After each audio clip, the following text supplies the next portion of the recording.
parents, but most of all, I was angry of myself. Yeah. And why I was angry about myself, of the world, I didn't know. So that's why I went to search. Yeah. And I went to search to get rid of the anxiety, to get rid of the fear, to get rid of the anger, to get rid of all the stress in my body. Mm-hmm. So that was the beginning of the search.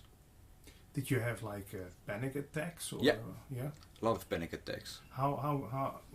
At what time? Was it at nighttime or daytime or any time? Anytime. Yeah. Especially when there is a lot of people. A lot of people, and when there's not enough room. Mm. So when you are in a closed restaurant or a closed school and you have to sit and see the teacher, that were scary parts. It's claustrophobic. Mm-hmm. It's the word, I think. So I always. You ever found out why that was? Were you afraid that people would hurt you, or? I don't know. I was just all the time anxious. Yeah.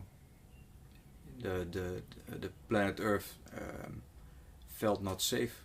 Yeah. That was the background when fear could speak. It's not safe here. Yeah. I want to get rid of it. Why do we have to do this? Why do we have to school? Why do I have to work? Why do I have to pay this? Mhm. Why? Yeah. A big question mark. Big question. Yes. And have you ever tried to leave the planet? Let's say. Yes. Oh yes. Yeah. Well, because I found out meditation, and then I was silence. Yeah. So that became the new addiction. Yeah, of course. Being in stillness, as Eckhart says. Yeah. Yeah. Well, not entirely, because when you are in silence, there is no addiction, because you don't have to go in silence, because it is. Mm-hmm. But when you are in the ego and you're stressed, and then you think, I want silence, that's the addiction. Then you go to meditate, and then it's silence, and then you forget you want to go in silence. And that's real silence. So now I don't have to do anymore. There's always silence. In the background. Always. Yeah, Yeah. sometimes fully and sometimes in the background. Yeah. That was the big opening a few years ago. And what did you have to do to reach that? Or was it just a blessing? I don't know. That's a big question, huh? Everybody has. Yeah. I don't know. Tell me how I don't know. to reach Just do anything. Read, go to satsang,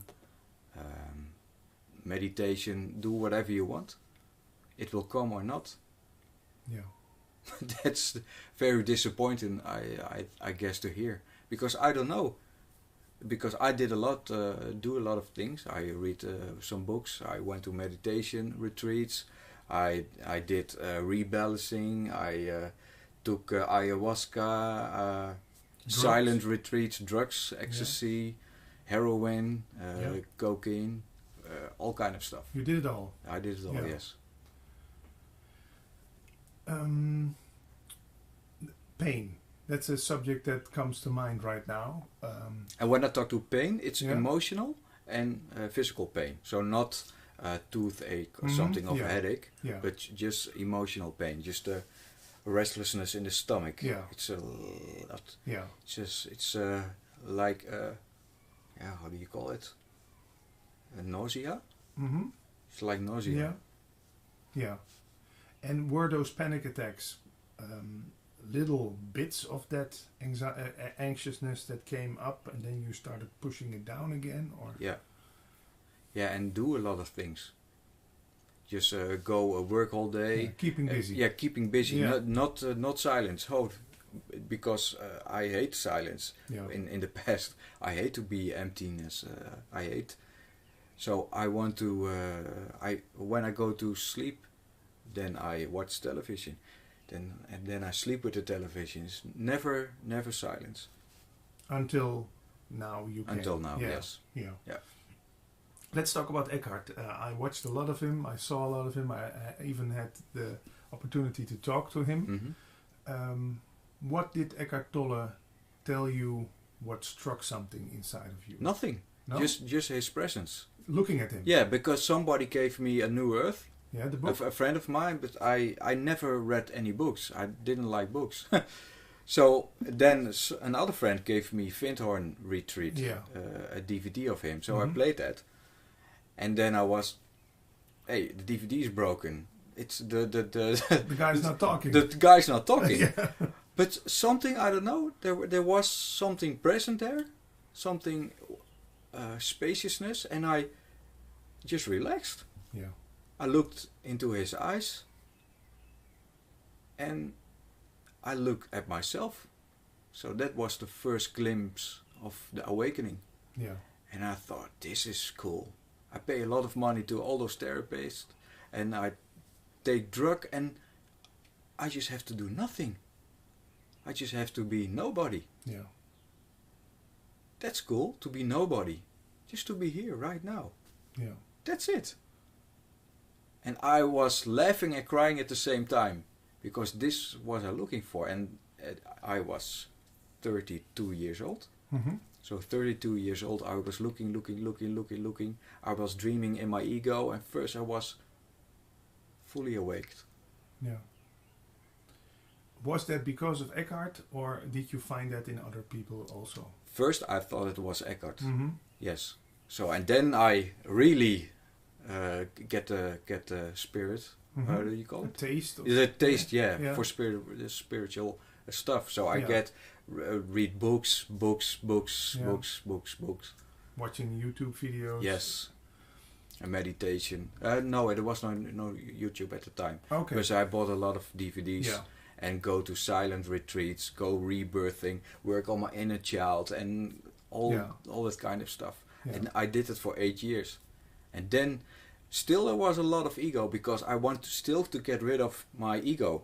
That was my big trap, to get rid of my ego. Yeah. And after a few years, at the end of the search, Advaita came, and then I read Jet McKenna, Ashanti, Alexander Smith, and so on, and Nisargadatta. and then I realized, no, I don't have to get rid of my anger. I don't have to get rid of my fear. To get rid of something, that's the big problem. So I was still resisting life. Yeah. So and then, yeah, it fall down, all the ego patterns. I still have ego, of course, but all those mechanisms are disappearing. Yeah. So the ego is not the boss anymore, but it's now and then when I need it. Yeah, it's a handy tool. Yeah, it's a handy tool, yes, Yeah. correct. Could you say that anger is as much life and so valuable as laughter is? Is that the problem, that we make it distinguish? How do you say it? We make a difference between laughter and anger. Laughter is good, anger is bad. Yeah. Is that where the struggle starts?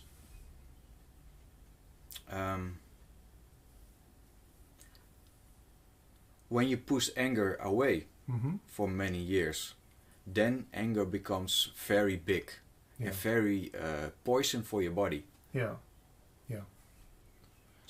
And so it's not good or bad. I think more in terms like natural or not natural. Yeah. And when you push it down for 20 years, then it feels very scary and very, how do you say it? Not natural. Mm. So when you pass that phase, and that can take many years to get rid of all the emotions you put down, and then you are free. And then when Dennis' anger is coming, it's 2 seconds maybe, then, and then it's gone. Yeah. So then it's no problem anymore. Yeah. But still, I feel my preference is to feel joyful Yeah. instead of feel anger. But Yeah. when there is anger, there's no pushing down anymore. Yeah. It's welcome. It's Yeah, welcome, yeah. yes. Something comes to mind that maybe it has to do something with childhood, where you as a child are taught to behave yourself, Mhm. and being joyful and cheerful and happy and laughing. Mostly no parents make a problem out of that.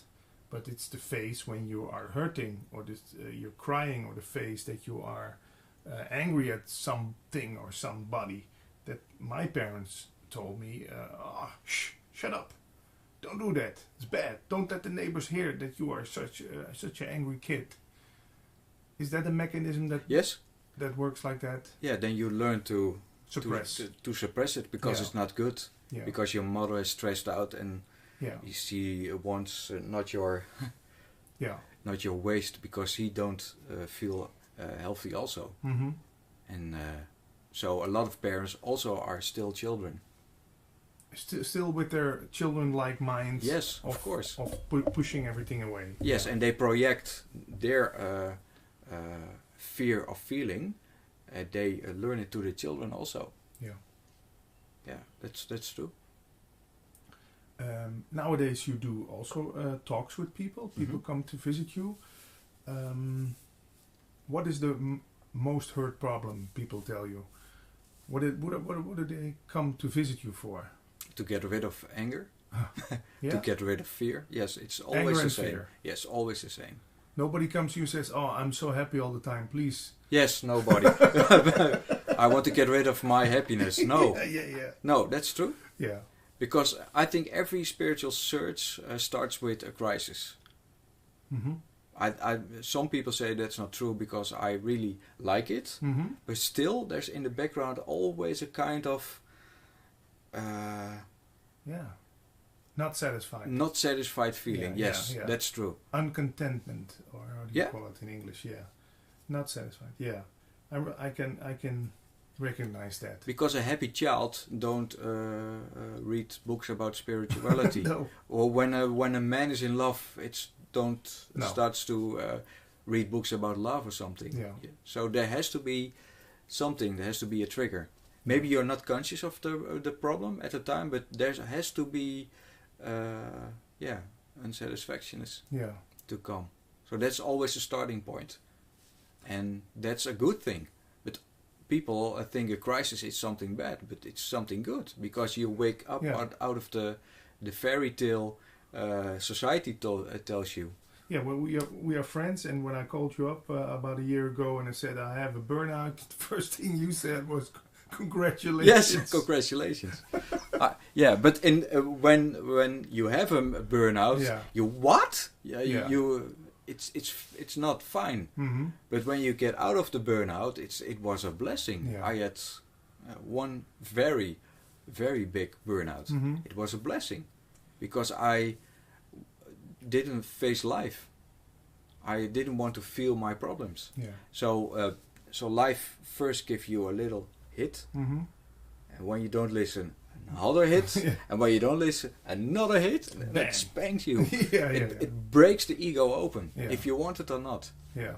So it's no choice. Also, No. And does it have to do anything with age? Are there certain moments in someone's life where things start to not work anymore, burst open? I don't know. No. I don't know. But a lot of people have their first awakening around 28, 29.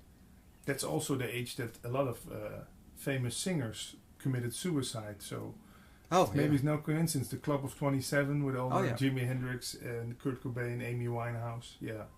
So 27 is it's I think yes. Yeah. Maybe that's a good age. Yeah. Maybe a nice average. Yeah. Yeah. You did all the things. You started. You searched for it in drugs, in sex, in alcohol, in working all the time. Mhm. That didn't bring you anything. How did the people around you react? What advice did they give you? You mean react on my anger or? No, just that I think they saw that it was not going well with you. And Yeah. Okay. what yes. kind of advice did they give you? Go on vacation, work less. No, because I had a lot of spiritual people around me, and Okay. I didn't have any spiritual interest. Mhm. How do you call it? Mm-hmm. So read Eckhart. Oh, I don't want to. I Go wasn't away. go away. Yeah. But then somebody, a good friend of mine, was a Reiki Mhm. Reiki master, and he put the hand on my head, Yeah. and I felt a presence in his hand. So I was very scared. So I was more scared than before. Yeah. So I was awake at night, and I saw the hand moving. So that was the first glimpse also. So a lot of people push me into spirituality. From, Yeah. that's your path. But easily, if you had the wrong friends, you could have gone completely mad. Yeah, before I had the wrong Mhm. friends. So I went into drugs, alcohol. But that was a nice period also. Yeah. Because when the first time I took ecstasy, I felt the joy I had as a child. Yeah. So yes, this is what I want. Yeah. So that so drugs can be a big opening also, Yeah. because you had in the 60s you had LSD Yeah. and all kind of stuff. So it's not the pill. It's always the effects of drugs is also inside your head. Yeah, of course. And identity, is that a big problem for people? Is that the main thing we suffer, that we have to keep up appearances, keep up this identity of Jan, the successful coach or successful member of society? Or did those things change? Were you less inspired to make something out of your life when you discovered spirituality? Yes, but it was not one moment. I had a very big opening. Mm-hmm. It was completely, I disappeared completely. And that was not a nice disappearance, because I had a lot of meditation experience. That was nice, go into silence. But there was a moment I was pulled out of my body very violently. And that was not nice. So I disappeared in a vast black endless coma. That was very scared. And that was the big shift. And then I realized I'm nobody. Without reading, I'm nobody. Yeah. Without thinking, You saw I'm it. Yeah. Well, I realized, yes. Yeah. And that was a big shift. Why was that a big shift? Because I never trapped in ego anymore. I still have ego, Yeah. but I never trapped into it again. Because So every day I saw a million times when the ego tries to pull you back. pull me back. Yeah. But you see it, Yeah. and then you can, I don't know, not decide, but you're out of it, so you can identify with the ego or not. That's the only identification you have, because all other identities are through the ego. Mm-hmm. Because when there is no I, there is no identity.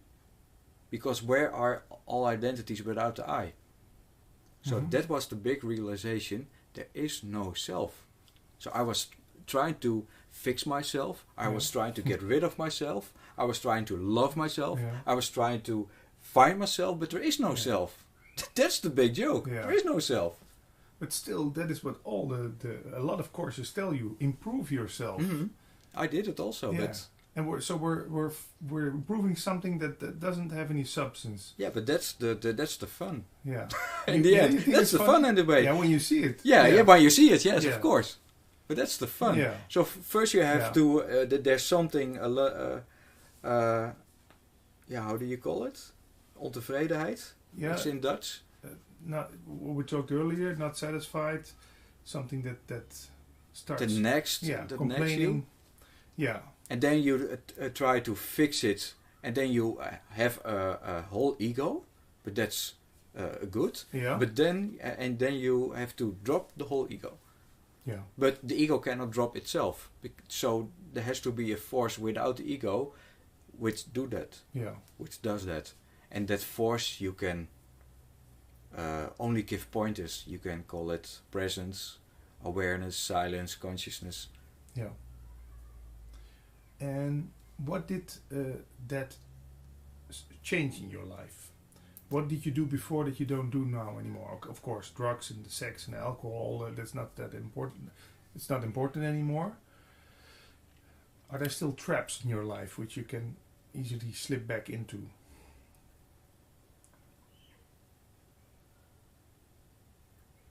Angerness. There are no traps anymore. No. Because when I... no, there's no traps anymore. No. You know that for sure. Yeah. Yeah. Well, Because when... what kind of trap maybe you think about? I don't know. Maybe a secret addiction or... Yeah, but when there is an addiction, that's not a trap. Then there is an addiction. Mm-hmm. It's not a problem anymore. Because... Then there is an addiction. Yeah, but there's no I trying to get rid of the addiction, trying to Yeah. use the addiction to better himself. Yeah. Yeah, I can imagine something But about there is that. no addiction anymore. No. Maybe an addiction to coffee. But Yeah. I don't know. Do you still get into arguments with people? With your father, with your mother, with No, your not parent, anymore. with colleague workers? Sometimes with colleague, and then I tell one or twice from I should do this, and then I Mhm. stop. Okay. Yeah. Maybe arguments 2 times a year, Yeah. and then it's necessary. Yeah. And what is fall away is the independence. First it was independence of friends, independence of Dependent on. independent on yeah. friends, Yeah. independent on doing something. And Yeah. now, if a week pass by, nothing is done, it's good too. Yeah. Yeah. Yeah, I became very lazy, Yeah. very lazy. I love Yeah. to be lazy. Yes, Just be. yeah, just be or to Yeah. walk in the forest Yeah. and sit on the toilet. No, I don't in the mood for that today, so I delete that on my agenda. Mhm. Then Yeah. or maybe next time. Yeah. I go to work, of course, because I have to pay the rent. Yeah. The So- mortgage. You wrote a book. Mhm. I don't know how we can translate the title of your Dutch book in English. Maybe you have a suggestion. Be quiet now. Yeah, be silent now. Be silent now. Yeah. Yeah. It's a difference between silence and being quiet. Yeah, being quiet is to try to get the mind, Mm-hmm. but silent is the absolute silence where the whole universe is. Ah, yeah. It's not personal. Yeah. Yeah. Yeah, there's a relative silence, so then there is silence in your head. Mm-hmm. There is no noise, but I'm not talking about that. I'm talking about the absolute silence. That's what you are. Yeah. Are you planning on doing some more things online, offline? Is there?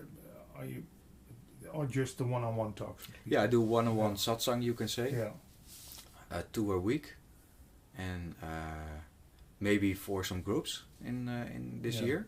Some people ask me, maybe I will do so. But I went to a lot of satsangs, but I also went to a teacher 8 years, 101, and that's Yeah. very confronterend, you say in Dutch? Confronting, than to sit on the back of a group in satsang. So Just- one-on-one is very... You cannot hide. you cannot No. hide. People will go to the bottom with you. Yes. Yeah. Yeah. Yeah. Yeah. So I'm now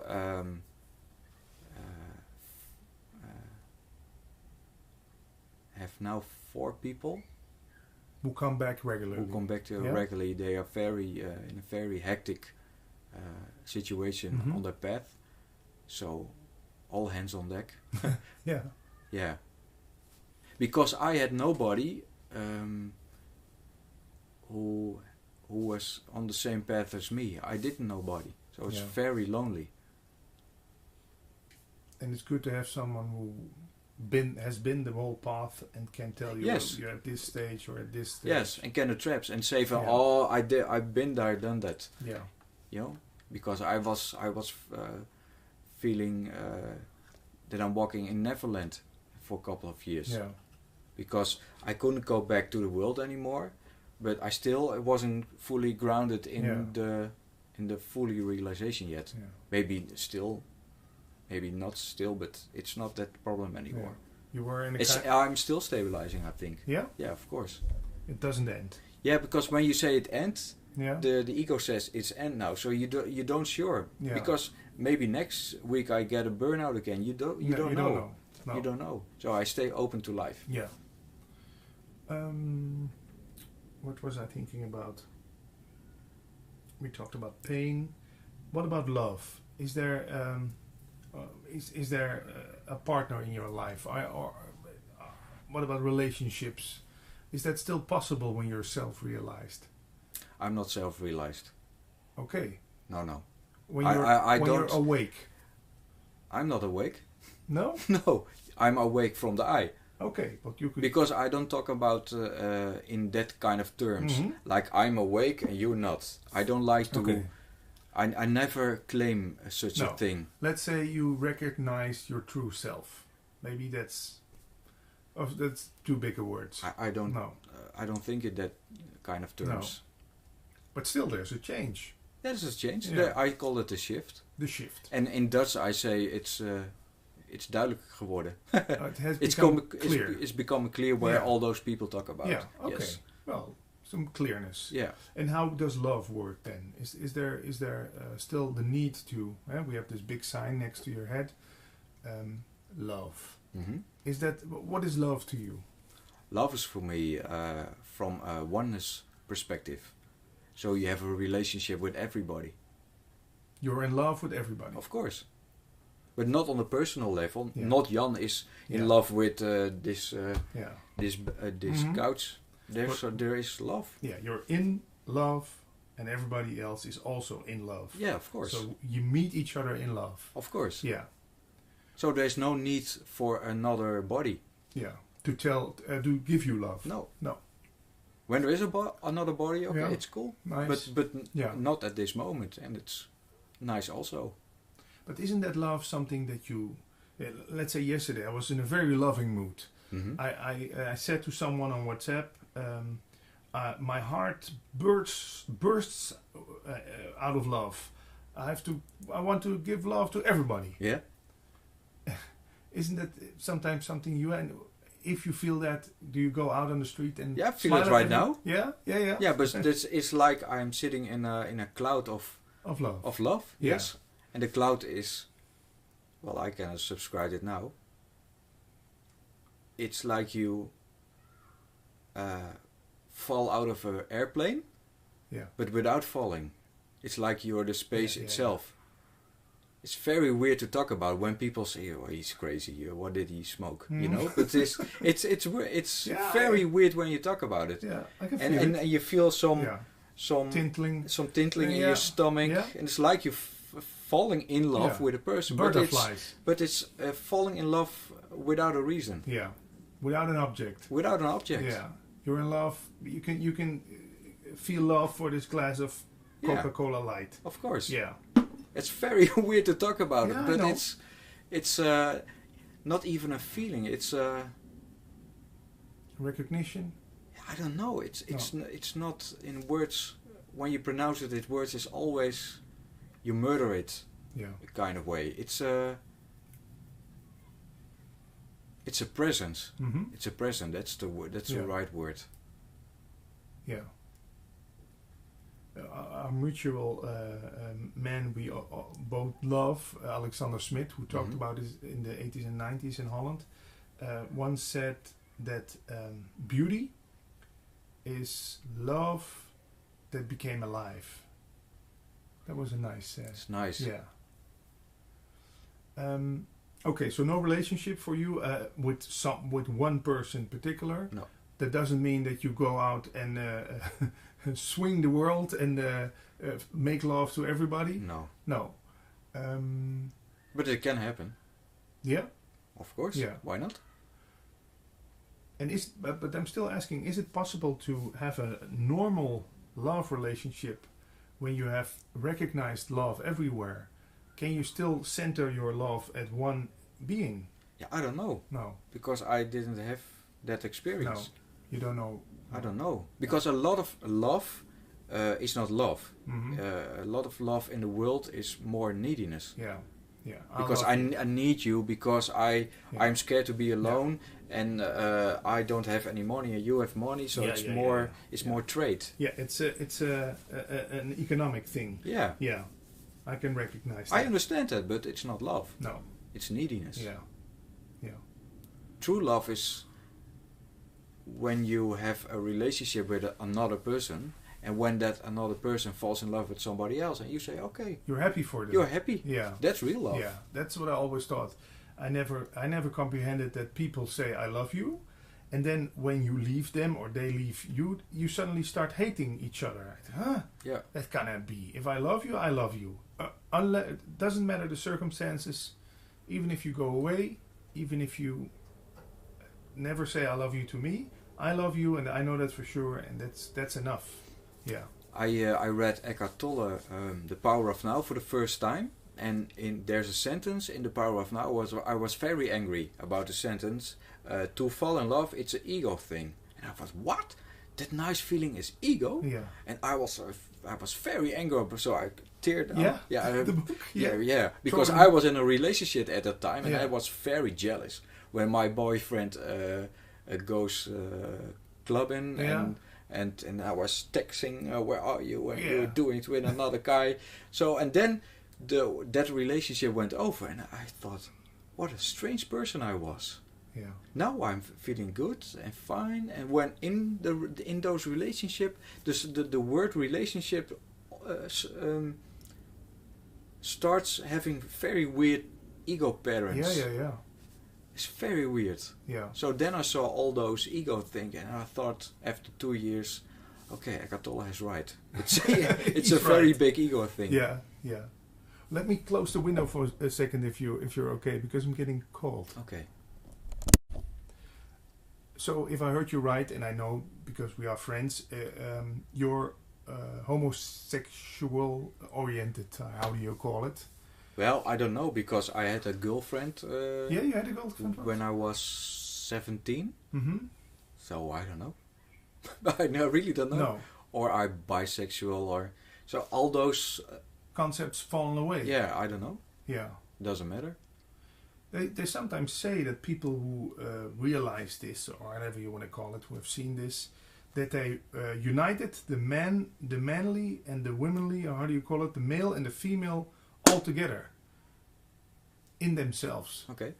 That's what I once heard a teacher All right. say. Does that feel? Do you still feel like a boy, like a man? How does that feel? Well, you've been that for a couple of years. So people told you that you were a man. When I was 3-4 years old, I didn't see any difference between me and a girl. That's when they told me, you are a boy, that's a girl. Then I started believing, okay, I'm a boy. Mm-hmm. Then I got split off from the whole, because on the other side there are girls.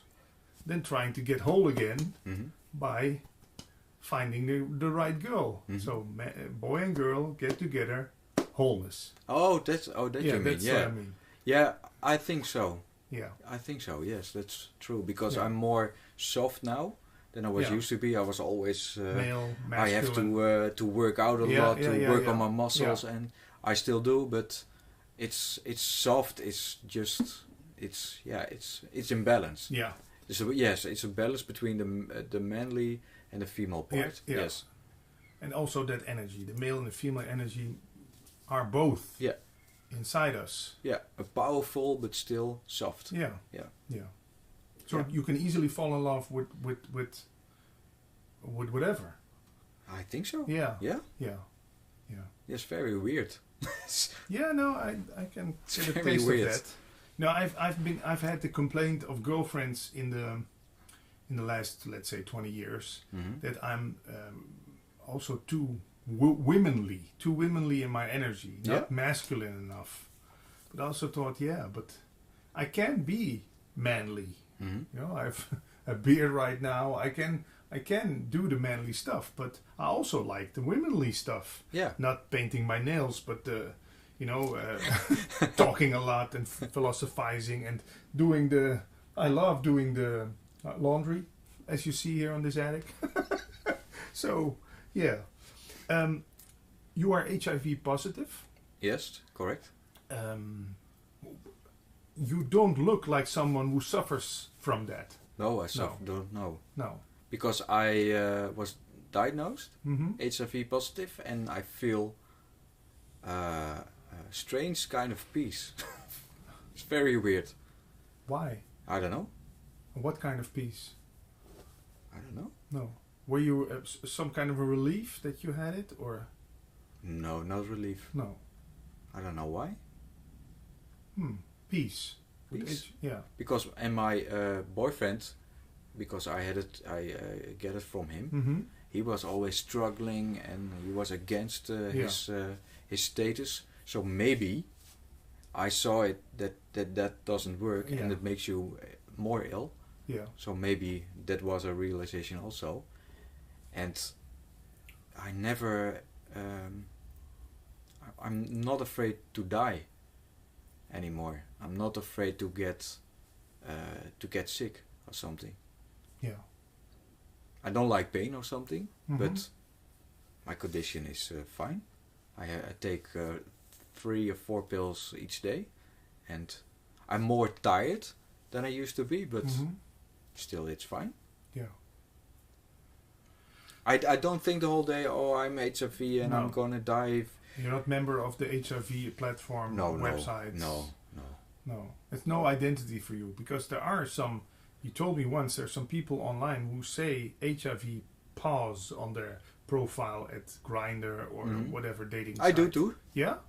Because they have to know it. Because I don't push it away. I don't say from, oh, I don't have HIV because I'm silenced. Mm-hmm. No, I have HIV. That's my body has it. Yeah. That's true. Yeah. So I don't push it down. But I don't behave like a victim or something. Yeah. So I'm honest about it. But I'm not pushing it down. Would you go for a cure if there was a cure? Of course. Yeah. Of course. Because I take medicine. Yeah. Of course. But what would you say to someone who's watching this and who maybe just had the diagnosed HIV positive?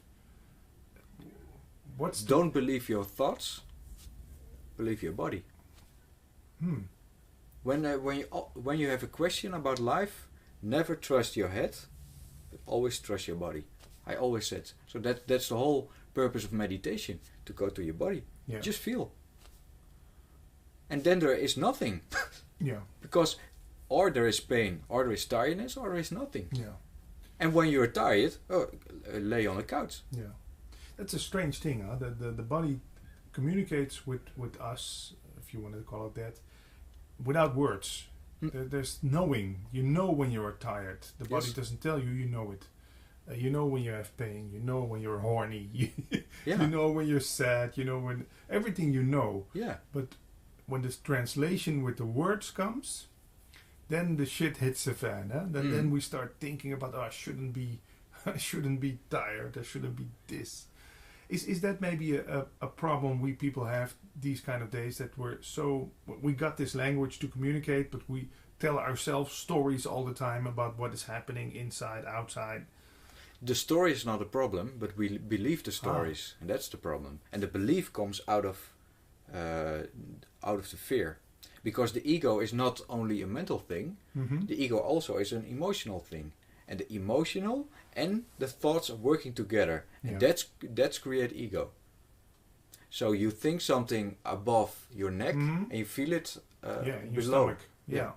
So there is a kind of I told somebody, a kind of octopus filled with fear in your stomach. Goes like, he wants to grab all kind of things, and he wants to grab thoughts. So then you have a thought about, you see it rain, and then you're feeling anger because you want to walk, and so it's and so because ego in itself doesn't exist, but he takes thoughts and emotions, and then it feels like an episode.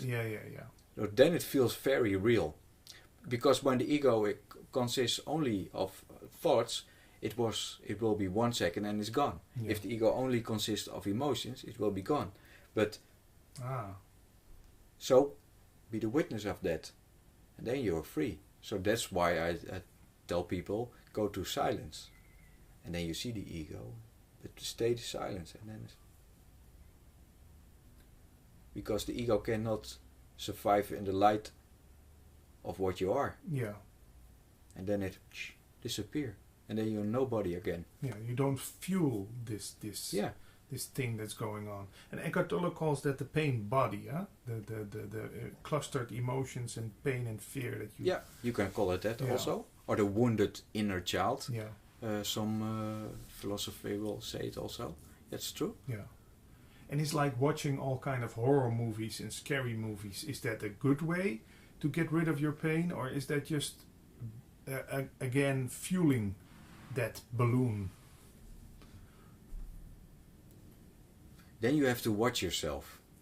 Because sometimes I love to watch also that kind of movie. But if you have to watch every day a movie, then you are a slave. And then it's the octopus who's hungry. Hungry for and more. who wants to get more. Yeah. So that's maybe another tip.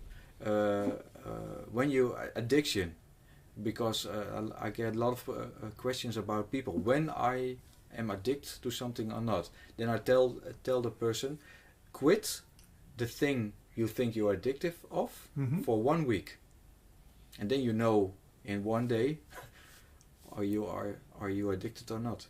So when you are addicted to sex, stop sex for 1 week and feel what's happening. Yeah. So you're not like all those Advaita teachers who say there's not that I cannot stop. The addiction is me. Is there still something inside of us that can make a choice between being addicted or being not addicted? Or? I don't think it's a matter of choice. You see it or not. Yeah. Because you can't. Because I say to people, watch this. So I do it for them. So they don't make a choice. I give it to them. Yeah. When life hits you, you didn't do it. Life did it to you. Yeah. So the ego cannot break the ego. So the ego don't have a choice. That's correct. Yeah. So I never talk about free will or choice because that's for me too philosophic. Yeah. Because I always go what's here right now. Yeah. So life decides. Yeah. Yeah. That sounds true. Because when there is rain and I don't want rain, it's still raining. So it's so obvious. Yeah. And when I'm in the traffic jam, I can scream and shout. Yeah. But my scream and shout don't dissolve the traffic. It's still there. Yeah. When I get a letter from the taxes I have to pay, I can call my mother. And I'm still, it's there. You know, so when you see that, then you realize resistance don't help. Yeah. My anger don't help. Resistance is futile. Yeah, it's futile. Yeah.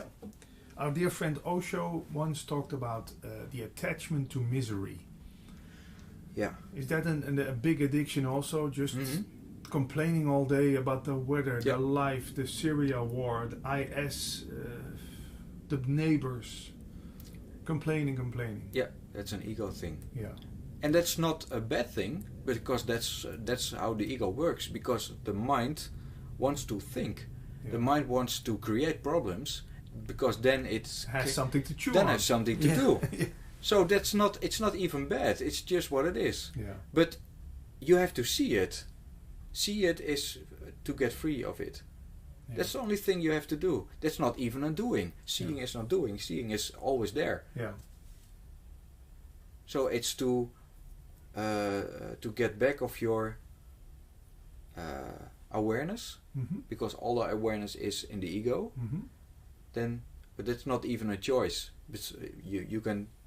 I say it now. So then you can just look. Yeah. That's nice. We talked about Osho. Are there any other teachers besides Eckhart Tolle and Osho that you said Adyashanti you're fond of? I like. Mooji maybe? Not so? I'm not a searcher anymore in that way that I grasp for information, but I read books, write books, and I give sessions. So I like the point of view of other teachers. That's why you watch these kind of interviews. Yes, I like it. Yeah. And I like nowadays Adyashanti.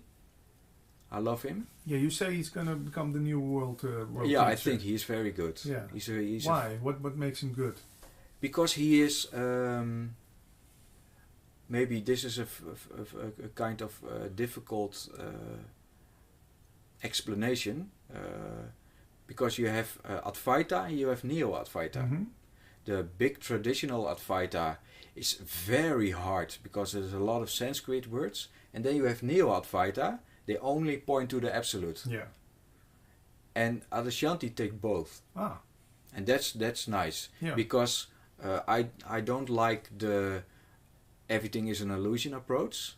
But I like the Neo-Advaita approach because it's very direct. Mm. Because there is no ego, of course. There is no self. There's only that. Yeah. But to say from the ego point of view that all is an illusion, no, not all is an illusion. The person who say that all is an illusion is the illusion. Is an illusion itself, yeah. Then you make it whole again. Yeah. So then you have to do it all way. Everything is an illusion and everything is real. Then you have both. Yeah. So that's the original neti approach they talked about in the old Advaita schools. But the old Advaita schools were very difficult with a lot of Sanskrit terms. So the first Neo-Advaita teacher for me, maybe it's vloek in de kerk. how do you say it in Holland? Yeah, well, maybe it's a shame to say. Yeah, but Yeah. Nishikadatta for me was the first Neo-Advaita teacher because he said, me, a body? How do you say that? That's maybe your world, not in my world. Yeah. I am, the universe is in me. It's inside me. I'm not a body of flesh and meat. How do you call that? So he always point to the absolute. Yeah. So that's a very radical, but a very nice teaching. And that's I like about Adashanti. Yeah. Yeah.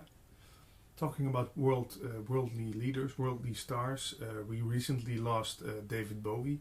Michael Jackson died a couple of years ago, and now Prince. How you're in the entertainment business? How is that for you? That everybody is being so shocked and sad that Prince passed away. You do you think that's why is that people are so? They get so frustrated by that someone dies at that age and is a world famous artist. I think they see famous rock stars as gods, maybe. as gods, maybe. Yes, I think so. They get a reality check. Yeah. Their big famous star also can die. Untouchable. And Yeah. Boom. Yeah. Because everything disappears. Even the sun will disappear. That's what Eckhart says. Yeah. Of course. It's still that can make you afraid. Of course. Yeah. Of course. It's a very big shock when I first heard that. Yeah. But when you can stay with that shock, inside the shock, there's peace. Yeah. Because you know that what you are cannot die. Yes. Will not die, was never born. Yeah. Yeah. Yeah. And then the only thing that is left is silent. Mm-hmm. And it's nice to be nobody. It's very nice because you say I work in the entertainment industry, and so I work with a lot of famous people, and they can't go say something, or it's said in the papers. It's in the papers. They can't go out sitting on a terrace to enjoy and relax because hey, somebody recognize you. The ego loves that. Yeah, but But no. it's very strange. Yeah. It's nice to be nobody and walk just to be nobody. Yeah. It's a good title for your English book, maybe. Nice to be nobody. Nice to be nobody, yeah. Yeah. And literally nobody. And nobody. Yeah. So not the body and also nobody inside the head. A mental construct that you call Jan Prins and that is this age. It's all concepts. Yeah, it's handy when I go to the grocery and want to talk to you. They can, this is silence. That's a little bit weird. So, I just say I still. Yeah. I just say Jan, of course. Yeah. Of course. But I know that's not, that's relative. Yeah. Not absolute. Yeah, let's for example name our king. This Wednesday it's King's Day here in Holland. And we all know it's a fairy tale. You know, such a thing as a king doesn't exist. No. But we still enjoy the day of the king. Yeah. And we play games and we go to the flea market and we start drinking beers and celebrating the king. But I was thinking, we're not celebrating king, we're celebrating life. And we call life now King's Day, but we could also call it Life Day, huh? Just a celebration of being alive or of being in this crazy thing called life. And yeah, that's what with all the festivities going on, Christmas, Easter, Carnival, festivals, it almost seems like we're celebrating life over there. It's not about the concept we put on it. No. Yeah. Yes. And we celebrate that we don't have to go to work that day. That's a good thing also, yeah. What about music? You mix records. What is music to you?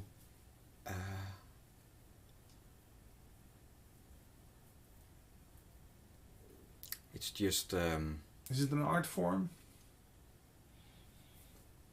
What's music for me?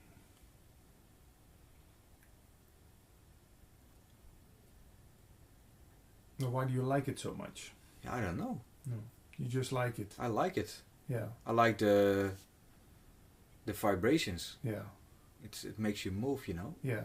It sets things in motion. Yeah. Yeah. It's energy. I like to sport also. I like to move. I like to move. My body likes to move, and it's also deep inside your body. There's an emotional field, which move to the melodies it hurts. Yeah. It's like you have all those YouTube films, and when you have a lot of animals dancing on music. Yeah. Also, they just celebrate life. We are alive. Yeah. That's maybe music. It's something you can grasp, and also not grasp. It's a manifestation of life, to celebrate life. That's music, to celebrate life.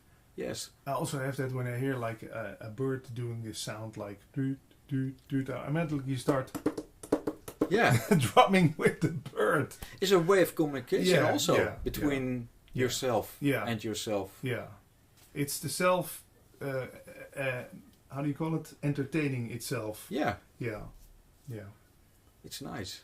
So we could call this world all entertainment to the self? Well, I don't know. Entertainment is a good word. It's a show. It's a kind of show, yes. Yeah. But for a lot of people, I don't think they see that. No, they take it very serious. Mm-hmm. Because they're inside the show and think the show is the only thing there is. I think the silence Mm-hmm. is in cinema, watching the movie Humanity. Playing like they are separate individuals. Yeah. That's for me. So the silence is always the basic. Yeah. And the silence is, you could call it consciousness or awareness, presence, Tao, God, Allah, Brahman, etc. Yeah, that's all you can say. Yeah. That's all you can say. Yeah. If people want to get in touch with you, there's no English website, No. I guess, no?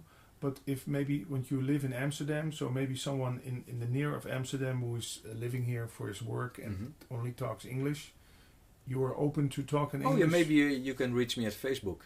Okay. Facebook, Jan Prins. Yeah, Prince is not like the artist who passed away. But No. Prins. Yes.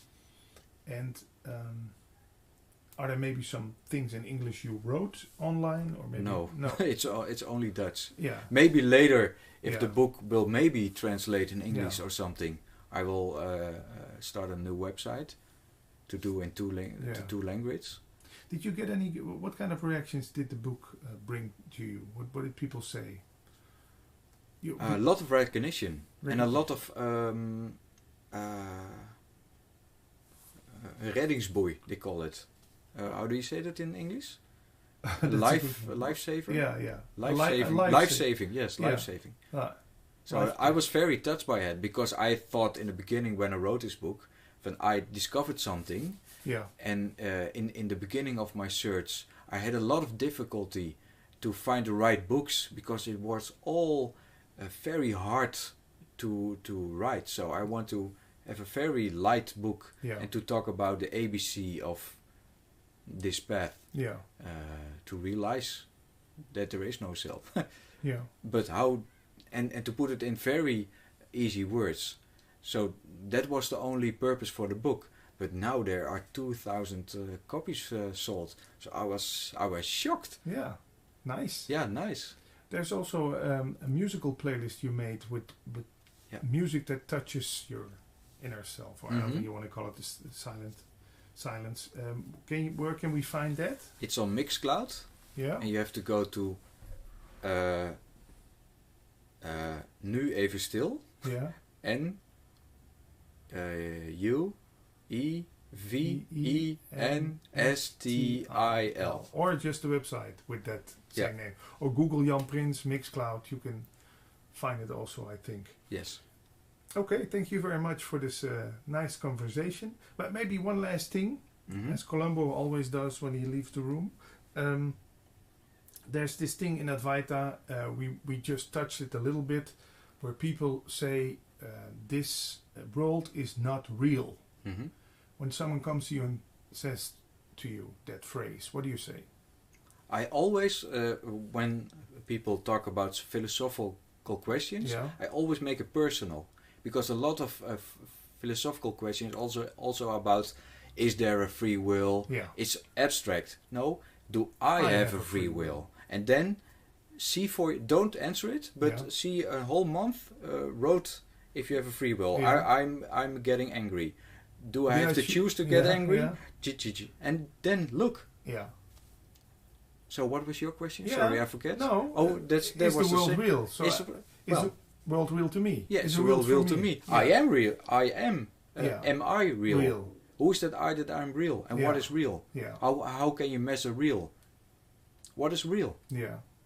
So you have to grasp something. Is that Mhm. real? Yeah. You can grasp thoughts, but they are real. Yeah. So what is real? And then go very deep into that. Yeah. And I predict you come out to nothingness. Yeah. That's a good practice for the sake of it, make things personal. Yes, Yeah. because the ego has to seen, Yeah. and then you see there is no ego. But you can't not say there is no ego without to realize there is no Yeah. ego. Because when you read a book and you say there is no ego, okay, thank you. Yeah, but yeah. that's not works. that's not No. how it works. You have to see it for yourself. Because that's what they call Advaita shuffle, that you come into a mental state of mind where you Mhm. just think, I am nobody, there is no ego, there is no world, Yeah. there is no free will, and you start saying that to yourself all the time. That doesn't Yeah. work. No, but that's the difficulty. They are right, Yeah. but not out of their mouth. Yeah, that's what Alexander said. Yeah.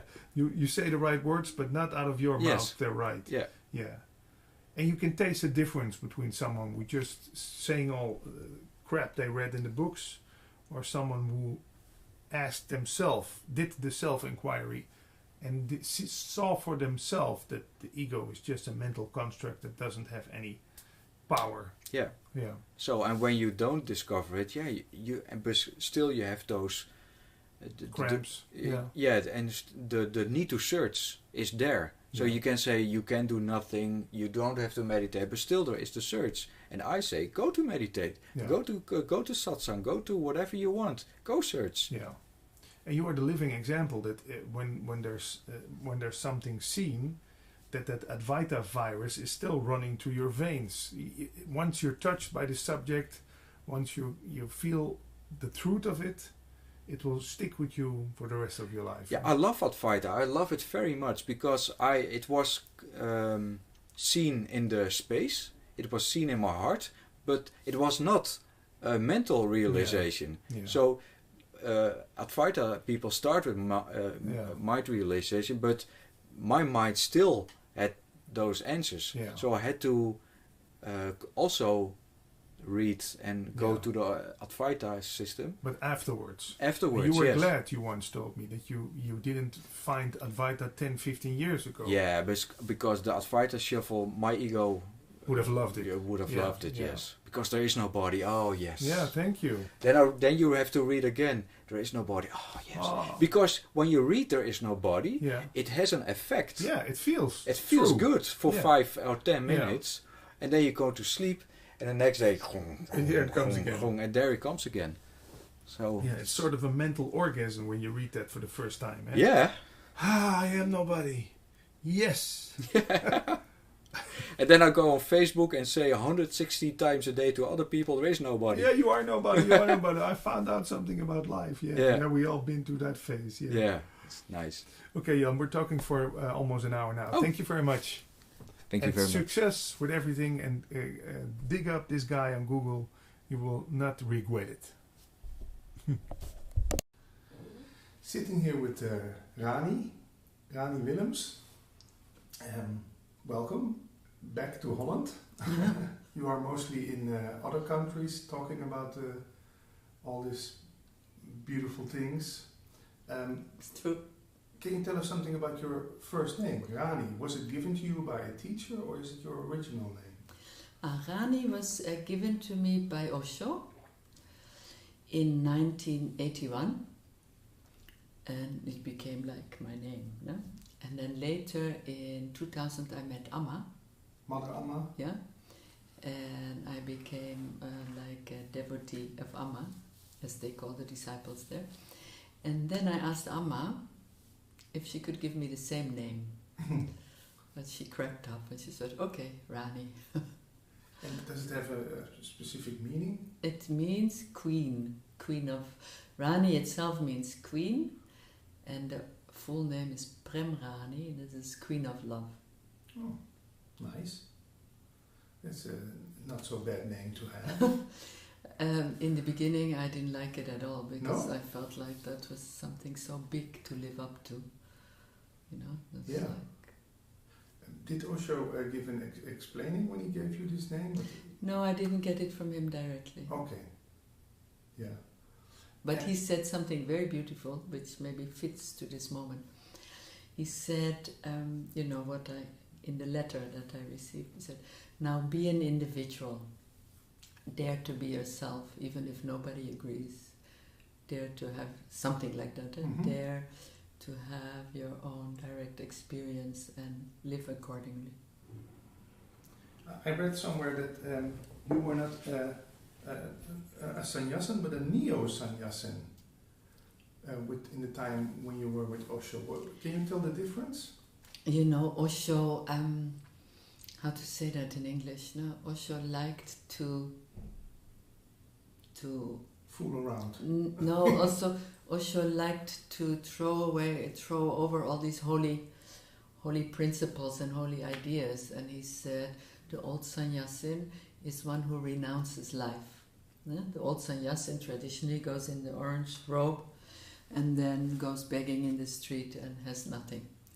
And he said, I want my sannyasins to live in the world and have everything and not be renunciate, and that's why he called it neo-sannyasa. Ah, yeah. You did a lot of work in India, also gave satsang. You were a therapist. Can you tell us in a couple of sentences why India had to be left? Why come back to the West? Because India is such a rich and cultural environment. That's a very mundane reason. I was so unhealthy. The dry climate of India and all the poison that you eat every time. I had so many poisonings, like DDT poisoning I had amoebas in the joints. I had arsenic poisoning in the brain. I didn't know. I found out when I was here. Yeah. So I was very unhealthy. And then one of my healers in Holland said, if you stay in India, I stop treating you. Oh. And it was, that was the first most practical thing. Then the other thing was that I also felt like I need to bring back to the West the gifts that I received. You know, that really, yeah, that was one. And then there was also something very simple, you know. I always worked for free. I didn't have any money. I was 50 years old, and I thought, maybe time to get a little organized. Yeah. No? Get a health insurance, get a tax number, And in the beginning, that was very strange for me to ask money for my work and keep it, because I was so used to work for the ashram. And did it feel like, did it bring guilt, or what did it bring when people gave you money for your treatment or for your talks? Or? No, yeah, it was unusual. I liked very much the freedom that working for free gave. No, the ashram took care of me, and I worked. So it could be really working out of the love for the work, out of overflow, and not. I struggled a bit with that sense at some point here in the West that I needed the money. Yeah. And that didn't feel so nice, and yet I learned so much from it. Yeah, what did you learn? You know, there's so much to say, there's so much to say. What I discovered over the years, you know, of coming back to Europe, which was really, really difficult. Coming back to Europe after 17 years in India, in this easygoing, you know, and not a, you know, I was taken care of. I had no worldly concerns. We didn't even have telephone. Just in the moment. So it was easy, and slow, even though I felt always like I worked a lot in India, but it was slow. And then coming here with this such a harsh reality, a pretty harsh reality, and having to have a house, a place to live, rent to pay, so much money, insurance, so much insurance, so much money needed for just the very basics. So that was hard. What was your question again? We're talking about if the money you got from people, if it gave you what it did with you. It was like the fact that to have to make this, have to work in order to get the money. But what I learned through it is how much I had split off while I was in India and my whole life, the worldly from the spiritual. I didn't want to have anything to do with money. I didn't want to have anything to do with the world. I was a dropout. I wanted to be free. Yeah. And then I also realized, which was quite a shock, to realize that I had used meditation as an escape. From the world. Yeah, as an escape from my pain, from the world, from everything. And I was a meditator. So that was quite of a shock. And now that I look back, I think it was the most important thing that I could have done, coming back from India to the West, because I needed to heal that split, which, by the way, I perceive as a split that continues in the spiritual teachings. Yeah? Yeah. I feel that it continues also in the Advaita teachings. So, no, the absolute, that's it. And all the rest is just duality. No. But what I discovered for myself is that everything is holy. Not in a poetical sense, no? But that the jewel is just as valuable, just as important for creation, important for evolution. That is just as important as the spirit. Yeah. Nothing higher and lower. Yeah, but truly not.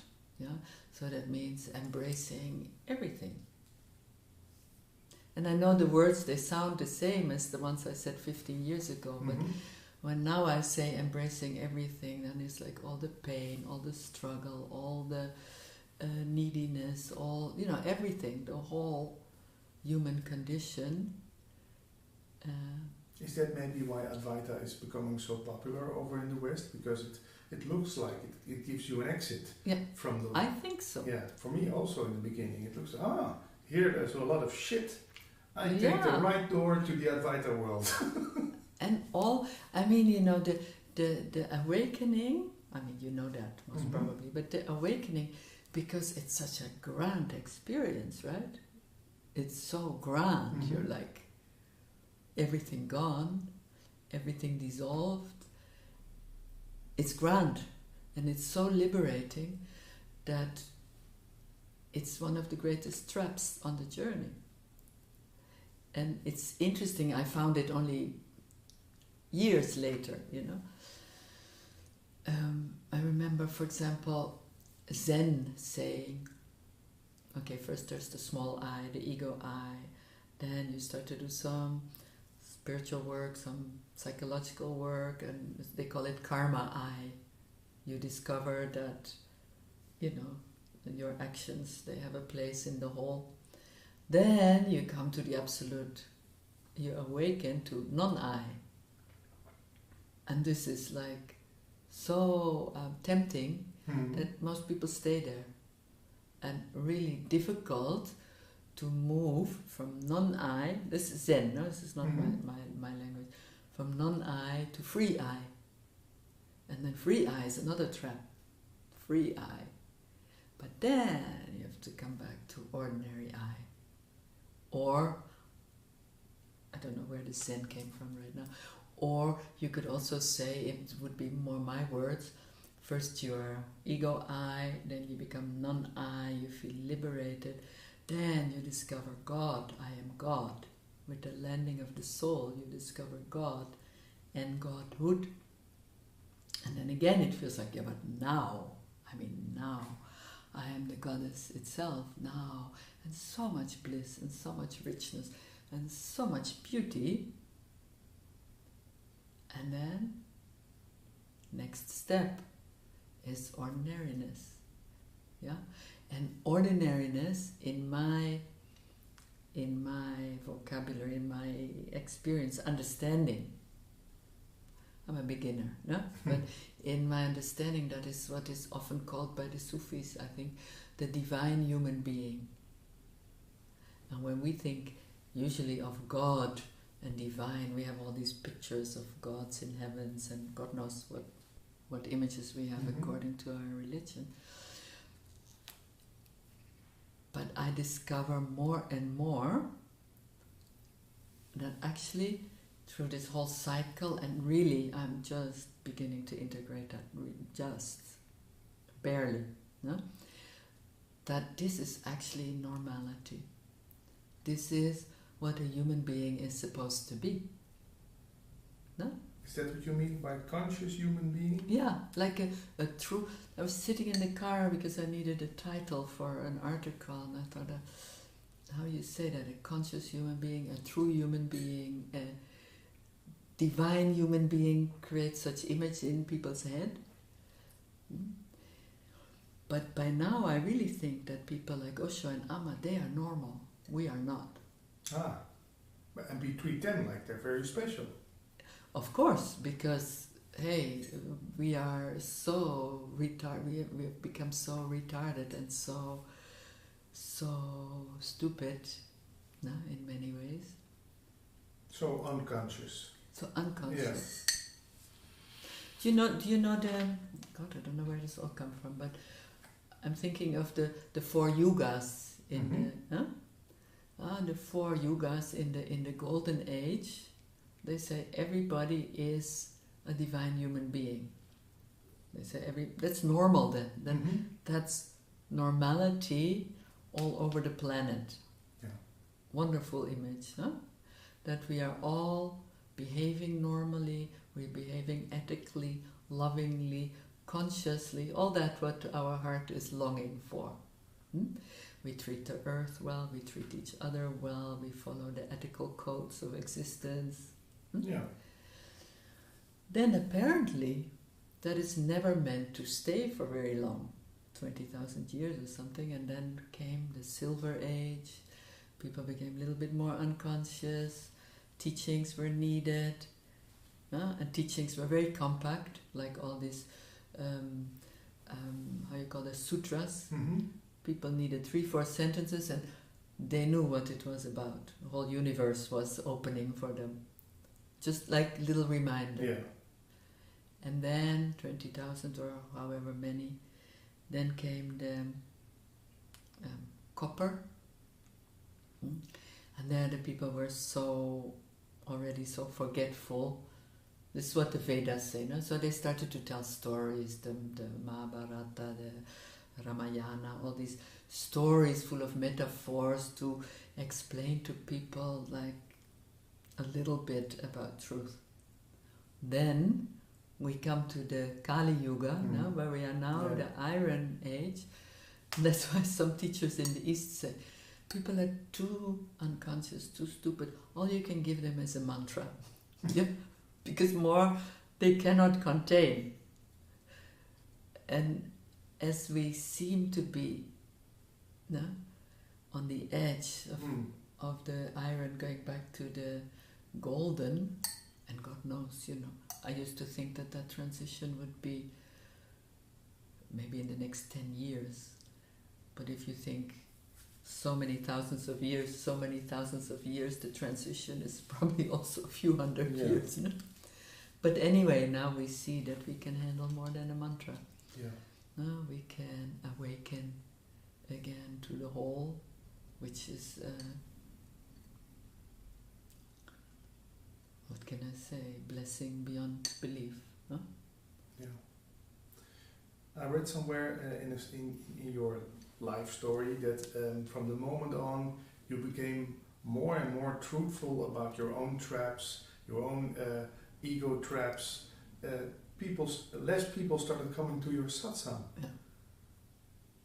That seems like you're telling more and more the truth, and people are leaving. Yeah, but I can also, in retrospect, I could also understand that. No, they didn't want to have. Now I would say it's ridiculous, but people couldn't handle a teacher that was confused and searching and finding out and growing with them. They want someone to be completely free and special and. But we, in a way, it's also, I did not want to see in Osho that he had imperfections. Mm-hmm. There was no space in me. I was looking for godhood, and I needed somebody that I thought is a god. Mm-hmm. Absolutely flawless, perfect.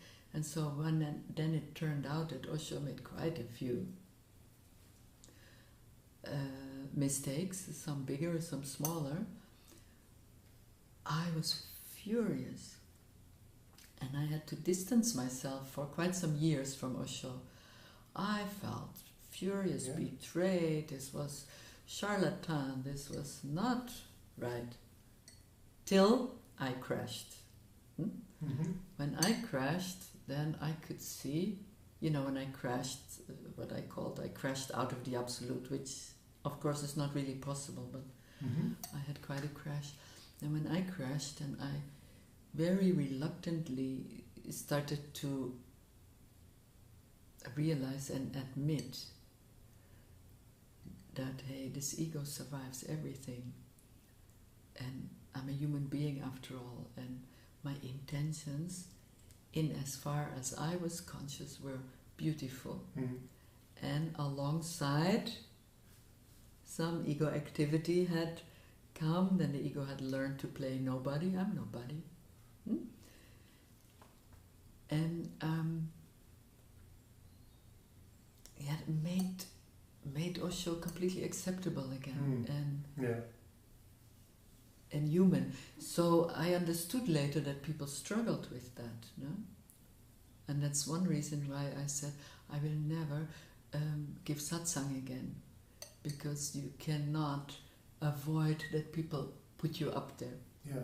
What is it what you do now then? You don't call it satsang. It's a meeting. It's. No, you know, I will start again. I'm trying to find a word. I don't want to call it satsang, but I want to start giving public talks again. Yeah. But what I mostly do is I work with people. We come together 4 times a year for a weekend, sometimes 3 days or 4 days, but mostly weekends.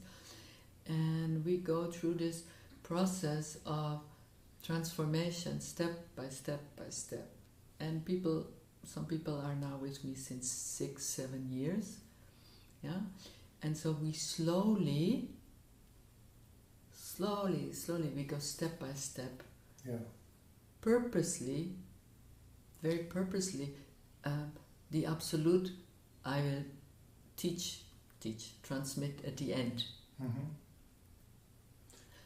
But that is again a whole other realm, no? Because when I had such an incredible breakdown, no? Emotional breakdown, such a painful breakdown. Depression. Yeah. When my best friend died, that brought me in my body, that brought me into my heart, and my heart was so in pain. And she was so in pain, and one day we looked at each other and we said, in tears, a few days later she died, so I said, if there is no I, then who has so much pain right now? Yeah. So we must have denied this I, and it took the floor from under me to admit that to myself.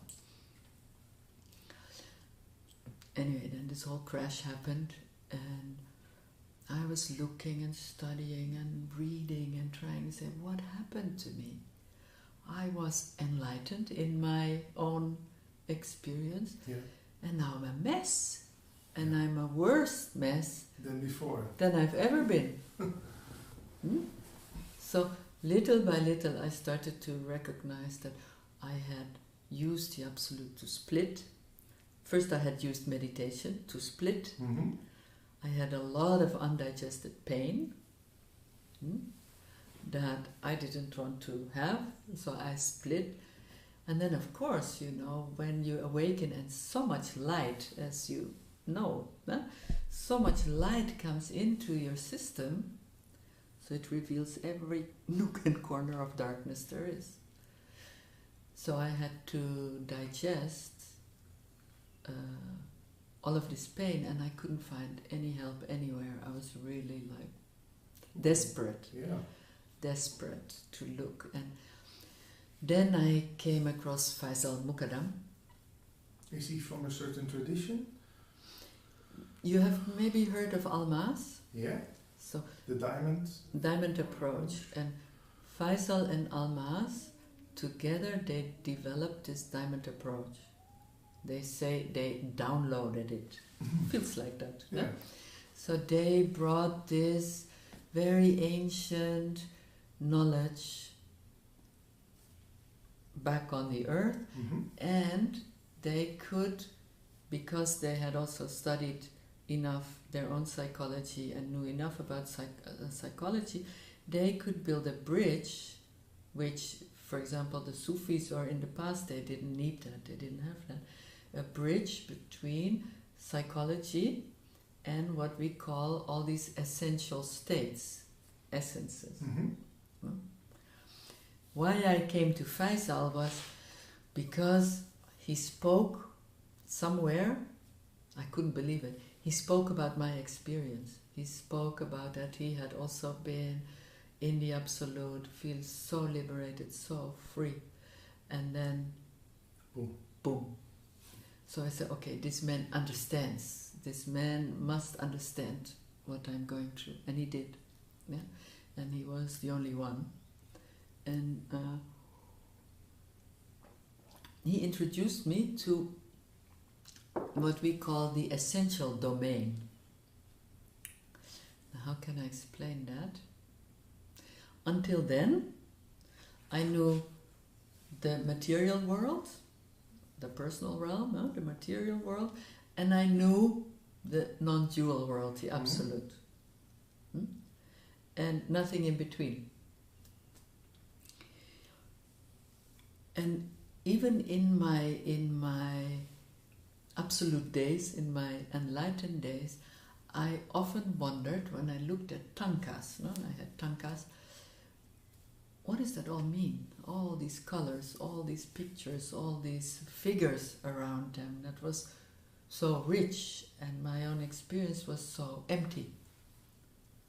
I never came really to terms with that empty heart, and so it was not new to me that I had questioned that. And then when Faisal said, yeah, but between the absolute and the worldly is the essential domain.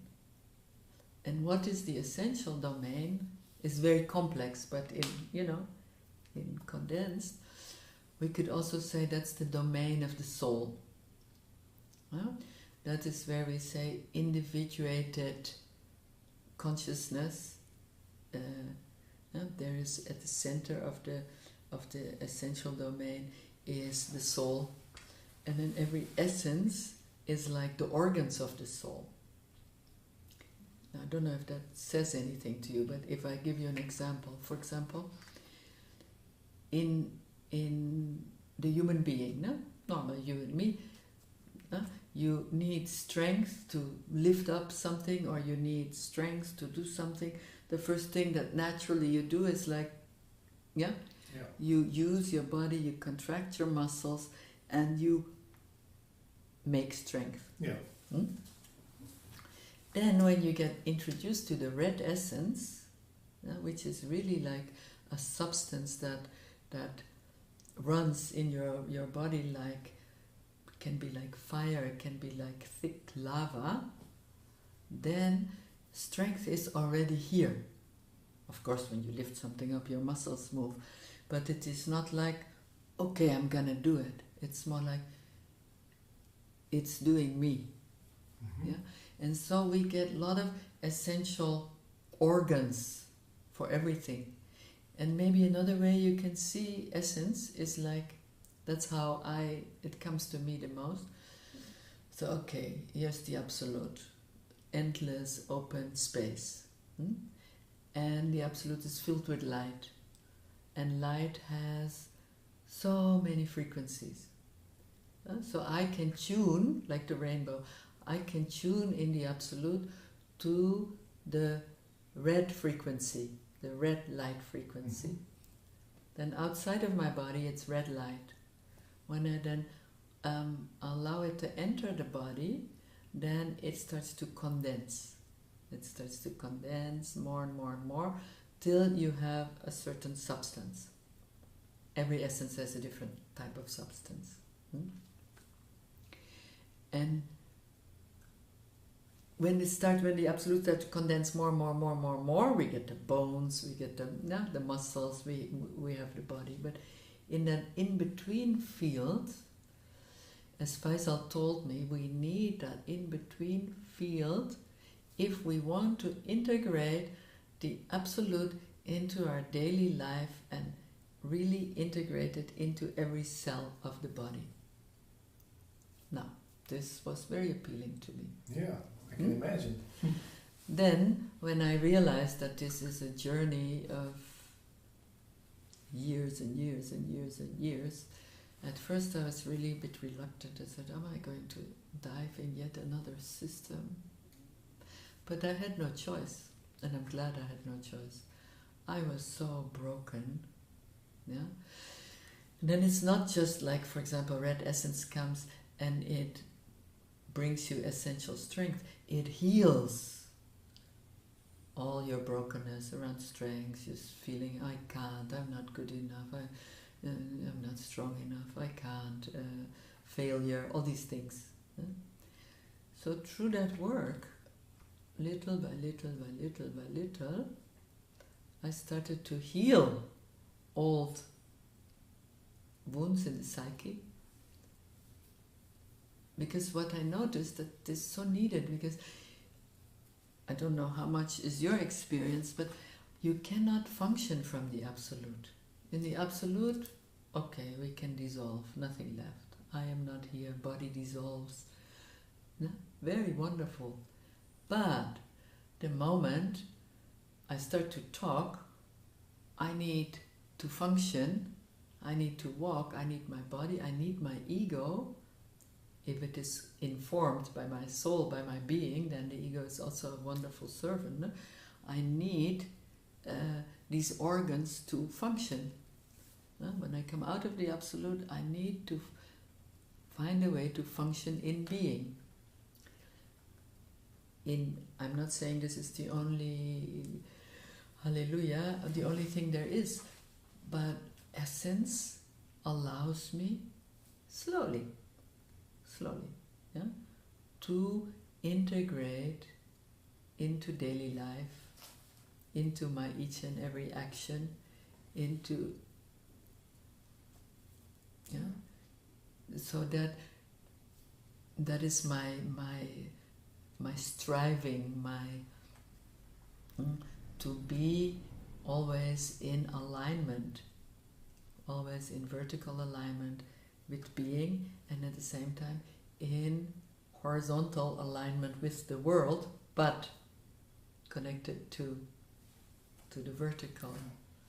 And that is no small task. I mean, I don't know many people who manage to not split off anything, to, you know, when we see that the great beings like Osho and Amma also make mistakes, at least looks like it, we don't know enough, no?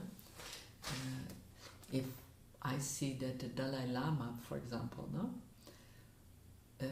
Just to cultivate this one essence of compassion, that he's practicing since 14 lives, but he's a beginner.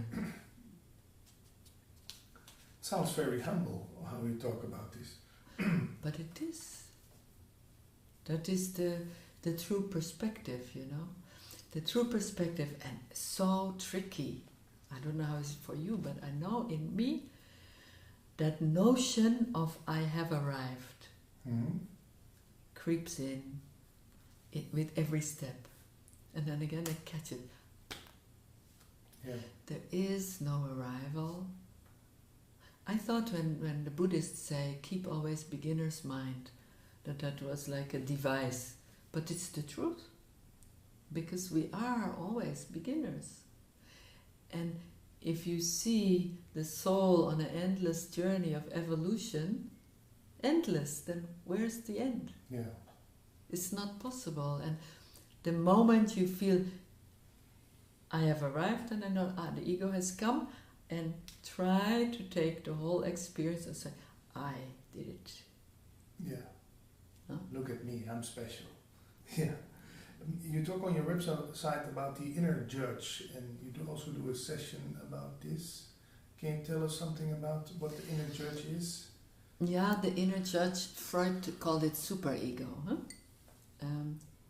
Is that the voice of my father who says I don't finish anything and yeah.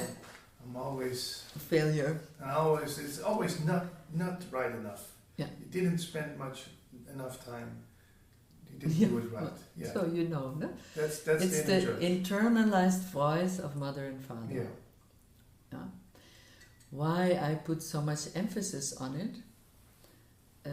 One was that when I crashed, I judged myself to hell. No, I judged myself, and I didn't even notice it. I was so convinced of my badness, and have deceived people spiritually. How bad can you get? This is like the worst of the worst of the worst.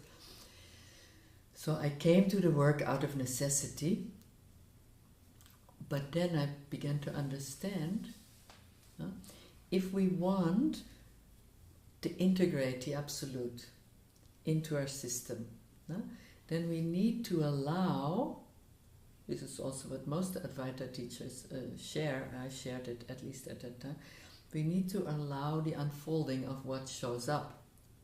Yeah? And so maybe I have an image of myself, of a holy one, yeah? And then come very nasty things of hatred and revenge, then that doesn't fit in my image of the Holy One. Yeah. So then there the superego comes and says, "Are you crazy? Don't go there. Don't go there. Don't show anybody," for example. No? Mhm.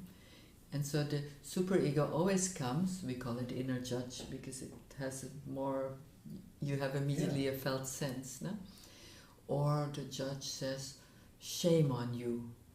Look at you. You're still so scared. I mean, come on, get yourself together."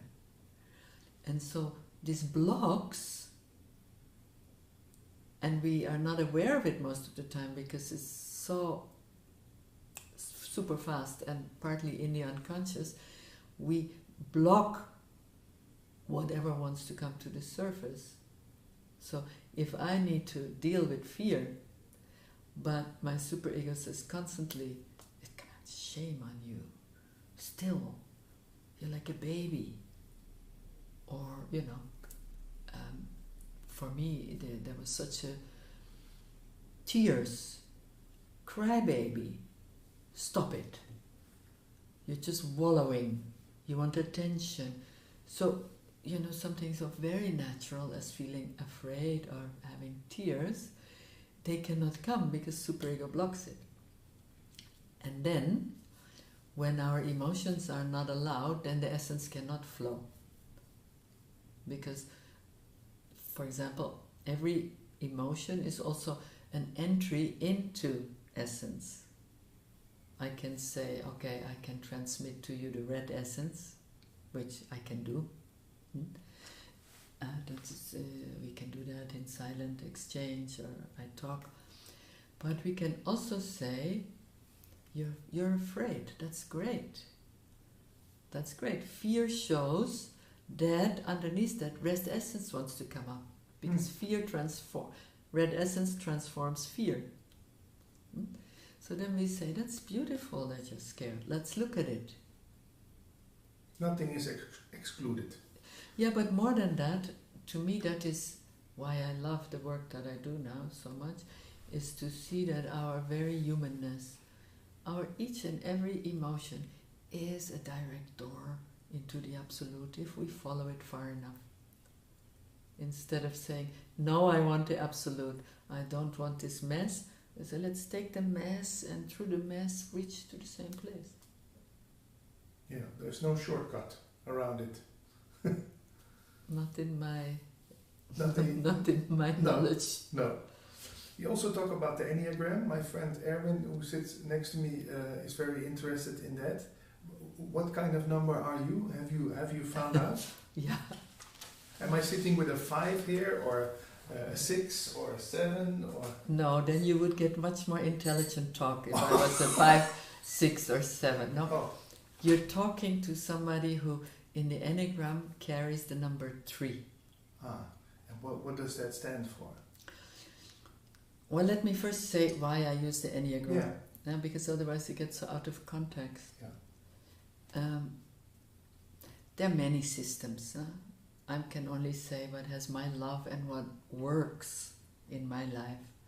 The Enneagram is a system. The Enneagram in itself is a system that describes the movement of the universe.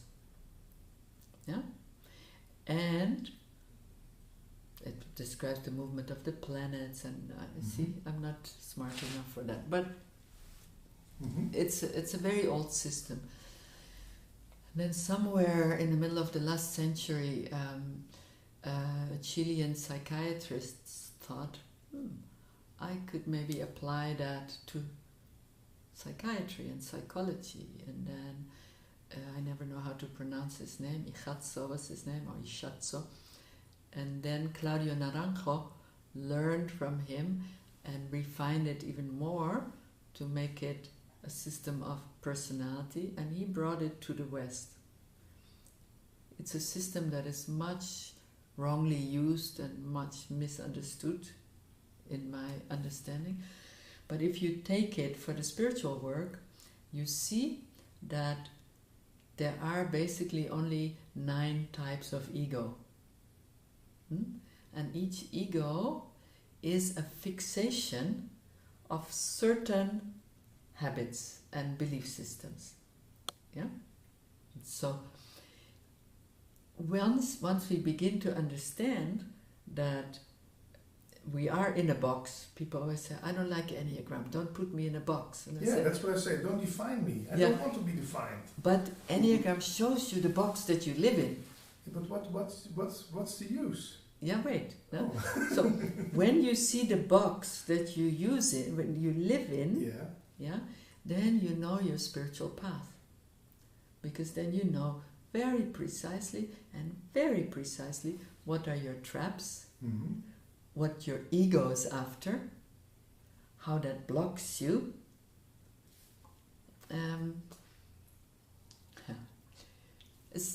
All these systems there so fast. No? So I'm at 3.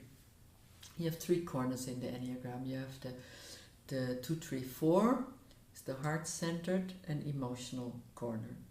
Then you have the 5, 6, 7, is the head-centered in a very positive sense, intelligent and great awareness. You have the 5, 6, 7 are the head-centered people. And then you have the 8, 9, 1, they are the belly-centered people. And so I belong to the emotional, heart-centered people. Now, knowing my type has helped me enormously to, for example, the 3 is the great achiever. Image and achievement. So I always thought I'm not a 3.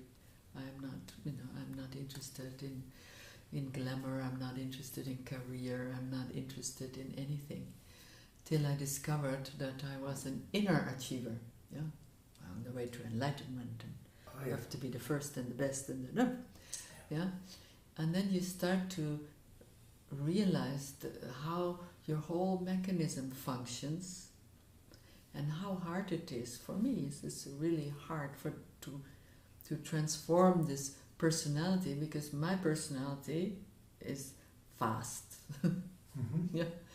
and difficult to stop. And then I learned to see, hey, where I need to stop.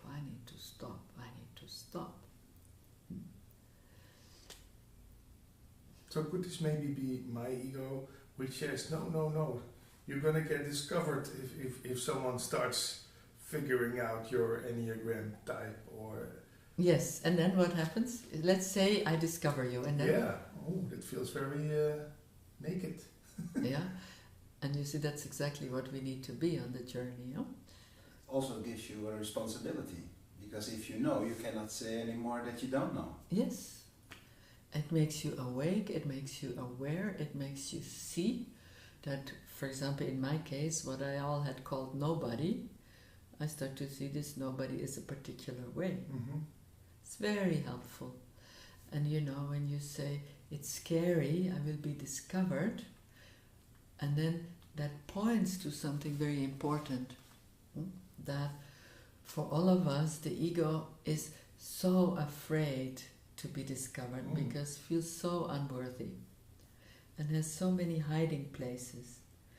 Can, hide in the stomach, or hide in the perineum, or hide in the head, like a tightness, and everything that's hidden needs to come to the light for us to embrace our totality. And a big aspect, a great aspect of the work I do now is embracing the ego, understanding the ego, so that it doesn't have to run away from me. So it's not judged, it doesn't have to run away from me and be ashamed and I was there again. You see, there needs to be, in my world, a relation between the soul and the ego. And when there's a good relation, the ego, hopefully I talk to you, I use my ego, otherwise I cannot speak in service of the soul. Now, if there is fear or hiding or shame, that's all brings us back to superego and not accepting. In the Advaita world, there's a lot of ego bashing going around. I know, that's the only reason why I, after much reluctance, say, I'm going to talk again. Because you want to... I want to bring this Yeah. peace. Yeah. And you see, something happened. Maybe 2 months ago, I went to a satsang for the first time in years. I went to a darshan and then to a satsang of somebody that I read some books, and I was very curious, and I wanted to experience that. Someone we know? I don't want to mention them. And then I went there. It's a beautiful soul, beautiful, beautiful field. So the first day I was sitting for hours in silence, in darshan. It was a great support for me also to hold my own frequency for hours on end. Yeah. Huh? So I was like, okay, I'm growing muscles here. Yeah. Beautiful. Huh? And then the next day there was satsang and talking, and then this ego bashing started again. Yeah. And something in me went like, I had to sit there for the whole day because I was together with a friend, and I thought, why am I here? And in the last hour I said, okay, I'm here because I need to open my mouth. Because the people I met there in the breaks, they were so confused. And because I once wrote this article on my enlightenment crash, don't know if you ever read that, yeah, I still get, maybe once a week, once every 2 weeks, I get letters from people that are stranded in the same way, you know? And then I always feel so, then I talk to them, and then my heart goes out to people that get so confused because they shouldn't have an ego anymore, they should only have that. I think it's a great misunderstanding. What is the right way then to go to handle the ego, Hani? Give it its place. Treat it like a little child who wants to come to you and tell his stories, or. There are different steps, you know. There are different steps in that. Like the moment we treat the ego, I call the ego as the ego child because it's a child. Instead of saying inner child, because then people think it's a real thing. Yeah, this like ego child is like a child. So in the beginning of the work, I did a lot of come here. Embracing. It's okay. You didn't do anything wrong. I can feel your pain. It's okay. You cry. It's okay. You're afraid. Yeah. And in doing this, in this embrace, we call that I have one foot in being because I am back. Yeah. For example, I'm afraid. If I'm identified, I am the ego. The moment I realize that and I say, come to me, it's okay, I'm back. I have one foot in being and I have one foot in the ego, in the relative, in the mess, in the confusion. Yeah? And so there begins to build a connection. Yeah? And later on it's more easy to see, you know, like from the clarity of, you know, what the male side of the absolute, which we call radiance. It's just often enough to see, oh yeah, because let's say for me all these things, they come up, I'm just a human being, yeah? All these things come up. But for example, let's say something that was really a big pain in me and that I tried to hide by being smart and all that, is that, you know, you're stupid. Somebody would say to me, you're stupid, I would be destroyed, yeah? And I'm so much reading all these books and knowing all these theories, and I'm still stupid and a lot of pain, and my father never loves me, and you know, then that whole story coming.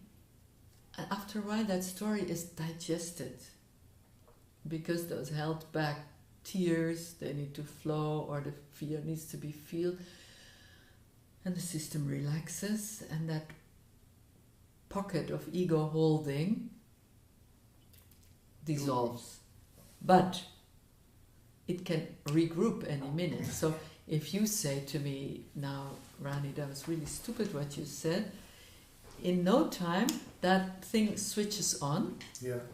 And I see ta ta ta, yeah, father, there's a little contraction in the system, that has to do with father, I want to hide, ta ta ta ta, and gone again.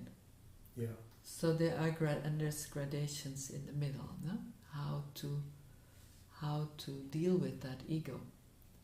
I think the other day I was thinking, actually we could almost say like the ego is the guide. The guide. The guide. To enlightenment. Yeah. If I come from being, no, I have to be rooted in being, otherwise I am ego and then you're lost. Yeah. But the ego knows exactly what it's looking for. But it goes out to look. Mm-hmm. But it knows what it wants and you can't get it off track. Mm-hmm. Yeah. So for example, then I said, oh, I want a man, I need a man, I have to have a man, why am I alone, I need a man. And then one day I say, wait a minute, let's imagine I have this man. What happens? Then I feel supported, then I can relax, then, all these things. And then I notice, hey, that brings the white essence in me. The white essence of groundedness, of a sense of inner support. And I say, the ego shows me what I need, only it looks out. So that's another way of following the ego, no? And it's like, I'm so scared, okay, but I need that. And you follow and you say, what if that fear would be gone? How would you feel? Yeah. So there's different ways to take the ego by the hand, but the intentions of the ego are good. Super. It just looks out, Outward. looks in the wrong direction. And it's because that's how we were taught and learned that happiness can be found in the world, bliss can be found in the world, permanent satisfaction can be found. Yeah. Some people nowadays say even it stems from the time in the womb, because we knew that the nourishment came from the uterus, came from the placenta. Yeah. And then when we're children, we know we get the breast or we get the bottle. Yeah, that brings relief. Exactly. And then we have developed deep in our system that if I need something, I need to go out. Yeah. Because as babies we couldn't be aware that was only the physical nourishment, because we were already this essence. Yeah, that's a great way of saying. We're almost talking for an hour. Some short questions. I want to ask you some practical things. Where can people find you? Do you give? You're planning to give some talks in Germany? No, on my website you can see. Okay. On my website, I have in the moment 1, 2, 3, 4 ongoing groups. And you can join a group like that, or? No, these groups they only when a new one starts. Okay. Yeah, and that's one reason also why I want to come to Amsterdam. Until now, my Diamond Logos, we call groups, they are only in German. And there's people from Italy that want to come, or from Holland that want to come. So I want to start an English group, and I want to start simultaneously also in talks, maybe do one evening about what is white essence or what is red essence, and bring more this idea of don't be so nasty to the ego. Yeah, that's a good message to bring in this Advaita world. Aaron, do you want to ask anything? No, I was wondering what your opinion is about the Enneagram, because most of what I experience is that most people use it to analyze other people. And in my perspective, the Enneagram is perfect to analyze yourself or for self-inquiry. Yeah. What's your opinion about that? Yeah, absolutely, like what you say, no? You know, like just before I said the Enneagram is one of these misused, but we can misuse anything. We can also misuse essence, you know? We can misuse anything, and people use it to point at other people. People use it to box themselves even more and say, no, I can't do that. I'm a 5, or I'm a 3, or I'm a 2. No? So, As an excuse. and so we can use that's the ego is, of course, super smart and wants to survive at any cost, so it uses whatever. It was shocking for me to discover that ego can also continues, you know, okay, ocean falls into the drop, ego survives. Huh? We didn't know. Many teachers also say my ego is no more, but I tried with a few. I step on their toes and they get very angry. So there is an ego. No? And I did it out of friendly reasons, but look, there is somebody. It's illusion to think ego is gone. Then the ocean falls into the drop. Then you say, now, ego must be gone. Comes up again. No? Then the body gets transformed. I say, now, ego comes back. Yeah. I have a little book. It's called Entry into the Realm of Reality. That has really changed my perspective forever. It's from a Chinese master. It's very difficult to understand, but it's the story of a disciple who gets enlightened with a master. And then the master sends him to the next master, who is maybe a master in the area of compassion. And so he needs to start all over again till he fully masters compassion all the way into the Absolute. Then he goes to the next and he teaches him that, and go to the next and teaches him that, and go to the next and teaches, until all the virtues, all the virtues of the ethical code of existence are restored. So that has changed my perspective about the journey, about evolution, about that we are not on a spiritual journey, but that we are spirits in a human journey. No, it changed my perspective forever. Any books you wrote on these subjects? No, not yet. Not yet. Maybe this inspires you. Not sure. You know, it's we have asked Faisal to write books. Yeah, Almas has produced one book after the other. Understandable, again, according to Enneagram type. Some people are just very bright and writing easy, other people are hard people, different. Is it maybe a way to stop this inner judge, to know that to know your Enneagram type, so you know that you're not capable of doing anything? Yes, yeah, it's so smart. Really, you know, then you say that the inner judge says, look, you don't even know how to stop. And I say, that's right. That's my greatest difficulty. That's absolutely right. Yeah. And end of discussion. End of discussion. Yeah. The metaphor is also most of the time it's used that a dog who's always biting is a reliable dog. So if you're really aware of your Enneagram with all the stereotypes that comes with it, then you know your habits, but you also recognize the dog who always bits and always bites. Not sure I totally understand. If you know your traps. If you know your traps, it makes you reliable. So you know that. Okay. Yes. So you can be really focusing on, and then you can let it go, because you have to get hold on it before you can let it go. Yeah, you have to know it, and you have to accept it. Nobody wants to be their Enneatype that they are. No. I always thought, I said to everybody, I'm a 2. And I thought the 3 are the worst. I didn't like these people. Till you discover, oh, that's what I am. Yeah? And then to start to own that.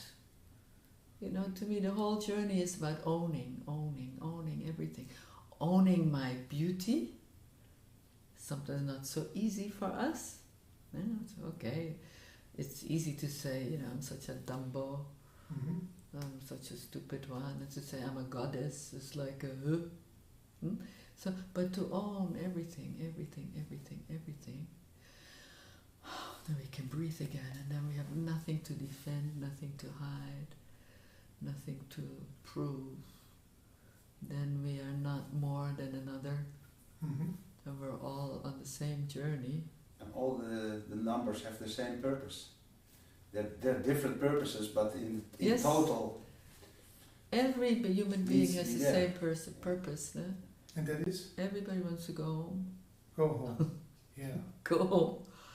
How come you seem so very confident to me, a very confident woman, but not in a cocky way, not in a way of that I think, oh, this woman has her nose up in the air. Is that the quality you have always had, or is that because you know yourself, you know your traps, you know your what you are good at, what you're not good at? Why is that? I would thank it to Amma and Faisal. I think sannyasins as a group are rather known for their arrogance than their humility. Yeah? So when I came to Amma as a sannyasin, I was shocked to see my own arrogance, my spiritual arrogance, thinking I was, hey, and after all I had already awoken and come on, you're talking to Rani. And Amma teaches humility. Yeah, doesn't matter who you are, where you come from, you go with 2 or 3 other people on the floor on a coconut mat in a very simple room that is so Spartanic, like you don't believe it. Yeah, and Amma's whole being and her whole teaching is humility and service, and Amma's helping me to have at least a little bit of humility, because humility is so difficult. Humility, I love what Benjamin Franklin once said. He said, humility is my most difficult thing, because the rare moments that I am truly humble, I'm so proud of myself. So that's why I say humility. And Faisal has such a beautiful soul, such a brilliant teacher, such a wise man, and he is very normal. Mother Amma is still alive. Is Faisal also still alive? Yeah, Faisal's still alive. And does he do any work? Yes, not so much anymore. We're having only once a year now in Europe, like 3-day integration retreat, 3-day teacher training. It's very minimum. But he's still there. I talk to him often. Okay. Well, thank you very much for this nice talk. Thank you for asking me. It's through talking to you, I notice how happy I am to talk about it. And it flows naturally, so please don't stop talking. I'm just beginning. Yeah. Thank you. Hey, thanks. Nice to meet you also. Yeah, thank you so much. A new edition of Advaita TV, an interview with Michiel Slechten in Zwolle. I have some information here about Michiel and his book, At Ease at the Well, Praxis of the Natural State. You work as a teacher in natural meditation. Michiel gives conscious therapy in his hometown here where we are, Zwolle, in the Netherlands. Awareness of direct experience is his teaching. Natural meditation is self-realization as praxis. His teaching is simple and profound, and in line with the non-dual Dzogchen teachings from Tibet, known as the praxis of the natural state. The focus is on realizing our natural state of oneness and perfection. After 6 years of meditation practice integrated into everyday living, Michiel awoke in 1995 to his true nature. With the help of a Dzogchen teacher, maybe you can say his name again because it's quite difficult for me. Yeah, it's Lopon Tenzin Namdak. Okay, He is also the teacher of the Dalai Lama. Mm-hmm. Has been, yeah. Has been. Yeah. Michiel followed intensely Byron Katie, Eckhart Tolle, and Rinpoche. Tenzin Wangyal Rinpoche. Yeah. Yes. Yeah. Correct. Yeah. After more than 20 years of realization, the ebook At Ease at the Well was published. Michiel Slechte has a clear and poetic way of writing and encourage you direct to experience what is written. Michiel is open for Skype consultation based on donations, and his teachings are recorded and can be found at his website michielslechten.nl. We'll put a link under this interview. Michiel, thanks for having me, and thanks for this introduction, so everyone knows who you are. 1995. Can you remember anything about that time, that place? Where were you, and what happened? Yeah, I was in the room where the Lopon Tenzin Namdak gave his teachings about the natural state. And I had practice meditation for 6 years in different forms, and what he was expressing about the natural state, that's my experience. I thought that man is talking about what is what I feel and what I hear and what I. So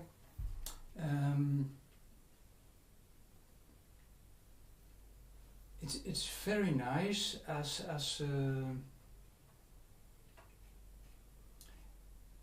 when the teaching is understood by the mind.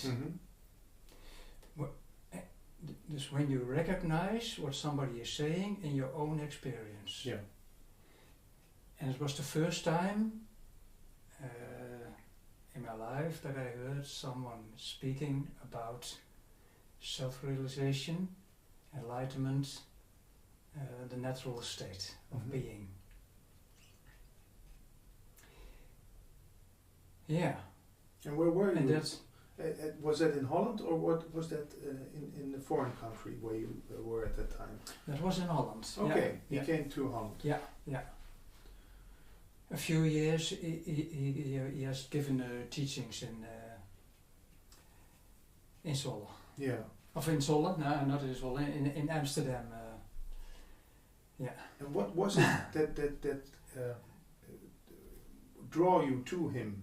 There were more teachers at that time, I believe. Why especially him? Yeah. I has become curious about the Tibetan Buddhism. Yeah.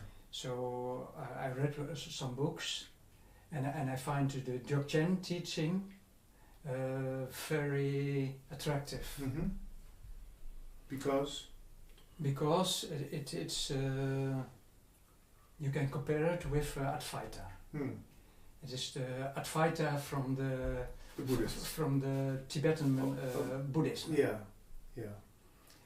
And no, I feel me drawn to that, and I had made a choice between the Dzogchen teachings from the Dalai Lama Buddhism or the Dzogchen teachings from the Bön Buddhism. There's a difference between those two. The Bön direction is the old religion of Tibet. Long before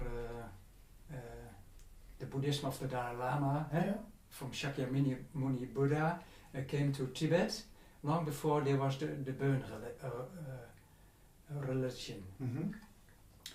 And no,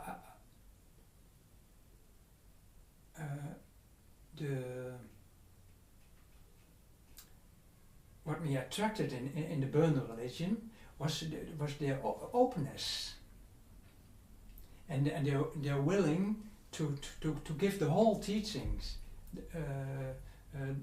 directly. Mm-hmm. While in the normal Buddhism of Tibet, the great the great how do you call that? From the Dalai Lama. Mm-hmm. Great teaching. Yeah. You have to go many years of preliminary praxis. Yeah. And they told almost nothing about Dzogchen. They kept that secret, you could say. Nobody knows. Most people don't know that there is a Dzogchen teaching in the Tibetan Buddhism. How come? Yeah, they kept it. I don't know. You have to start from the bottom up. Oh, yeah. Make first 100,000 prostrations flat on the ground. Yeah. Oh. And come back 3 years later. Yeah. And that's only one step. And then, and the Burn was much more open. Yeah. And willing to give the whole teachings. Yeah. So in 1995, this awakening happened. Then a logical question always is: Did something change in your life? Did you become a different version of yourself, or did all things stay the same? Yeah, a lot of things have changed. Yeah. For me, it was not a certain realization. It was gradual. Mm. So, yeah, we talk about this point more than 20 years ago. Yeah.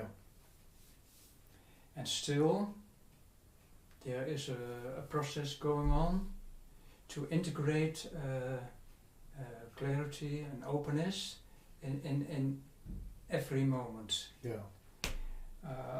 I see also with the persons who have a sudden awakening, Mm-hmm. the awakening does not reach every aspect of their life.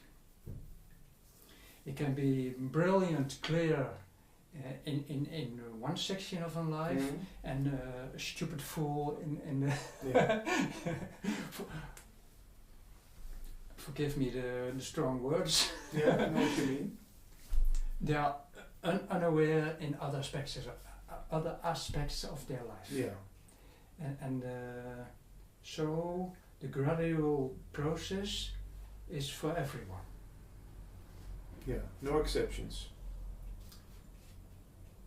No people who are and then. Yeah, there are some people who are at a very young age Mm-hmm. have a beautiful realization. That's true. It's how fast that is going, the integration process in Mm-hmm. every aspect of your life and body. It's not predictable. Mm. It differs Yeah. a lot. Yeah. So it's a difference for everybody. Yeah. So it's for us not. It can be interesting, but we don't have to follow the path Michiel Slechte has followed, or we cannot follow the path. Different for No. everyone. Yeah. Yeah. You always follow your own path. Yeah. And every time you think, I try to follow the path from this direction or that direction, it's a little bit dangerous, because you move away from your own path, Mm-hmm. and that's so important to every time to find your own knowing. Mm-hmm. And how do I know if I'm on the right path? There can be some doubt that you think, well, is this right? Is this the right teacher? Is this the right teaching? Is this the right book? Am I at the right place? Do I have to move to another country? Do I have to move to Canada where there's more nature? You know, all those questions which pop up. Yeah. Yeah. And they bring you further. Well, further into thinking all the time. Yeah. And I can only teach my own way of realization. Yeah. And every teacher can only teach his own way of realization. Yeah. And what for me important is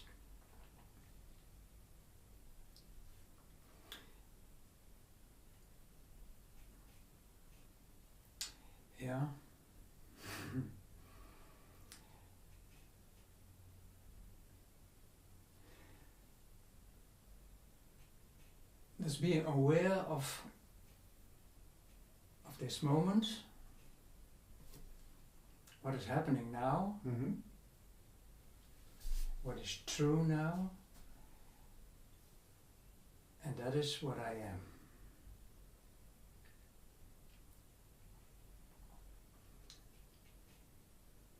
So perhaps we could deepen that today a little bit. Please. What is true and what is not true. Mm-hmm.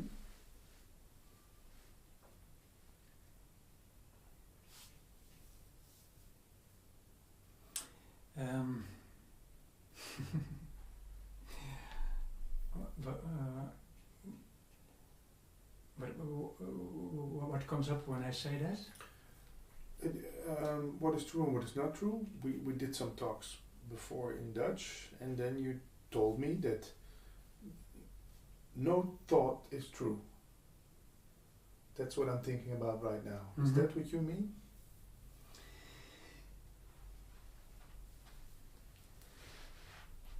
Yeah, no. The appearance of a thought is true. Mm-hmm. And it's the appearance of a story. I know what you. I think I know what you're pointing at. Yeah, and that's not the reality right now. A story is a story. Yeah, it's just fantasy about something. Yeah, how it could be or should be or will be. Yeah. We could play a game now. Oh, nice. Nice. Yeah. Say something, or ask something to me about what you think is true. Okay. Like the work of Byron Katie. We're gonna... Not okay. Yeah, a little bit. I'm gonna ask you something which is true. Well, what you think is true? Yeah. Yeah. What I think is true is that I'm too fat. That I have too much weight on my body. Is it true?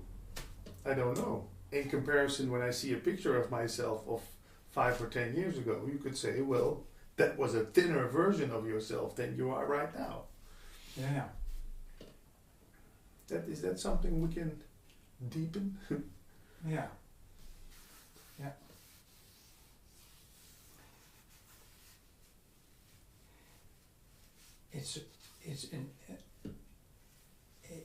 It's a story, yeah. Mm-hmm. It's not true.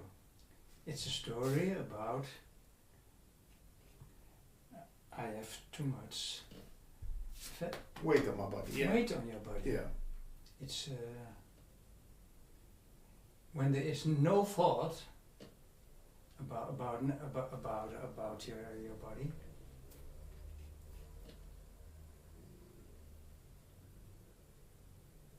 Yeah. You are what you are. Yeah, there's nothing wrong.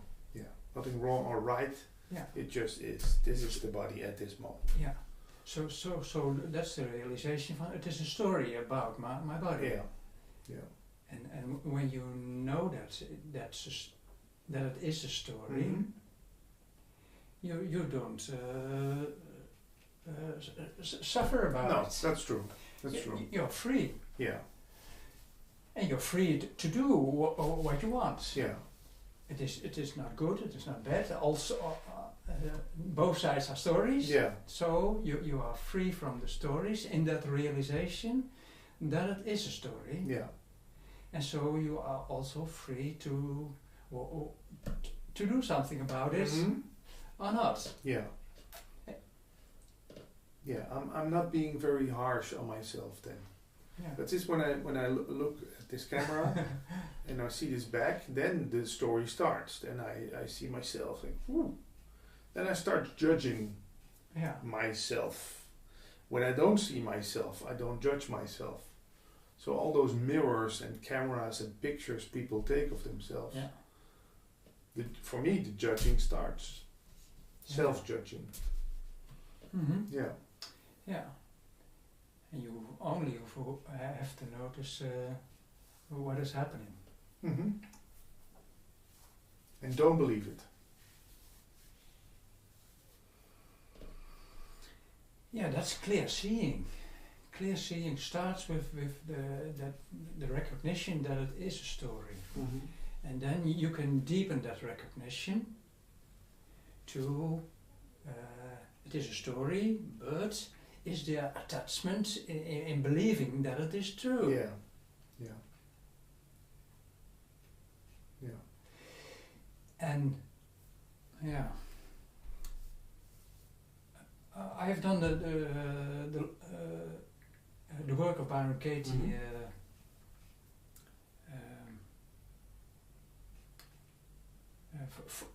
for many years, and it's a profound teaching to what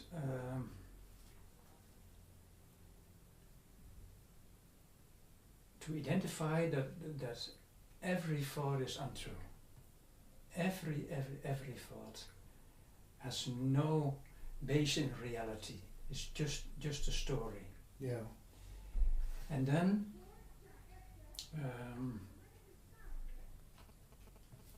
yeah, you know a lot about Advaita. Mm. Yeah. And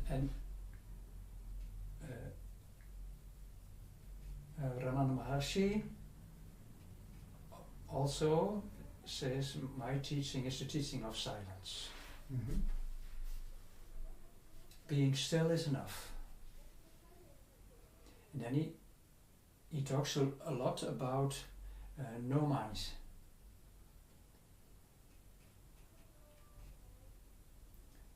And no mind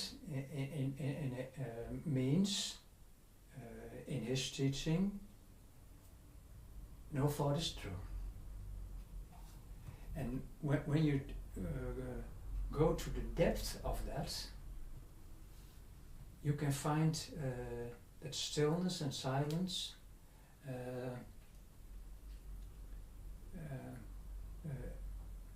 at all times.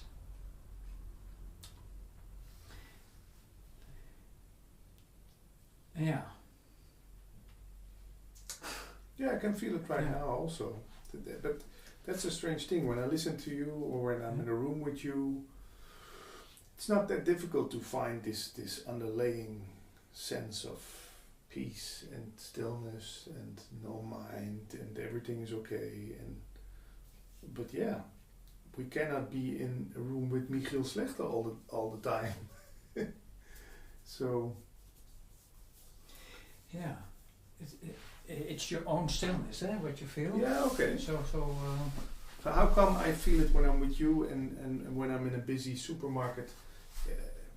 It's at the back. It's almost gone. I can. It will be there, but I cannot feel it. yeah, it's that integration process. Yeah. Yeah. Okay. Can you give us some tools how to stay anchored in this field of unknowing, or how do you want to call it, this field of love, peace? Can we throw out something there that we can reach it all the time? Mm-hmm. Yeah, there are a lot of I call that the bells are ringing with certain sounds. Stillness in a conversation is another bell that wakes you up. Mm-hmm. When you are busy on the computer screen and then you pause a little, your head goes up. That's also a moment to deepen your stillness. Mm-hmm. Stress, when you feel stress, that's one of the most important bells that can wake you up. Yeah. Because you know that you have to slow down at that moment, or Yeah. Give attention to what you feel. yeah. That feeling wants attention, and the mind, the thinking mind, is the most of the time the first to jump on stress and pain, Mm-hmm. and that's the praxis. There's not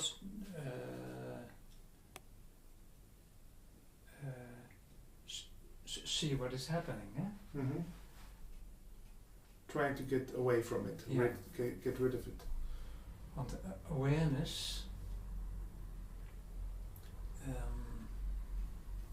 is soft and gentle and friendly and understanding, and you're at ease. Good feelings are coming Yeah. together, and it's totally different than the thought process. Yeah. The thoughts want to find a solution. Yeah. No. Perfect, but wait a little. Yes, feel my pain. Yeah. Yes, feel my stress, and aware of what is happening, so your body can come to rest, and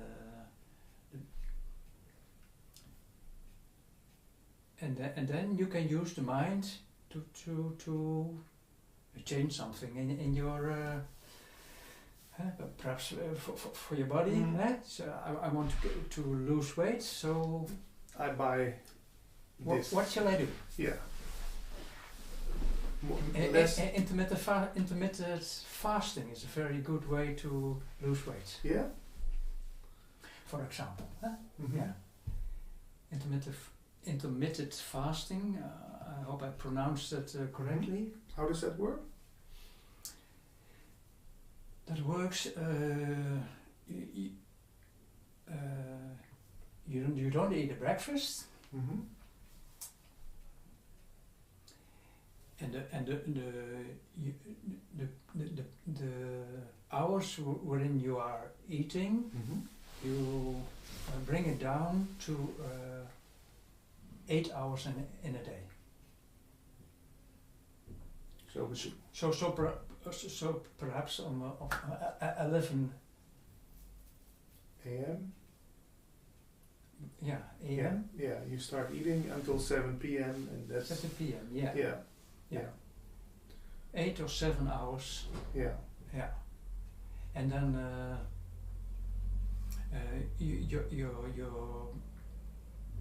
your body gets the signal. I need food. I need food. I Mhm. need food. Yeah. So your cells, your hormones get sensitive Mm-hmm. to the regulation of your food intake. Mm-hmm. And when you eat all the day except when you are sleeping, your body gets the signal from it's enough, not more, it's too much. I want to Mm-hmm. have a break. Yeah. So it gets how do you call that? Distorted. Yeah. Yeah. Yeah. We talked about this in our Dutch interview. You have a quite different diet than I have. You are on a raw. It's not a diet, but you eat only raw food. Yeah. Yeah. Yeah. What about food? I when I go to the hamburger joint, the McDonald's, and I eat it after 2 hours, I really start feeling dirty. I get this sense about myself. How come that food gives us so much signals and feelings, and how is that when you only eat raw food? What did that do with you and your body?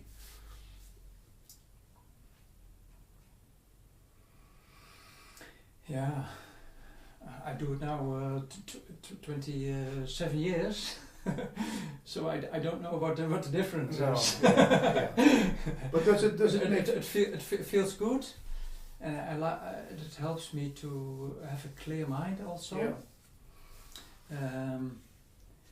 Clarity is not dependent on the sickness of your body. Mm-hmm. You can be clear about when your body gives unclear signals. Okay. But you are then clear about unclarity. Yeah. Yeah. I like to be clear about clear. Yeah. Yeah. So it's not dependent on this body. That's what I was thinking. I was thinking when I start eating only vegetables and only raw food, fish, maybe then I will become clear also, more clear. Yeah. No, it doesn't have to do something with your spiritual practice. No. But there must be a reason for you. A little bit perhaps, because you are going in search for.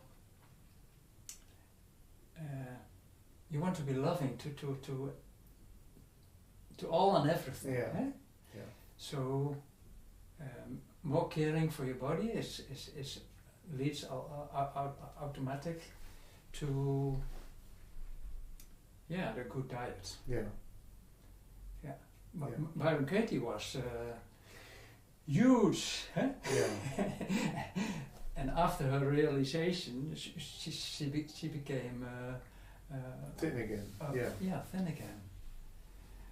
Why is that? Because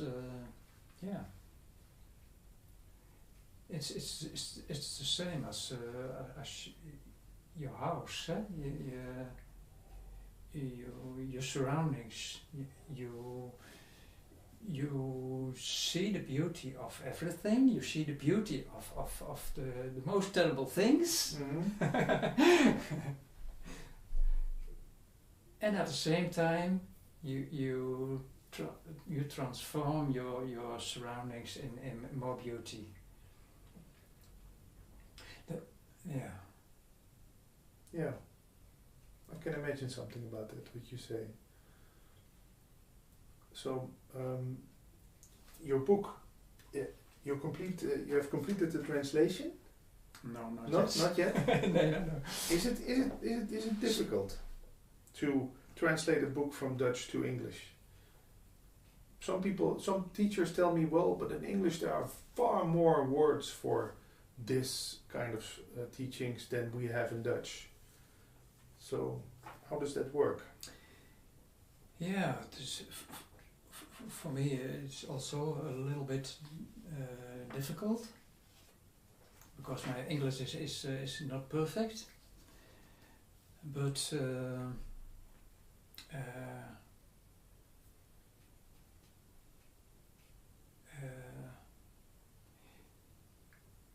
I'm very glad I'm translating it myself and not somebody else, because it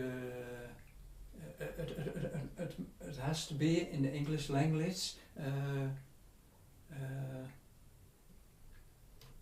for the reader to be maximum. And when you translate it literal, it doesn't work many times. Yeah, it loses its depth. Yeah. And for the with the help of Google Translation. You can get very far. Yeah. I hope I get the way of how you set it into written words. Yeah. And I hope the poetic way of writing don't get lost in English. Yeah. And the natural state, is that something that can be reached? Is that something that is always the case? Is it hidden? Is it right in front of me? Where is that natural state, Michiel? Mm-hmm. It's all about recognizing, eh? Yeah. You cannot. Can you point to it? Can you say there's the natural state, or here, or is it a taste? How can it be found? Yeah.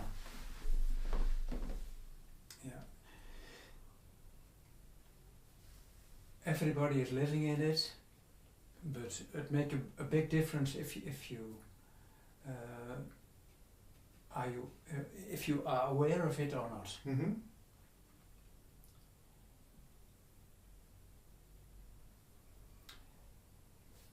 In a technical description, Mm-hmm. it is when you are aware of something arising in stillness,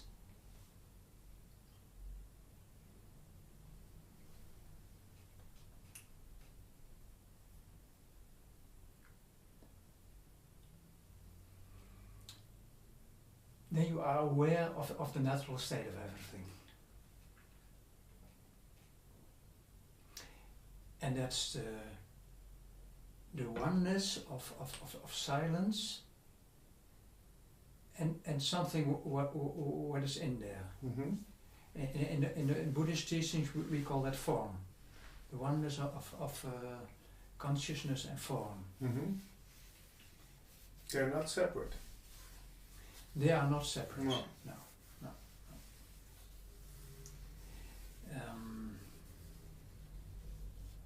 I don't know.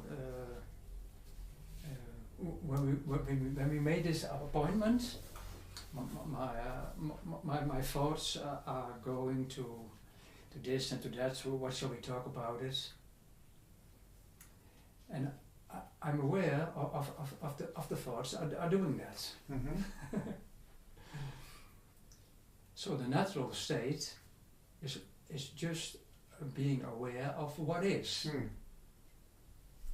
Yeah. And I say sometimes consciousness doesn't exist.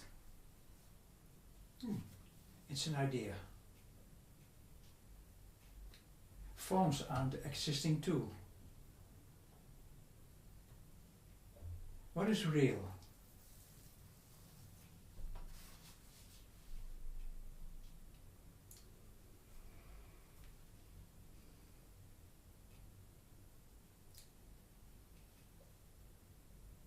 Another word for it, for that union, is this.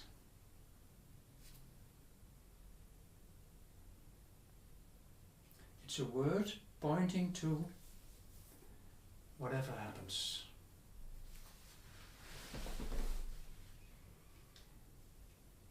Every sound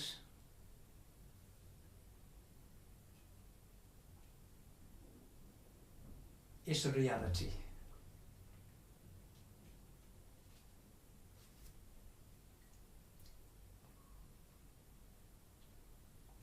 Tasting the tea, hearing the sound. Yeah. Yeah. The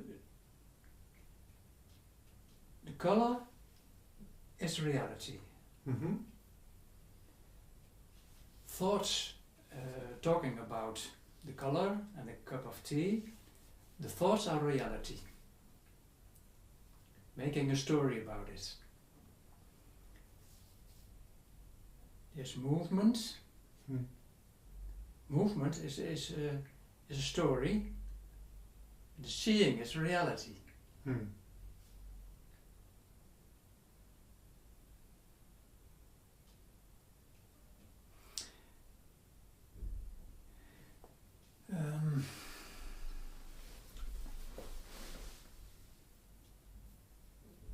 When you see something or hear something,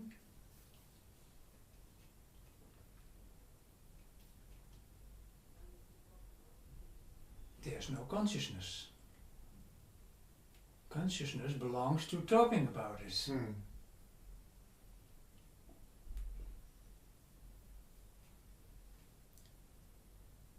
The color, seeing the color, is true.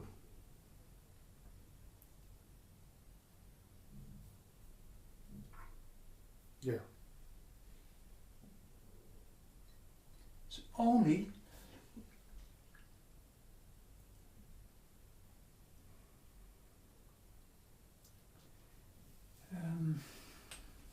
yeah. At the same time, it's a miracle. Yeah. I don't know if it is totally clear, but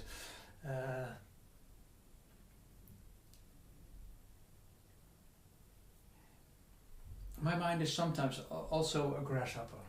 Yeah. Jumping from this to that, from this to that, from this to that. I know where you're pointing at. I think. Yeah. So, but that difference from teachings I hear in Advaita, where they say all there is consciousness, and what you are is that consciousness, because in consciousness things can appear. A cup of tea, a lamp, a Michiel, a Patrick. Yeah. Does that differ from how you see it? No.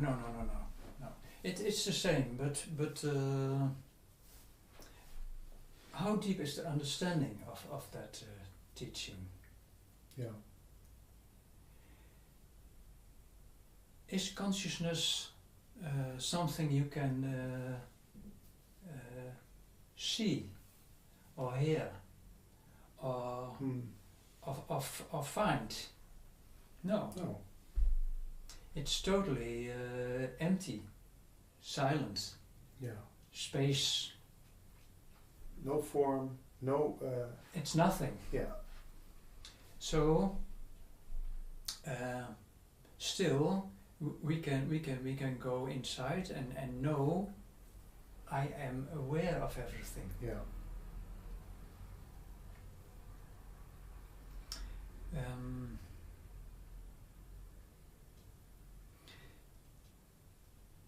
But what in truth are you aware of? From a knowing, that's a form too. Yeah. A knowing, I am aware. Perhaps a thought, I am aware. First a knowing, then the thought, the way of expressing that knowing, but still, you haven't found consciousness itself. Mm-hmm. The same with the material world.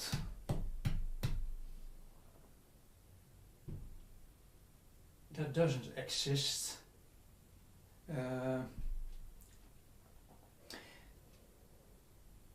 in the teaching separate from your awareness. There always is awareness involved to find something solid. Yeah. Without awareness, there is no solid world. No. Solid world. No. And that doesn't mean outside the room or another city doesn't exist in reality. But you have no proof. I don't mean that. I don't mean that, because everything has its own consciousness. This glass has its own consciousness. It's also conscious, this glass. Yeah. Yeah. Or the one, or the universe, feels itself as glass. Yeah. It is conscious of itself through glass. Of as glass. As glass. As glass, yeah. As yeah, glass. Yeah. So when there is no human seeing the glass is still glass. Yeah. Yeah. The one experience itself as the total universe. Yeah. There's also a misunderstanding in Advaita many times. Yeah. Because they will react every form as non-existence. Yeah. But that's a little bit too much of the good thing. Yeah. the teaching behind that is that you need to be aware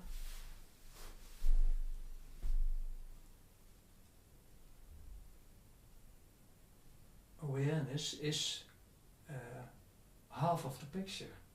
You can't skip awareness to find only a material world. Awareness is one with the material world. Yeah. It needs each other. Or not. It needs each other. So yeah. Awareness and the material world. Yeah. They need each other and they are one. So separate, that's that's what we talk about. Separate, they don't exist. Yeah. Yeah. There's another dogma from the Advaita world. I'm curious about how you feel and think about it. That's the concept of free will, but more so, let's say that everything that happened until now, from the moment I was conceived by my father and mother, until the moment that I'm sitting in Zwolle right now, in this position, on this chair with you, could this have been otherwise? Or is it exactly how it had to go?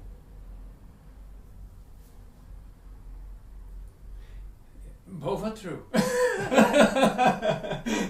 Yeah, it could have been otherwise. Yes, of course. But how then? How? What should have? But let's specific. That's the mystery of life. Yeah. So the totality. Yeah. Of everything. It's always in the now, but the whole past is also in the now. So this totality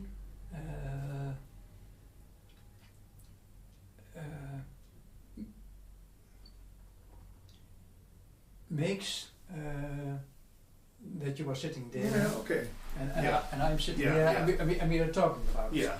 So, Yeah. so is it all coincidence then? no, it's not coincidence. No. It's Predestined? Is it, or is it just a flux of life reacting? And what they say when a butterfly flaps with its wings in China, it could have easily transformed into a thunderstorm in America. Are things really that connected? Yeah, everything is total connected. Yeah. But that doesn't mean that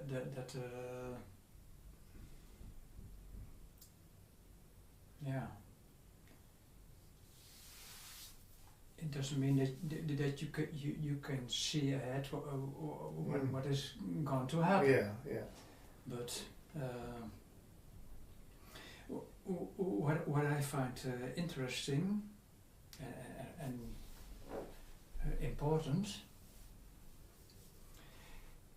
is that you get a feeling of the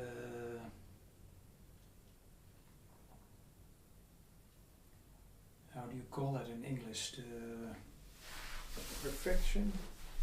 yeah, but perfection is a good word. Yeah, that everything what is real and happening now is perfect. And you can go to that realization at first place. The first step is being still aware of what is, and then in Advaita they have beautiful words, beautiful pointings. They say what you are is being, knowing, bliss. Sat Chit Ananda. Yeah. Being is the stillness. You fall in stillness, in silence, and you are aware of being. Mm-hmm. That's the first step. The second step is knowing. Sometimes it's translated as consciousness, Mm-hmm. but knowing is a much more beautiful word for it, much more correct what is really happening. Knowing, awareness is almost the same. Perhaps it is the same. You know when you are when you realize being, stillness, you know what is true and what is not true. Yeah. Only believing your thoughts is the untrue side of it. Hmm. Yeah. The rest, all is true.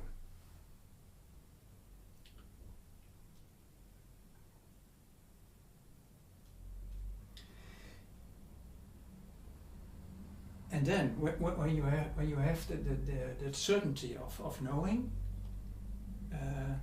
there is bliss. And bliss doesn't mean you have to be very joyous or happy, ecstatic. Mm-hmm. Bliss is a word for being at ease. See the beauty of everything. Feeling free.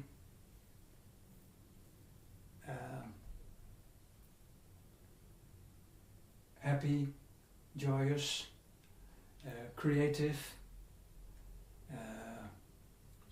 clear. Yeah, spontaneous. You sometimes creative. Yeah. This is all, and we have in the Dzogchen. There's a great deal of the teaching is about that. Yeah. Dzogchen means the great perfection. So it's a teaching about this bliss. So we don't call it bliss. Yeah.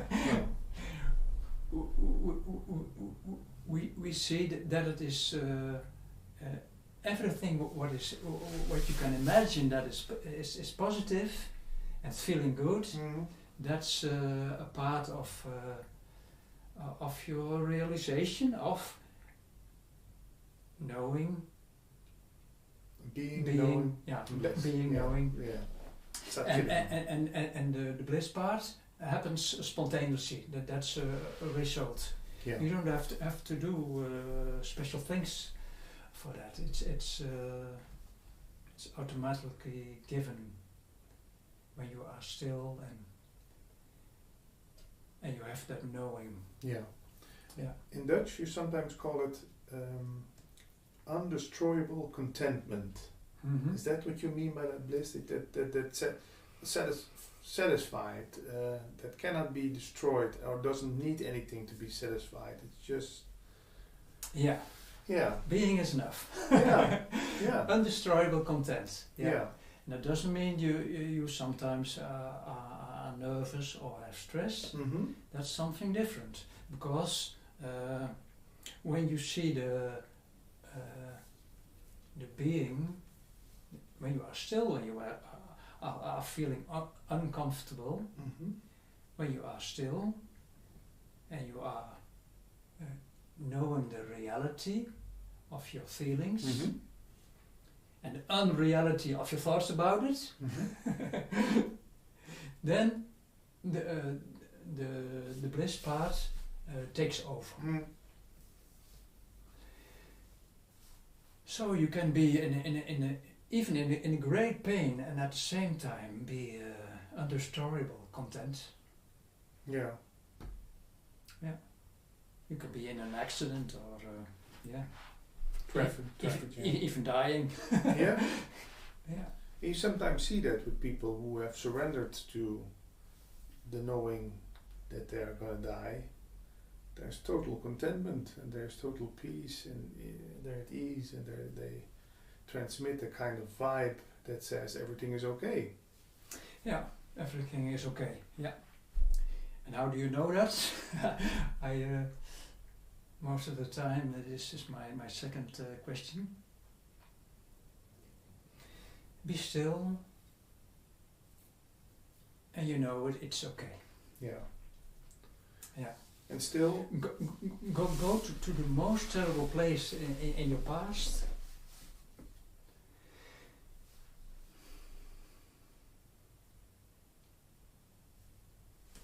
From a silent place, you look back mm-hmm.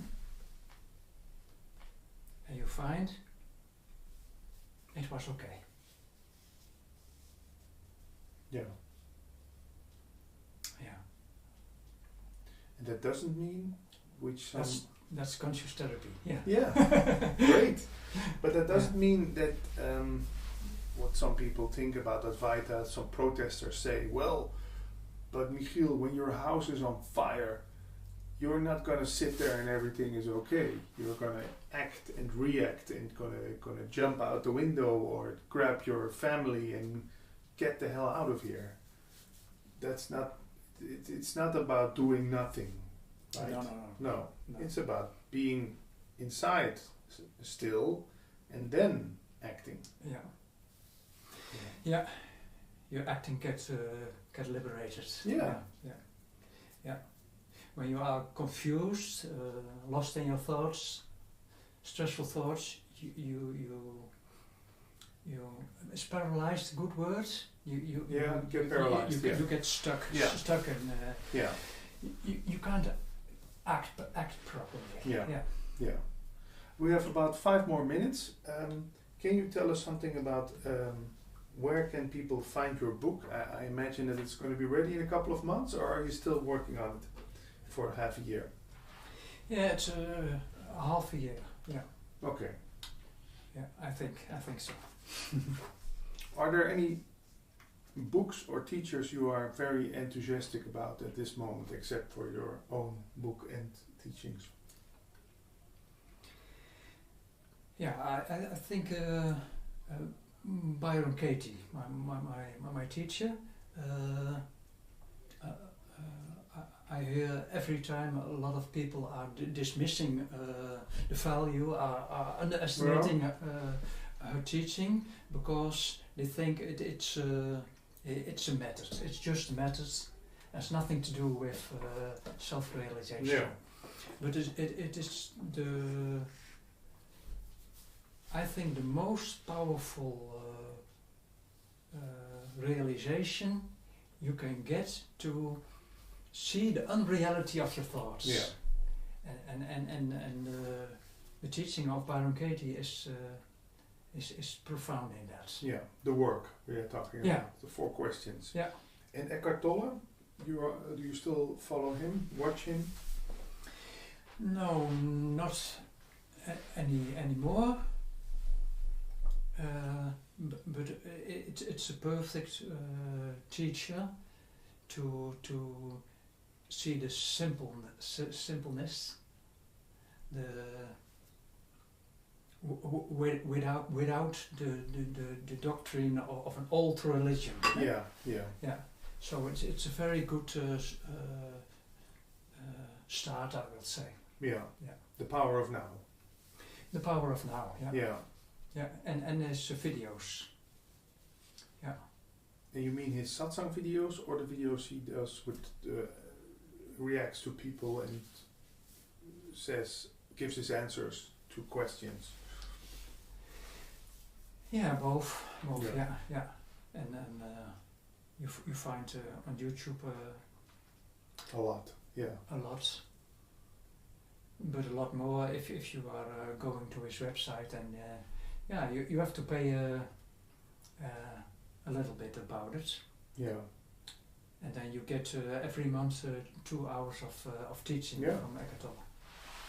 And Osho, have you ever been into his teaching? I've read a lot about Osho, his books, I mean, before I have my awakening. Yeah. Yeah. Yeah. After that, not anymore. Our characters Mm-hmm. are a little bit different. Yeah. I am more how would you say? Laid back. Yeah. And final question, Yeah. what I find so interesting about you, that okay, you have this awakening, it still deepens and deepens, and you are still interested in watching these kind of videos, listening to tapes. Yeah. Some teachers say, well, I don't need that anymore. I've seen it, throw away my books, I don't watch YouTube anymore. What's the difference for you? Yeah. The difference is I like to learn all the different languages, Mm-hmm. language wherein you can express Yeah. the truth. Yeah. So it helps me to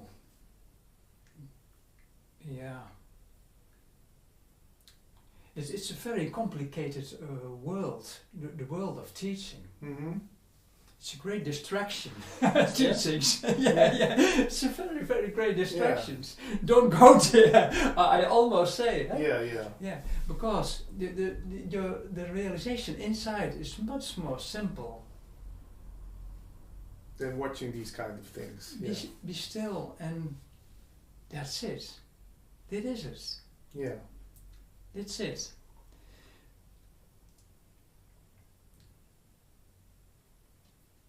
And then they got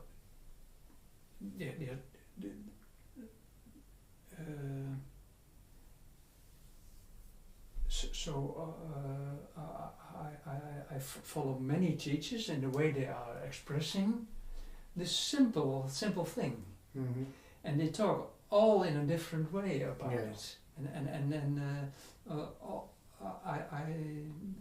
I find that interesting. Yeah. I want to learn all that way of expressing.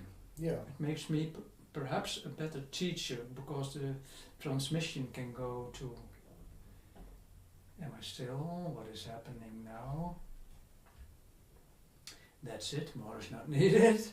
But then we talk about it. Yeah. You also give satsang? I give satsang, In Dutch? In Dutch, yeah. And sometimes I make a video. Yeah. In English also. Yeah. But that's just the beginning of it. Yeah. Yeah. Okay, Michiel. Yeah. Thanks very much for this nice talk. Thank you too. Yeah. And we will find you on YouTube and your website michielslechten.nl. .nl. Yes. Yeah. Sitting here with, and then that's maybe a difficulty, how to pronounce your name in English. Yeah. Jan Cowhorn? Should be John, I think. And Cowhorn is a name I used. I have used from when I was 18. Of course, it's a literal translation into English. But in Dutch, it's pronounced Jan Cowhorn. We talked before sometimes in Dutch. Yeah. And now for our channel Advaita FM in English. This was inspired by a guy who inspired you, Alexander Smith. He did Yes. meetings in the 80s and 90s in Holland where you saw him. Mhm. And he sometimes suddenly started talking in English. Yeah. Was that for people sitting in the audience who came from far? Or? Sometimes he would have English guests, and then he would automatically switch to English just in a snap. Yeah. No problem at all. And for the Dutch people, well, most Dutch people speak English fairly well, or at least they can understand it fairly well. So we hardly noticed it ever. Is there a difference in expressing this message between the different languages? You now started translating a book from English to Dutch. Yeah. The Dutch language needs more words. More words. Yeah. When we translate a book from English to Dutch, then I think it's 20% longer. So that's what I'm noticing now. Sometimes I read a sentence, 10 words or so, and there's no short translation in Dutch possible. So then you need to use more words, 15, 20 words sometimes. So that's different. But in terms of what you're trying to say or to transfer to people, it makes no difference at all. And what is the best way to hear this message? In your own language, or can you say, if you read a book like I Am Dead by Nisargadatta in English, it's better? I've always read everything in Dutch, and I Am was translated in Dutch by Walter Keers. So to me, Dutch was the only thing that I read. But I think nowadays, most people, especially younger people, speak English perfectly. All movies are in English. Almost all pop music is English. When you go on the internet, almost everything is English. So should be no problem at all, I think. Yeah, I'm thinking about a study I read in a psychology magazine. They talked about how people get in a different state of mind when they have to talk another language that they're not used to. So could it give more distance between what is said and what you perceive, or? Yeah, I think when you speak in your native language, you can use all the little nuances that you are used to, and I use puns regularly, woordspelingen in Dutch. And that's, of course, that's much more difficult in another language. Yeah. On the other hand, it gets the listener out of his or her comfort zone. So it's more difficult for them to make up things and to pretend to tell something other than what they are really trying to ask or to tell. So I think it depends. I don't know. All my satsangs are in Dutch until now, and that's been 17 years now. So apparently for me, Dutch is the way to go. Yeah. Never people from England or No. Maybe this is a way to get people get to know you. Can you tell us a little bit about your journey? What age did you get interested in books from India or spirituality? Well, at first I had problems with breathing, hyperventilation, anxiety attacks. How old were you then? 23. About 30 years ago. 23, 24. About 10 years ago, yeah. No, 30. So the first thing I did was I visited my how you call it in English, doctor? Anyway, physician, yeah. Mhm. And he told me about hyperventilation and you can breathe in and out Paper bag, paper bag or something.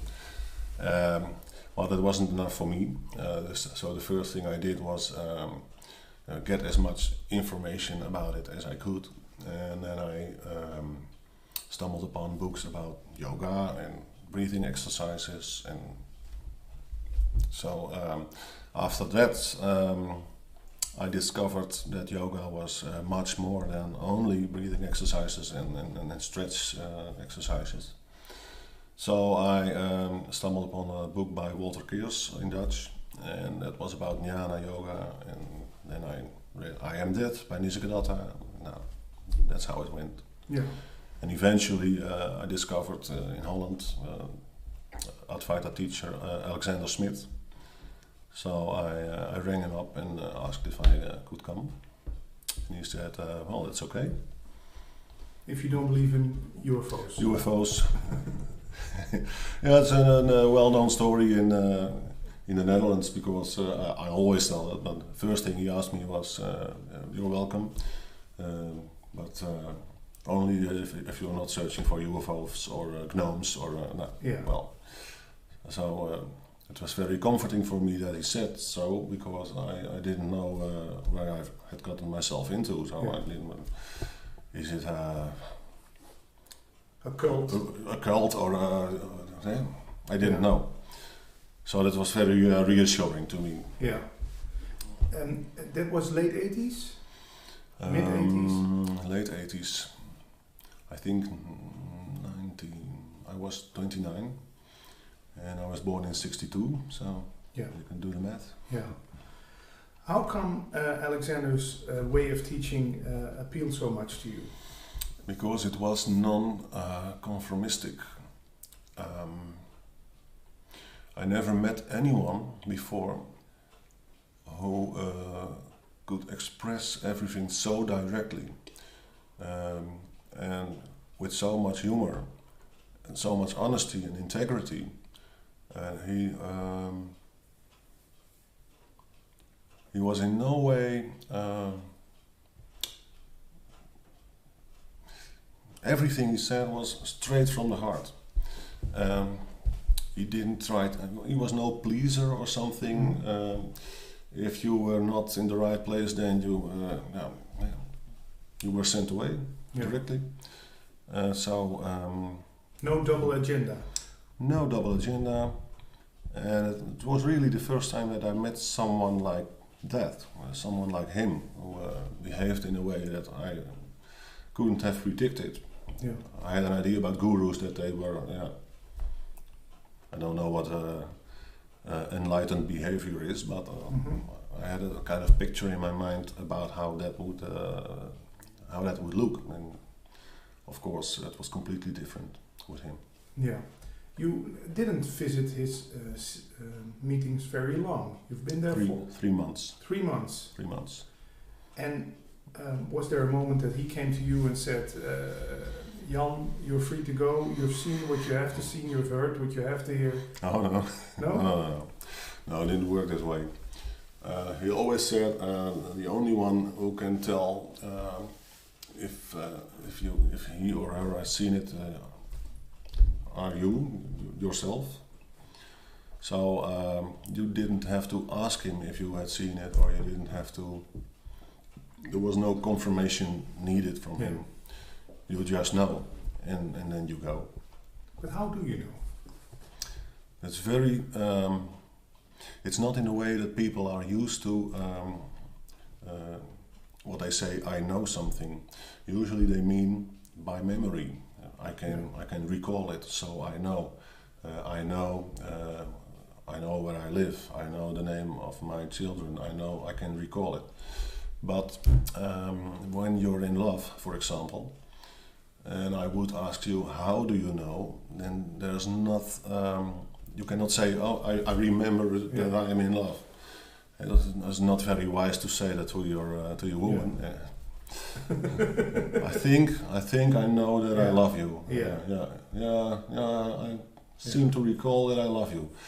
You love someone or you don't. You just know. Yeah. You just know. So how is not applicable. Why is not applicable. You just know. Yeah. And maybe it's more because of the absence of a lot of things than the presence of some things. What did fall away? Questions? Questions fall away.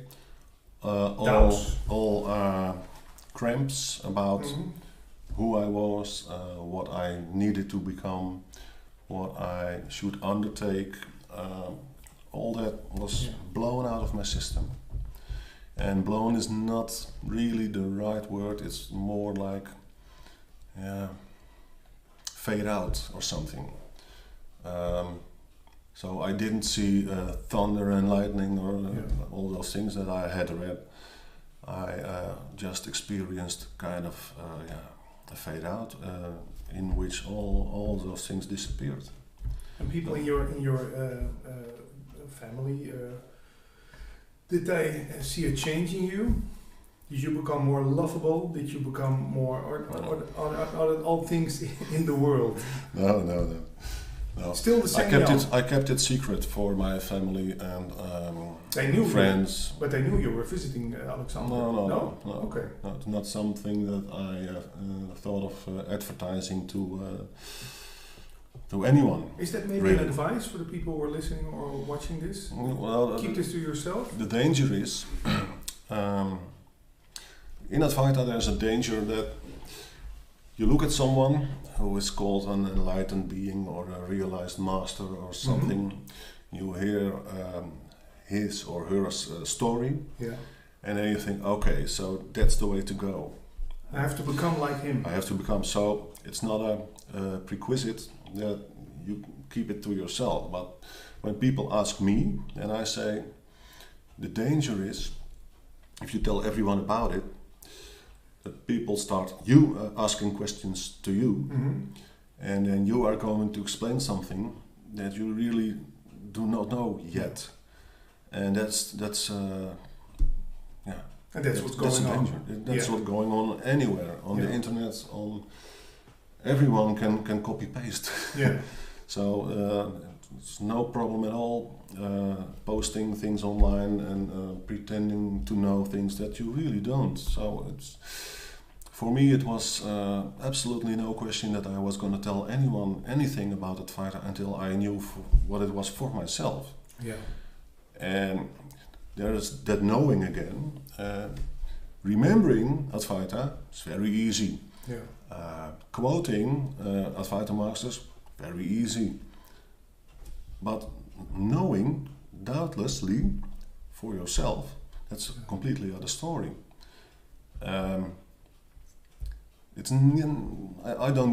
I've never understood why people would do that. It never occurred to me to say anything about Advaita before I had the story clear for myself. Well, the explanation is, in my case, in other cases I know, you get so affected or touched by this message of freedom that you cannot stop talking about it. And I remember the first year I heard about this, I said, this has to be on the evening news. We have to tell everybody at 8 o'clock. The first item on the and then journal. you will become a missionary or something. But you get back from that because you know that there are not so much people interested in this. Nobody gives a damn. No, they think, well, what you talk? Oh yeah, nice. I'll look into that later. I started sending these little books by Hans Laurentius. I found it on the website. Giving it to friends. Sending it everywhere. And people. And the result is that you lose your friends and you don't get invited to parties anymore. They think he's getting completely nuts. Now, I was very hesitant even after the story became clear to me. There was no doubt in my mind about not giving satsang. It was only after I heard that Alexander died that something started to happen on that front. I made a small web page about what Advaita was. Mhm. So I started getting reactions and emails and invitations, and Yeah. that's how it started. Late 90s when Alexander passed away. Yeah, 98. Yeah. Yeah. And is this something you can know through the internet, or is it necessary to see you in person, or go to a living satsang, or what? It's absolutely necessary to see a living person, and then you should go to me. That's absolutely. And bring all your money. Yeah. Yeah. No. It's not necessary. But my metaphor is always, it's not necessary that you use a car to get from Amsterdam to Apeldoorn. It's not necessary. Only it's quicker. Yeah. So Can you do this on your own? Yes, you can. There are examples of that. By- Ramana never Visited visited any master. Your friend Nikki never visited any master, never searched for anything, as I understood. Yeah. So it's possible, but it's more. It's rare. You don't see it often. So my advice is, if you can find someone where you have that connection, it's the same wavelength, then you should stay there. And how do I know if you are my guru? Same story. First time I visited Alexander, I was scared shitless, but there was no doubt that he was my master. And you couldn't reproduce thoughts that guaranteed you that. It was just a knowing again. I knew. Yeah. Like I knew. when you see a beautiful woman, you know this is the one I Keep want away from her. or I don't want to get in touch with her. Yeah. Yeah, but there is a word in the Sanskrit language for this kind of knowing, and we don't have that in Dutch. What's that word? In Sanskrit, it's jnana. You have jnana, which is knowledge without memory, which is identical to awareness. Mm-hmm. You just see, you notice things without thinking, translations, analyzing, and so on. That's a different word. It's immediate. You can't switch it on or switch it off. It's there, always. The other knowing is called ajnana in Sanskrit, with the a, the a prepended. Is often denial in that language, like in Dutch. Knowing with memory is guarded like a sort of lower level of knowing than the immediate knowing. Yeah. When people visit me, then most of the time they like to speak about knowing memory and how and why and stories and and you don't hear about the immediate kind of knowing until you get involved with Advaita. Could you say the example is I know how an orange tastes or an apple, but I don't have to remember that. I just know when I taste an apple, that's an apple. And I also know when the apple is bad.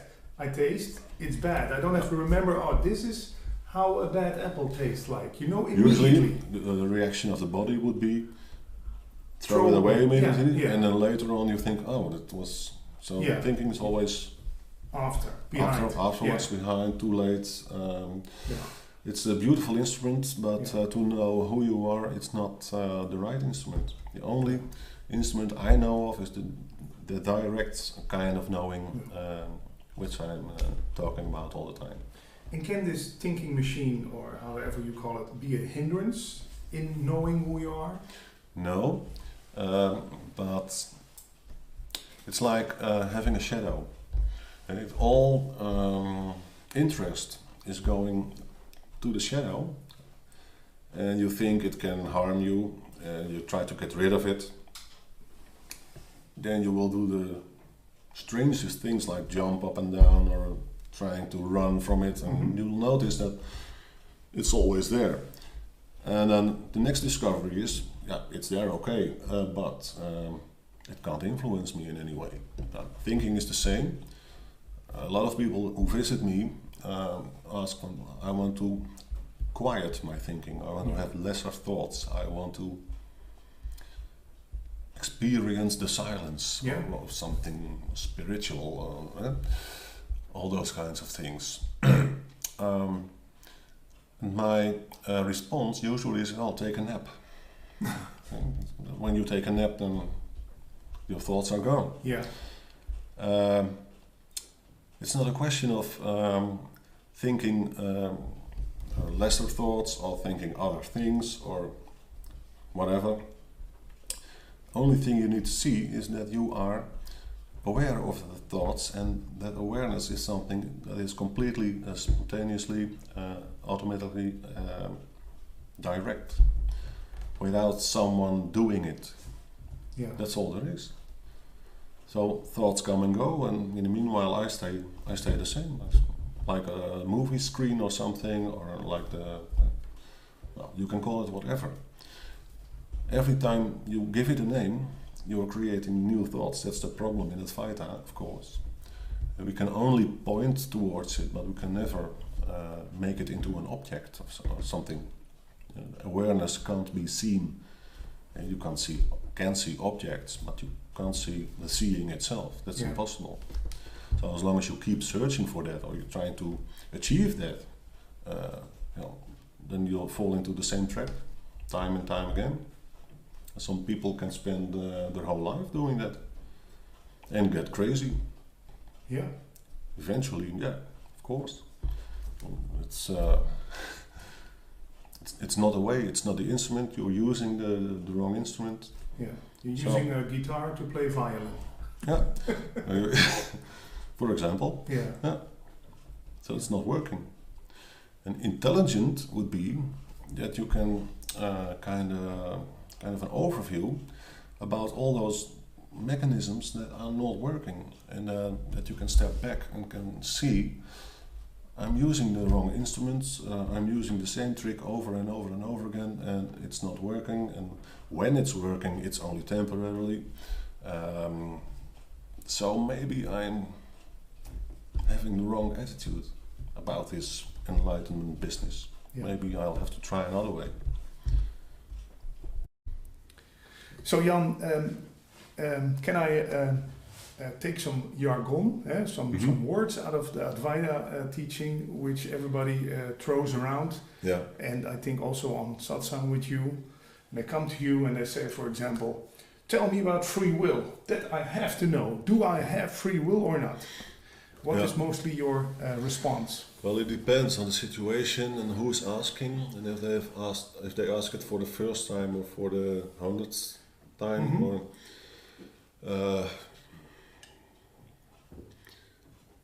because if you say there's no free will, then the conclusion usually is okay. So then I can go sit on the couch and let all things happen and do nothing, and no responsibility. Yeah, so that usually leads to non-responsibility, apathy, laziness, and so on. And if I sense that with someone, then my answer will not be there's no free will. So then my answer will be, of course you can choose. You chose to come to satsang today, didn't you? And when we're ready, you'll choose to go to a house or to whatever, and we choose to drive on the right side, and we choose to and so on. Yeah. But you can go in all directions with that question.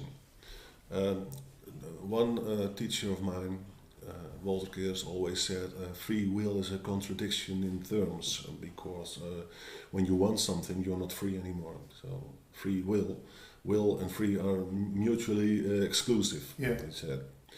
And well, you can say that, because when the thought I want this or that arises, who made the choice to let the thought arise? So you can always make a step back and ask yourself that question: where did it come from? Do you choose in the morning to wake up? No, it just happens. So you can just as easily say everything is spontaneously, and there can be a lot of activity, and you can be very productive and you can have lots of energy and do all kinds of things, and then still see that everything happens by itself, and not because I am doing it.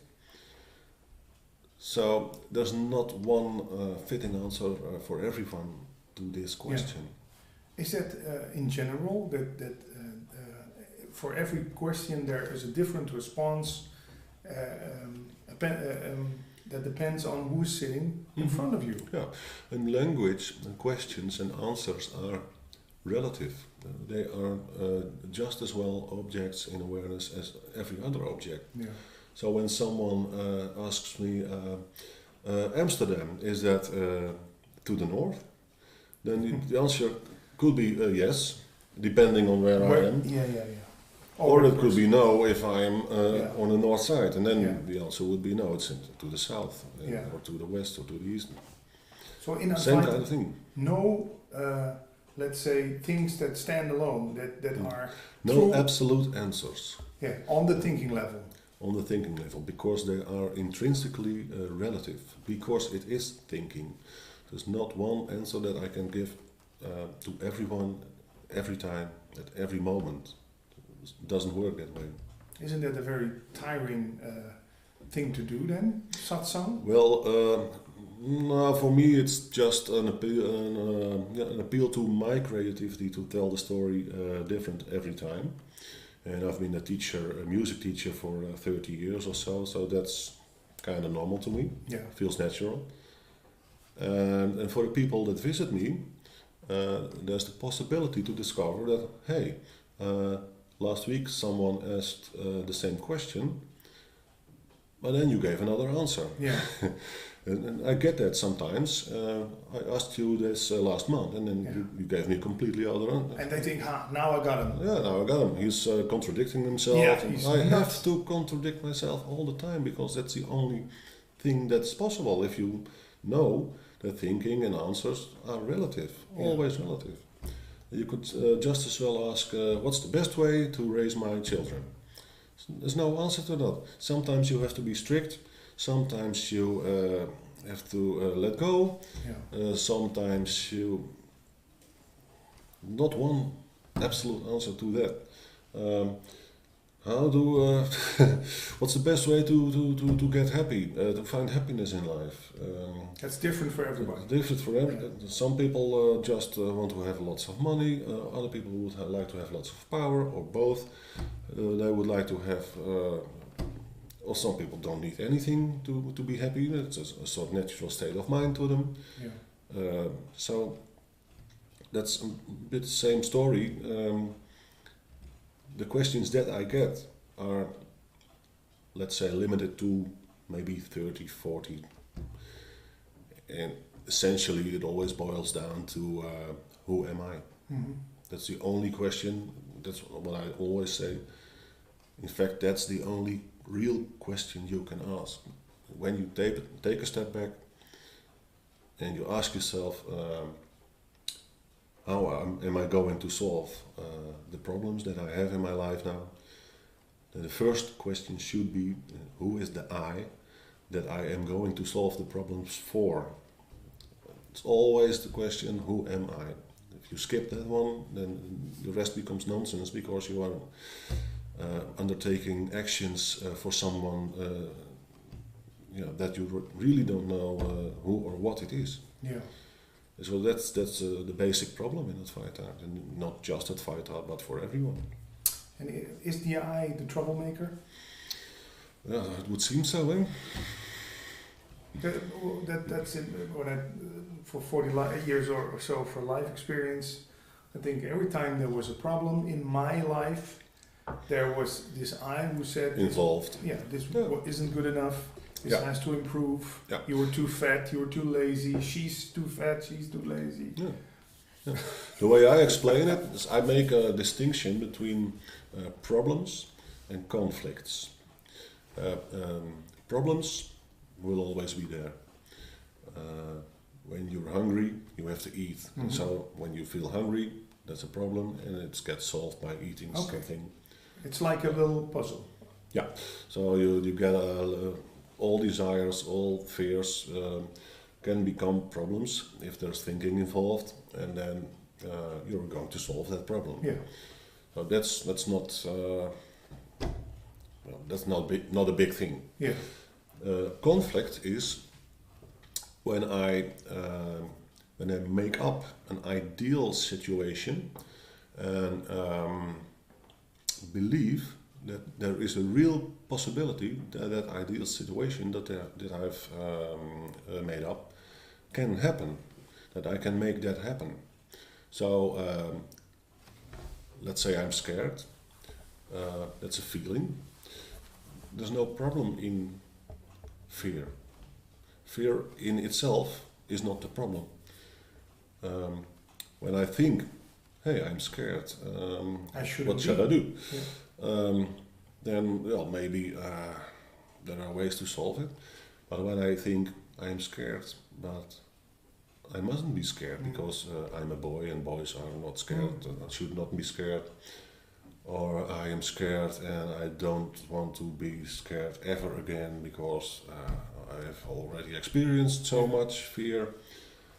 And then I start to believe that it really should not be that way. I make up an ideal situation in which I am never scared again, in which I've developed all kinds of methods to not get scared or to make it go away as soon as possible in the case that I am scared. Well, that's where the conflicts start, as far as I'm concerned. I really believe that I should not be scared, but I am scared. The stronger the belief is, the stronger the difference between the projected ideal situation and the situation as it is, the bigger the conflict. And if you experience conflicts all day long, then well, sooner or later you're going to experience a kind of crisis or whatever. So, first problem in Advaita is that you are going to solve that conflict. Then you're using exactly the same principle and strategy. I have all these conflicts, they shouldn't be there, so how am I going to make same problem? And suddenly there's Advaita and you think, hey, that's the medicine for all my conflicts. Usually the first reaction. Yeah. This is it. Yeah. Now I found. And sooner or later you're going to discover that Advaita is not the final method of living, doing things, behaving. It's no way of life. No, you can't. It's not. Well, in Dutch you would say toegepaste kennis, applied science of applied science knowledge. Yeah.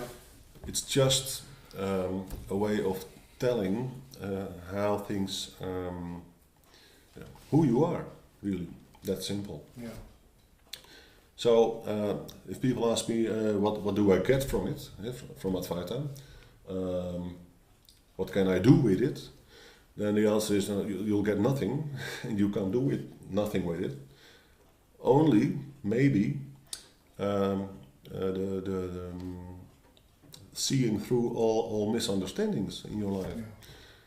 Yeah. So in fact you're losing things. You're losing images in your mind that are not correct. You're losing ideas about yourself that are just not accurate. And what are the dangers of Advaita? Danger is that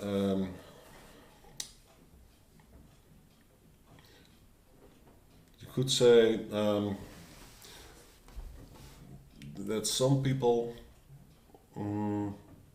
get distracted too soon because of all the teachers there are and all the books there are and all the videos there are on YouTube and all the web pages. It's very easy to it could get superficial. something with which you can impress your friends. A hobby, a lifestyle. Hobby or a lifestyle of Yeah. just using the intellect. See my bookshelf. Yeah. Here, all the books. I've got Spinoza, I've got Kant, I've got Nietzsche, I've got Nisargadatta. That can become. But is there real danger? Are there people in mental institutes who read about it, heard about it, saw this, or went through it too soon, or didn't have a right someone who led the way for them?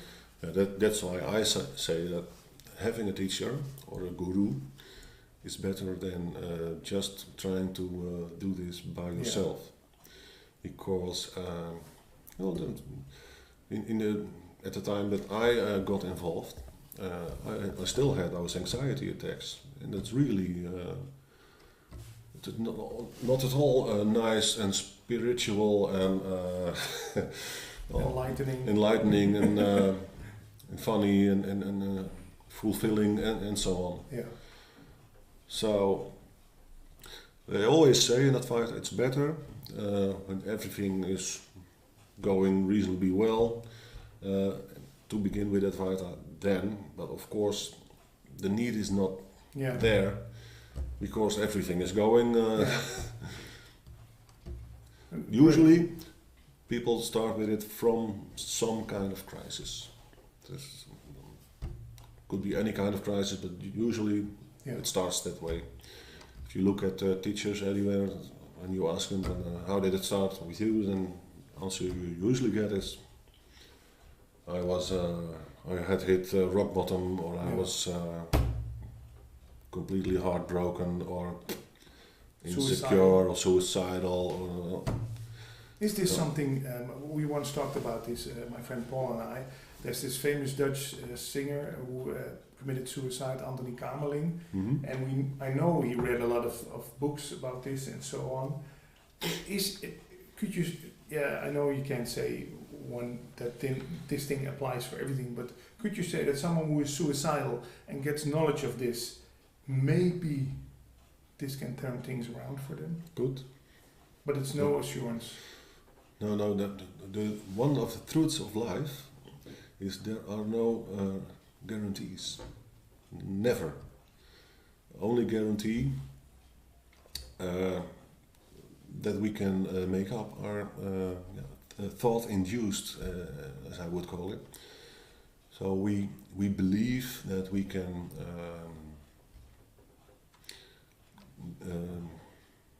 create all kinds of fallbacks, maybe religious, or if I pray every day, or whatever.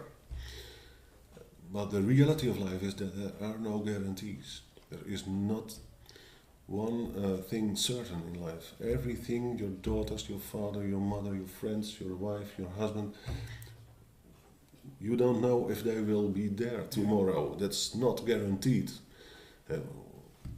Of course we assume, but more than that's not possible. Yeah. And in Advaita, it's the same thing. There are no guarantees. The only thing you can, I hesitate to say learn from your guru, but discover with his help or her help is who you are. And even that is not guaranteed, because there are lots of people who don't discover it. But that's what it's all about. So when someone comes to me and I sense that they are trying to get some kind of guarantee, then I usually immediately tell them this story. Yeah. In my life, same thing, no guarantees. I don't know if this body will be there tomorrow. I don't. The only thing I know for sure is that with every phenomenon, I am the observer of that phenomenon. That's the only thing I can be sure of.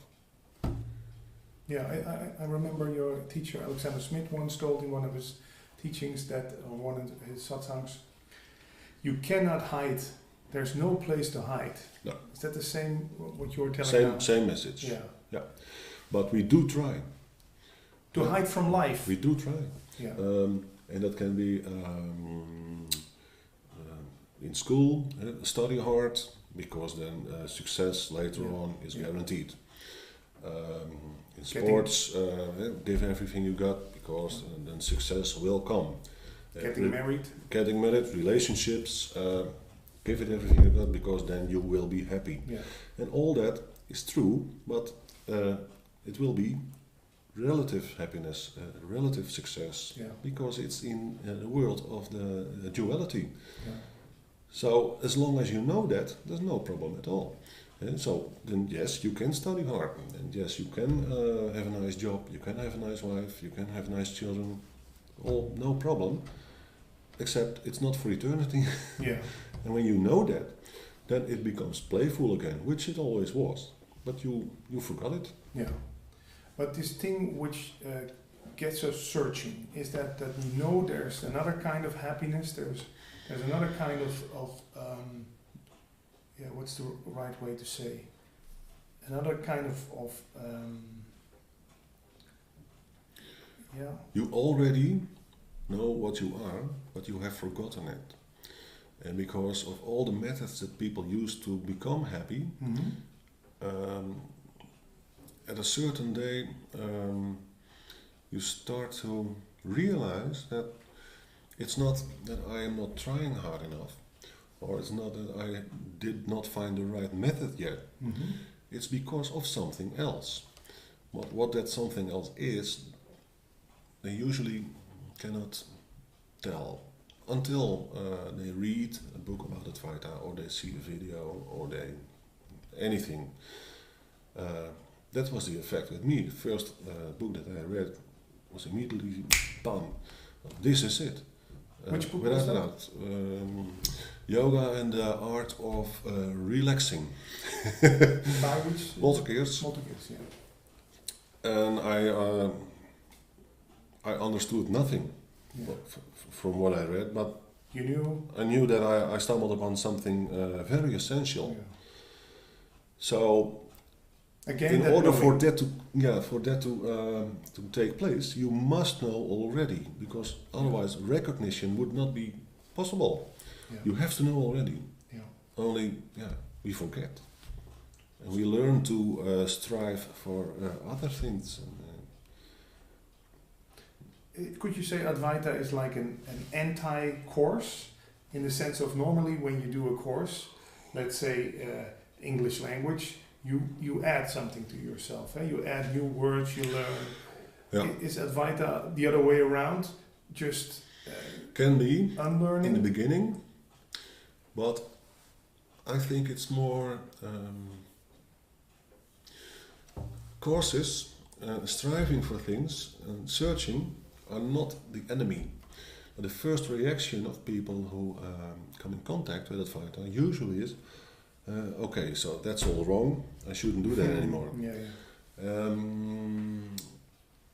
It's a little bit like in puberty. Yes, first you believe everything, you try everything, and you obey your parents, and then suddenly you're going the complete opposite way, which is still a reaction to a system or books or a course or maybe a fashion. Advaita is more like, you see the first phase in which you are obeying everything and following everything. Then you see the second phase in which you are reacting against everything and oppose everything, say contradictory things. And the last phase is integration. Balance. So yes, I can follow the fashion, but I don't need to. But if I do, perfectly okay. So it's not, there's not this system on the one side and Advaita on the other side. Advaita is more at a meta level, I would say. Yeah, I think Alexander talked about it also. Everything needs a balance.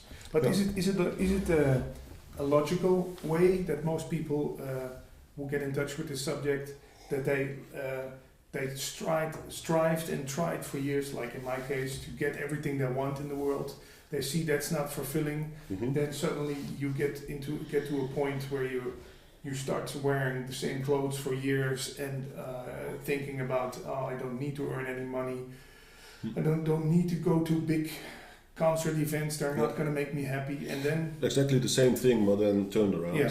And then but is that a way for the most people, or are people going from extremely searching it in the world to balance at the next level? And usually the first one. Yeah. So they have to go through all the phases until you finally reach the phase wherein you discover that it is not a phase. Yeah. And at the end of the journey, usually you discover that you've never really left. But that discovery is not possible if you don't take the journey. Yeah. But for some people, it's possible to immediately see where the importance lies in Advaita and to skip all the processes. Was it in your case? A little bit. My teacher always said you can go from the outside to the inside. That's what most people do. So when the outside, he meant duality, phenomena, feelings, thoughts. And then his advice was to, with everything, say, I'm not my thinking, I'm not my feeling, I'm not the personality, I'm not... if you recognize with every phenomenon that you're not only that, then at the end what you will end up with is what you are, which is not something that you can see, which is not something that can appear and disappear and so on. But the trouble with that method is that there are rather a lot of phenomena to research. Yeah. So the second method, he said, was to go from inside to outside and immediately recognize what you are, which he called consciousness or awareness, or well, any word will do.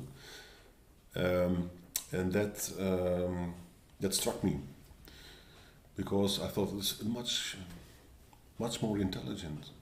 Why should I go on all day saying I am not this, I am not that? I felt rather cold to me. Those two methods I don't advise to people in my satsangs. I usually give the advice, if you want to do something, then say all day long, that's me too, and that's me too, and I am the personality too, and not just the personality, not limited to the personality, no, I am the personality too. So that's a way of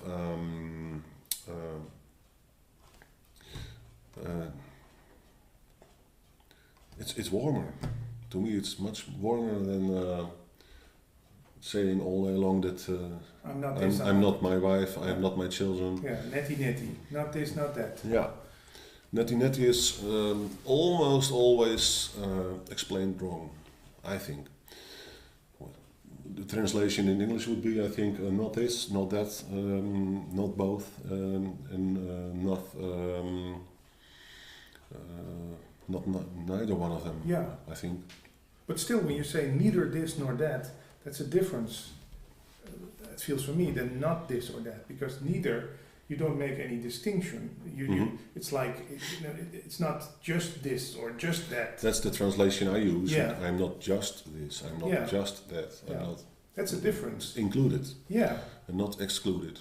Yeah. There's another danger in Advaita is that you become just the seer, the observer, and not the world. Yeah. So then there you are, very spiritual in your position of the observer, and then you're going to say things like, "Oh, that just happens in consciousness. I lost my child, but I am observing it, and you get the untouchable." You get untouchable out of the, you get out of this world, just like an observer. It's what's called the Advaita shuffle, and you're not responsive anymore, and you're not in touch anymore, and you're completely disconnected, I would say, from everything there is. Jan, there's an example that gets into my mind. I'm curious about your reaction to this. For me, it's like a difference that, let's say 10 years ago, I walked through a store and I saw all beautiful things. and this I want to have, and that I want to have, and this I want to have. And now after 10 years I can walk to the same store and just enjoy the beautiful things without having to possess them, Yeah. without having to add them to me. So the conflict is gone. Yeah, As far as I'm concerned, that's the whole story. What I used to, I'm a musician, how I used to study was, in fact studying was hell until you can play the piece. And then the fun starts. yeah, That has changed completely into studying and enjoying just what you hear, what you feel. I'm a piano player. yeah. And at the end, the result is that you can play a piece. But in the meanwhile, there's no conflict. There's not someone trying to achieve something. It's A just goal. me and music and Yeah. hearing and feeling. Yeah, And the result is better music. yeah, Because there's no doer. Everyone who's ever been to a concert knows that if you see something on the stage and you see just ego trying to show impress, off yeah, or impress, then that stands in the way of enjoying for the audience the music and the joy and so on. And if you experience ego not standing in the way, it's not someone trying to achieve something, but someone just being music, then it's a completely different story. Could you say that in trying to impress people, there's also no enjoyment for you? Because you're... No, but you think that it they works should- that way. Yeah, that they should enjoy me trying to impress them. My teacher used to say that's the kindergarten level. Or a level, look ma, no hands. On the bicycle, Or yeah. That's the level that you Yeah. are in. And if that's the case, then no Advaita teacher will tell you, okay, that doesn't that's not okay. Yeah. So no, it's just you just observe that. Okay, apparently that's my situation, Yeah, and then you go from there. So never from what it should be, yeah, but always what is it? Yeah. What's it that I'm seeing? What is it that I'm experiencing? Am I being childish? Yeah, I'm being childish. That's the case. No conflict. And then it's just childishness. play it out, be Yeah, childish. Yeah. And then it's playful again, and it's light again, and relative Yeah. again. And But in trying to impress people, you can. In my instance, I've been doing that for maybe 15 years. yeah. And The last thing that will leave you is vanity, my teacher always said. And want to be something special. yeah, being Yeah. but because everybody wants that, it's not special at all. It's very common. Yeah. Everyone wants to be special, so it's not special at all. Then my friend Paul Smith says, well, that's just sexual selection. That's the same like the bird with the big feathers, all the colors, trying to impress the Yeah. other sex. Yeah. Yeah, that's So what it is.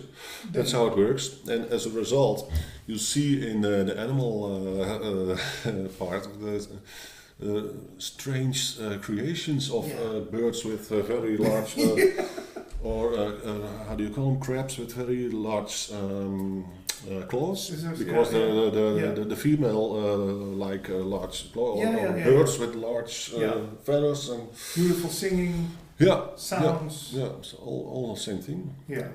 So again, no conflict. If you see that I'm trying to impress the other sex, it's just going on. Just what it is. Yeah. But usually people will make up a story that no, that's not the case. It's just me being enthusiastic Yeah, or something, or The being best version of myself. sort. Yeah. Yeah. But it seems to me that honesty is a big thing in Advaita.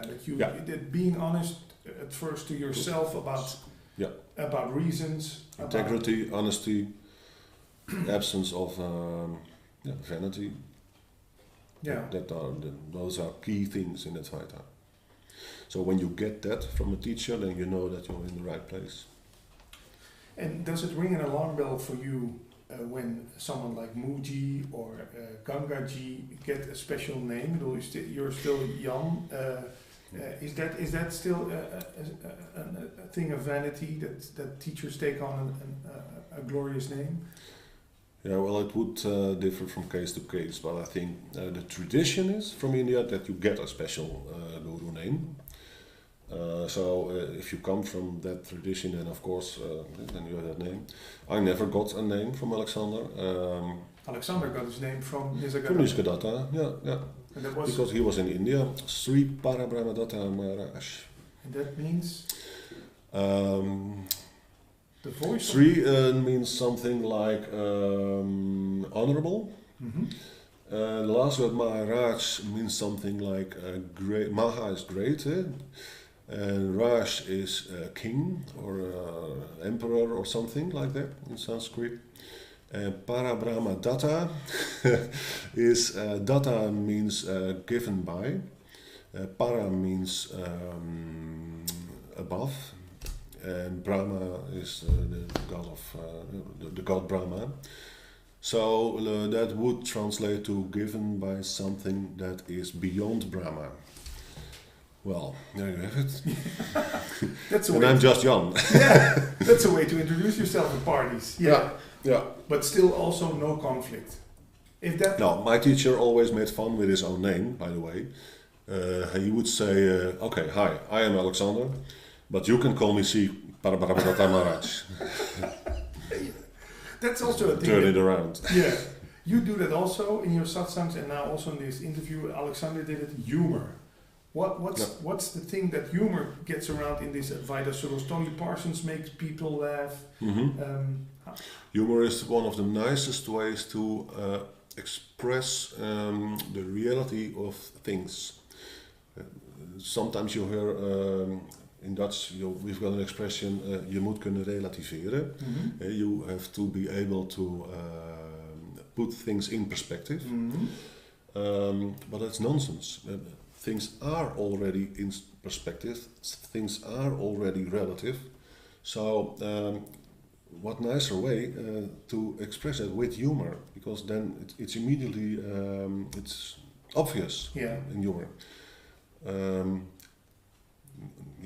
Nothing is sacred. When you use humor, you can make a joke to your boss or a joke to whatever. In Holland, we make jokes about the royalties and the politicians, the church, everything.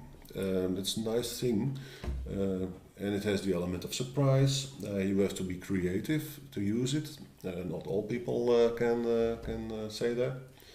So. And on the other hand, it's also a way of when you give satsang and it lasts for let's say 2 hours or so, and you would not use one joke, then you tend to lose the attention of people.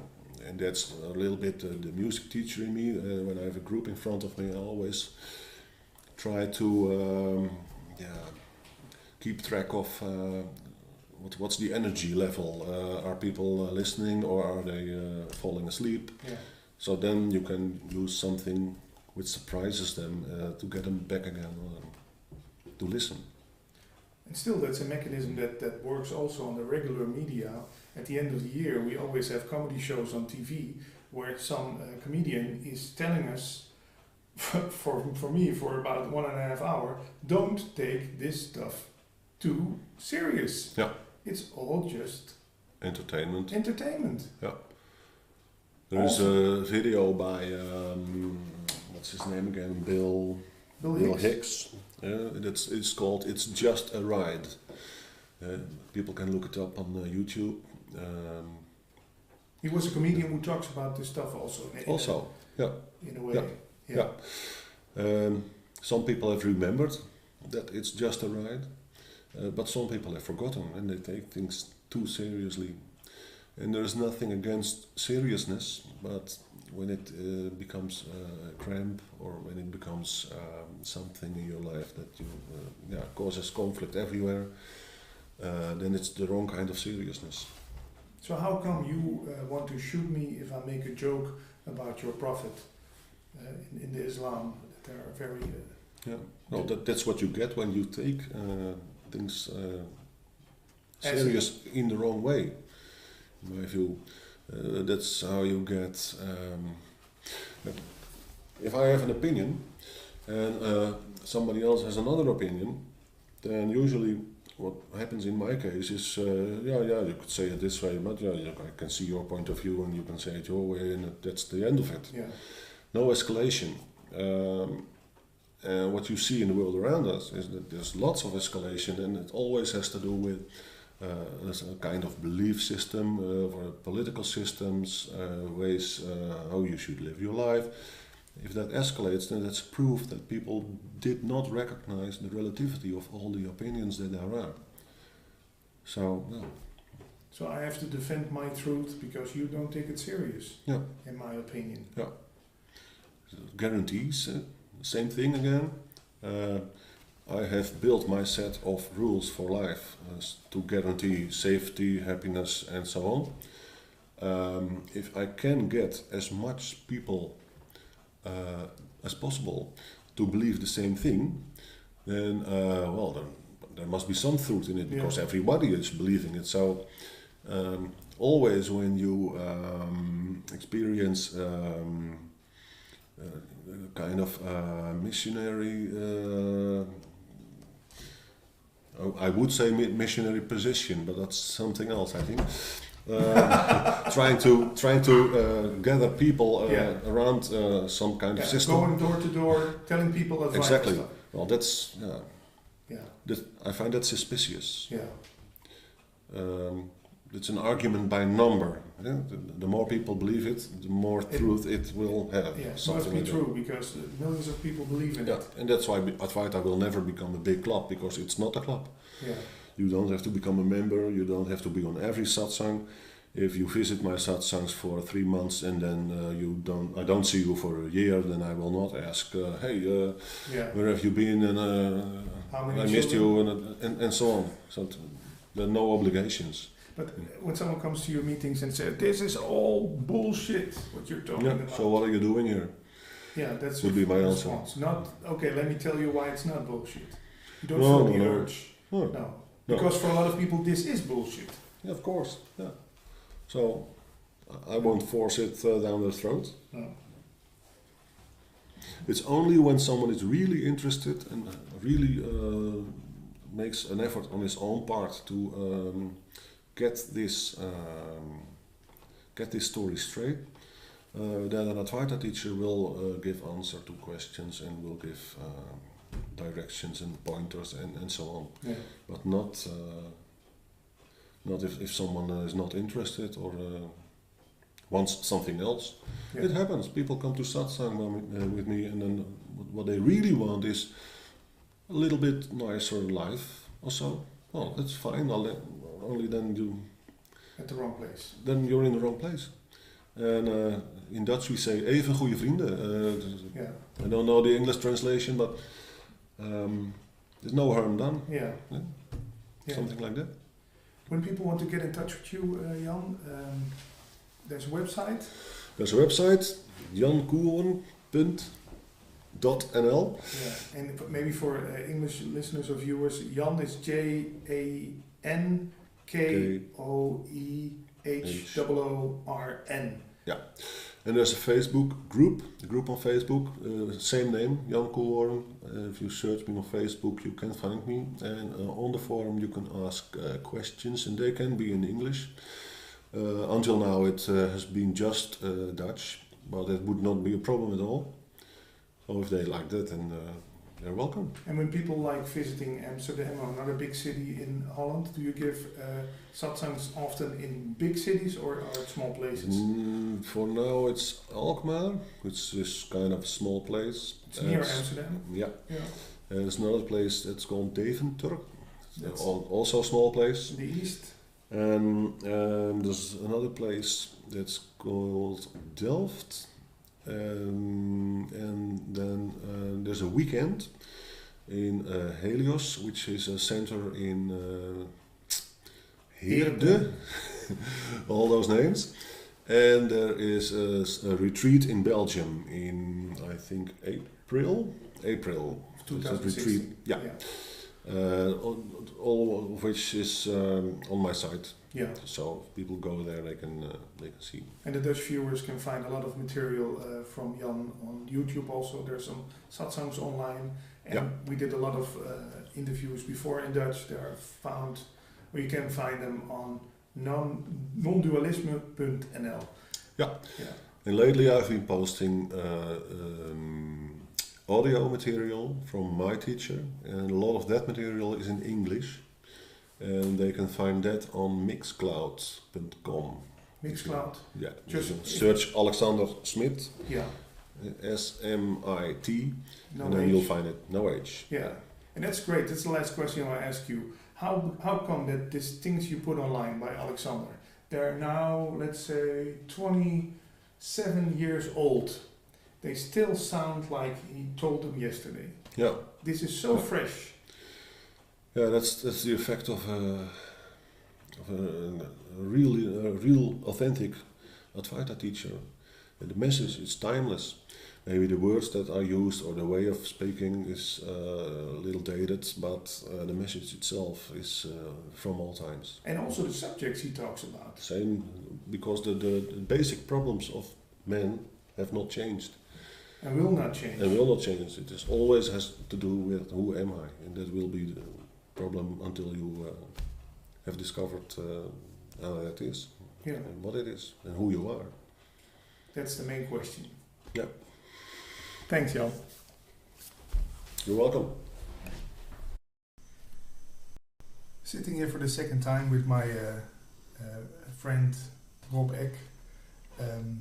Actually, it's the third time we meet.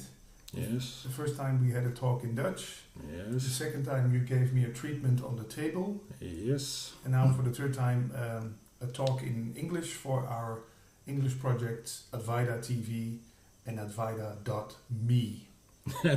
.me. Yeah. Who is me? Yes. Let's start with that question. Who is me?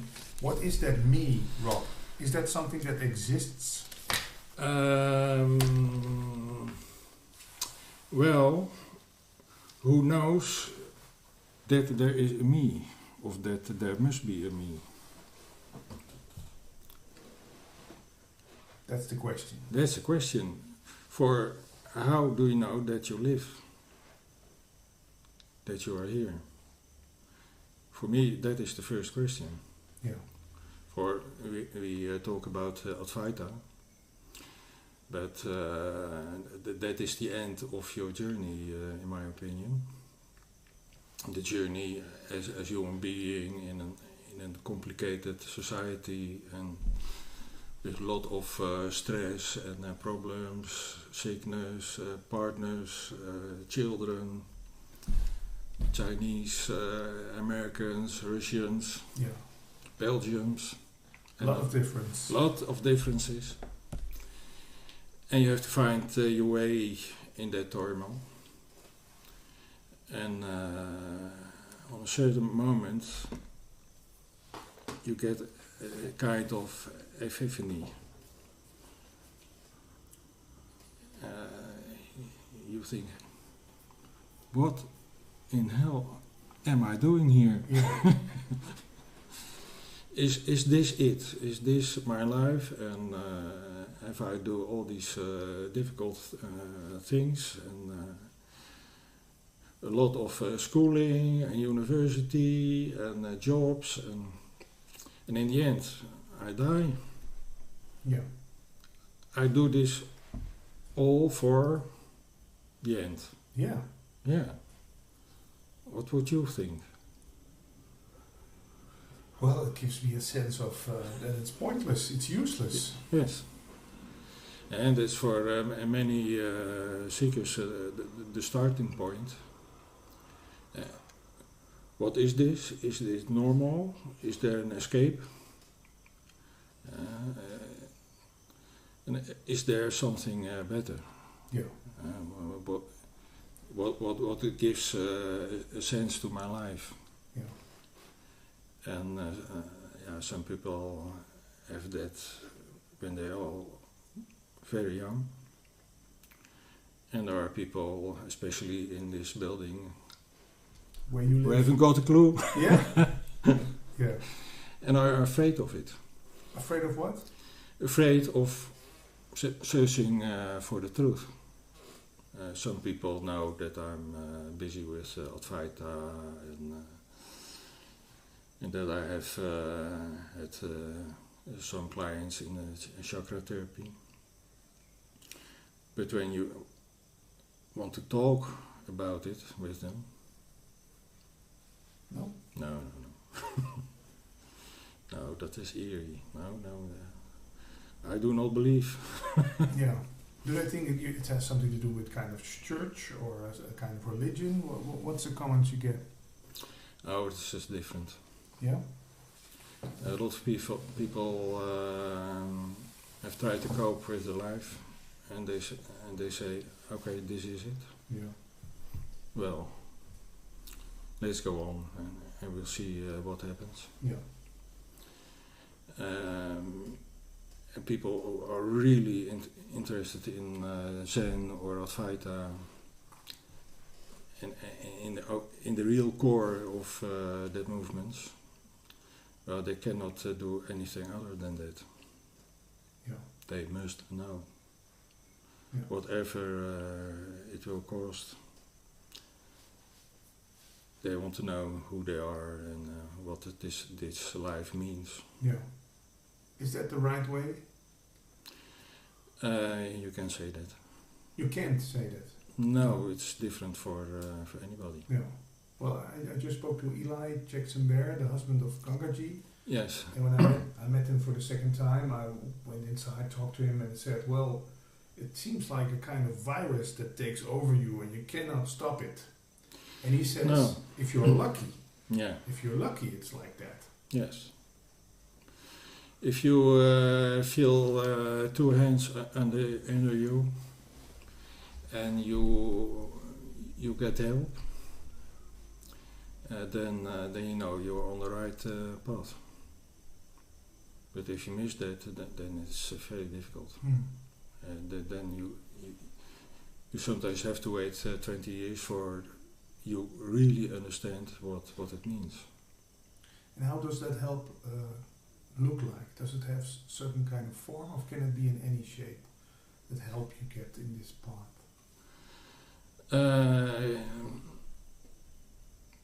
Well, that you say things on the right time, that you hear sentences, that you think, oh my God, I have this to write now. Yeah. This is so beautiful. Yeah. Or when you work with people, that there is an instant recognition that you are working in the same field of consciousness. And perhaps you have felt it in our session. Mm-hmm. That I know where you are, and you know what I ask you to do or not to do. Mm-hmm. There are not really words necessary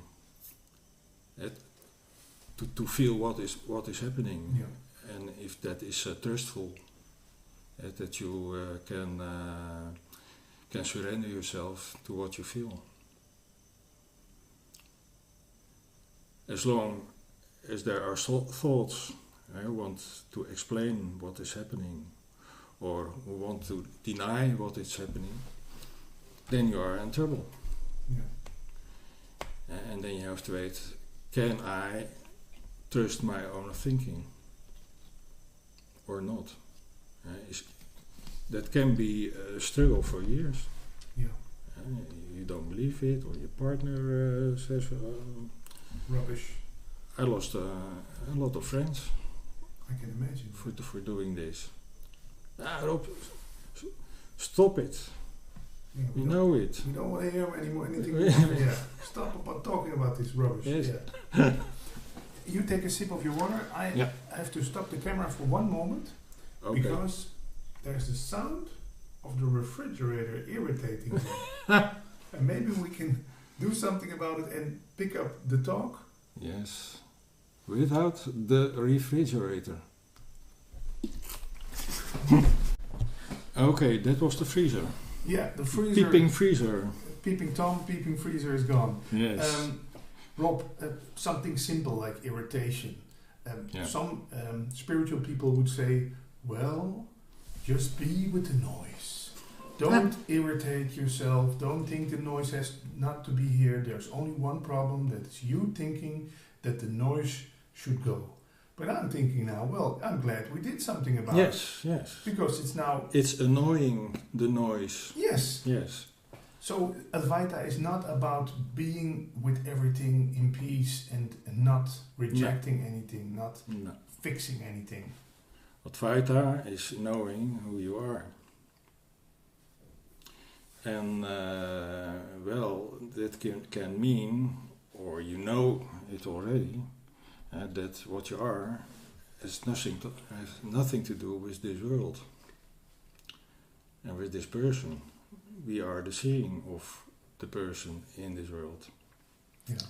And so it is not a form of a therapy.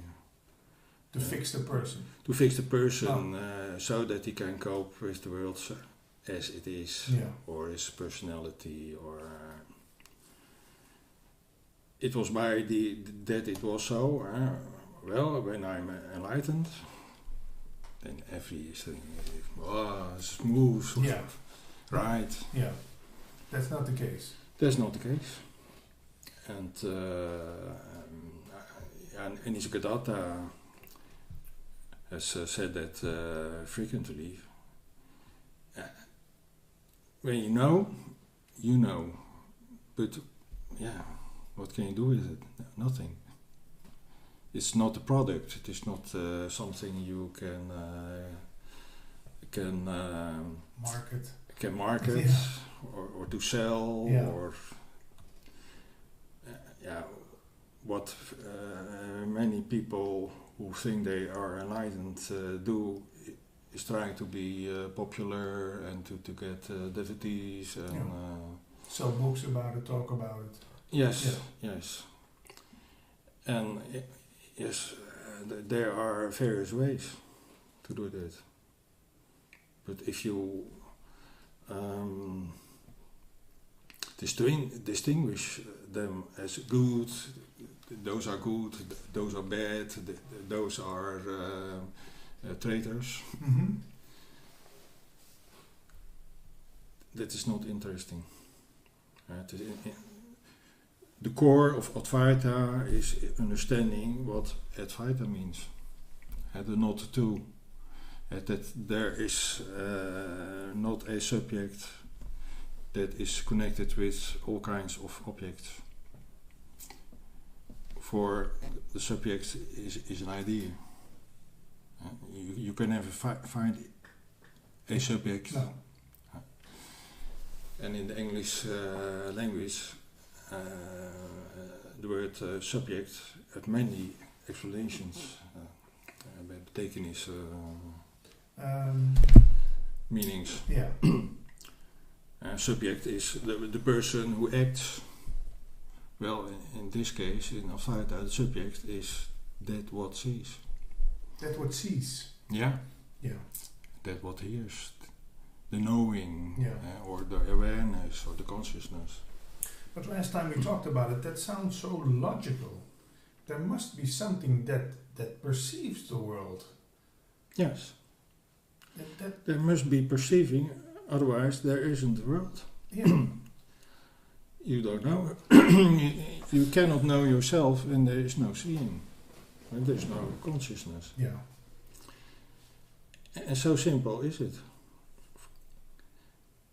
Then your life starts. When you started your life, when you became consciousness of your being here. Yes? Do you remember a day when you were born, or when you were in the womb of your mother? No. I won't go any further. You were conceived, yeah. No, you know nothing. No. And why not? There must have been consciousness. For you were hungry and you were, Mommy. Yeah. But there was no language, so there was no memory. For memory, you have to have thinking, thoughts, labels for the things you see and feel, and then you can put it in your memory. Yeah. So, and that is one of the great mysteries in Zen in Advaita. What happens when you, as eternal consciousness, has no experience of whatever? Are you dead, or is it simply a matter of not knowing? For there is no a recollection, Yeah. no memory. It's like the Dutch Advaita teacher Johannika Ring says, when we're now in this state, we're dreaming. Yes. Then we're dreaming in sleep, and then in deep sleep we are awake. She says, because And who knows that? there's still something that knows that Yeah, but you can only tell that story afterwards. afterwards. Yeah. During deep sleep, there's no one that knows that he or she is awake in deep sleep. Yes. Well, I have the solution of it. Okay. Please give it to us, Rob. In the end, and perhaps we talk about it later, was our session. Mm-hmm. And you can bring a person on the brink of knowing that you are, Yeah. and what that is, the I am, knowing from I am, Yeah. and its consciousness is undeniable. Mm-hmm. I'm here. And then is there the realization, also this is known.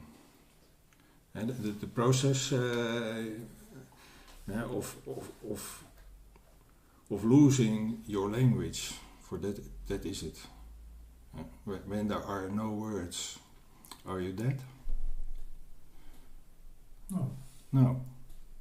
And is that eerie? Are you afraid when there are no words? No. No. It's quiet. It's good. It's Yeah. we can do an oefening. Practice. Practice. That in 5 or 10 minutes you are in that state of nothingness, and still you are. And that state is also seen. It is in a space of knowing, Mm-hmm. and that knowing you can never know. Because it's knowing itself. It's knowing itself. Yeah. You seek with the eye. It's Yeah. impossible. Yeah. Of what Zen Master Linchi said. You fools, you put a second head on your head to find your head. Yeah. You urge to find objects as proof as your being. Yeah. But the proof of your being is that you are. Yeah. Simple as that. Simple as that. Yeah. So it are the thoughts that mislead us and forces us to keep on seeking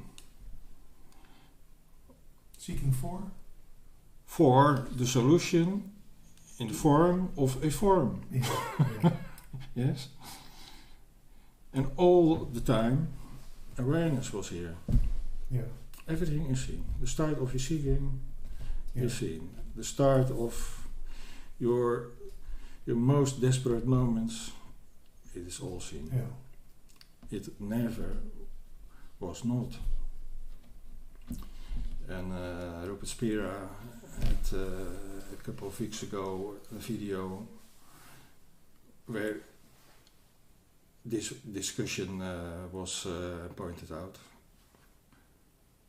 And he asked one of his visitors, have you ever experienced the not being here? The total disappearance of awareness. No. No.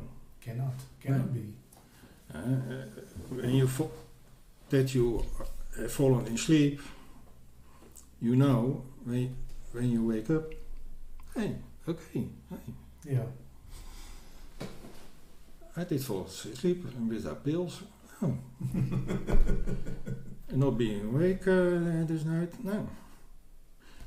But always recollection. Nee, Recollection. Recollection. Ja. Moet je wel drinken. Yeah. Thirsty weather. Yeah, so thirsty weather. So, you always there. And why is that? On a certain day you find out that awareness is timeless. Yeah. And timeless will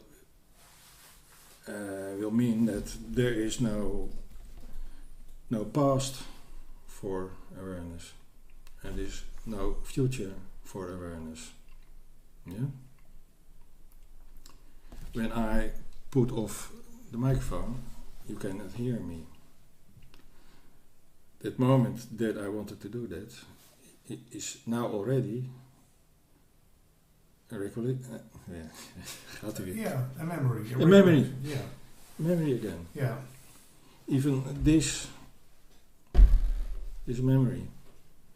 Yeah. And the future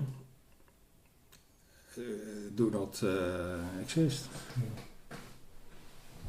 What you think comes out of the future is known now. Yeah. Now. Yeah. Yeah. Yes? Dus you and the world is only now known on this moment. Yeah. There isn't any other moment. And so without nowhere, no world, without world, no nowhere. They go hand in hand. They go hand in hand. As soon, and if there is a state of beingness where nothing is seen, how could you know? Yeah. You must know you are here. Mm. So there's still a nowhere without anything to know. Well, you cannot say that. No. For it's not your experience. Yeah. Your experience is that you are there. Yeah. And your experience is that in the hours that you thought you were in a deep sleep, or were in consciousness, Unconscious. unconscious. For the doctor has given you a pill, or you walked against a train. Yeah. You know nothing about that. Yeah. And during unconsciousness, you saw things, or if you dreamed, you were conscious. Yeah. And you know you were dreaming.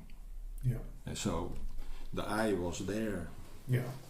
There's a website called Never Not Here. Never not here, yes. Yeah, that's what they talk about. Always there.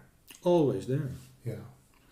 And so the discussion about what is there when there is nothing, and I had to be still conscious.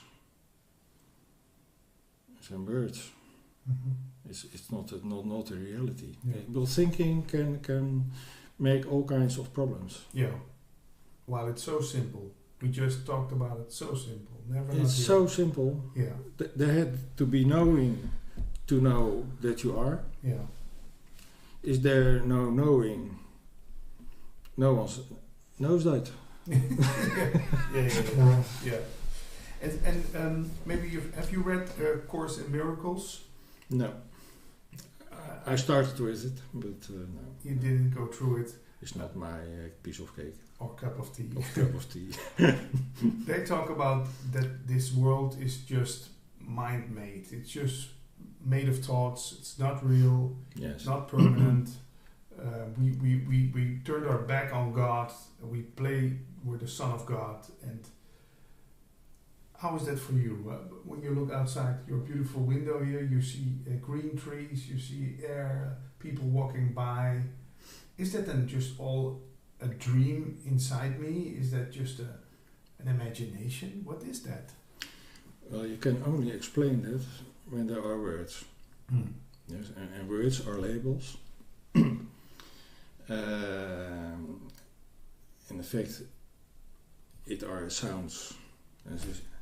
Each word is a sequence of sounds. Yes.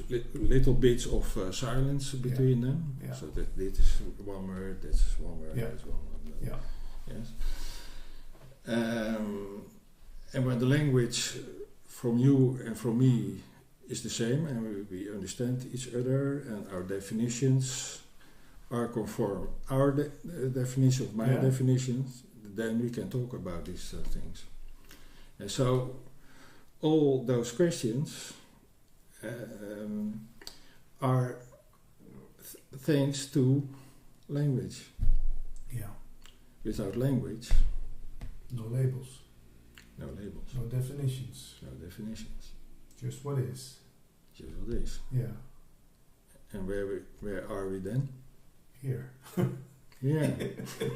We're the same spot Yeah. as there on the table Yeah. a couple of weeks ago. Well, 10 minutes we were there. Or, huh? Mm-hmm. So simple is it. Yeah. The world is world of language. Yeah. It's what we make of it. It's what... There is no one objective world. No, your world is completely different from my world. Or from the ant, or from the horse, or the cow, or the minister president, or Barack Obama, or all different worlds. Yes, even the idea that there are others than you, that who must have the same sort of experience as I have with the world and with trees and with water and with food. And you do not come further than that idea, that projection. Yeah, we don't know for sure. No. No. For you need words to recognize that. Yeah. Of to build a system. Yeah. Of to project your ideas on another. Yeah. But you don't know. What do you know of yourself? How often do you think that you're in conflict with yourself, or take your body? What do you see? Hands, feet. Yes. Yeah. You only see the outside of things. Yeah. Yes. Not the blood or the cells dividing. And there's everything of a tree, a cupboard, of... Yeah, just the outside. The surface. You can never see the inside. No. What does that mean? imply? Well, the inside is awareness. Ah. Yeah. Yeah. That's what you mean by inside. Yeah. That's the inside. Yeah. That's what stuff is made of. Awareness. Yes. Yeah. Everything you see is a combination of memory, words, projections, labels, and all of that have you learned in your story. Yeah. Well, when I started to talk. Yeah. Yeah. People tell me that's the moon, that's a chair, that's a closet, that's Rob, that's a table, that's you. Yeah. Yeah. Before that, it was all the same to me. Tables. Well, this is an enormous problem. Yeah? Yeah. Why is it such a big problem, Rob? Well, you never know for sure how it is constructed. Mm-hmm. Is my life a life of an object? Mm-hmm. The first person in my life is Rob. Mm-hmm. Is my talking and my house and my... Yeah. My. Yeah. And that is seen by something which is nothing. Yeah. And that must be the real me. For if that isn't here, Rob isn't here. Yeah. So the story of Rob is an empty story when there is no awareness. Yeah. And that is what the great masters say, it's all illusion. It's a movie which you see. Yeah. A play. A play. Play of consciousness. A play of consciousness. What you see is consciousness. For you can never leave your own consciousness. Yeah.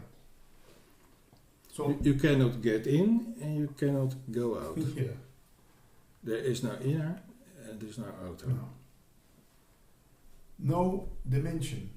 No dimension. No. That is the meaning of it. Yeah. Yeah. There's a label here-ness. Mhm. What are you? Where are you? Now where are you? Yeah, right here. Right here. Okay, and where is that? Yeah, it's unlocated. I could say I'm in Rotterdam, No, but that's the is puppet. that in the neighborhood of this table and this camera and No. it must be, Yeah. Unlocated. Yeah. it's unlocated. Yeah. You never can find it. No. You can have the idea it's somewhere behind my eyes, Mhm. between my ears. And there are experiments you can do for I'm here, the hypophyse. Mm-hmm. Okay, where is the okay? From where do you see that? Yeah. Oh, and who sees this point? Yeah. And in the end, it's nowhere to be found. Yeah. And when you talk about that, it's very reassuring. It gives me a great sense of peace that I'm not located anywhere in the You world. are not located. You are open for what we are. The here-ness is equal to the now-ness. You can only be now. Yeah.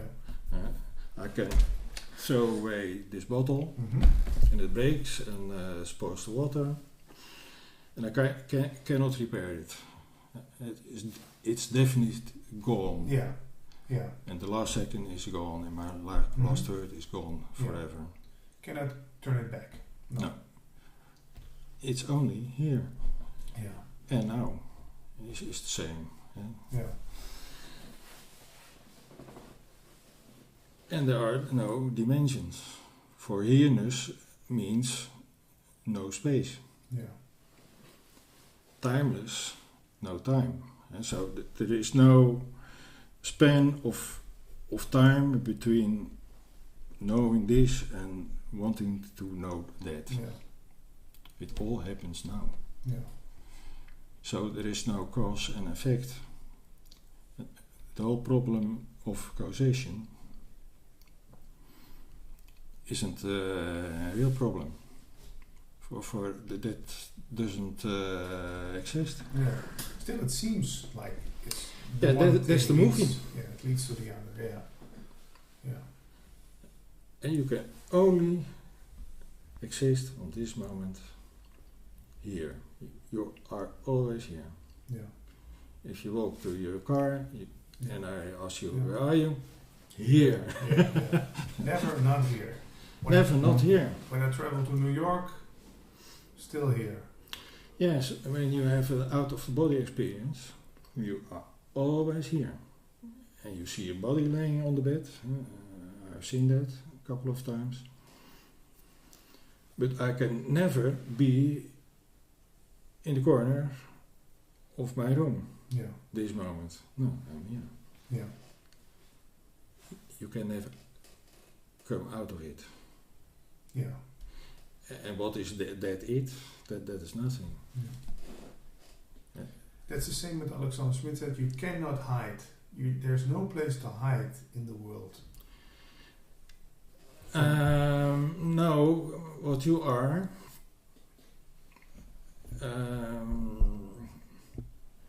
can never be treated or mistreated by the world. What you are not in the world. Yeah. The world is in you as projection in that moment, but only in this moment. Yeah. And only here. Yeah. So, Obama, Not here. not here. Yeah. So, well, one of my, I have no devotees, my visitors, got his breakthrough when I told him, when I leave Rotterdam with my auto, with my car, Yeah. there's no Rotterdam anymore. It's gone. Yeah, I don't see it. Yeah. It's pure memory. Yeah. In my here and Yeah. now, Yeah. there's only my car and And the road. the road. Yeah. And it's like the old Indians say, I don't appear in a room, the room appears in me. No? You cannot say anything about it. For you are spaceless and timeless. There's no room in spacelessness. Mm-hmm. Yeah. But let's say another object. A bowl of soup. It doesn't matter. No? No. There are no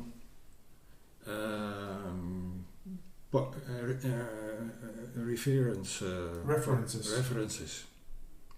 And it is only here and it's only now. Yeah. And nothing we can say about it. You can nothing. Yeah. No. Yeah. No, nothing to grab onto, to hold on to. No. No. Yeah. On one side. Tell that your grandchildren.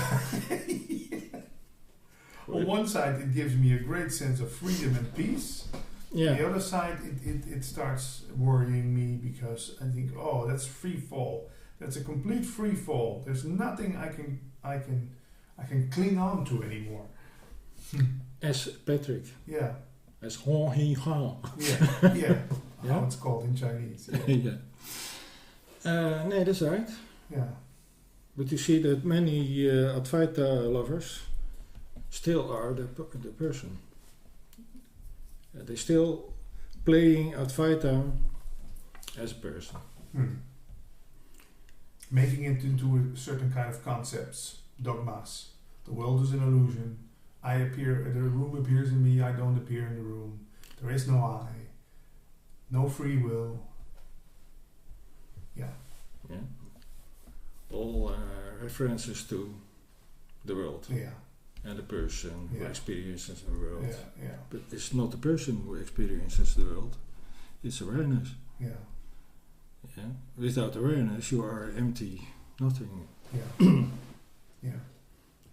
You wake up from a dream. And in this case, you cannot know, being Rob or Patrick, what it means to be nothing. But it is not disquieting. When we stop thinking, where are you then? Without words. Yeah. Still here? Still here. And again, how does that feel? Yeah. Peaceful. Yeah. Is there a problem? No, nothing to worry about. No. No. Do we have to explain this? No, we cannot explain it. It is just is. Yeah. Yeah. So the teaching is grounded in the questions, Yeah. in the thinking, the thoughts. For there's something that wants to grab Yeah. the knowledge, but the knowledge is a knowledge without words. Yeah. It's a knowing. It's a knowing. Yeah. It's not knowledge, it's knowing. Yeah. Yes, the knowing, the feeling, and even the feeling is too much. Mm-hmm. You know that you know. The being, knowing. Awareness. Yeah. There's also a website called Being Knowing. I think. Never not here. Being No. Knowing. For you cannot say who you are. Can I say what I am? No, Also not. no. Not in words. If you are here without words, you are here. Without the words. Yeah. There's nothing to distinguish. No differences. No differences. Yeah. So there's no causation. Even saying that this is the world is too much. Yes. 'Cause you still make it into. Well, if you have no word for a room, you have no word for a tree. How could you distinguish the tree from the room? Yeah, it's all made of. It's one image. Yeah, it's like a painting you're watching. Yeah. It's the totality of what you see, what is. And that is your experience, I think, with the self-realization. What I am is unknowable, but I see this. Yeah. But as soon as I try to explain it, I'm fully back in duality. Yeah. And there is one proof, always, one simple proof, one simple investigation. Is this seen? Yeah. As soon as you see a movement of yourself, of your thinking, of Yeah. then you see what duality is. Then is the bottle, and there is my glasses, and your telephone, and the room, Yeah. and then come the questions. Yeah. Without words, you have no questions. You say the question, is it seen? Is it the same as am I aware? Yeah. But when we start saying am I aware of, then we go into. No, the thought am I aware is also seen. Yeah. Everything that moves or that has form Yeah. and is identified by a label, that's very important. If you have no labels, Yeah. baby has no labels. But is that then the beginning of that eerie feeling of separation when we start using words as, Yes. as a human being? So that's the big price we pay for having language. Yes, but what can you do about it? Nothing. No. There's a game to play. Ah. The game of hot and cold. Yes and no. Yes. Yeah. And good and bad. And, We were just in the kitchen making some hot water for my noodles, yes. and you said, The noodle bear. but let's stick to the cup of hot water. There has to be cold water to know hot water. If there Yes. was no cold water, there couldn't be any hot water. Yes. So that's why we have all those seemingly differences in the world: good, bad, war, peace. And that's necessary to even have a world, or to see something like a world, or why? Yeah. You have to be able to distinguish objects. If the whole world would be blue, I could not differentiate the world blue. I couldn't say that's blue, that's not. No. Yeah. There's no any differentiation. Yeah. So there's no knowledge to beget. Yeah. Yeah. So understanding the here and now is the end of the story. For you as beingness. Mm-hmm. And the story goes on, but it hasn't anymore that load and that importance. Yeah. It plays itself out. Yeah.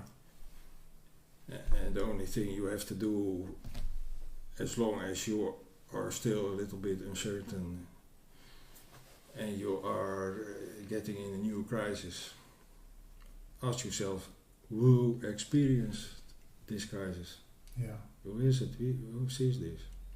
And then you are back. Back in Being. the now. Yeah. Being back A in wordless being. being. Yeah. I like back in being. Back in being. Yeah. We are back in being. Yeah. Yeah. Make a theme song out of it. Yeah. Yeah.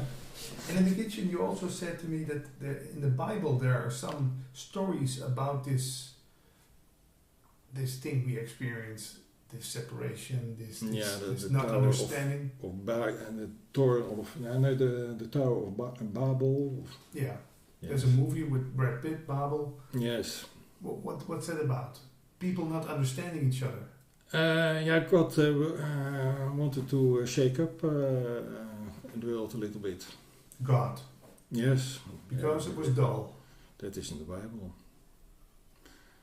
That's why he made one certain kind of people talk a different language from the other one. They Yeah. couldn't understand each other. Well, begin with Adam and Eve. Thrown out of paradise. Because of And why? the apple of knowing good and bad. Yeah. The last one. Yeah. The distinction between good and bad. Yeah. And that was the beginning of knowledge. Yeah. Yes. Before that, paradise. Paradise, oneness. Oneness. No distinction. Yeah. No nakedness, no Yeah. All. no worrying, Yeah. no shame, no. Yeah. And that's the solution. And many seekers hope to reach that state. Nirvana. Yeah, that's nirvana. Yeah. But if that's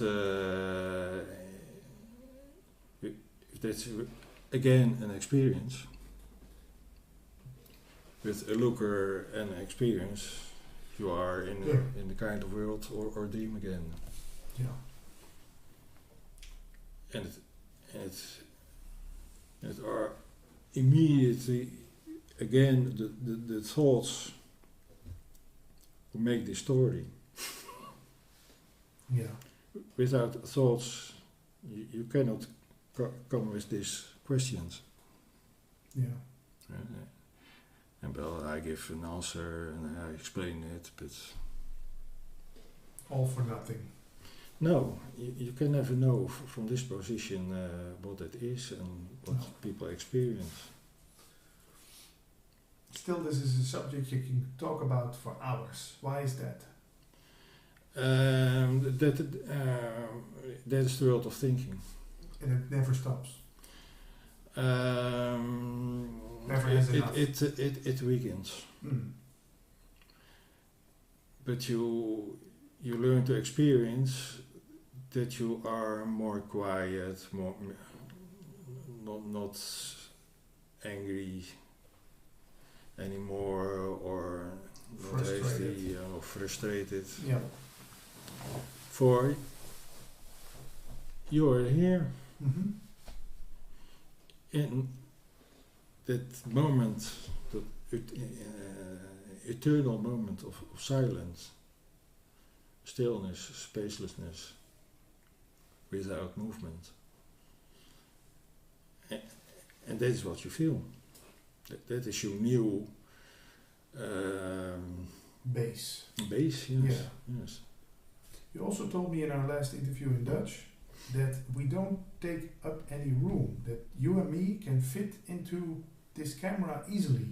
The complete universe can be placed in the eye of a needle. How is that? There are no forms, no objects, no span of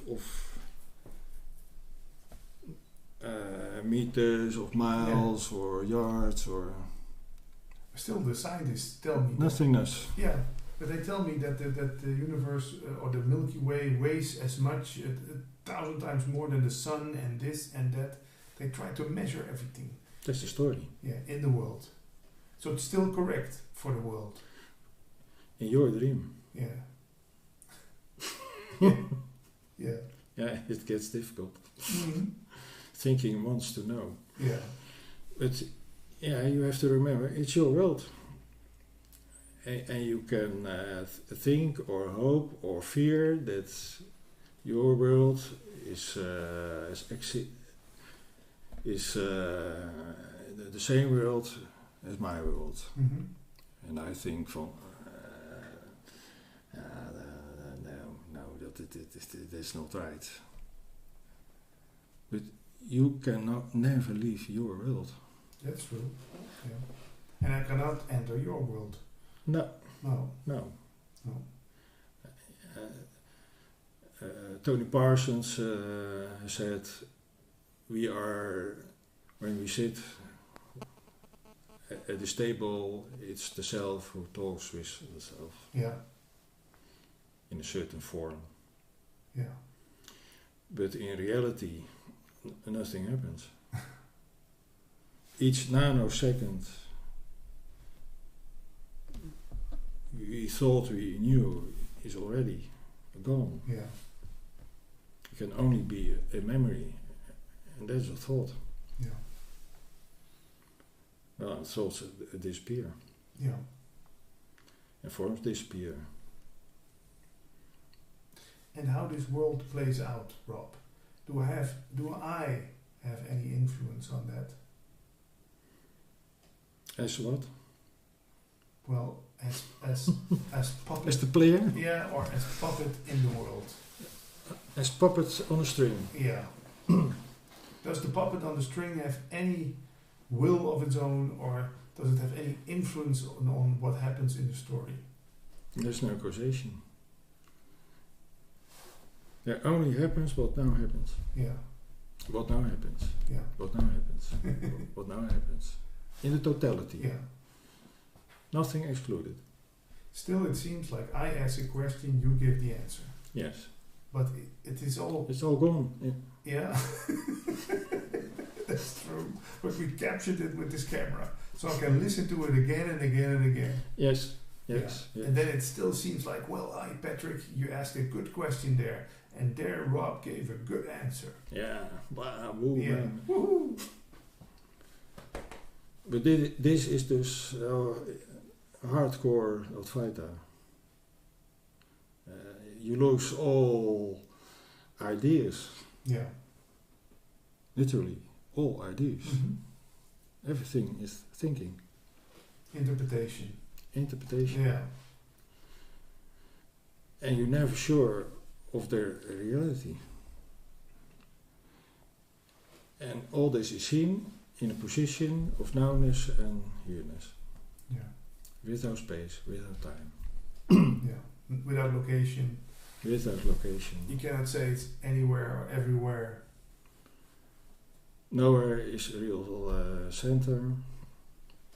Yeah. You can never measure eternity of infinity. No. No. There are no circumferences. Yeah. Cannot put a fence around it. Let's say that's No. the way I am. And you can feel that. Yeah. That's the funny thing. Yeah. You can feel it's space-like, but Yeah. what you said in the beginning, there are no...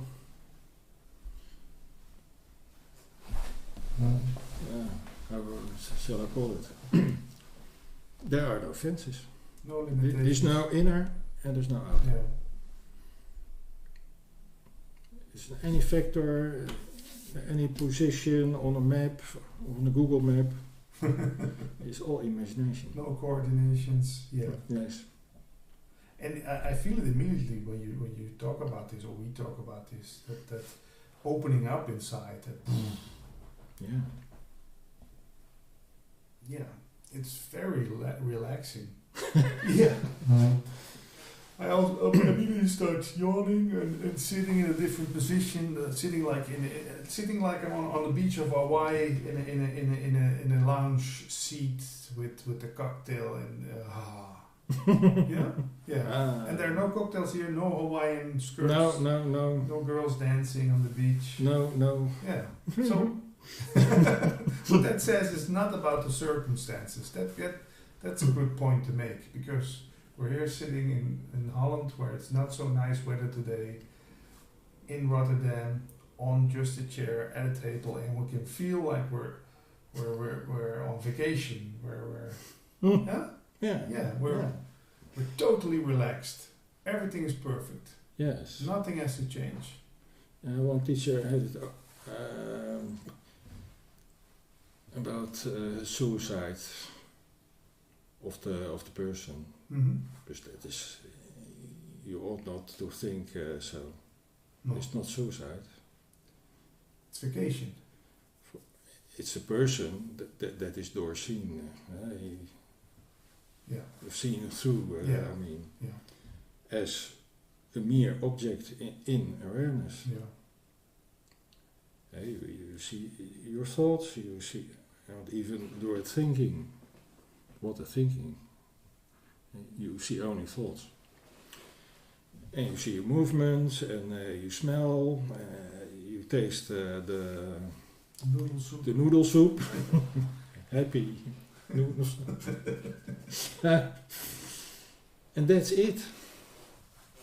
And the rest is all imagination, all play of thoughts. Yeah. And who does that? No one knows. No one knows. It's here. Yeah. And what can we do about it? Turn your attention to your source. Yeah. But also that is an idea.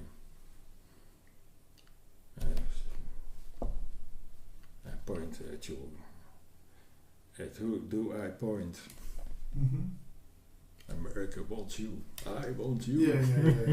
Yeah. But still, now when I'm with you, I feel this complete space-like, boundless being. Yeah.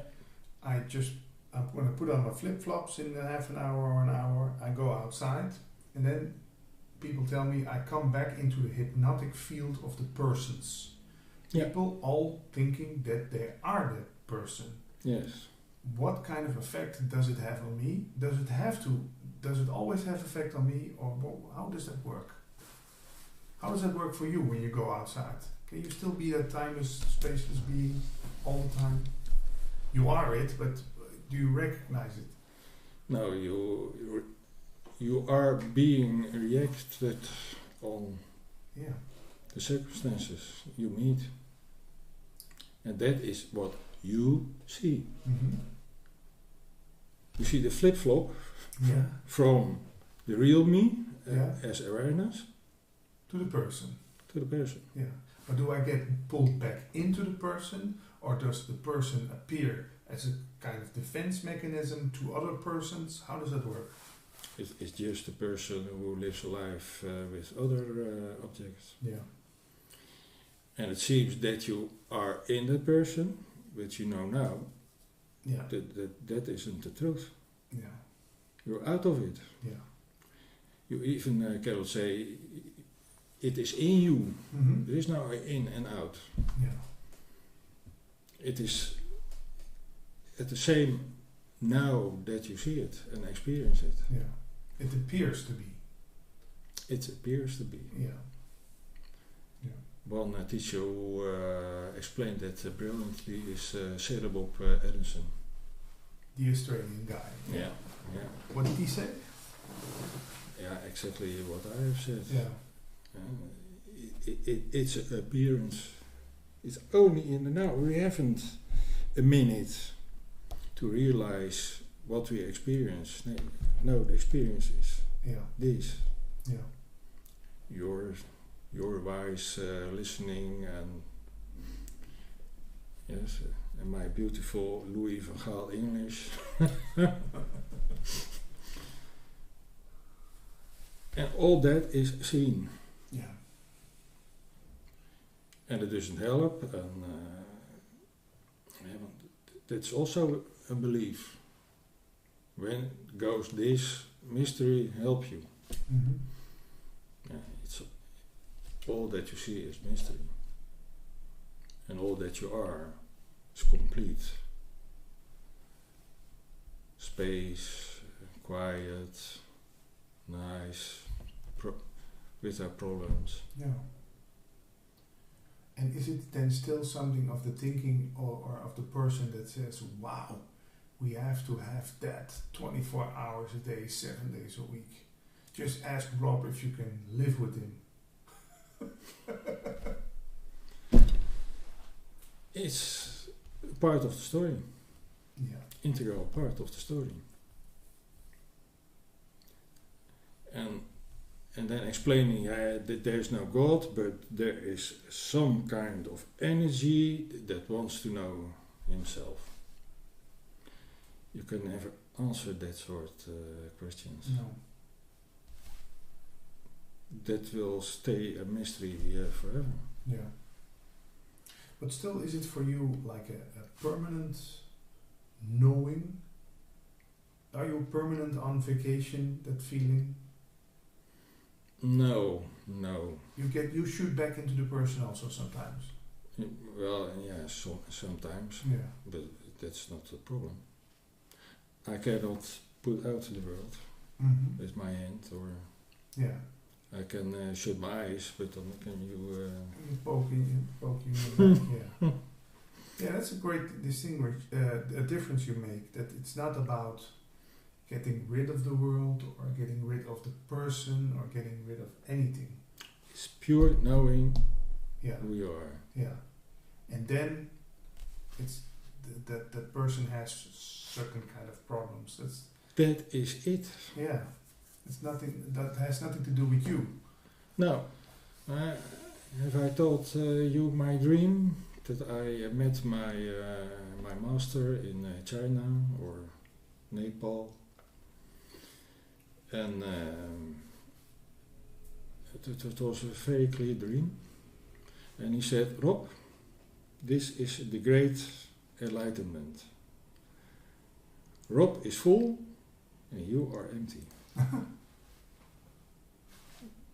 Klaar. That's it. Yeah, ready. That was it. That was it. And the world is full, Yeah. and what you are is nothing, Yeah. emptiness. But it's not dead.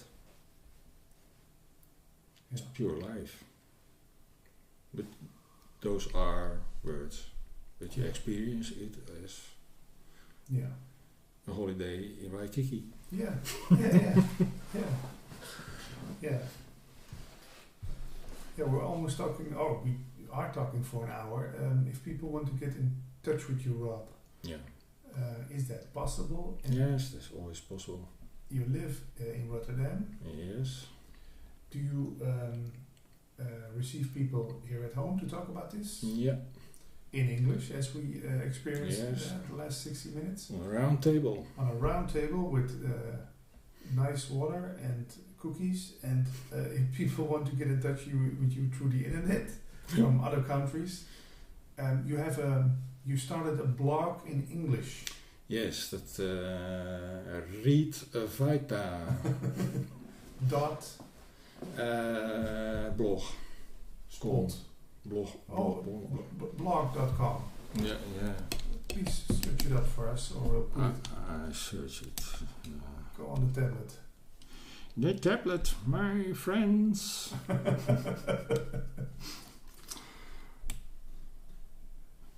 Tick.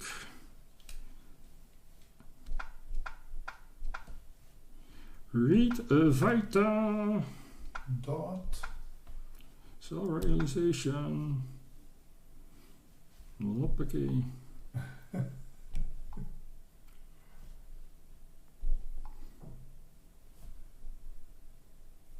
No, it is not It's not ready. for publication. Well, I thought yep.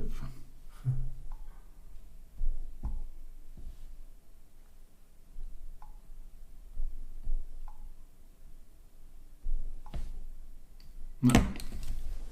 We'll put the right link underneath Yes. this interview. That's best. That's better. Your blog in Dutch, that's more easy to find. Inzichten.blogspot.com .nl. .nl. Oh yeah, .nl. No problem. No problem. Thanks for this very inspiring talk again, Rob. And final question that came to mind. You are living here in a building with elderly people. Yes. You do not seem to me as an elderly person. Let's say maybe in age you are? 67. 67. Yes. But yeah, it feels like just talking to someone who just came around.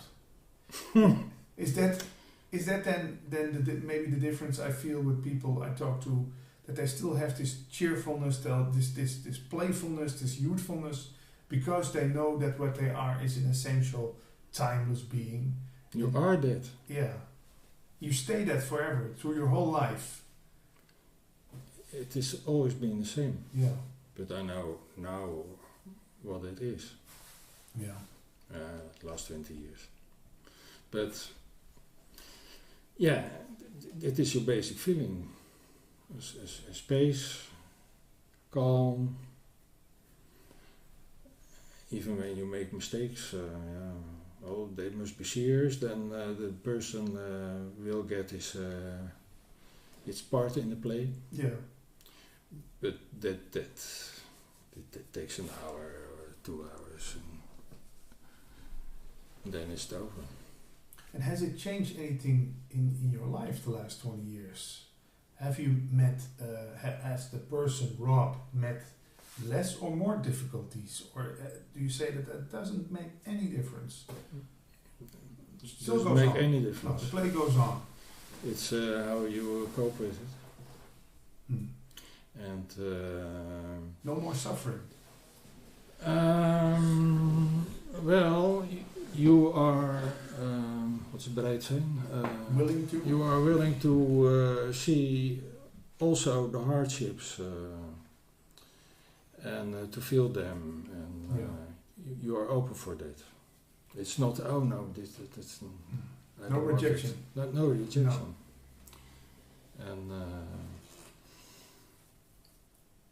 for when you go deep in pain or in a situation of somebody, behind that is this.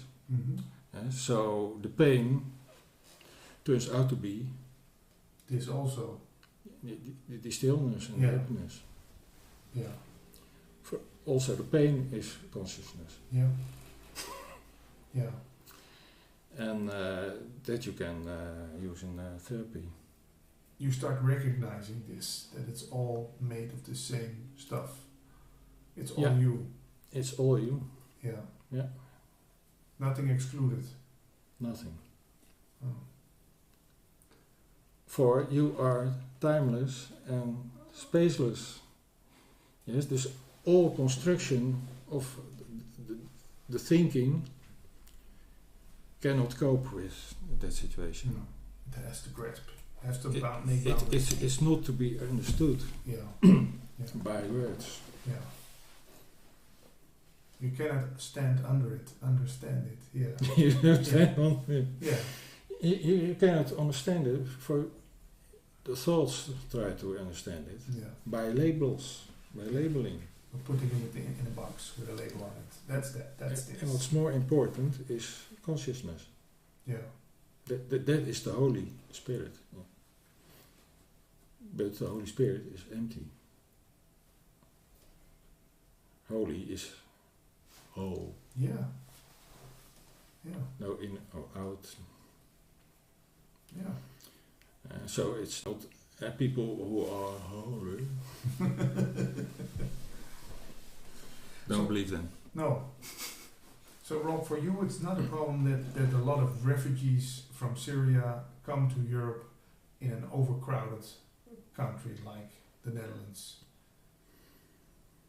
For me, it's not a problem now. And can you But understand people who say that's a problem?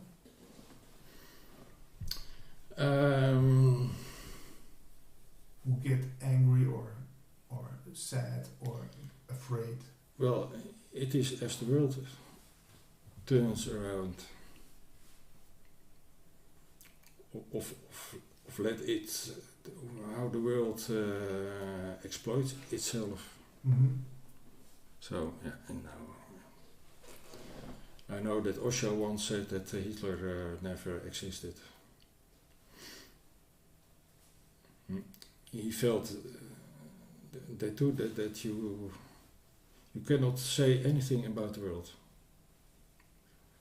from that spacelessness. Yeah. As soon you utter the first word, Yeah. you are in the duality again. The Tao that can be spoken is not the Tao. That's the first words of the Tao Te Ching. Yeah. And that says it all. Yeah. Yeah. And then you see that when people ask the masters, what do we have to do with the war? When Krishnamurti he lived in the Second World War. He said, you search first for who you really are. And if you found yourself, come back and then you'll see what you can do in the world. And you have to wait what happens. Yeah. You can never say beforehand, my life will be that and that and that. Yeah. So. Still, can it be, Rob, that we search for freedom in the world because we still have a sense of that freedom that we are? So we start searching for it in the world, in wealth, in fame, in the biggest house, the biggest swimming pool. Because deep down inside we know that we are boundless, but we try to find that boundlessness in the world. And my boundlessness is so small. It's not big. No. No, that's just an idea we have of it. Yeah. Yeah. You must pure feel what you are. Yeah. Nothing more. No ideas about it. No. No.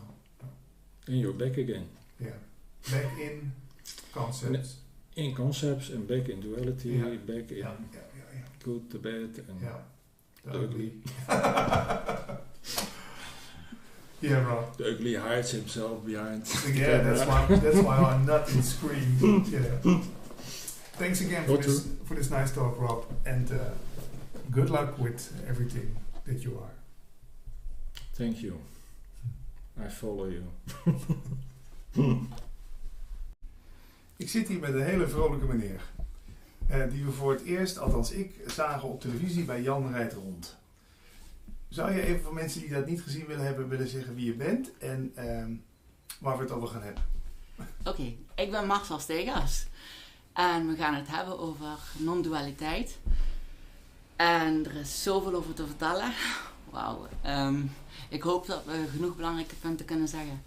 Marcel, hoe oud ben jij? Ik ben 34 eigenlijk. Maar eigenlijk ben ik altijd wel anders dan anders. Omdat ik door heel andere ogen heen kijk.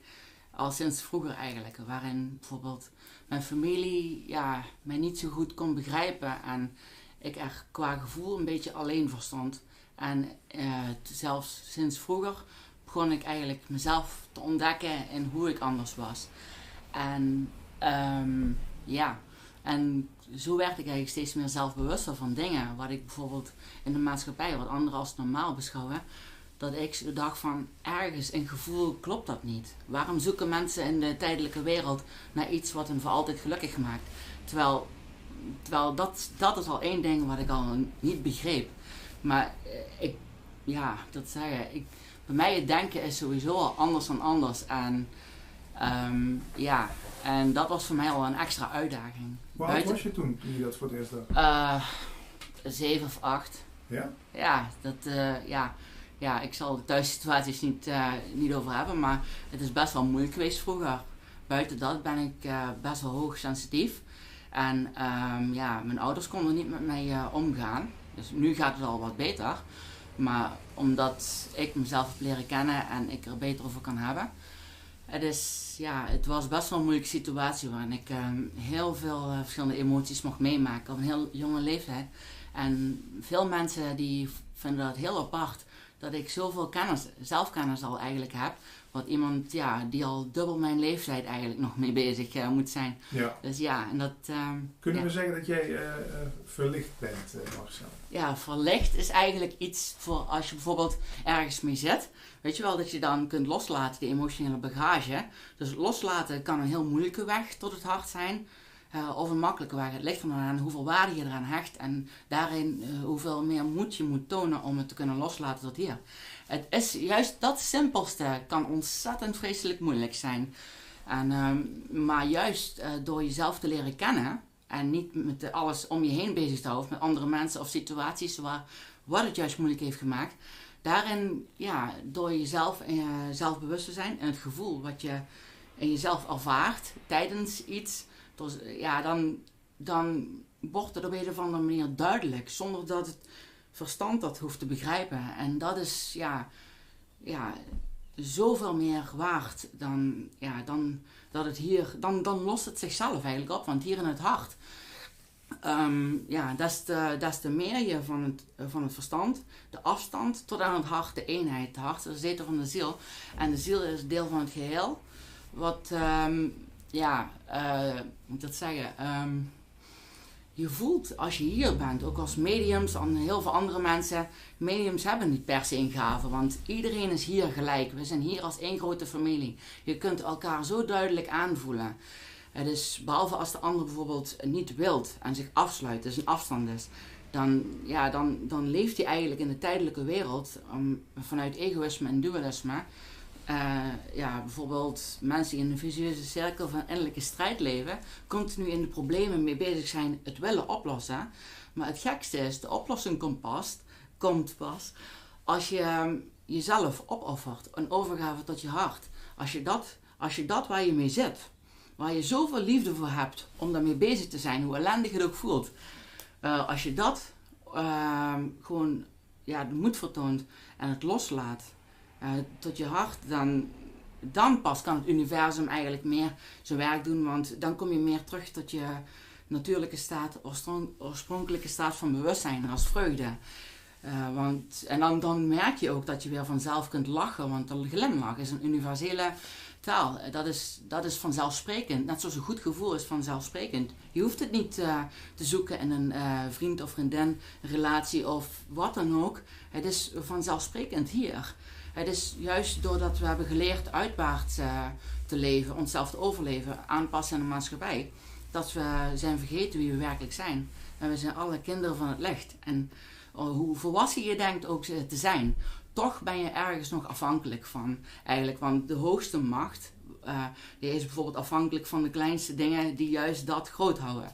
Terwijl hier, de kracht van het hart, is juist hoe het ons, de innerlijke schoonheid, wat je laat zien. Als je steeds meer hier leeft, dan straal je ook meer uit. Dan voel je anderen ook beter aan. En anderen voelen zich ook makkelijker bij jou. Want het licht, de magie van het leven, dat is liefde. En liefde is in het eenheidsgevoel dat hier vanuit gestimuleerd wordt. En dat is in de uitstraling ook te zien. En wauw, er is zoveel over te vertellen. Ik vind het leuk dat je zo enthousiast vertelt. Wauw. Maar mag ik even vragen, hè? Even terug naar het begin. Want er zullen nu mensen zijn die zullen dan zeggen, jij zal toch wel, niet dat ik er waarde aan hecht, hè, maar jij zal toch wel in het verleden een diagnose gehad hebben. Hoe noemen ze dat dan bij jou? Ik heb verschillende testen gehad in mijn leven. Ik heb op verschillende scholen gezeten. Ik zal zeggen, ik heb op een speciale school sowieso gezeten, waar ik extra aandacht kreeg. En ze wisten het ook niet precies. En de psychologen, de dokters wisten ook niet precies wat ze me waren.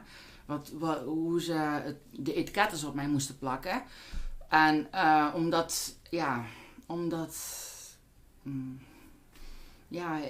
ik heb een vorm van autisme ook. Dat zeggen ze ook omdat ik bepaalde trekjes ook ervan heb. Van autisme. Maar dat hebben we allemaal, hè? Ja. En ze zeiden zoveel dingen ergens, maar ik trok me er niet veel van aan, want ik wil mezelf ontdekken in wie ik werkelijk ben. Ja. En de dingetjes, de aardse bedoelingen die ik heb, is bijvoorbeeld in het schrijven, wat weer met de hogere bedoeling te maken heeft.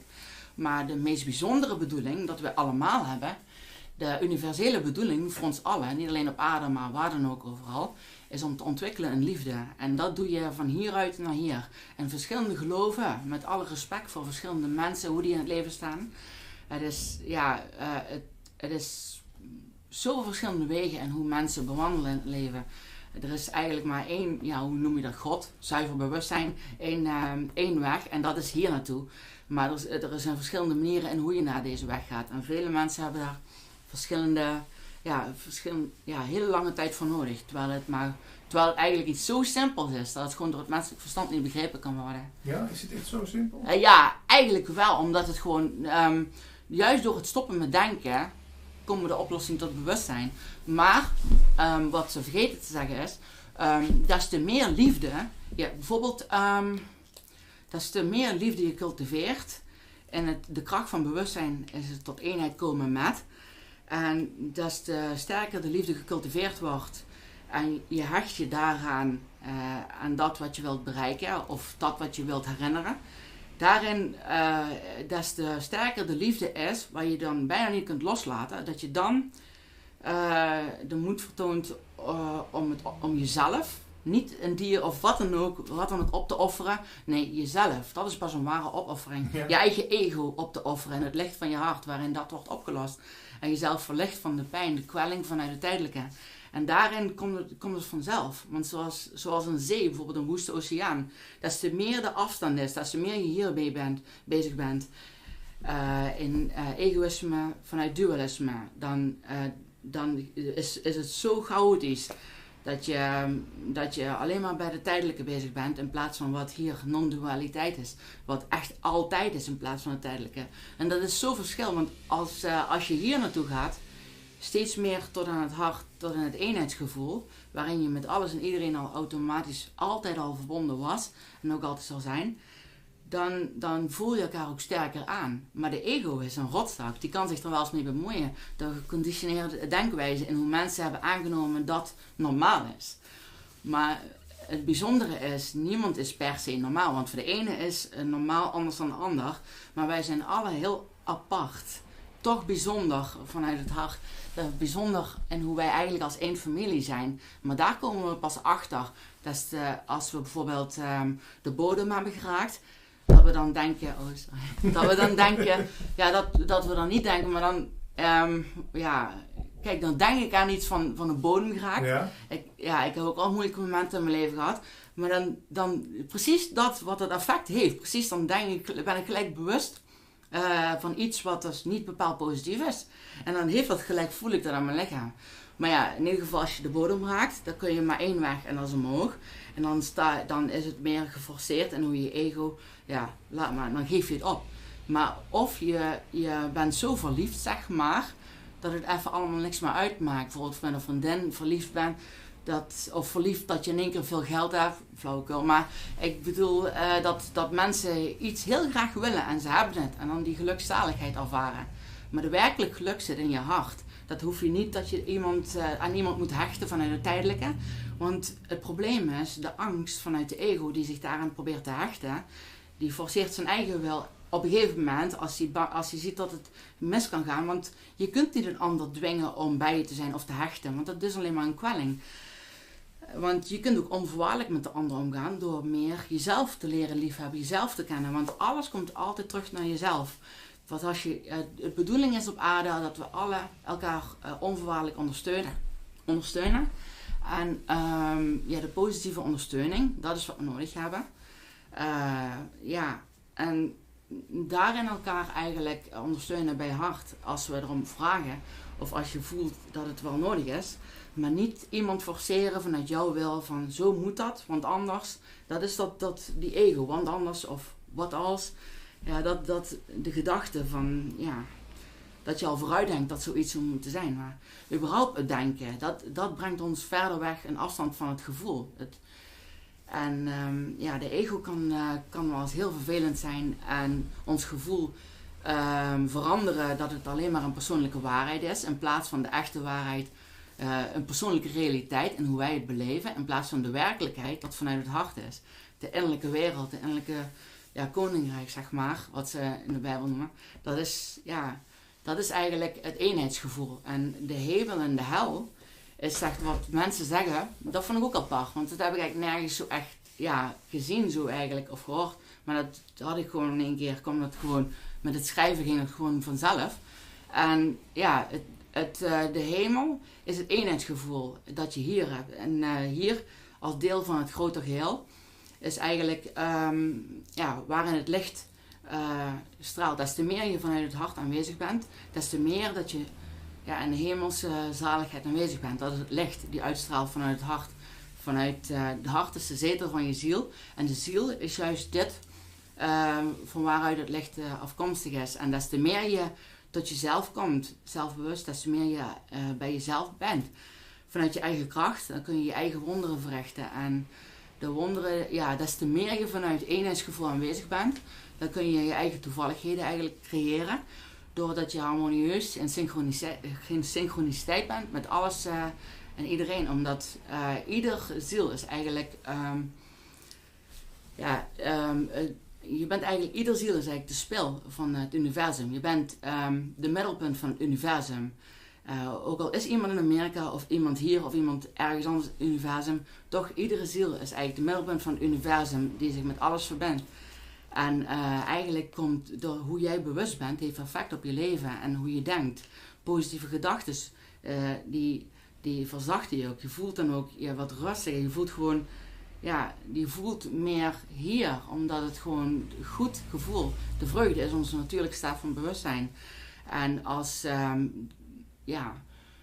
we negatieve gedachten hebben, is meer vanuit het vanuit de tijdelijke wereld is dat opgebouwd in ons.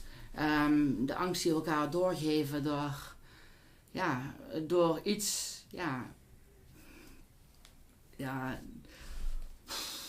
Daarom schrijf ik ook liever over positieve dingen, want ik voel dat als je over negatieve dingen denkt, wat voor effect dat er gewoon op je heeft. Dat is gewoon...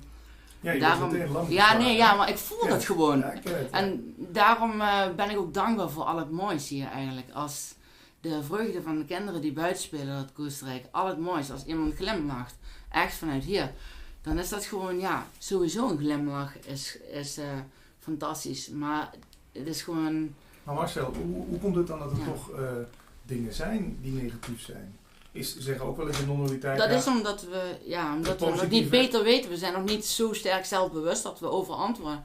Want kijk, we zijn nog steeds allemaal zoekend. Maar alleen zijn heel veel mensen, die bedoelen het zo goed, maar ze zijn veel zoekend in de tijdelijke wereld. Ja, en de tijdelijke wereld bedoel jij de wereld om ons heen. Van de verschijnselen? Ja, de tastbare wereld. Ja. En de wetenschappers willen bijvoorbeeld het tastbaar bewijs hebben dat God bestaat. Maar God is eigenlijk... net zoals...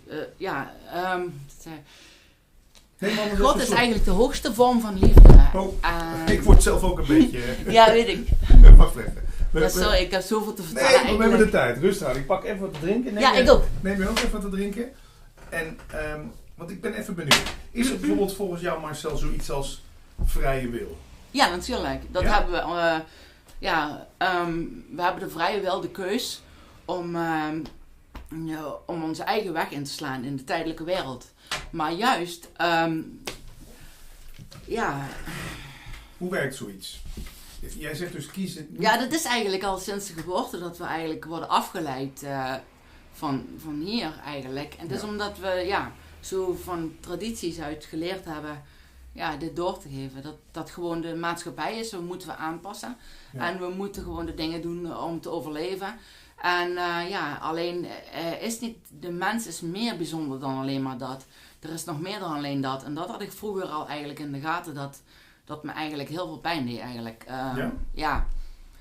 En dat was ik eigenlijk alleen maar zelf. En ik had het er met niemand echt over, maar ik was zelf in mijn zoektocht, zeg maar. Ja. Want heb jij het ook geprobeerd om geluk in de wereld te vinden? Of? Ik heb wel eens een vriendin vroeger gehad.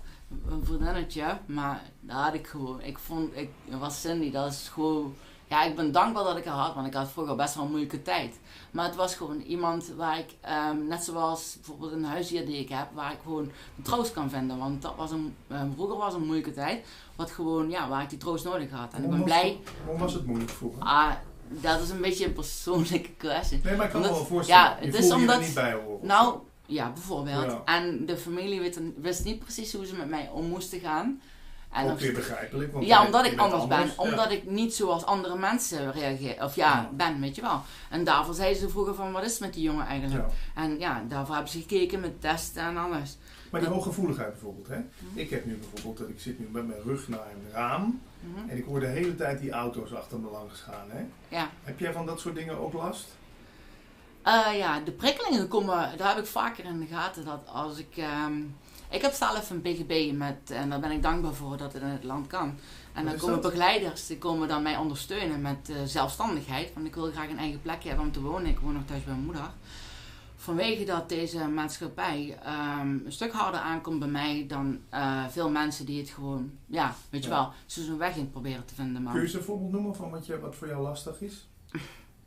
Ja, Drukwinkels? bijvoorbeeld het nieuws. Ik kan geen nieuws meer kijken, want ik heb er zoveel eigenlijk dat je de dingen die er gebeuren, kijk, we hebben onze handen vol aan onze eigen dingen, zeg maar, wat we zelf in ons leven hebben. En daar op het nieuws kunnen wij niks aan doen, zeg maar. Alleen maar bijvoorbeeld een kaarsje aansteken of te vragen laten we gaan. Maar er is zoveel ellende eigenlijk, om er dagelijks mee bezig te zijn. Ja. Hetzelfde als heel veel kinderen die bijvoorbeeld van die vechtspellen spelen. Vroeger was het nog heel simpel met die Super Nintendo. Wat je denkt, was dat voor flauw.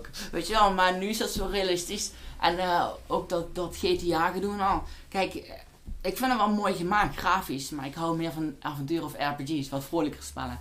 Ja. Zoals Mario van Nintendo, dat vind ik ook cool. Maar die gewelddadige spellen of zo, en heel veel gewelddadige films, ik kijk dat gewoon eigenlijk niet. Omdat het gewoon ergens, dat heeft gewoon effect. Alles wat je waarneemt heeft effect op je bewustzijn. Ja. En dat als mensen meer hier leven, van laten we dat maar kijken, onze tijd maar even besteden eraan. Omdat het gewoon leuk is. Maar ze hebben vaak niet in de gaten hoe sterk dat effect heeft diep in je. Ja, je voelt het, hè? Wauw. Daar heb ik ook zoveel over geschreven. Marcel, kunnen we dat wat jij schrijft al ergens teruglezen? Ik heb veel gedeeltes heb ik op Facebook al jarenlang gedeeld. Maar ik heb sinds eigenlijk een tijd heb ik een eigen website, www.werkelijkgeluk.nl. En daar ben ik nog steeds mee bezig. Iemand die van WordPress verstand heeft, die helpt me af en toe. En daarbij proberen we een manier te vinden hoe ik onvoorwaardelijk de teksten kan delen. Het is alleen zoveel geschreven dat ik heb inmiddels wel 2500 pagina's geschreven. Waarmee de helft van de stapel nog op papier geschreven is van vroeger. Ik schreef al sinds dat ik 10 was. Ik heb een koffertje waarmee ik vroeger al dingen schreef. Over dit onderwerp? Ja, maar toen wist ik de woorden nog niet. Nee. Dus zei ik, ding is dat, ding is, dan probeerde ik zo wat figuurtje. En toen begreep ik dat niet. En toen heb ik steeds meer zelf ontdekt de woorden die eigenlijk gewoon erbij passen. Ja, want jij hebt dus zelf niet allerlei boeken hierover gelezen? Nee, ik heb wel heel veel boeken, maar ik ben... Oké, dat zal ik zeggen. Dan ben ik ook wel eens egoïstisch, want ik wil het zelf ontdekken. Ik wil niks overnemen van anderen. Ja. Want dat van die boeken of zo, ik heb wel eens soms dat ik op gevoel... Dat schrijven is gewoon een drang van verliefdheid eigenlijk. Dat gewoon vanzelf, als ik opsta, dan heb je gewoon... Ja, je kunt het niet zo bevatten vanuit verstand, maar op gevoel eigenlijk gewoon... Ja, je wilt er gewoon in één keer... Ik schrijf en dan gaat het vanzelf. Ja, het ei moet gelegd worden. Ja. En dat heb ik soms wel eens... Ja, ik heb verschillende boeken omdat ik daarbij ook respect heb voor de schrijvers. Die die alles ontdekken wat wat in de mens nog meer mogelijk is. Maar het begon eigenlijk omdat ik nieuwsgierig was over telekinese. Ik had echt een bizarre ervaring gehad toen eens een keer. Maar ja, daar ben ik zelf nog een beetje nieuwsgierig aan uit te pluizen. Kun je die ervaring eens vertellen? En dat was toch wel 10 jaar geleden. Was met een andere jongen. Was ik een voetballer aan de zijkant. En die jongen die had het best wel erg. En ik leefde... toen hechtte ik me nog best wel aan mensen. Ergens was dat ik nog steeds ermee bezig in die ontdekking. Maar toch met die hooggevoeligheid. Dat was echt bizar. Dat was eigenlijk die intense vreugde hier vanuit het eenheidsgevoel. En die bal wat hij had, daar waren we mee voetballen langs het water. En die ging in één keer over het water en dat we er niet meer aan konden. En ik voelde dat bij hem, dat gewoon, omdat ik me aan hem hechtte, dat voelde je ook direct. En wat voelde je? Ja, ik voelde direct ook aan zijn gezicht te zien. En daarbij die verbinding, dat ik dan gelijk aan hem voelde van... En dat wilde ik niet voor hem. Ik wilde niet dat hij verdrietig was. Over die bal? Want die had die van zijn oma. En daar was er echt verdrietig van. Het is maar een simpele bal, maar toch, het betekent heel veel. De kleinste dingetjes kunnen voor heel veel mensen heel veel betekenen, wat een ander niet zo begrijpen. Dus? En toen voelde ik dat, waarbij dit eigenlijk zo'n, alsof er iets getrokken wordt aan mij, gewoon zo van, dat gevoel in één keer van blij, echt heel blij, heel vrolijk, en in één keer alsof je omlaag valt. Met, ik kan me dat gevoel wel terughalen. En een beetje zo, daarom ben ik er ook over schrijven en ontdekken van, wat is dat eigenlijk?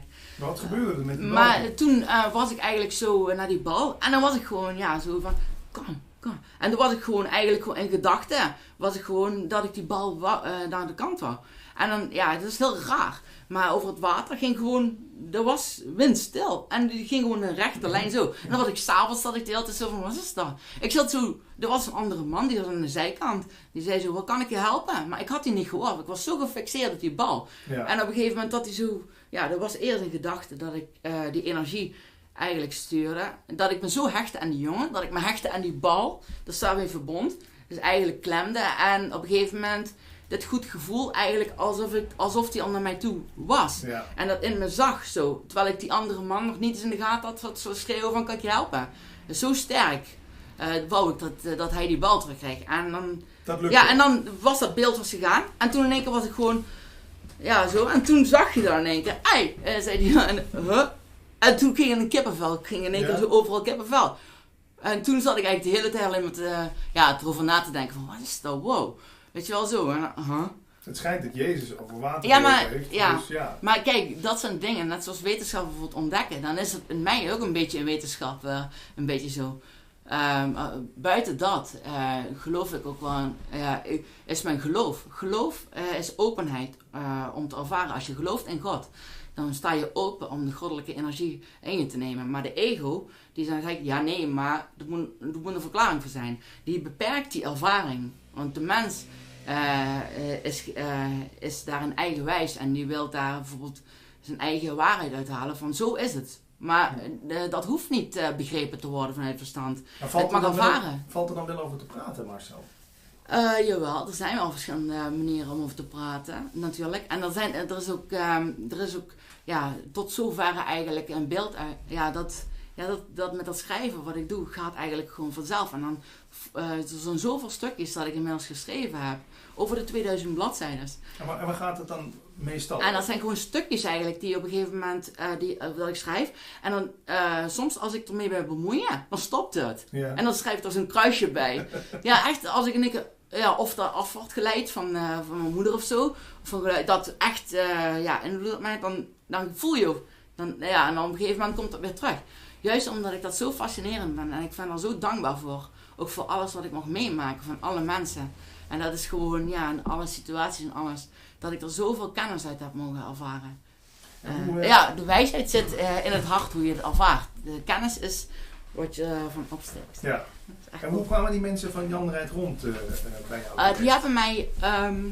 Die hebben mij eigenlijk eerder contact gehad met YouTube. Of met filmpjes die ik op YouTube had.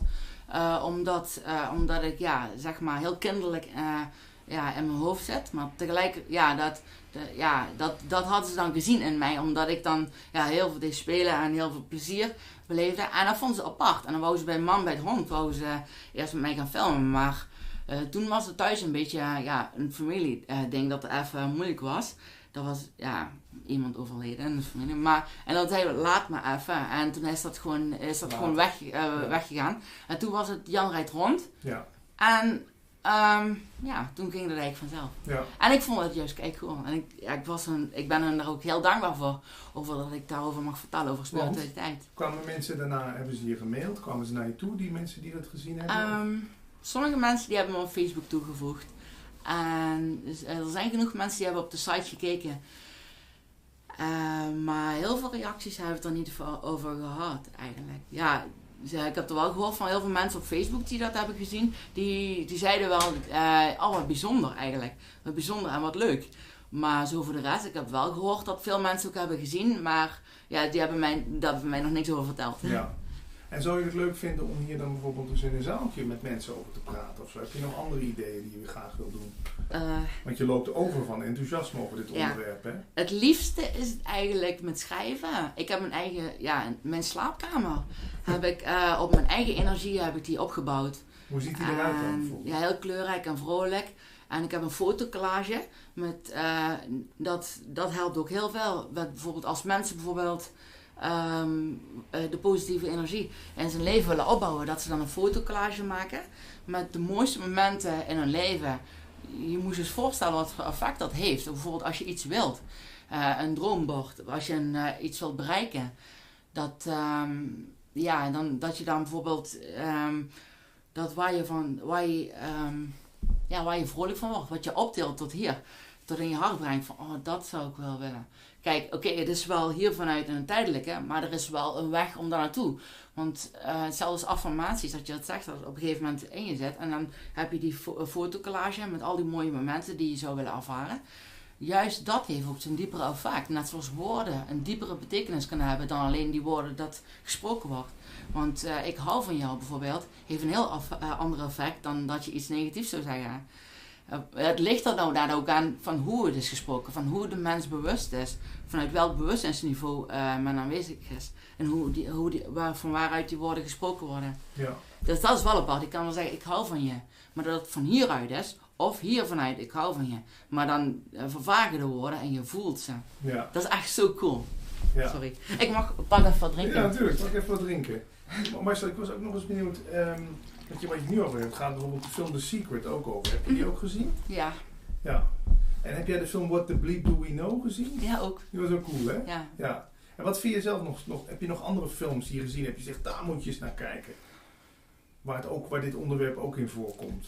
Oh. The Truman Show bijvoorbeeld? Nee, vond je niet zo? Jawel, die is wel leuk, maar... Nee? Zie je dit niet in terug? Ja, of The Matrix? Dat soort... Ja, natuurlijk zie je dat wel in terug.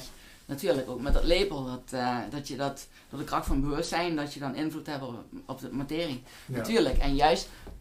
even een stokje. Ja, drink maar. Ja, juist door hoe je bewust bent, heeft effect op je persoonlijke trillingsfrequentie. Als je... dit is dus... Ja, ze hebben heel veel verschillende namen. Het hemelse uitstraling van het hart.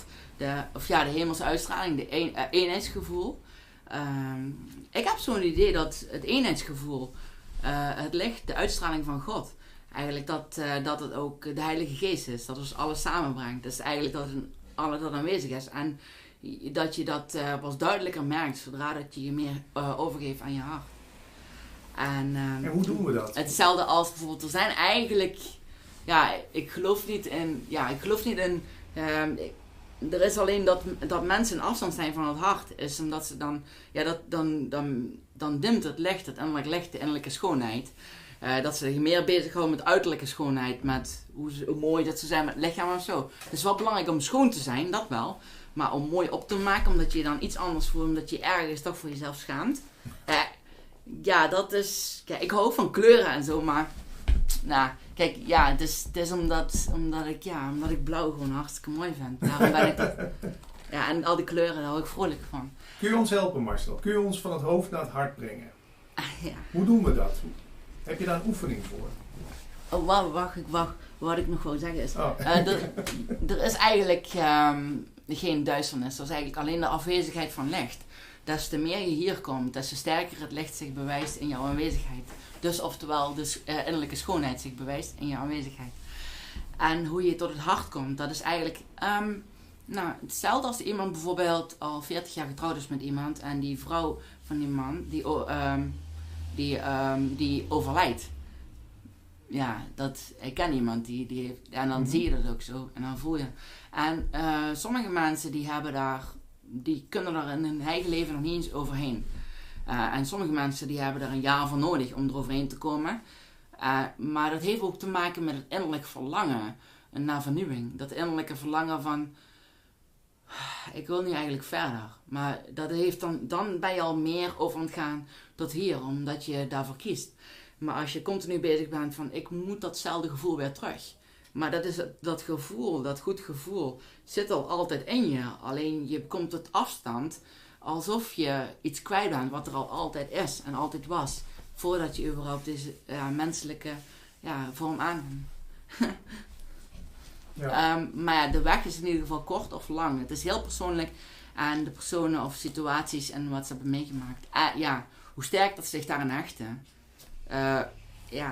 Dus je zou de dood van een geliefde bijvoorbeeld kunnen zien als een mogelijkheid om... Kijk, als diegene, het ligt er aan hoe sterk diegene zich aan die persoon heeft gehecht. En dit gevoel eigenlijk nodig heeft. Ja, dus een persoonlijke overtuiging leeft dat hij dat nodig heeft, het gevoel, die aanwezigheid van die persoon. Het is ook heel moeilijk om iemand te verliezen. Hetzelfde als een moeder, dat het kind uit huis gaat. Het is in één keer een soort van leegtegevoel in huis van, ik mis eigenlijk wel de aanwezigheid. Dat is eigenlijk zo. Dat zijn die aardse dingen eigenlijk. Dat het voor ons allemaal als mens soms wel eens best wel een uitdaging kan zijn. Ja. Dat is wel moeilijk. En dat begrijp ik ook wel. Ik heb het ook wel meegemaakt, vele situaties, dat ik me ergens aan hechtte. En maar mijn doel is eigenlijk meer om de weg eigenlijk tot het eenheidsgevoel, eenheid en eenvoud. En omdat ik anders ben hier, en hoe moet ik dat zeggen? Door mijn kinderlijke kijk eigenlijk, doordat ik heel anders hierin naar de wereld kijk, is gewoon alsof het allemaal veel makkelijker gaat. Maar als ik probeer te forceren vanuit een persoonlijke overtuiging van angst van het moet eigenlijk, want het is anders. En dan gaat het heel moeilijk worden, terwijl het eigenlijk gewoon heel simpel kan. En het is heel simpel als ik me niet eraan hecht en het idee van het moet nu, want je weet wel, de ego, die rotzak. Ja. Maar dat zit in ons allemaal. Juist door die angst wordt de ego opgewekt, zeg maar, in de mens.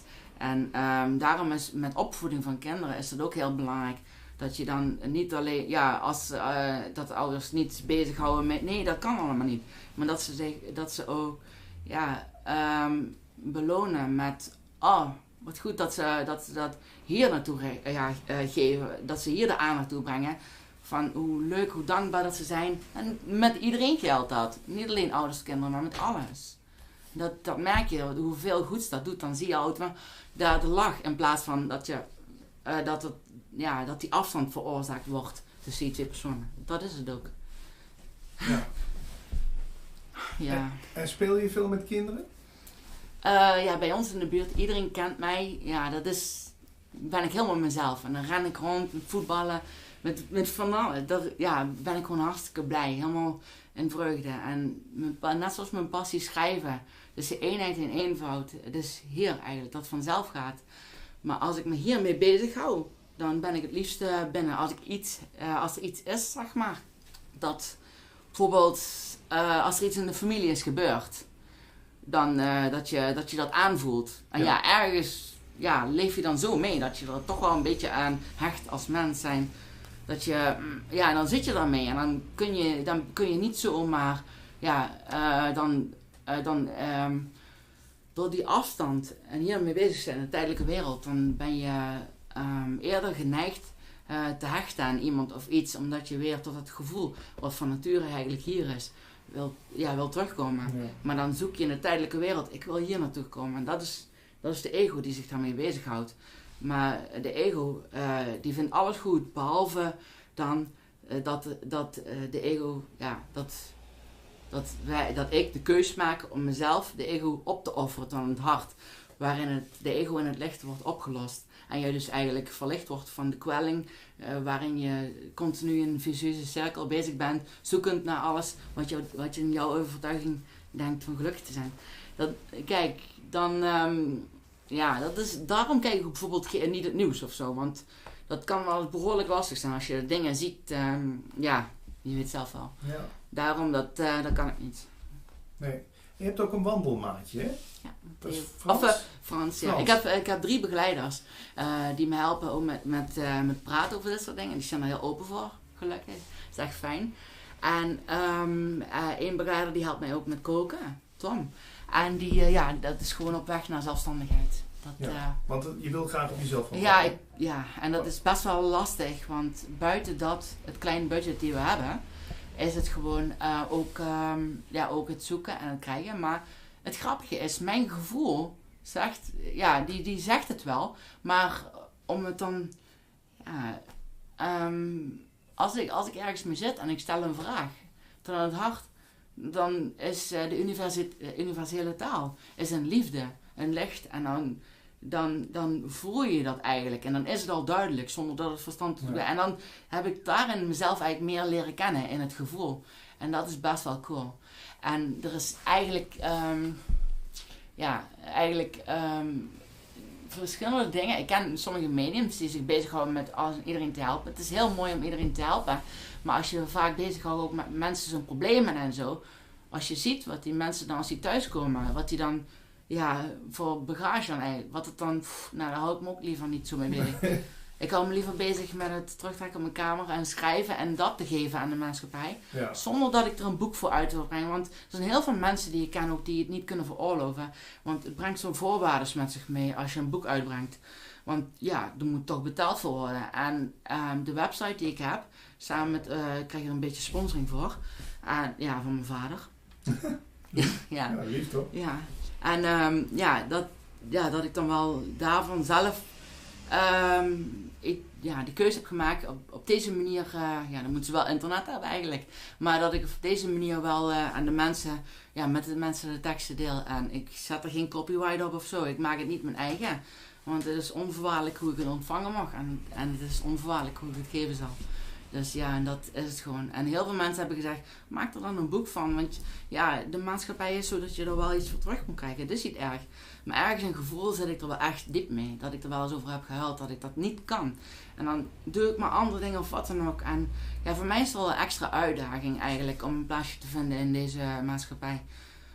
Want ik heb ook gemerkt dat er is zoveel informatie over te vertellen ook. Als je bijvoorbeeld een afstand bent tot hier. Hoe die prikkelingen, hoe dat wordt waargenomen. Dat is dat je dan niet sterk vanuit je eigen kracht bent, maar een afstand van je ware zelf. Je hogere zelf, het eenheidsgevoel. Dat je dan ben je continu bezig met persoonlijke kwalingen. Omdat alles, zie je, dan gaat het weer, en dan heeft dat weer invloed op mij, omdat ik daar een beetje, mijn aandacht besteed aan iets wat niet zo positief is. Ja. Want ik herinner me een tijd dat ik ergens al mee zat, en dan zat ik met begeleider Theo, was ik zo'n lange weg waar heel veel auto's kwamen. En daar hebben we vaker gelopen. Alleen, toen had ik er nooit last van. Ik sprak over spiritualiteit en al het moois. Maar er was een tijd dat ik eventjes ergens mee zat. En toen merkte ik ook hoe die auto's langs de weg, hoe dat echt, dan hoorde ik gewoon van ver af iets aankomen. Dat die waarneming, die prikken dan gewoon. En dan word je, daarin worden mensen eerder geïrriteerd of kwaad om zo. En dan proberen, dat is al mild uitgedrukt, want het kan zo ver gaan. Het is gewoon de mensen die zichzelf proberen te overleven hier in de tijdelijke wereld. Maar dat is de continue de vicieuze cirkel van innerlijke strijd. De strijd is met jezelf, niet met een andere persoon of een situatie of wat dan ook in de wereld. Het is met jezelf. Pas als je jezelf leert kennen en wie je werkelijk bent en daarin te herinneren dat je als kind van het licht bent, met de bedoeling te ontwikkelen in liefde en met ons allen samen, kom hier. Hierin is vrede. Vrede in de stilte van de stilte. Ja, en hierin ben je net zoals je net geboren bent. Het zuiver bewustzijn is hier. In het eenheidsgevoel. Eigenlijk, wauw. Ja, er is zoveel informatie over eigenlijk. Zoveel waar ik dankbaar voor ben. Dat ik over heb mogen schrijven. Alleen al over dit onderwerp. Dat, Je bent er echt verliefd op, hè? Ja, want dat schrijven ook. Dat is gewoon, het voelt als een verliefdheid aan voor mij. Want kijk, net zoals mensen bijvoorbeeld met elkaar hebben, die verliefdheid, heb ik dat met het schrijven bijvoorbeeld nu. Ik heb, dat is bijvoorbeeld, dat is gewoon mijn... Ik heb er geen woorden voor. Ik ben er zo dankbaar voor. Om te kunnen schrijven over al het moois eigenlijk. Over God, bewustzijn en wat de mens nog meer wat in de mens nog meer mogelijk is. En dat gaat gewoon vanzelf eigenlijk. Ja. En een gedeelte hiervan is dus te lezen op je website, op Facebook. Ja, en ik hoop wel eigenlijk alles binnenkort erop te kunnen zetten. Moet nog even overgetypt worden. En kijken hoe we dat kunnen aanpassen. Dus. Maar we zijn al goed onderweg. Ja? Ja, zeker. Heb je daar nog hulp bij nodig? Kun jij nog mensen gebruiken die daarmee kunnen helpen met typen? Of heb je liever een vast clubje mensen om je heen? Ik heb 2 mensen die me wel daarbij helpen. Dus daarbij is het niet zo'n probleem. Ja. Kunnen we je ergens anders mee helpen? Je zoekt woonruimte, zeg je? Ja, eigenlijk het liefst hier in de buurt. Want ik ken Roermond. eigenlijk regio Roermond. Waarin ik eigenlijk alles heb en iedereen ken. En ja, je gaat niet dus in Amsterdam. Nee. Dat al helemaal niet, sorry. Nee. Wauw. Te druk? Weet ik. Ja, te druk. Ik ben er wel een paar keer geweest, maar je merkt echt het verschil. Dat is sowieso wel awesome. Dat is wel cool. Hoeveel verschillende energieën er alles samenkomen. Maar voordat je überhaupt thuis bent, dan val je al in slaap. Ja. Echt zo, omdat het zo'n impact heeft wel. Ik voel het ook hoor. Als ik vanuit Randstad terug naar Limburg of Brabant rijd, het is ook net alsof ik in een warm bad terechtkom. Ja, Limburg is daarin wel een heel stuk rustiger. Ja. Het is fijn hè? Ja. En zijn er nog misschien dingen waar je fan van bent? Muzikanten, artiesten? Dat je zegt, die zingen ook over die liefde. Herken je het in andere dingen dan in geschreven dingen? Schilderijen misschien? Maar ik ben bijvoorbeeld dankbaar dat ik met jou erover kan hebben. Ja. En mensen die daar geïnteresseerd in zijn, maar die ook echt, wauw. Ik vind het al, ik ben al dankbaar ervoor dat ik erover kan schrijven. En dat doe ik al een hele tijd. Dat alleen al, dat kleine beetje dat ik dat kan doen. Ja. Alleen de thuissituatie is af en toe best wel heel moeilijk. En daarom stottert dat wel af en toe. Omdat bij ons thuis leven ze in 2 verschillende werelden. En daar heb ik heel veel over geschreven, over het verschil. Maar het is best wel vermoeiend. Omdat ik wil graag een eigen plekje. Omdat ik woon thuis bij mijn ouders. Maar die leven in een totale andere wereld dan ik. En dat voel je ook, want hoe lager je bewust bent, hoe je meer dat je hier met problemen bezig bent, hoe kleveriger de energie ook aanvoelt. En als je meer tot het hart bent, dan voelt die energie zo vrij. Dan denk je dat je vanuit je eigen vrije wil de dingen doet. Eigenlijk zit je hier gevangen in de illusie dat je denkt iets nodig te hebben om geluk te ervaren. Maar de echte vrijheid is hier. Dus door je eigen wil de enige echte keuze te maken om jezelf op te offeren aan je hart, dan ben je pas vrij. En dat voel je ook. Dat is een gelukzaligheid, dat blijft altijd. Dat is echt wauw. Dat is, alleen mensen worden heel makkelijk afgeleid in de tijdelijke wereld, omdat dat best wel chaotisch is. Ja. En dingetjes zijn soms leuk en dan trek je de aandacht aan. Ik heb dat zelfs ook wel eens hoor. Ja, dus, met wat bijvoorbeeld? Ja, ik heb bijvoorbeeld sinds kort op mijn computer doe ik ook nog wel. Ik hou van RPG's. Van vroeger al, dat zijn role-playing games. Final Fantasy 9 in het bijzonder. En op Steam, sinds kort was dat spel beschikbaar. En dat trok me wel mijn aandacht en ik, dat is wel cool om terug te beleven. Ja, zoiets bedoel ik dan. Dat raakt het is wel mooi op zich, maar kijk, ook de dingetjes om te sparen, zoals geld. Bezittingen, aardse bezittingen. Het zijn gewoon tijdelijke dingen die we bijvoorbeeld persoonlijk waarde aan hechten. Bijvoorbeeld mijn telefoon. Kijk, ik heb maar een klein budget en ik ben er heel voorzichtig mee. Maar daarbij als het valt, bijvoorbeeld het gaat kapot. Ergens toch voel ik het wel, want dat vind ik best jammer. Want ik kan er nog heel veel leuke dingen mee doen en het is gewoon makkelijk. Het maakt het makkelijk in deze wereld.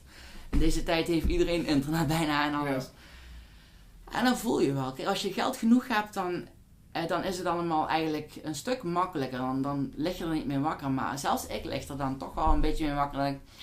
Maar kijk, en dan net zoals de verwerking van iemand wat je lief hebt, dat dan niet meer is. Dat is een soort van gelijk dat je dan even moet zakken. De weg kan kort of lang zijn naar het hart. Waarin het weer gewoon goed voelt. En dat je de rust hebt dat dit stilt. En dan daarin kun je pas eigenlijk, dan komt het naar je toe, de oplossing. Omdat je wilt dat het gemaakt wordt. Maar vaker is het zo dat mensen de aandacht besteden aan het negatieve. Bijvoorbeeld, het is kapot. En ze blijven daarin bezig zijn dat het kapot is. In plaats van de aandacht besteden van hoe kan ik het maken. Weet je wel, er zijn weer 2 verschillende werelden. En dat bedoel ik eigenlijk met bij mij thuis wonen. Er zijn 2 verschillende werelden. Ik wil mezelf ontdekken.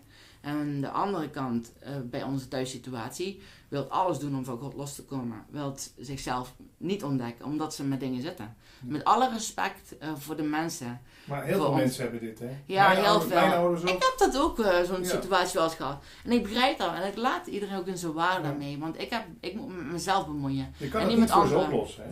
Nee, maar tenzij een ander vraagt om advies of help. Ja. Dan geef je gewoon een mandje adviezen, wat je denkt dat voor goed lijkt te zijn voor de ander, om mee te leren. Ja. En dan kunnen hun uit dat mandje advies kunnen ze wat halen. Leuk gezegd. Wauw! Ja, dat was het mandje. Ja! Dat was het mandje. Te veel advies. Ja, ja. Nee. Oké, wauw. Ja, cool. En zoek je nog mensen om hiermee over te praten of zo? Kunnen mensen je mailen? Of, Nou, ik heb op mijn... Ja, ik ben eigenlijk... als een beetje... Ja, dat zeggen... vanwege de site en de kosten die erbij komen. Maar als ze een klein beetje bij willen dragen, zou ik het wel waarderen. Ja. Heb je op je site een donatie? Ik heb ik heb de site... Nee, ik heb gewoon de IBAN erop staan. Dus, ja. Kijk, weet je wat? Ik heb op de site heb ik een heel stuk waarmee alle rapporten over mij staan van mijn leven. Ik heb in een Thomashuis gezeten. Heb ik 2 jaar geleefd met mensen die zijn heel anders. Die wonen daar beschermd. En daar heb ik ook 2 jaar geleefd omdat ze mij hebben geleerd dat het niet erg is om anders te zijn. En dat zijn de meest liefste mensen ook. Dat je ook een jongen in het bijzonder, Ruud, die heeft de Angelman syndroom. Die blijft altijd als een baby hier, zeg maar.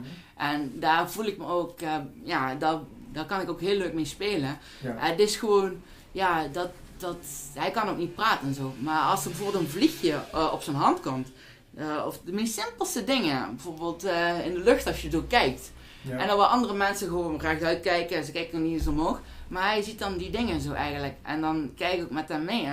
En bij mij valt het dan zitten we soms echt de hele tijd te kijken. En als er iets is, zoals een vliegje op de hand, dan lacht hij helemaal dat de begeleiding bij moet komen. Omdat hij dan helemaal rood wordt van het lachen. Ja. En dat is echt zo mooi eigenlijk. Het simpele. Teruggaan naar het eenheid en eenvoud. En dat is als we ons onthechten van de aardse dingen en terugkomen naar wat echt belangrijk is. Ja. De hartelijkheid en al het moois eigenlijk die in ieder mens is. Alleen juist doordat de maatschappij en doordat we dingen in overtuiging zijn van moeten. Maar het voelt ook gewoon dat het moet. Want het brood komt niet zo vanzelf. En ik snap dat ook wel. Ik heb ook wel geprobeerd voor momenten. Het is heel moeilijk. Vooral voor mensen die minder gevoelig zijn dan anderen. Daar is het al een hele taak voor. Wat meen je voor mensen die hooggevoelig zijn? Daar heb ik sommige mensen mee gesproken die ook hooggevoelig zijn. Waar hun doorheen gaan. Dat is echt... hun krijgen dan medicijnen die het gevoel onderdrukken. En daar zeg ik nee tegen, want het gevoel hier is het leven zelf. Je kunt het leven niet onderdrukken om dan maar denken van, ik ga er maar op vooruit. Want in feite, doet dat zoveel kwaad, dat allemaal. Dus ik hoef dat niet. Ik ga er zelf voor. En dan is het gewoon als het even moeilijk gaat. En dan trek ik me terug op mijn kamer. En dan ga ik, dan kom ik tot mezelf. En dan ervaar ik mezelf volledig. En dan komt daarna pas het schrijven. Want het schrijven komt eigenlijk meer... Hier, als ik meer hier ben, dan gaat het steeds beter. Maar als ik hier ben en ik schrijf dan komen de woorden anders op papier. Dan heeft het eigenlijk dat waar ik mee zit beïnvloed dan het schrijven. Dat is echt grappig. En dat is ook het succes als schrijvers bijvoorbeeld een boek uitbrengen. Dat het succes heeft te maken met hoe sterk ze eigenlijk onvoorwaardelijk met de liefde bezig zijn van... niet van ik wil, want ik moet, want ik wil dat. Nee, dat ze volledig aanwezig zijn in dit moment... in het gevoel en een sterker de liefdesgevoel om het schrijven zelf. In plaats van het uitbrengen of wat je voor terugkrijgt. Ja, dat heeft wel eens een effect. En dan voel je, dat is de energie die je voelt achter de woorden die geschreven zijn. Ja, kwaliteit heeft het dan. Ja. En heb jij nou vaak ruzie met mensen? Lijkt me niet. Met mijn moeder af en toe. Ja. Maar af en toe, maar dat is vaker omdat wij verschillend leven. En daarbij is het... zij wil mij op haar manier helpen. Zij roeit met de spanen die ze heeft. Ja. Alleen is het bij haar zo dat ze denkt dat het mij helpt Maar alleen de overbezorgdheid van ouders werken vaak het kind tegen. En hoe? Dat zie ik niet alleen bij mij, maar bij andere kinderen, bij andere mensen. Ook. Ja. Dat werkt echt tegen. En dan bedoelen ze het zo goed, maar ze hechten zich daaraan en dan werkt het tegen. En dan wordt de afstand alleen groter en dan komen ze dan daarna achter. Ja. De afstand. Pas dan als ze zeggen van, en het loslaten. Ja, en dan wordt alleen al dat moment van die vergeving, dat je jezelf vergeeft en het loslaat tot je hart. Sorry man, omdat je dan realiseert van dit zou ik ook niet willen. Ik zou de positieve ondersteuning willen. Ik zou erkenning willen van iets goeds wat er gedaan is. Ik zou wel graag geholpen worden zonder dat de wil van de ouder geforceerd wordt op een kind vanuit angst van nee, dat moet je doen, want anders dit of dit. Ja, dat werkt echt tegen. Kijk, ik snap dat soms wel eens de dingen dat je moet oppassen in de maatschappij. Omdat gewoon, ja, als je niet genoeg geld hebt, dan red je het niet meer. En dat zijn vrienden die op zichzelf woonden. Die zijn terug komen wonen thuis. Die hebben ook gestudeerd en zo. Of ja, die hebben gestudeerd en die zijn terug komen wonen thuis. Omdat ze het financieel niet zo redden. Omdat het al een beetje te moeilijk was. Want ze wilden ook eens een keer uitgaan of zo. Hey, ik rook niet, ik drink niet of ik ga niet uit of al die dingen. Ik probeer de centen volledig, ik geef de centen volledig aan de dingen, de doel die ik heb om, dat niet zomaar een impulsinkoop is of iets, maar echt bedoeling om op mezelf te wonen bijvoorbeeld. Ja. En dat, buiten dat is iets van mij persoonlijk. Maar de donaties zou wel ten goede gebruikt worden voor het behoud en het verbeteren van de site bijvoorbeeld. En alle plugins en die bij, want ik wilde graag alles origineel, ook de template en alles, uit respect voor de makers. En daarbij, voelde ik gewoon veel beter aan. En dan krijg je de ondersteuning daarbij. En op de site zie je dus een heel stuk over mij. Dat is eigenlijk, letterlijk heel mijn leven eigenlijk bijstaat. En ook een YouTube kanaal heb ik, Child of Light 16. Dat is, daar zie je eigenlijk, ik heb 450 filmpjes waarmee je vanaf de geboorte, eigenlijk zie je eigenlijk al dat ik eigenlijk anders ben. Zelf echt vanaf de geboorte, al die filmpjes die we nog hebben, heb ik daarbij gedeeld. Dus, en ze zei ook dat ik een van de eerste vlogger was. Ja. Nee, dat wist ik niet, maar het zal wel, dat zei ze. Maar Ja. ik vond het wel grappig, dus dat zei ze. Ja. Maar ja, ik heb er zoveel verschillende filmpjes, dat is echt, en dan zie je ook momenten hoe blij ik ben en alles. Ja, als ik buiten met de kinderen gewoon speel en plezier heb, gewoon, dan is dat een en een eenvoud. Dat is gewoon mooi. Ja.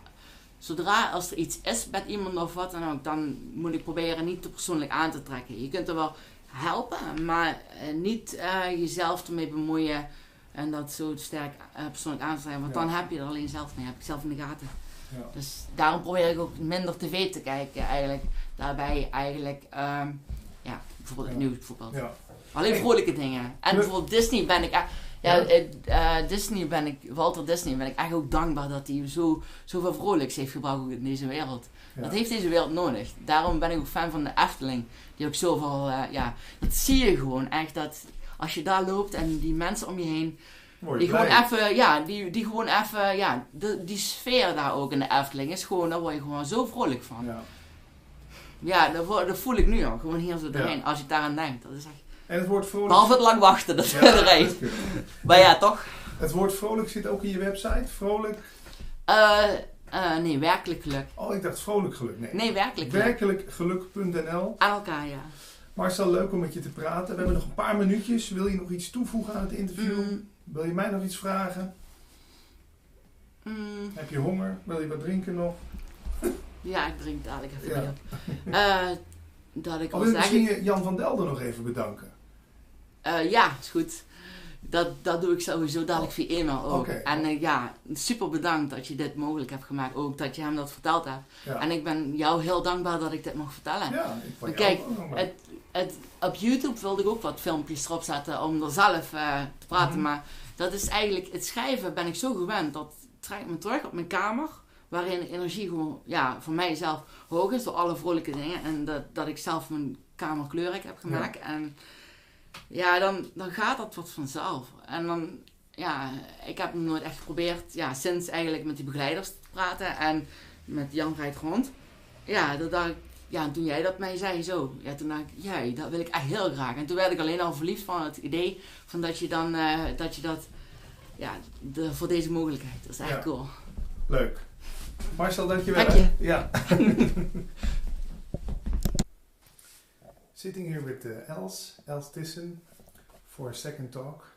First talk we did was in Dutch, and now a week later in English, to talk about your new book, and of course, the Course in Miracles, A Course in Miracles. Els, can you tell us something when you first heard of A Course in Miracles? How did it come into your life? Well, I was reading a spiritual magazine in the Netherlands. No, there was something happened before. I was in a bookshop and I took a book, that green pocket book, and I opened it and I thought, wow, what a big book, and what a crap. So I closed it and I thought it's from China, and I put it back on the shelf in the bookstore, and then I thought, well, I'm done with all this reading spiritual stuff and so. So a year later, I had this spiritual magazine, and there was announced a course. I didn't knew where it was about, but I said to Anja, I have to go there. So I made this. I said I will come, and I traveled to that course, and then we sat there 10 o'clock in the morning, and this lady who gave the course, she reached under her chair, took this book and said, this is A Course in Miracles. And I looked and said, oh my God, that is that big green book from the bookshelf a year ago. So that was why meeting A Course in Miracles, there was no escape.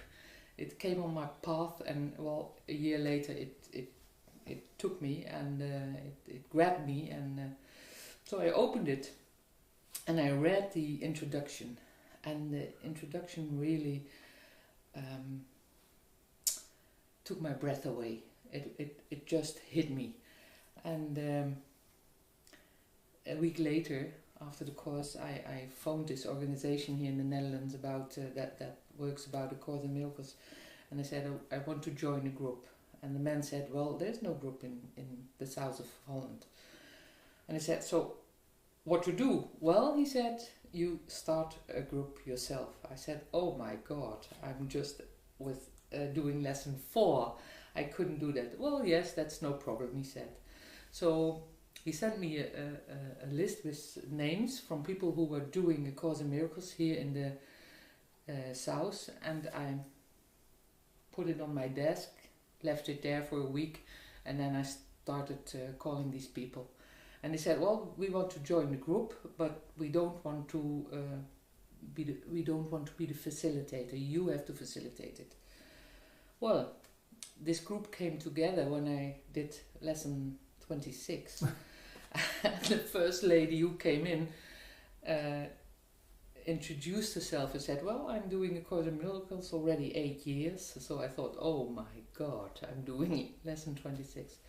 But, well, it was no problem.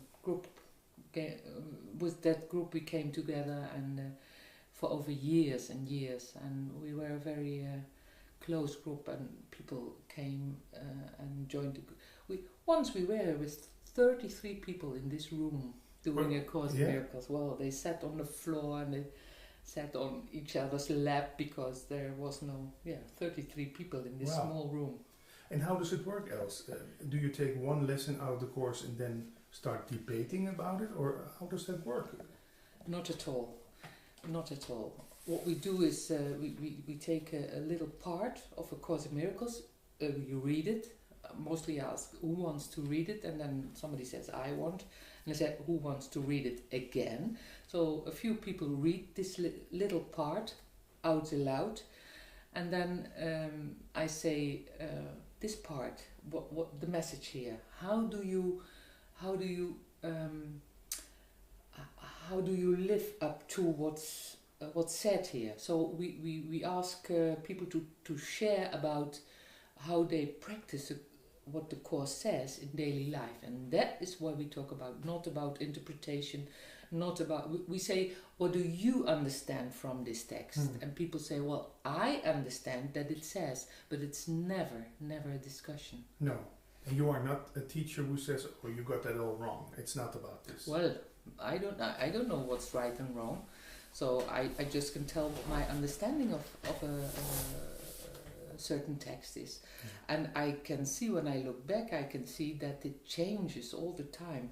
So when you ask me, what does, for example, the essence of our being is love, what does it mean to me? Well, I probably would have said something different 10 years ago than I say now, with other. Well, there's more. Well, it changes all the time. It changes all the time. So I can never tell people what it says for them. Yeah. When somebody asks me what does it mean, I say, well, what does it mean to you? What is your understanding of what is said here or what is written here? So there's no right and wrong way. I would say no. No. That's a mistake. Think there's a right and a wrong way. There are two. Well, you can do it this way and you can do it that way, and the only difference between these two ways is the experience of the way. A yes gives another experience than a no, and that's the only difference. And does the course, A Course in Miracles, invite you to try out these things? Does it? I would say yes. I would say the course would say get a focus and act according to focus. And well, the problem is when we say the focus is love, when we don't have when we are mistaken, or when we are mistaken about what love means, or when we think love in form has a certain expression of, or has a certain way certain appearance, that's a mistake. It's a mistake. So when we think we have to live up to the form we have in mind, it's a mistake. And for me, when I do a little interpretation of the course, it's about love versus fear. Yes, in duality. In duality, it's love versus fear.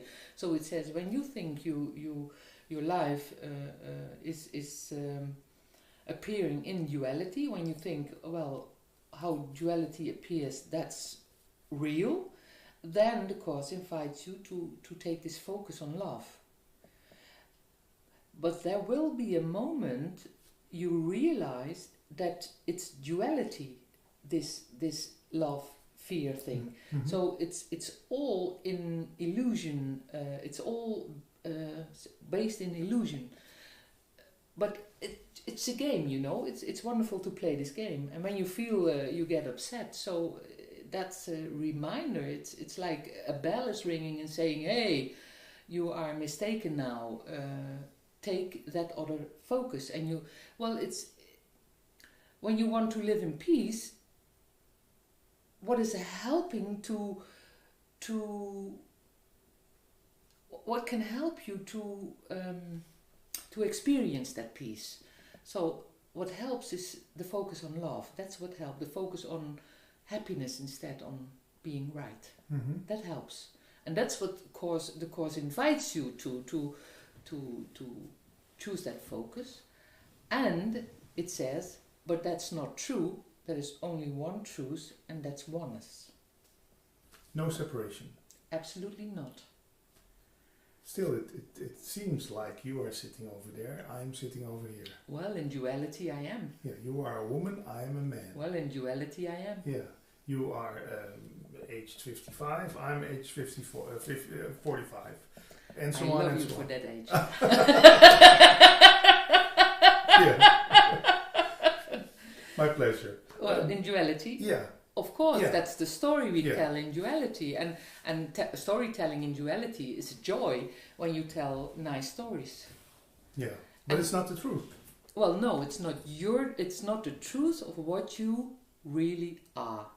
It's not the truth of what your essence is. That's not the truth. Okay, if I'm not this 42-year-old man sitting over here, what am I then? Is the logical question. What do you think? I could say, if I'm very bold, I am God acting as a 42-year-old man. Yes, you can say that as long as you don't identify with the I.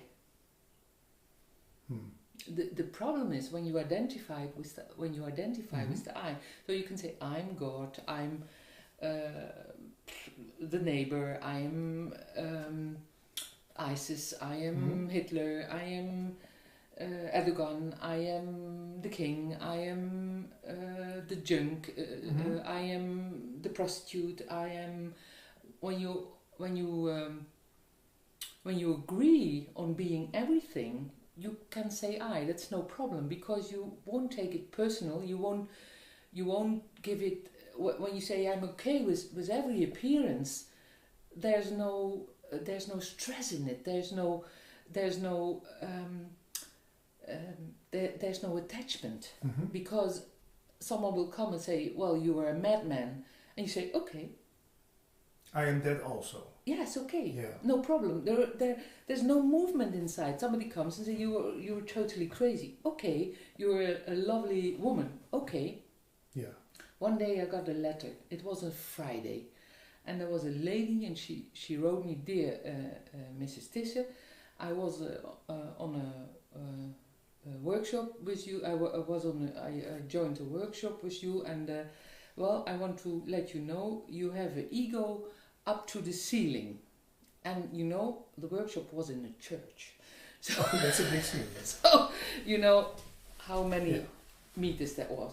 So I had given myself that month the exercise to say yes to everything people would address to me. So my exercise was just to say yes, and then to see what happens. So it was long ago. So I went to I took a postcard. I wrote her name and address, and I said, dear Mrs. whatever her name was, thank you for your letter. You are totally right. And I put a stamp on it. I went to put it on Post office. in the mail, and not in the email, but in the post mail. Next day, it's unbelievable. Next day there came a letter from a man, and I've been in Germany on the Germany television in a live show, and I worked with a lady, and then he wrote me, dear Mrs. Tisse, I've seen you on the German television in that program. For me, you are the most loving person I've ever seen in my life. And when I would have been in that studio, I would have asked you to hold me for a moment. So I took a postcard, dear Mr. Whatever, thank you for your card. You are totally right. Stamp on it, up in the mail. And I thought, well, whatever people think about me, it has absolutely nothing to do with me. It's just their projection on me. So I learned it in these 2 days. It was a wonderful experience. Yeah. It reminds me of a saying by Osho, praise or blame, it's all the same. Absolutely. So when I can say yes to you have an ego up to the ceiling, when I can say, because, well, you know, there will be there will be times when it appears to be that, and absolutely there will be times it appears as to be the most loving thing or the person somebody has seen. Because you are both, or you are not one of those. I'm both, and I'm none of them. Yeah. Yeah, and so there's no problem in saying yes to what somebody addresses to you, because when I look in my life, I can find all these judgments. I can find them. I can find where I felt myself being stupid. I can find where I felt being not loved or loved. I can find where I felt being smart or being whatever. I can all find it. Be aggressive or friendly or whatever. Is that maybe that some people think that enlightenment is a state of only bliss, peace, egolessness? Well, I think enlightenment is sitting here under this lamp. Yeah? Well, there's a lot of light Oh, from that lamp, yeah, I don't know what enlightenment is. Is that something that A Course in Miracles addresses? No. No. I would say no. I would No. say no. And it's wonderful that it doesn't. Because when you think there's enlightenment, and then you don't understand that now is the only thing there is. Because you think there's a path to go. Or you could say, I'm God, I'm enlightened, but there's no... When the I comes, there's the mistake. You know, when you say I'm enlightened, well, I'm not enlightened. When I want, am I willing to be the enlightened one, and am I willing to be the not enlightened one? And what enlightenment is, don't ask me. I wouldn't know. Yeah. So no difference for you between President Obama and a hooker on the corner of the street? No difference. It's all the same. All the same. All the same. And do you mean that in a scientific way, that it's all made of the same molecules and DNA, or is it a much more deeper level that it's... It's all the same because only form differs, and essence is non. You can't divide essence. And it's all the same. It's just a form that. Well, with the form we can frighten ourselves. Yeah. But what would happen if we just would say, well, there's a man standing, or there's a woman standing, there's a woman talking, and not say, my mother, or again, my mother wasn't very nice to me. It's just a woman talking. No labels. Well, my suggestion would be no labels. Well, people who are deaf have and who can't read lips, they can go to their mother, and mother can say anything, and they wouldn't have a problem with the mother. So when my father says something nasty to me, he says, oh, you boy, you should get a better job, you should lose 10 kilograms of weight. Well, have you never thought that yourself? Yeah. Well, that's why it hurts. Oh, when it hurts, it's something that's my opinion again. Yes, when he would say you are like a rabbit, you would just laugh. Yeah. Because you wouldn't believe it at all. But when he says you have to lose 10 kilos, you're well. When it hurts, it's my truth. Well, it's not your truth. It's your confusion. It's where you have judgments about yourself. Yeah. It's not your truth. Your truth is there's no problem at all. Your truth is you are totally okay. Your truth is you are innocence, you are love, and you are totally okay. And the confusion is that I think that I'm Patrick, 42 years old. Who has to lose 10 kilos 10 weight. kilos weight. And probably you think I have to... I just brought a box of chocolates. So Yes. But it's something simple as weight, but it's also the fear of dying. The fear that this Patrick is not going to be here for another 60 years. That's what frightens me the most when I identify myself as being... Dying frightens you more than living? Well, yeah, because now I'm part of the game, and then I'm not. Oh, well. I think, I don't know what's next. Mm-hmm. How is death? Everybody wants to go to heaven, but nobody wants to die, eh? That's it. How is it in the Course in Miracles? Do they speak about death? And yeah, they say death doesn't exist at all.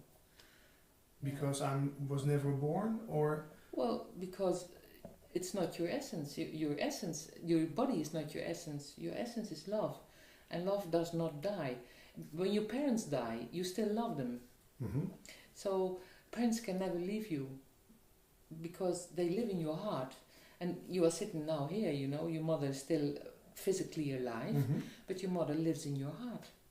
Yeah. And nowhere else. You can't say my mother lives. How do you know? Yeah, I know she's alive. No, you're sitting here, you don't know. Maybe she dropped dead just a minute ago. Yeah. But our children, our parents, our friends, our beloved ones, they live in our hearts.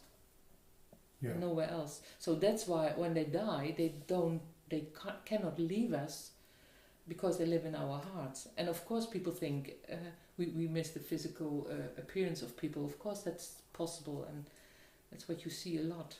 But in fact, they live in our heart. And when we say they are dead, it's if we kill them in our heart. Once there was a lady, and she said, my son died when he was 19 in a car accident, and there was a daughter too.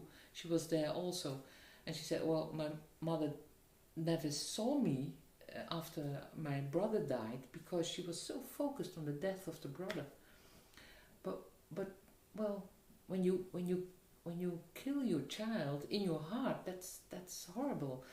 We can talk to the people who died in our heart.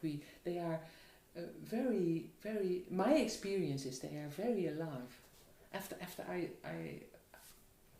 when people die now, I just can't find them as death in my experience. They are still alive for me. Yeah. Very alive. Even if they're not in physical form. Exactly. Around. Exactly. Yeah. There's also something you do, and it's, I hope I pronounce it right, it's called attitudinal healing. Yeah, attitudinal healing we say. Attitudinal healing. Yeah. And it's about healing your attitude? Yeah, your inner attitude. Yeah. It's based on A Course in Miracles, and Jerry Jampolsky is the man who read A Course in Miracles, and he was, you could say, allergic to the word God. So he thought, well, there must be an easier way. So he adapted 12 principles from A Course, and the first one, for example, is the essence of our being is love. Well, you when you are familiar with the Course in Miracles, you will find this throughout the book. And he made 12 principles and 10 guidelines to work in groups. And he worked in hospital and wanted to give children the opportunity to talk to each other openly about death, about life, about cancer. They the most had cancer, and just an open talk. And he just took these 12 principles and he says, change your mind, change your life. And that's what the Course in Miracles says also. It says the miracle is a change in perception. The way I look at them. Yes. So the way I see the things happening, and what I see is a projection. Dus when it changes here, when I can undo myself from these judgments I have, and when I can look more from the heart and from the mind, I will see that my enemies become friends. Even if they don't do what I want, and even if I don't know him at all, even if there's just when we look and live from the heart, there comes an appreciation that goes beyond form. So then we meet and somebody, for example, has a T-shirt from Hawaii that you maybe would never wear, or you would, and or has this hair, red and then high and this bald, and then you would say, what a great hair you have. There's an appreciation, and you don't rush to the barber to get hair yourself. There's an appreciation beyond form, beyond judgment. Yeah, that's wonderful. That's wonderful to connect on that level. I once heard a teacher say, "You see the world as you are," or maybe he said it some otherwise, but as you are, you see the world. Yes, that's what the Course in Miracles says. Yeah. It's everything you think you see there is a thought you have projected there.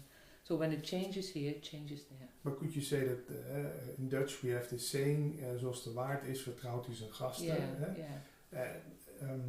If I'm a manipulative thief, does that mean that I see thieves everywhere and I'm always on the lookout that nobody steals my stuff, or That's what the Course in Miracles says. You will not trust people because in your experience people steal. Why? Because you steal, and you must think everybody will steal.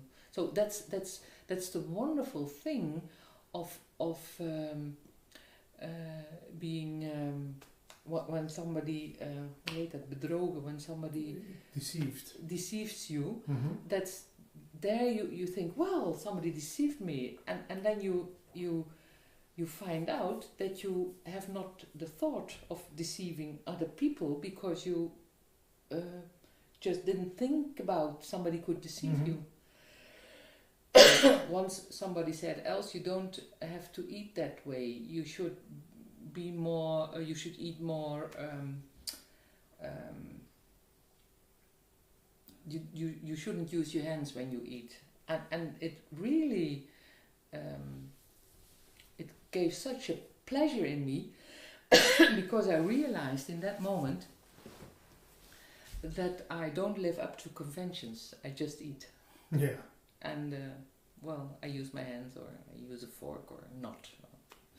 And that's being free in a way. It's not living up conventions. You should do it this way or that way. Yeah. And what would be like an attitude that can be healed? Looking at a scary world, at an angry world. Yes. And is it always turned around to see what a loving world it is, or how does that work? Well, when you are scared, you can say what scares me. So there must be thoughts to scare you, because when you sleep and you don't dream, you aren't scared. So you when you wake up and these thoughts come and you believe the thoughts, there's the fear. And what you can do is ask yourself, can I be absolutely sure that it's true what I think? And well, I said already, I never found a yes on that question. Whatever it is that I think, I just can't find a yes on that question.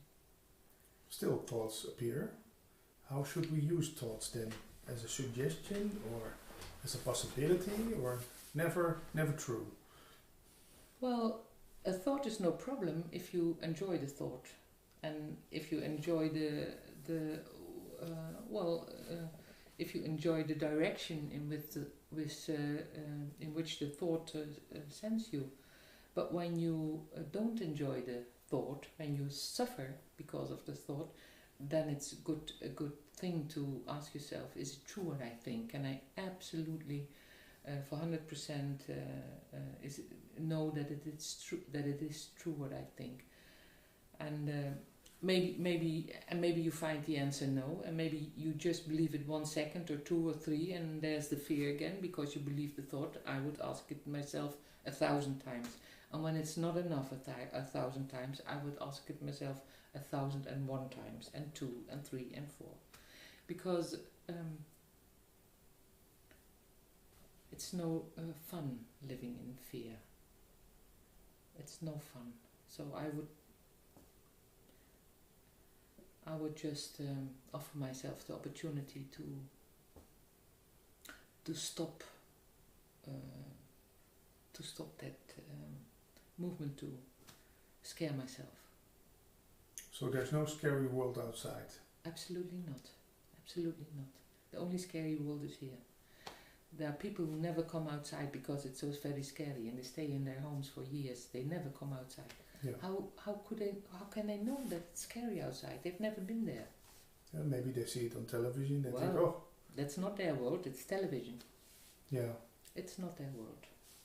No. And even when you are, we were invited in Vukovar just after the war in between Serbs and Croatian people, and we were invited to Vukovar and to Zagreb, and we came there and everything was still destroyed. So the houses were all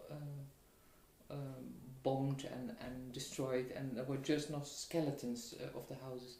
And he said you have to walk in the middle of the street because when they fall they can drop on you.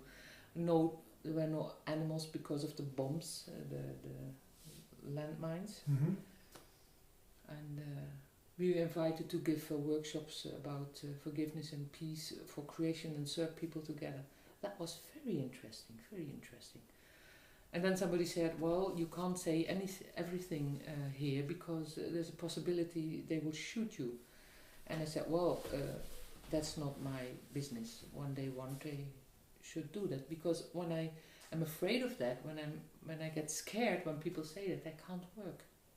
I just can't work about peace and forgiveness.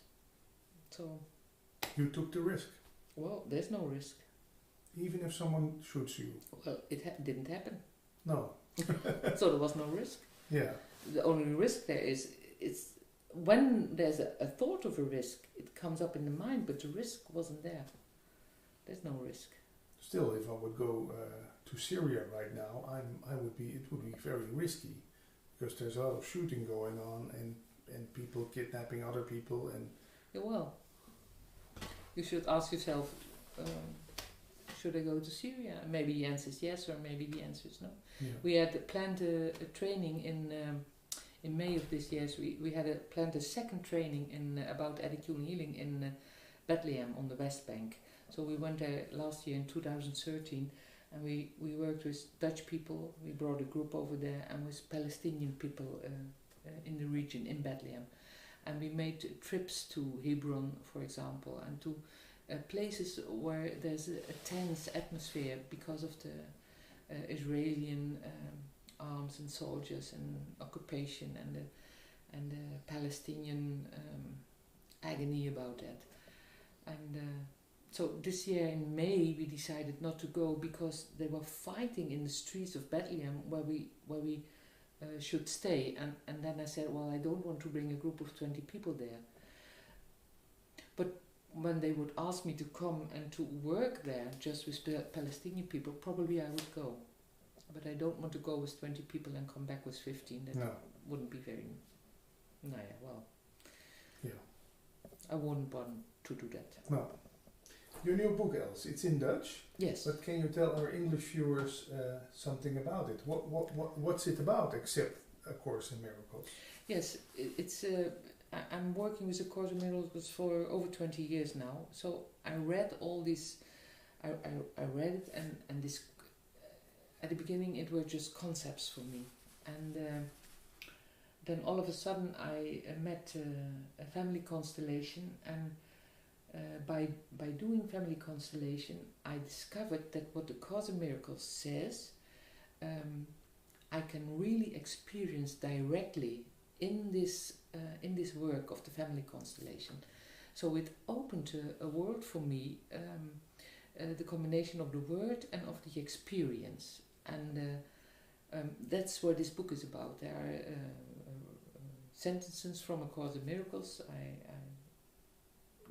give a little talk about it, and then I give an example from the last how many years, 10 years, 15 years I work with family constellation, where an example of family constellation illustrates what the Course in Miracles says.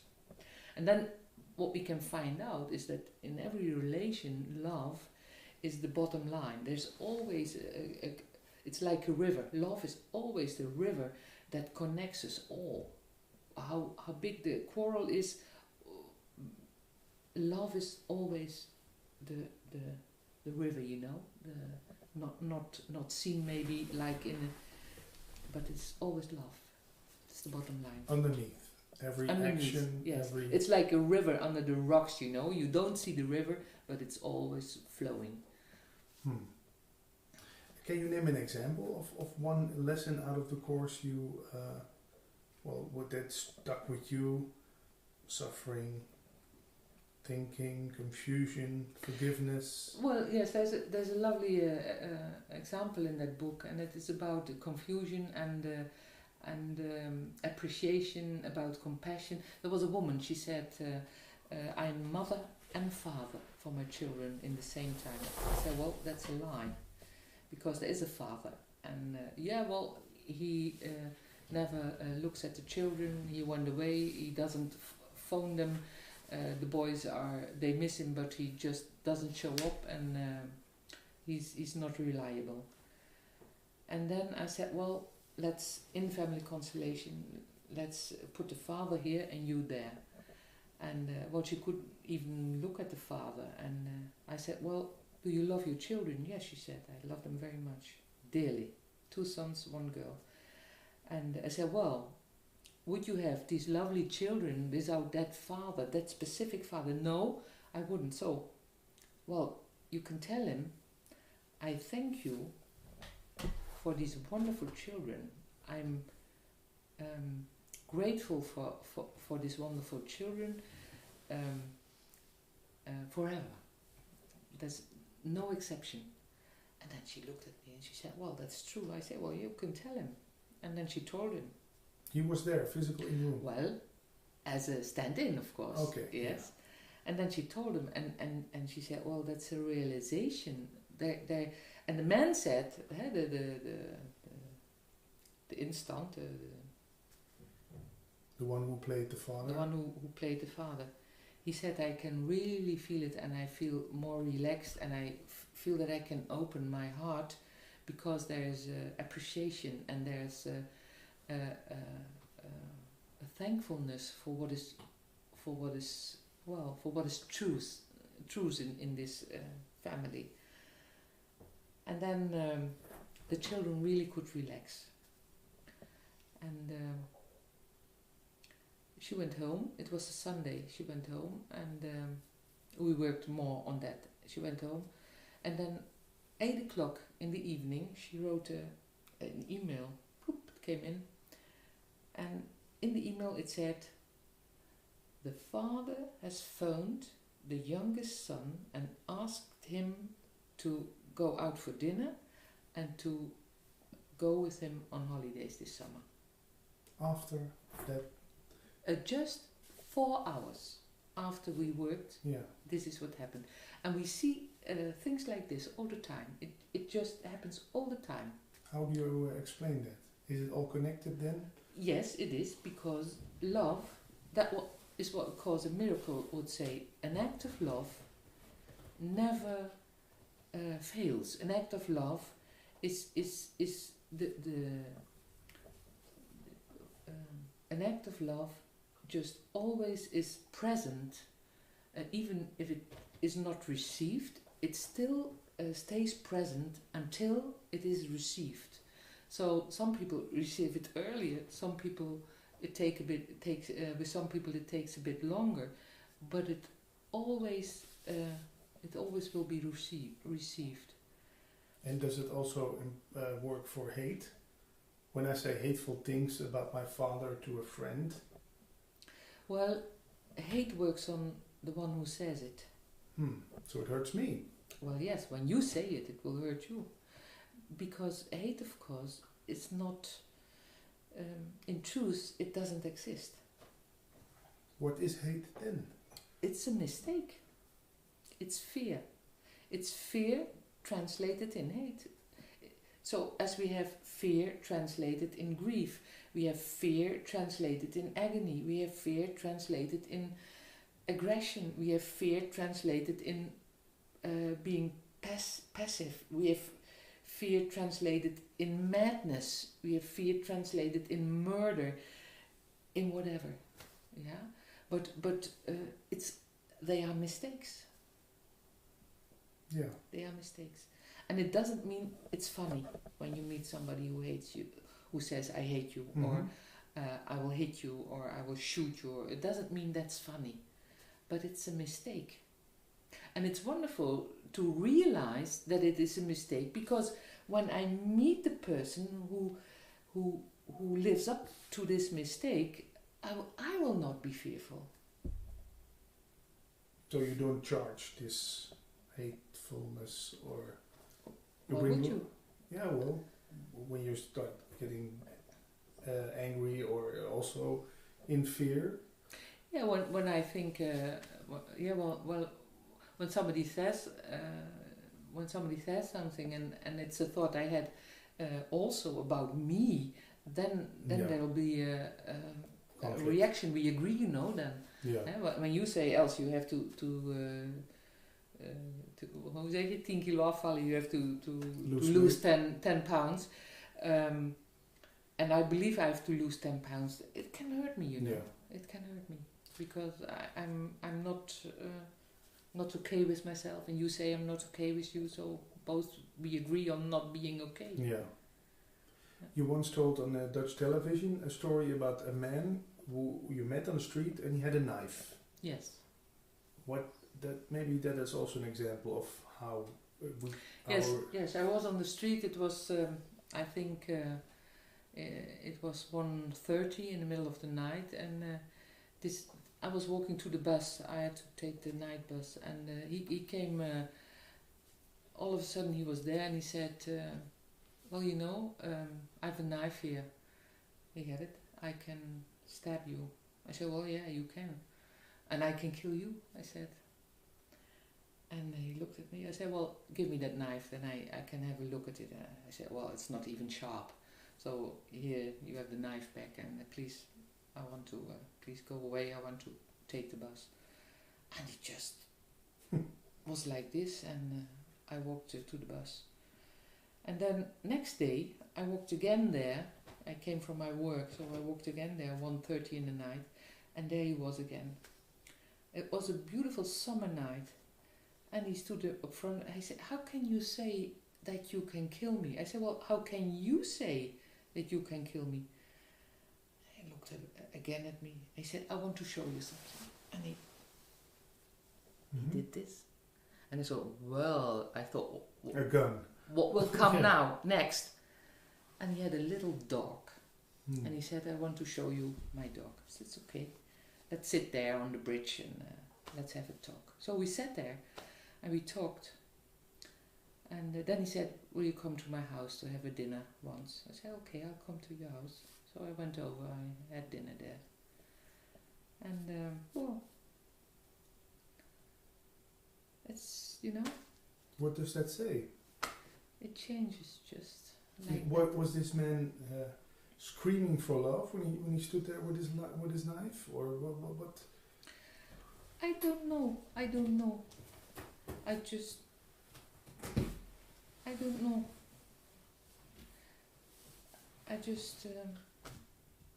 Well, we just became friends in that moment. Yeah. And that's wonderful. It's wonderful not to be afraid. Yeah. That's because you didn't bring fear to the table. If you started screaming then, and maybe then he would... I don't know what he would have done. I really don't know. But I know what I didn't do. That's become fearful also. So I worked in prison also, and once there came this big man running up the stairs, and there was open stairs, you know, with all this metal, doom, doom, doom, doom, doom. And he said, "Hey, you there! Hey!" Much louder than I do now. "Hey, you there!" And it was a hot day in summer again.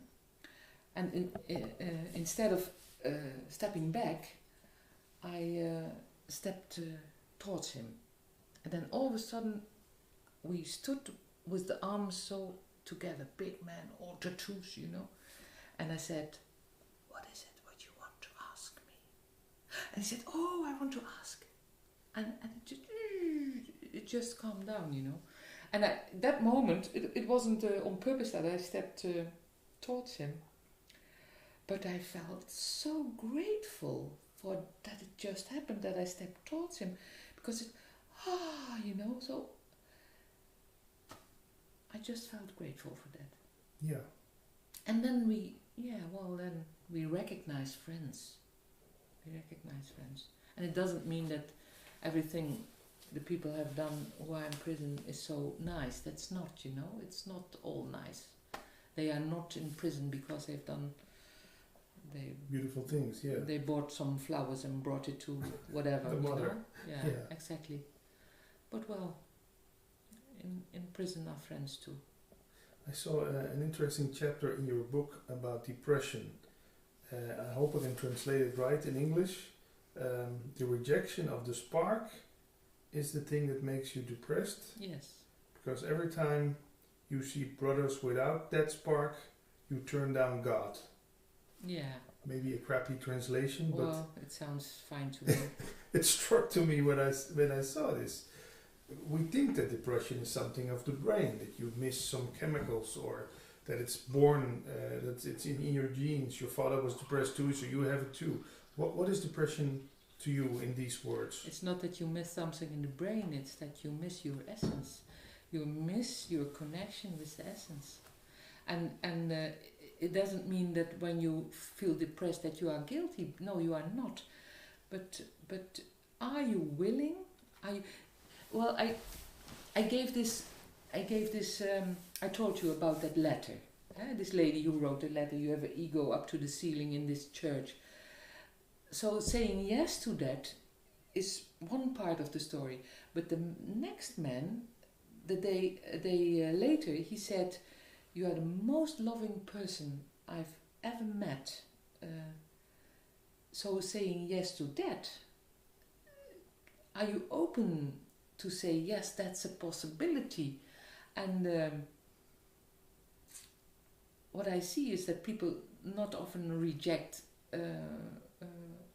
where other people complain about, but that they reject when they say you are a lovely person, or you are lovely, or loving, or you are love. And then, oh no, it can't be true. Yeah. Why can't that be true? Because there are self-hatred and self-judgment and concepts working, about me and of course about you. That's a strange thing. We often feel more comfortable when someone gives us a critic and complains than someone who comes up to us and says, "Oh man, do I love what you do." It's a strange hobby. Yeah. Yeah, and it's a mistake. But saying I'm bad, or I'm love, or I'm when we connect, when we identify with that I, there's the problem, because when I say I'm totally love, and I'm aware of all the moments I'm not feeling like love, I think I am the one, but it's not this I, it's the essence that's love, and the essence appears in the I that sometimes is friendly and sometimes is aggressive. So when I say, oh, I agree on being the one who is aggressive and I agree on being the one who is friendly, there's no conflict there. So in duality, you could say that's where where peace comes in, and then we say, okay, when I'm okay with this and I'm okay with that, well, I'm also okay to be the non-I love. And that's always the case.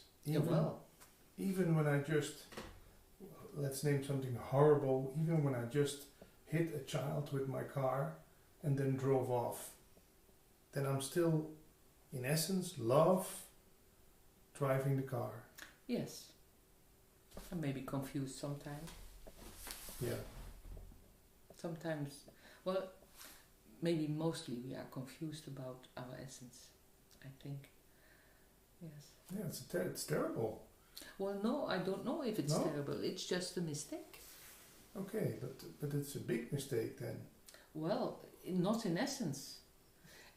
Well, the mistake, it's a big mistake because it's a big mistake in duality, because being confused about your essence in duality gives you another experience in duality than being not confused about your essence in duality. So that's what I said. There's no good, there's no right or wrong, but this choice you make will give you another experience than that choice you make. So the Course in Miracles says, when you have a choice, and you have a choice, then please choose for right-mindedness instead of wrong-mindedness. So because right-mindedness will give you another experience than wrong-mindedness. Yeah. But it doesn't say that's right, that's wrong. So it's an opportunity. It's an opportunity, everything. You can choose. Yeah, absolutely. What kind of experience? Do you want a horror movie or do you want a romantic comedy? Exactly. Yeah. And a movie, it's a good example of what our life is. It's a play, you know. It's a movie. Yeah. It all happens here. And still, then comes a question up. There must be an experiencer of these experiences. Is there a watcher of the movie screen? Is God sitting in his chair looking at one day the miserable life of Mr. X? Absolutely. And then the lovely life of Mrs. Y. So is it all for the entertainment then, or for the or there must be a reason to it. You just are everything. You are the watcher. You are the doer. You are the board. Or you are the world. You are everything. You are everything. And there's what would rest? What would when you wouldn't attach to anything?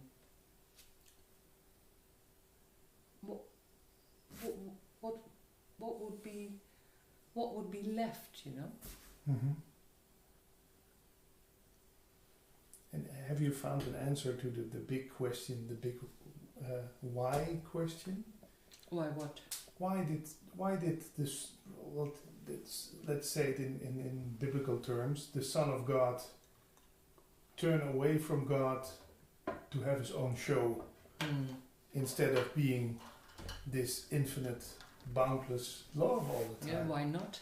That's the answer. Yeah, why not? Yeah, yeah, but it is. Why cancer? Why not? Yeah, Why me? Why not me?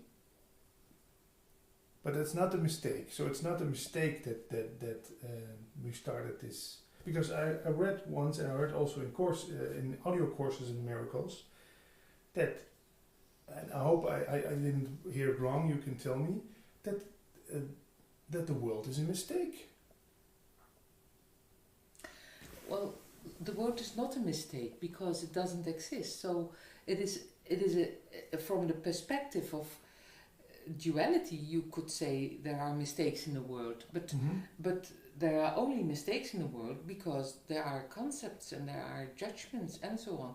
But it's all not true. It's not your reality. It's not your reality. So when you think it's a mistake, then this is a mistake. Thinking it's a mistake. Yeah. So the mistake thing covers everything. Yeah. It's just a mistake. It's a game and it's a mistake. It's a game, and as long as we play the game, there's no problem. As long as we say, okay, we are the field on which we play the game. We are the puppets who play the game. We are the ball. We are the goal. We are the spectators. Stadium. Yeah, we are it all. We just are it all, and we are the butterfly who flies over the game. You know, attracted by the ball. We are just everything. So we have to pretend to have fun, or we have to pretend to even have a game. You don't have to pretend anything. And by the way, you always pretend, but you think it's true. That's the problem. Yeah, we always pretend and we think it's true, and that's the problem. It's wonderful to play the game, and it's a problem when you take it serious. There's never a problem when you don't take the game serious. When you just play the game, and well, then you can have fun about the game, and it doesn't mean that it never hurts, because the game hurts. Yeah. Sometimes. And the hurt is mostly connected on the ideas we have about how to play the game and what the rules of the game are. Yeah. Because I have my rules, but I can assure you, my mother has different rules. Yeah. And then I get born there, and my mother said, do this. I said, no. And then the next one comes and do that. No. You know? Yeah. Or we say, yes, we do, until we say no. Yeah. But when we don't take it serious, there's no problem. Then we play the game, and then the rules change, and we play another game, and we change the rules, and we play another game. And does this game have any winners or losers else? Only in the mind. It's an ongoing game. It will not end. Well, it ends not on the outside, it ends on the inside. The game ends on the moment you don't feed it anymore. And then when you just are, well, you play the game, but you don't attach to it. You don't attach to the roles. You don't attach to the rules. You don't, because, and that's where it changes and it changes and it changes, and it's no problem, you know. You just, it's like you go with the wind, you know. You just. Yeah, effortless. Effortless. Yeah. Exactly. Yeah. More life, effortless. And final question, because we have been talking for almost an hour again. Time flies when you're having fun. A Course in Miracles is not named A Course in Miracles for no reason. What kind of miracles does this course teach me? Just one, and it doesn't teach you. It invites you to he says the miracle is a change in perception. A change in perception. And it's not a change in perception out there, it is an inner change in perception. It is when you shift from the focus on fear to the focus on love, and that is the miracle. And it is possible. Mostly we think it's not possible when we are fearful. That's what it is, you know. But it's possible. Fear can disappear like that, just like darkness when you put a light on. And when you put a light on, the inner light on, you see that fear disappears. You can't even remember how you made it. It just disappears. Yeah. When you feel fear, do you do anything wrong? No. Are you guilty when you feel fear, experience fear? No. That's not what it's about. But beyond, beneath this fear, there are thoughts you believe, and with these thoughts, you frighten yourself. I once heard somebody say, there is no darkness, there's only absence of light. Is that what they mean by saying there is no fear, there's only absence of love? No, there's never absence of love, and there's absence of love in illusion. There's absence of love in quasi reality, but there is no absence of love, and that's the wonderful thing. That's why we don't have to learn love. We don't have to learn light. We just have to find out what we use to cover it. Yeah. And there's no absence of love. Love is totally present. Yeah. Always. Always the case, everywhere. Everywhere. Yeah. In everyone, it's always totally present. Even if people themselves are not aware of it. So what can you do for people that is when you want to be when you want to do something for someone, what can you do? That's being aware of the wholeness and of the wholeness of the one you are sitting with. Being aware of the love the person is. So you don't see any mistakes in that man or woman. I would say don't focus on the mistakes, focus on the love. Yeah. So just appreciate everybody you meet. Everybody. Just appreciate them. I'm gonna try it. Yes. Yeah, no, yeah. Yeah, well, yeah, that will change your life. Yeah. Because you will be sitting with friends always. And it's good to be with friends. Yeah. Okay, one practical question. Do you talk about this? You talk about this in Dutch. You give this group in the south of Holland. Are you open to invitations to come and talk about this in other countries, or? Absolutely. Yeah. You can find all information on the website. Yes. Thanks again, Els, for this lovely talk. Thank you, Patrick. Yeah. Sitting here with my dear friend Erwin Peters. We did a first talk in Dutch and now a second talk in English to talk about a lot of things, but I guess it will be mostly about our shared passion, radio. Yes, radio. Can you tell us something about your background? When did you when did the radio virus get into your system? I think it was there all along. When I was a child, I loved to listen to the radio, but in a different way than the most DJs I know. They had a lot of examples and they wanted to be them.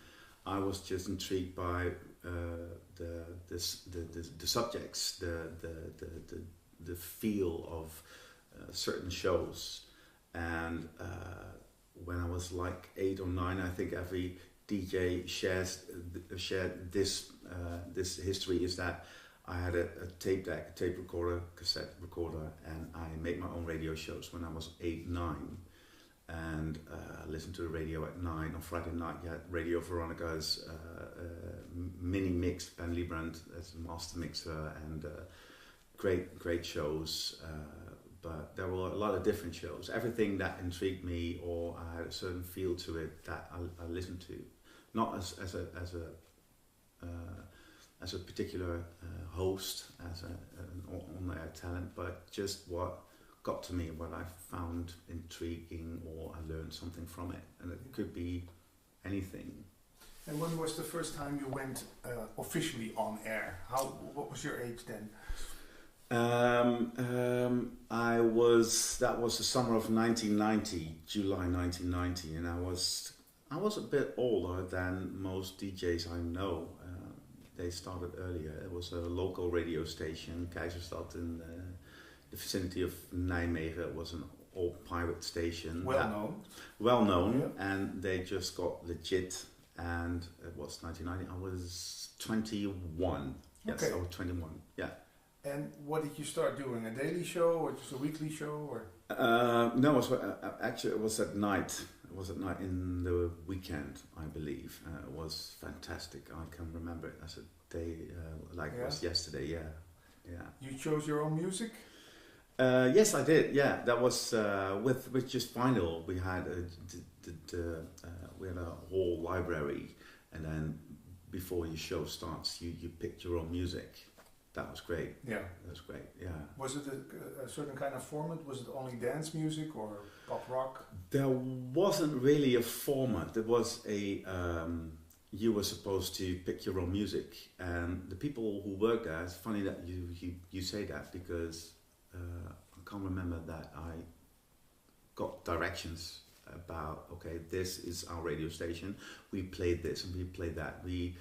I think everyone that worked there, they chose their music, their repertoire, just from their gut, and so did I.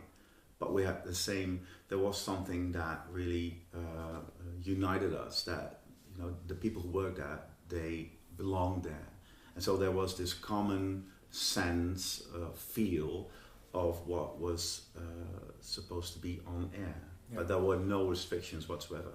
No restrictions. Just everything was up to the on-air talent, the DJ. Just pick your music.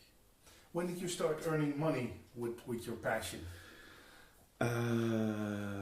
That was 1992, I believe. I did a lunch show between 12 and 2 called Sandwich. And I did Sandwich, yeah. And I did that for quite a bit. And then all of a sudden, that local radio stations, they weren't allowed to have commercials.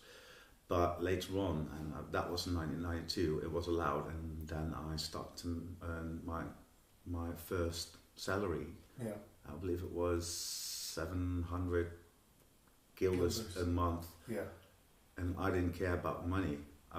If they told me that I had to bring money, I would have done that too. Yeah, it was the first money that I got. Yeah. Were you already playing music in clubs then?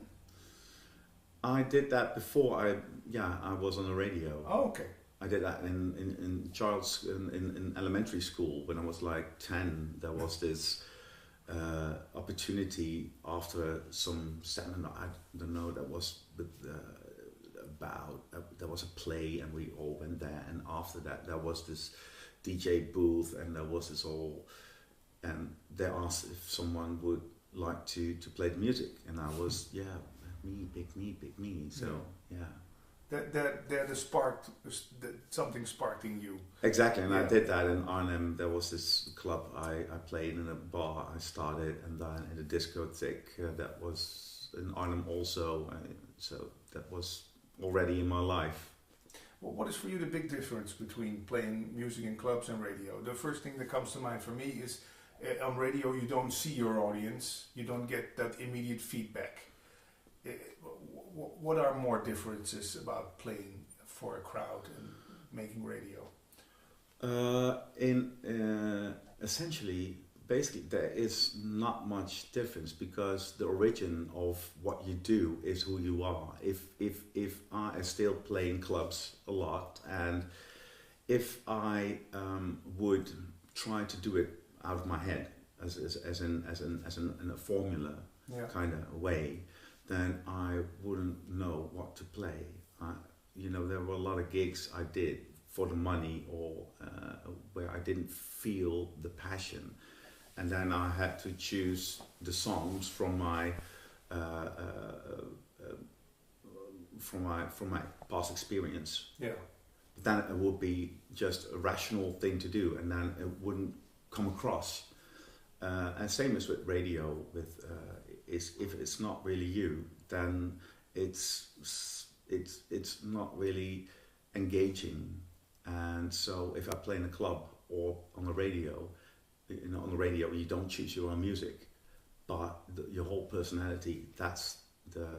You can't hide behind the music. If you play in a club, you can hide behind music, but on the radio you have to show your personality. Otherwise, you get the train conductor that calls the stations. So it's easier to hide behind the music when you play in a club. Yeah. Maybe it's interesting first to say that you're now not DJing more at radio but in clubs, and you are a radio coach. You coach new talent. Or all talent. It doesn't matter. It doesn't matter. It's funny because I regularly talk to all the colleagues of mine from radio station that you and I both worked at, and they'll say, "Oh well, I'm not really a customer. I'm too old." Blah blah blah. And when you talk with them, they talk about, okay, I have to do it right because of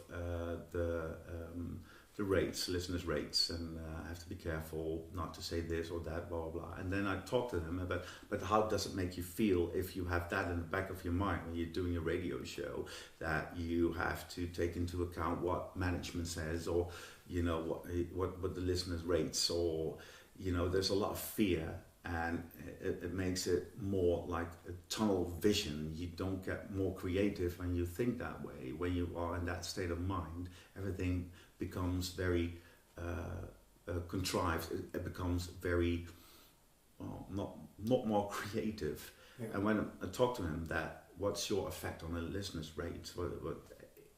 It's you are just a fraction. You don't control marketing. You don't control your own music. You don't have a say in what your competition does. So in a matter of fact, you don't have any control. The only control you have is what you do. Yeah. And they say, "Oh yeah, right, yeah, that's a good point." And then I ask them, "Well, how would that feel with that in the back of your mind? Wouldn't that give a lot more room, a lot more space to do your own creative thing?" Yeah. And those are the people who say, you don't have a client in me because I'm too old. Yeah. But that, and that effect is it's a coaching session without them knowing that it's a It doesn't matter. People, new talent, old talent, everyone could use kind of mirror or putting things into perspective. If it's me, a coach, or just a good friend. And isn't it the task of the program manager to tell you that you don't have to worry about ratings, you don't have to worry about marketing, just do your own thing? in an ideal world, it would be. Yeah. But nowadays, like program managers are more corporate-like, and although they may be in love with radio, but it's a different skill to bring out the best in people. You know, to really understand how a creative process works. For a lot of people, that is not in their system, and they're more corporate. They're thinking about GRPs. They are thinking about, you know, and in the end of the line, how much listeners do, you know, are listening, and how marketing works, and they're not really involved in talent management. What do I have to do? What can I do to give my employees, the on-air talents, every space and every chance to develop their creativity and be as effective as they can be on radio? You know, because they are their approach is different. Not everyone sees it. It's not a bad thing. But a good program manager would realize that he doesn't have the skills, or he has to bring external expertise to really get that process going and really bring something to the people who work there, to excite them and to give them space, to motivate them, and not try to control everything. The first thing that happens when you try to control creative people, creative process, is that, you know, it's finished. You're done. Because my experience is that most on-air talents, most DJs are, well, insecure. You know, because it's really personal what you do on the radio. If someone criticizes you and it's your boss, then then a few things happen.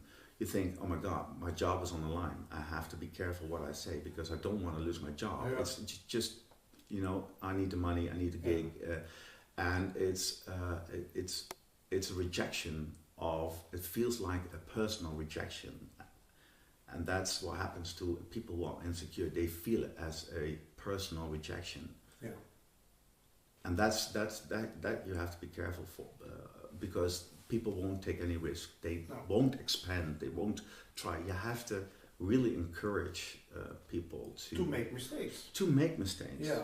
To make mistakes. Yeah. To bring out their personality, their own skills, who they are as a person. That's the only factor that really makes people want to listen. Yeah. Sometimes for us DJs, we think that our radio show is like a exam at school where we have to score an A or a 10, as we say here in Dutch. But we also know that the best radio shows, when you're going to examine them, you sometimes make mistakes. You said wrong things, but it had a great vibe. It had the right atmosphere. So it's not about perfection in radio.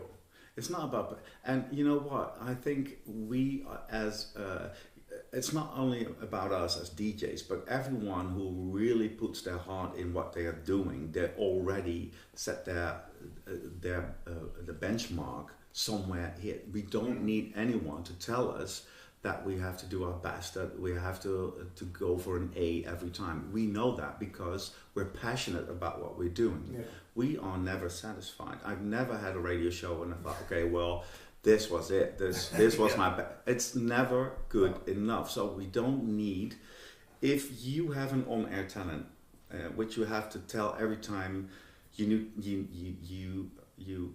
need to do your best. If someone's not performing, then that someone is not in the right place. Then that's the indication that, you know, you have to make sure that or that person is not in the right place, right station, or it's not just the right job for that person. You have to be honest about it. You don't have to motivate DJs. If you are passionate, and it doesn't matter which field. Exactly. Same with nurses, doctors, you know, people who are waiters.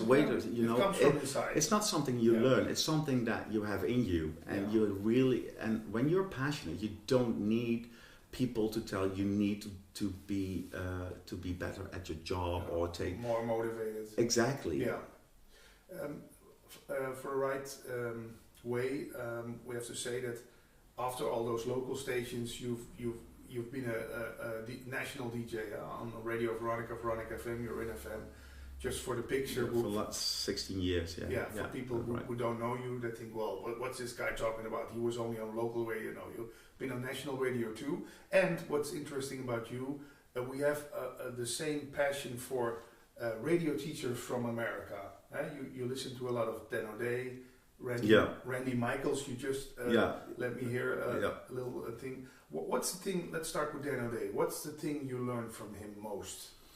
I learned from everyone. Dan O'Day has always been someone who, because it wasn't available in Holland. There's no one like Dan O'Day, and because it was very clear and it was very he was very clear in what he wanted to say, and very practical, and you could use it right away. And Randy Michaels, I just let you listen to a piece, and can you believe it? It's from the 90s. That piece on about programming, about that radio programming. It's not paint by numbers. It's no formula, and it's an art. It's an art, and you have to have people, especially program managers, CEOs, who are really confident about themselves and give people the space and not try to control anything. It's not paint by numbers. It's not music research and this is the good song. And it's not. You're not a bookkeeper as a music director. You have to put your heart and soul in it, and you have to give people every opportunity to shine and to develop themselves. And not try to interfere, not to try to control or directly direct people to a certain point, because it's deadly for creativity to want to have more control. It's absolutely devastating to creative people, to creative minds. People get scared. You just talked about Dan O'Day in past tense. That's a comment I hear sometimes from even program managers of national radio stations. I say, well, Dan O'Day once said this about it. They say, well, Dan O'Day, that was then. It's now 2017. But you and I can imagine, think those things from the 90s and the zeros, they still apply to now. Exactly. Funny that you say that, because there is the last few years, I didn't really follow Dan O'Day. I'm still subscribed to his email, but funny that you brought that up, because the last 2-3 weeks I'm on YouTube. There are some clips from him, and I started listening again. And if you listen closely, that everything he says is what I believe is true. It's the essence. He talks about people. He's talking about passion. Everything he says is about what the starting point must be, and that is that you are aware what you are doing, and that you bring in that the most important thing for radio is the human factor, or authenticity. It's the most important thing. That's the thing that binds us as people. Otherwise, music is just music, and a DJ is someone who changes a voice. He funny that he used it as an example that, we're talking like this, but why should I? Oh, wait a minute, I have to be on air now, and I'm talking like this. And it's so funny, because it's true. It's you put on a voice. You put on a voice and an act. As in, oh, now I have to be the DJ, and now I have to talk, say something funny, and it doesn't work that way. What is the thing that that really gets to us? What really makes us feel something? That is authenticity. If I am sincere and I tell you something, it doesn't matter how long you talk on the radio, but if it's real and if it's authentic and if you have a point in what you're saying and it's coming from you within, Yeah. then nobody gives a damn how long you talk. It doesn't make sense to say, 20 seconds, that's the max. And no, it's not about that. It's about what you say and how you say it and if you mean it. And you can't make mistakes. If I would make a lot of mistakes in a talk, in what I would say, people don't hear the mistake. People forgive you because what you say is real. They don't hear the mistakes. They don't hear that you mispronounce some things, or that they are interested in what you say and how you say it, because it's real. You can't make mistakes. You can't, you can't, it's possible you talk like half an hour. As long as it's sincere, it's real, then people don't, have an idea how long you talk. But if you talk about something and you read it from the paper, or you copy paste something, and it isn't interesting, it isn't you, and it isn't your perspective. It's boring, and people wouldn't immediately say maybe it's what he's saying is not interesting, but he has an annoying voice, or they play music, or they're too they talk too much. People say they talk too much because it's not interesting. Yeah. That's it. Dan O'Day gives a lot of examples from that. I learned so much from him. He says, when you call a friend and you read something interesting in the paper, you're going to tell that friend what you read in the paper. You're not going to read the whole article to him. He's going to hang up. It's your own personal perspective of that. It's your own angle. Yeah. It's it's something that did something to you, and what you perceived from it. Yeah. And what's your point of view on it? Make it exactly. What your angle?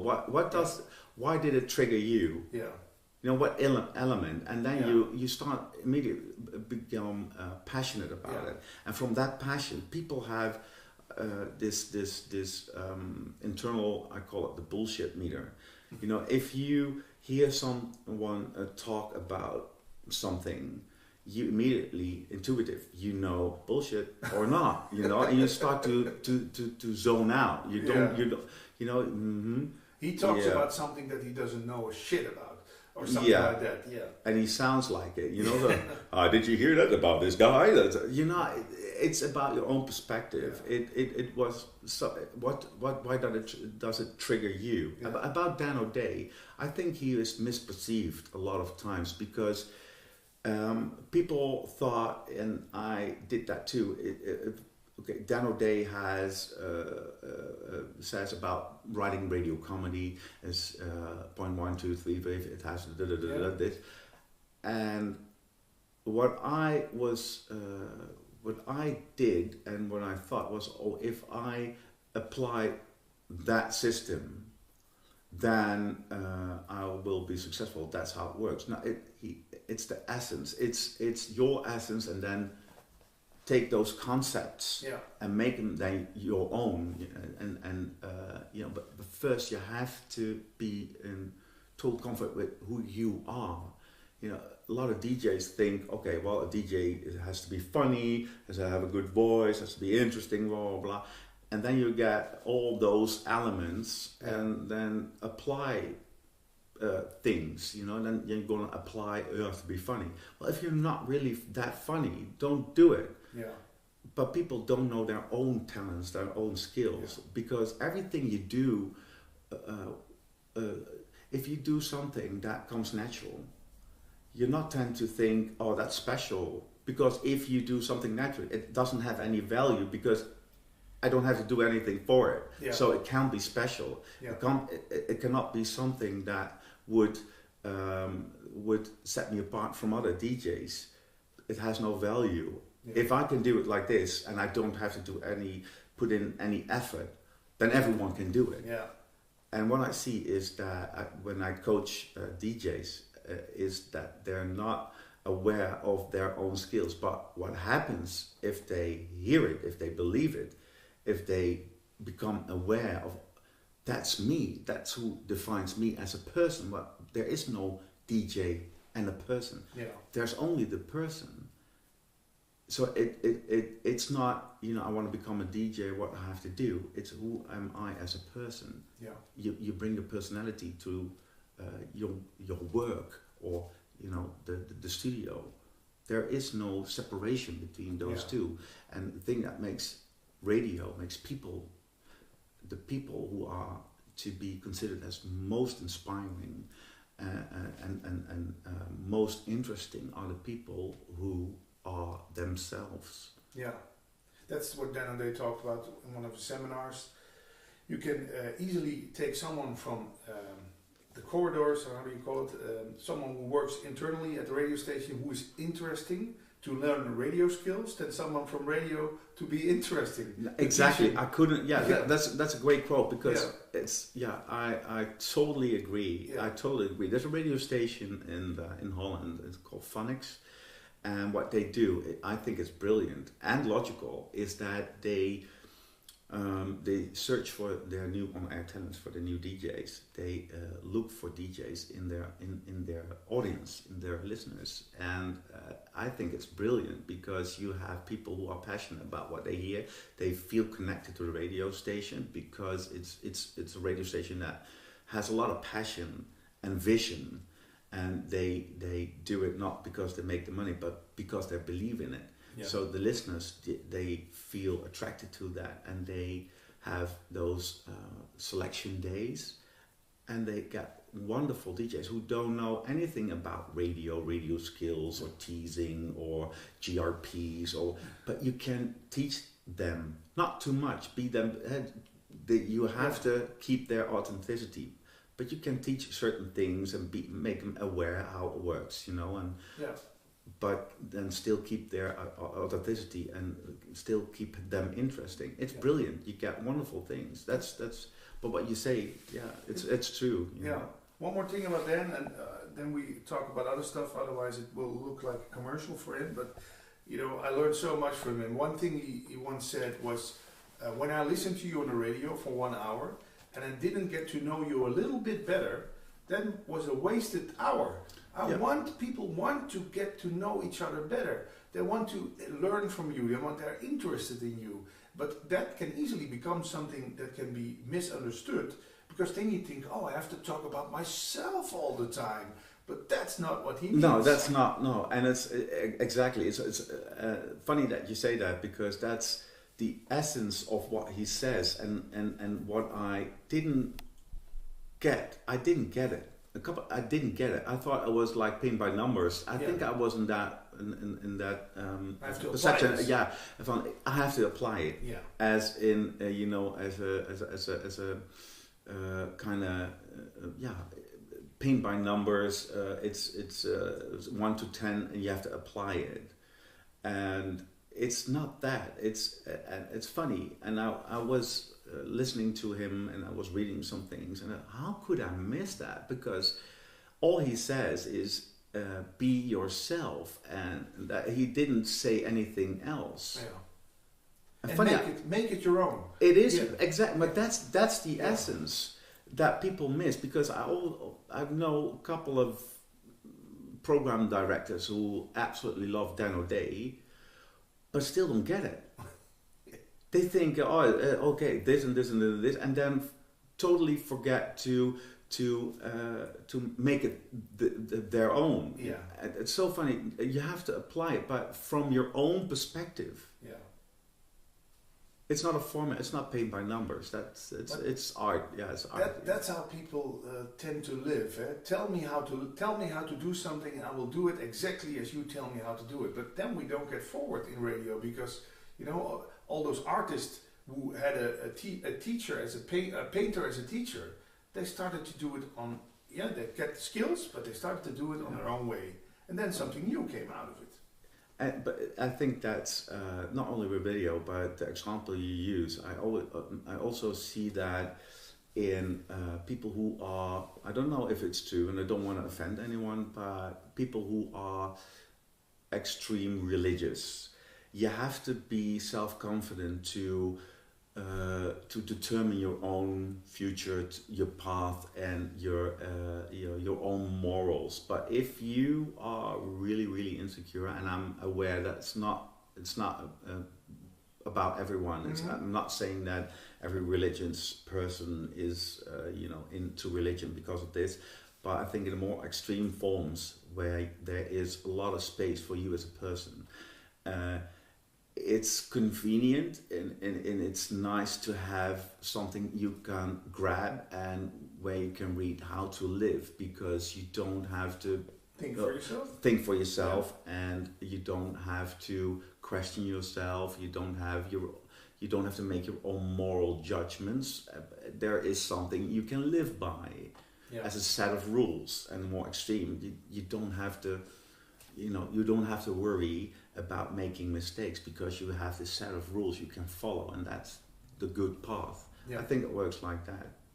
Have you read anything about from Valerie Geller, the big book she made? Oh, that's a long time ago. Yeah, that's a woman coach we have to mention, because there are not only men who coach radio talent. For DJs who are watching this, what is the biggest mistake radio jocks around the world make, you think? I think it is that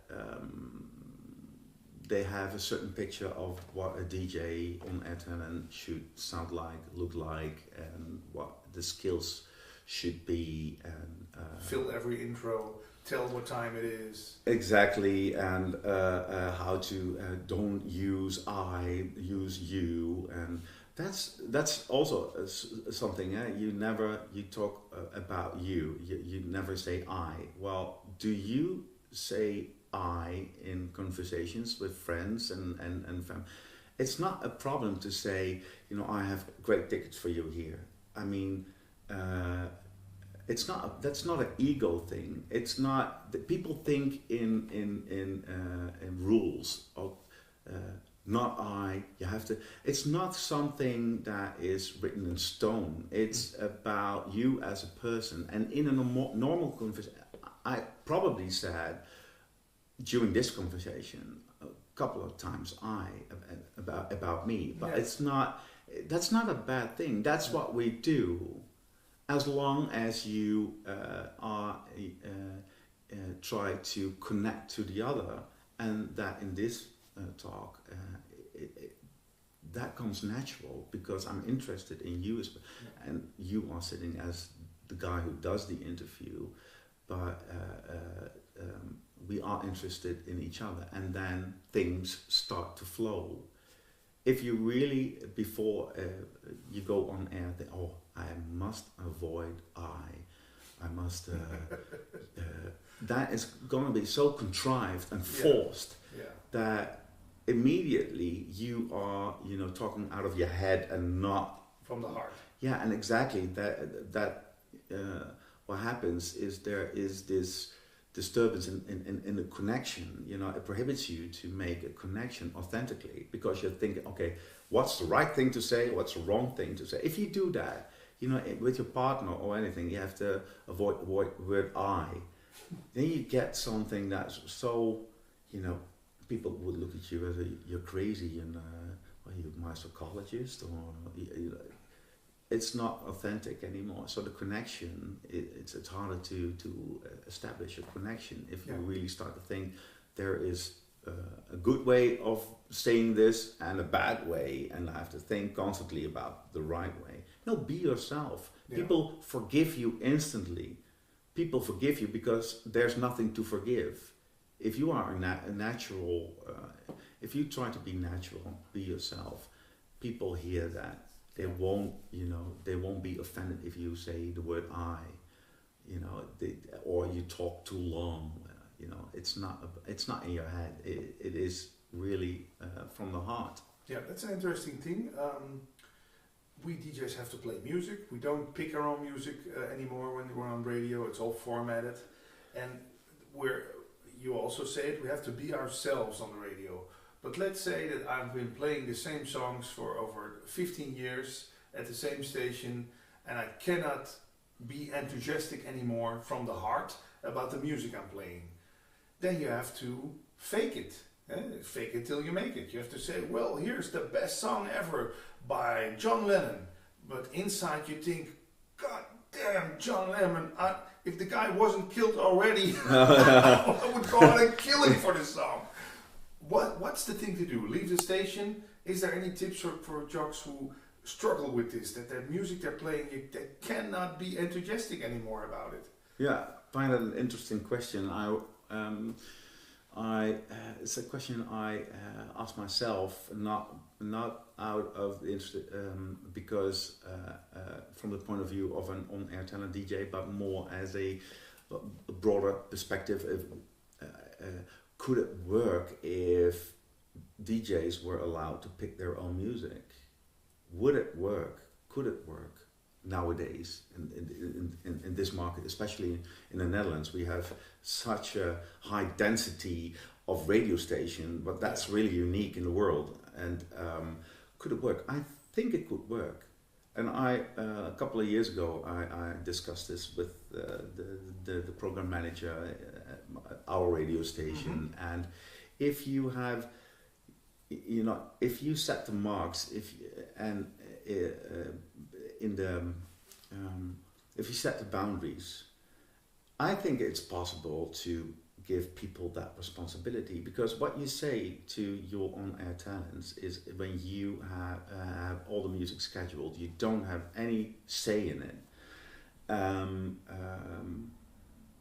You say to the on-air talents, okay, you're not capable of picking up the music, or you're not trustworthy enough, or you don't know anything about music. You're going to play totally off format. Exactly, and I think that's not true. I think also that the way music is being scheduled, and as in music research, and schedule only the songs that 10 out of 10 people find fantastic. There's a lot of ways where you can vary that. You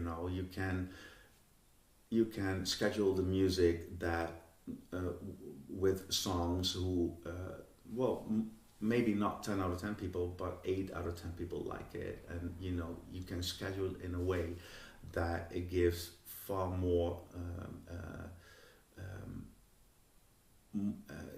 where it sounds more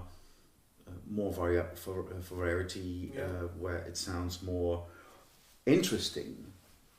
And people will listen, will stay tuned if that music is scheduled not from a perspective as a bookkeeper. Oh, I need a song from 3 minutes and 30 seconds and it has to be recurrent, blah, blah, blah. It's not from the head. It's not a bookkeeper's program. It's not one push it and okay, that's it. No, you have to hear it. You have to keep in mind the flow and what day it is, and is it Monday morning, is it Friday afternoon, what kind of weather is it, what are the items, the bits in the show, and what presenter, what DJ, it's a flow. It's not music is emotion. You have to keep in mind that the flow is important. Music is emotion. It's emotion. That's music. It's not a recurrent 4-minute,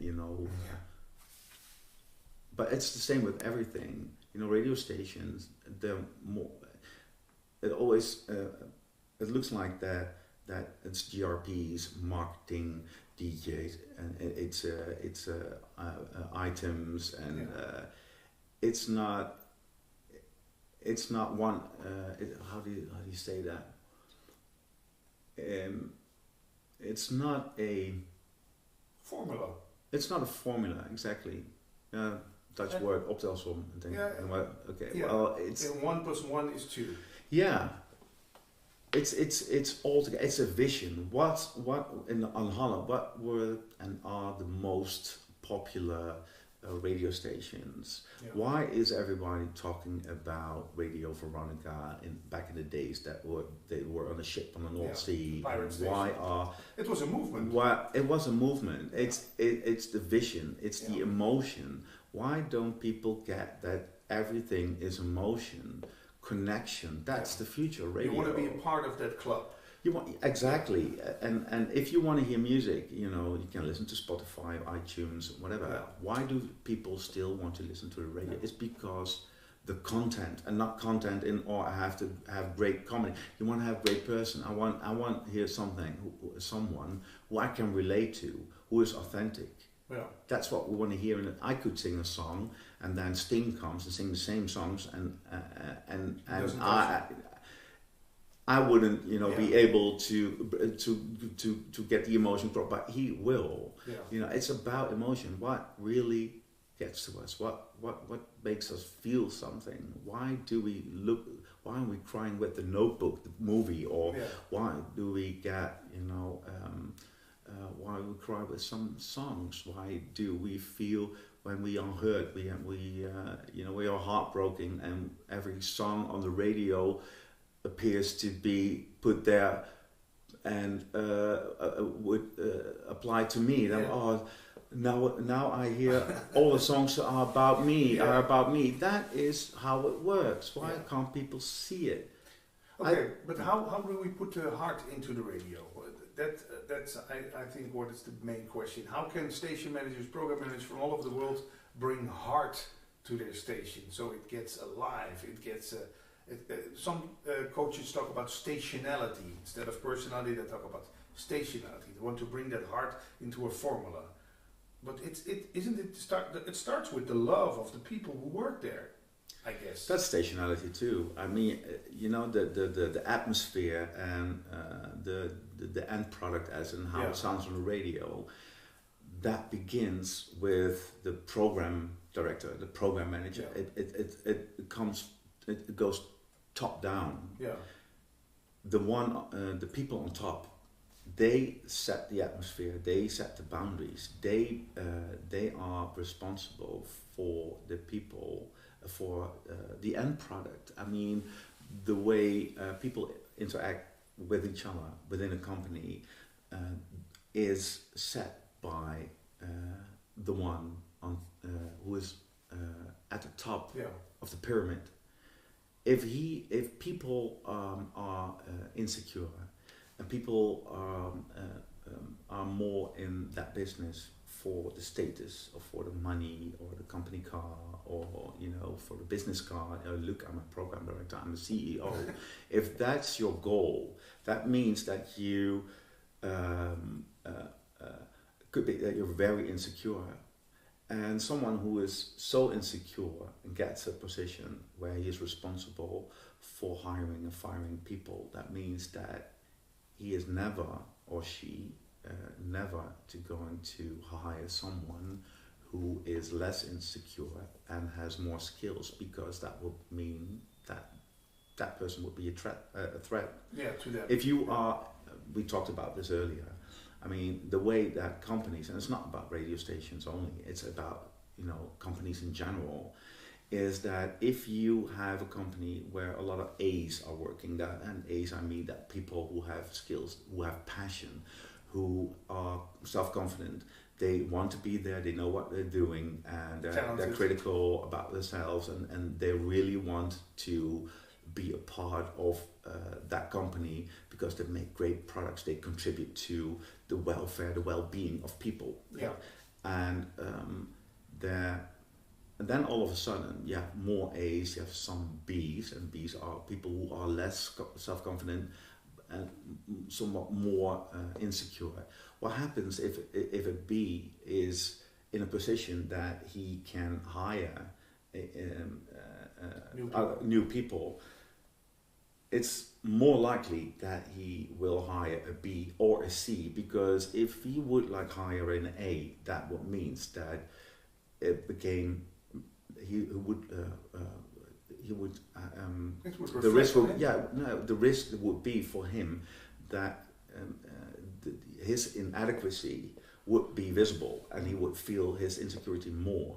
So he is confronted by someone who is an A, and that will make him feel like a B even more, and make him so. Yeah. When you get more B's and C's, the A's would leave, because if there is a lot of portion of when the number of B's and C's grows, the A's who people with self-confidence and they have ambition and they have a healthy sense of being, of a healthy ego, they will leave. But they become an outcast also because they get Exactly. attacked by the B's and the C's. Yeah, because They're a A's, threat. A's are the people who really want to contribute and really want to work together. And if it is impossible, because people who are insecure, I'm not trying to offend or put people down or say that's a bad thing. It's not bad. But people who are insecure have the tendency to point at other people and blame everything else or anyone else because they don't want to want the feeling that they are not adequate. They don't want to feel that insecurity. Yeah. So the A's will leave, and in their place more B's and C's. If that if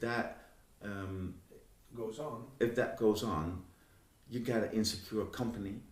And that reflects on the way people interact with each other. Yeah. And eventually you hear that or you see that in the product. It doesn't matter if that's radio or another product, you feel and you hear that. Yeah. And that's what's happening to a lot of companies. I see that. Yeah, that's sad. You said from the top down, but I can imagine also that it's also important that, for example, the woman or the girl at the reception, the guests who come, that they will be very open and enthusiastic to them. That reflects also the end product on the radio. Everyone in the cantina, in the elevator. So it's a product we make together. It's not only the one. Exactly, but that's what I mean. It's not that I mean only the on-air talents. Let's talk about radio stations. It's not about only the on-air talents. It's what you put out, you attract, and if you, it's about everyone. It's about the receptionist. It's about the people who work like facility management. Yeah, it's people market. It's exactly, but it has to. But from that goes from the top down. Yeah, it has to be directed in a good way. You talk about insecurity a lot. Here I come again with Dan O'Day, but he once said that first moment that you opened up the mic on a radio station, you were very vulnerable, insecure. He says you parked that, you still have that inside you somewhere. Could you say, have you ever met a radio jock who is not from time to time insecure about what he's doing on the air and feeling very vulnerable about speaking on that mic and not seeing the people he talks to? Of course, but don't we have that? We all have that. I mean, summer days, it doesn't matter if you're a DJ or not. There are days that you rather, put down the blinds and stay in bed all day, or don't want to interact with other people. That's only human. I think that makes us human. That's what I tell DJs also. If they sometimes you feel it. Sometimes you feel like, oh, I want to interact, and sometimes you feel like hiding in a cave. So, but let's say you have to make a radio show that day, and you feel inside like hiding in a cave, but you still have to be spontaneous. You have that big prize giveaway that evening or that afternoon. What to do? Yeah, you know what happens, and I think you can relate to this. What you see happening then is, I feel shitty. It's Monday morning, and I don't feel, and I'm constantly tripping over my own words. And what DJs tend to do is set the bar even higher. Because the bar's always there, and now that you're never gonna get there that day, but you try, and then things go really bad because you're not gonna reach it by far. So you force yourself to be better, and you get more frustrated, and then mistakes start to happen. So what I say is, try to see the human side of it. That everyone has a day that you want to say good morning, and your jaw say good. It happens to everyone. If you can let that just be like it is, or make a joke about it, or talk about it on the radio. I have great examples of a guy who did that, and then people recognize that. Oh yeah, I have that too. And if you want to say good morning, you say good air. Your jaws have a complete mind of their own. And then when it's out in the open, I always say when it's seen the light, when it's not stuck in your head, then it's out. It's you accept that it is like it is, and it's easier said than done. But if you make it a bit on the radio, and this guy I'm talking about, he did that. He made a great radio bit, and then the rest was fantastic. Sometimes you keep it short and simple. It is what it is. Let the music do its work. That's when you're not, and listeners forgive you for that. They know you cannot peak every day at 110%. They don't listen like that. No, people don't listen like that. It's funny that in some days when I do when I interact with people, when I see people, I don't feel that great, and I have the idea that I'm not really as involved as I usually am, and I'm really trying, and I am, but I'm not responsive as I normally am. People afterwards, I asked that, and they said, "Well, I didn't notice it. I didn't notice it because my intentions. I want to be there, and I'm listening, and I'm really try to connect. But sometimes I don't have that much to say, or I'm talking less than I normally would. Yeah. But it's all about intentions, and we perceive ourselves as totally different as other people do. Yeah. And we tend to be very hard on ourselves, so be very critical about what we do and what we say. And we think, oh, I've just totally blown now this show, and that must be the worst. And oh God, I'm going to be fired. And then a couple of weeks later, you listen to that show again, and oh, that wasn't that bad. Yeah, it wasn't that bad. I thought it was worse. Yeah. But you are, even if you are a DJ, probably you on your worst day, you are still worthwhile listening to. Yeah. But you make yourself harder to try to, reach that level you want to reach, but you are not capable of reaching. And that makes things worse. So, if you want to do yourself a favor, stop trying. Yeah. I once got a compliment from a producer who said, the best shows I heard you do were the shows where I thought you didn't care about how you sounded like, and that's it. We sometimes force too much. We think we have to do our freaking best, and then things get forced and not natural. And when you sound laid back and just trying some stuff, then things start to work. Yeah, if you don't try too hard, if you every break counts, or I have to write it out and then read it out or practice, and then it becomes not authentic anymore. But that's what some program managers tell us. Make every break count, and commercial time is valuable. We could have played a song in those 3 minutes. You did that stupid bit. That's what we sometimes get to hear. But they're not wrong. I mean, I'm not saying that you. Then I hear what they mean is right. I mean, what they say is right. Yeah, but they're not judgmental about you as a person. It means funny that you think, well, I can't be myself. But probably if you have that 3 minute or airtime. And the way you make the best of it is be yourself. It's not saying that you are not good enough. It can motivate you to try. Okay, but who am I, and what do I have to say? What do I want to say? Yeah. But we feel it as criticism, and now I have to be really careful in what I'm doing. So you get even more something that it's not really you, but it's so careful. Then it's so contrived, as in try to not make mistakes, and then you don't have anything that appeals to no one. Yeah, we talked about this before. We have a couple of more minutes left. I want to let the audience or someone who's watching, who's a radio DJ who wants to get better, to get in touch with you.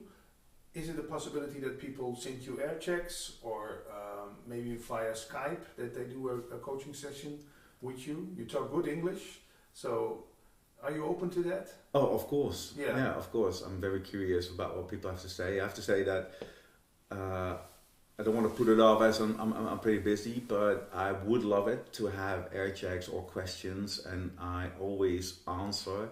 But it could be just if you don't have a reply within the hour Yeah. or a day, but I always Yeah. read the mail. I listen to things, and I'm very curious about what people think about this interview, about or the experience of people or new concepts. I'm always curious about how they how they relate to this, or maybe have some new insights, or just please do. Yeah. I mean, go to my website www.erwinpeters.nl. We're going to put this underneath the interview.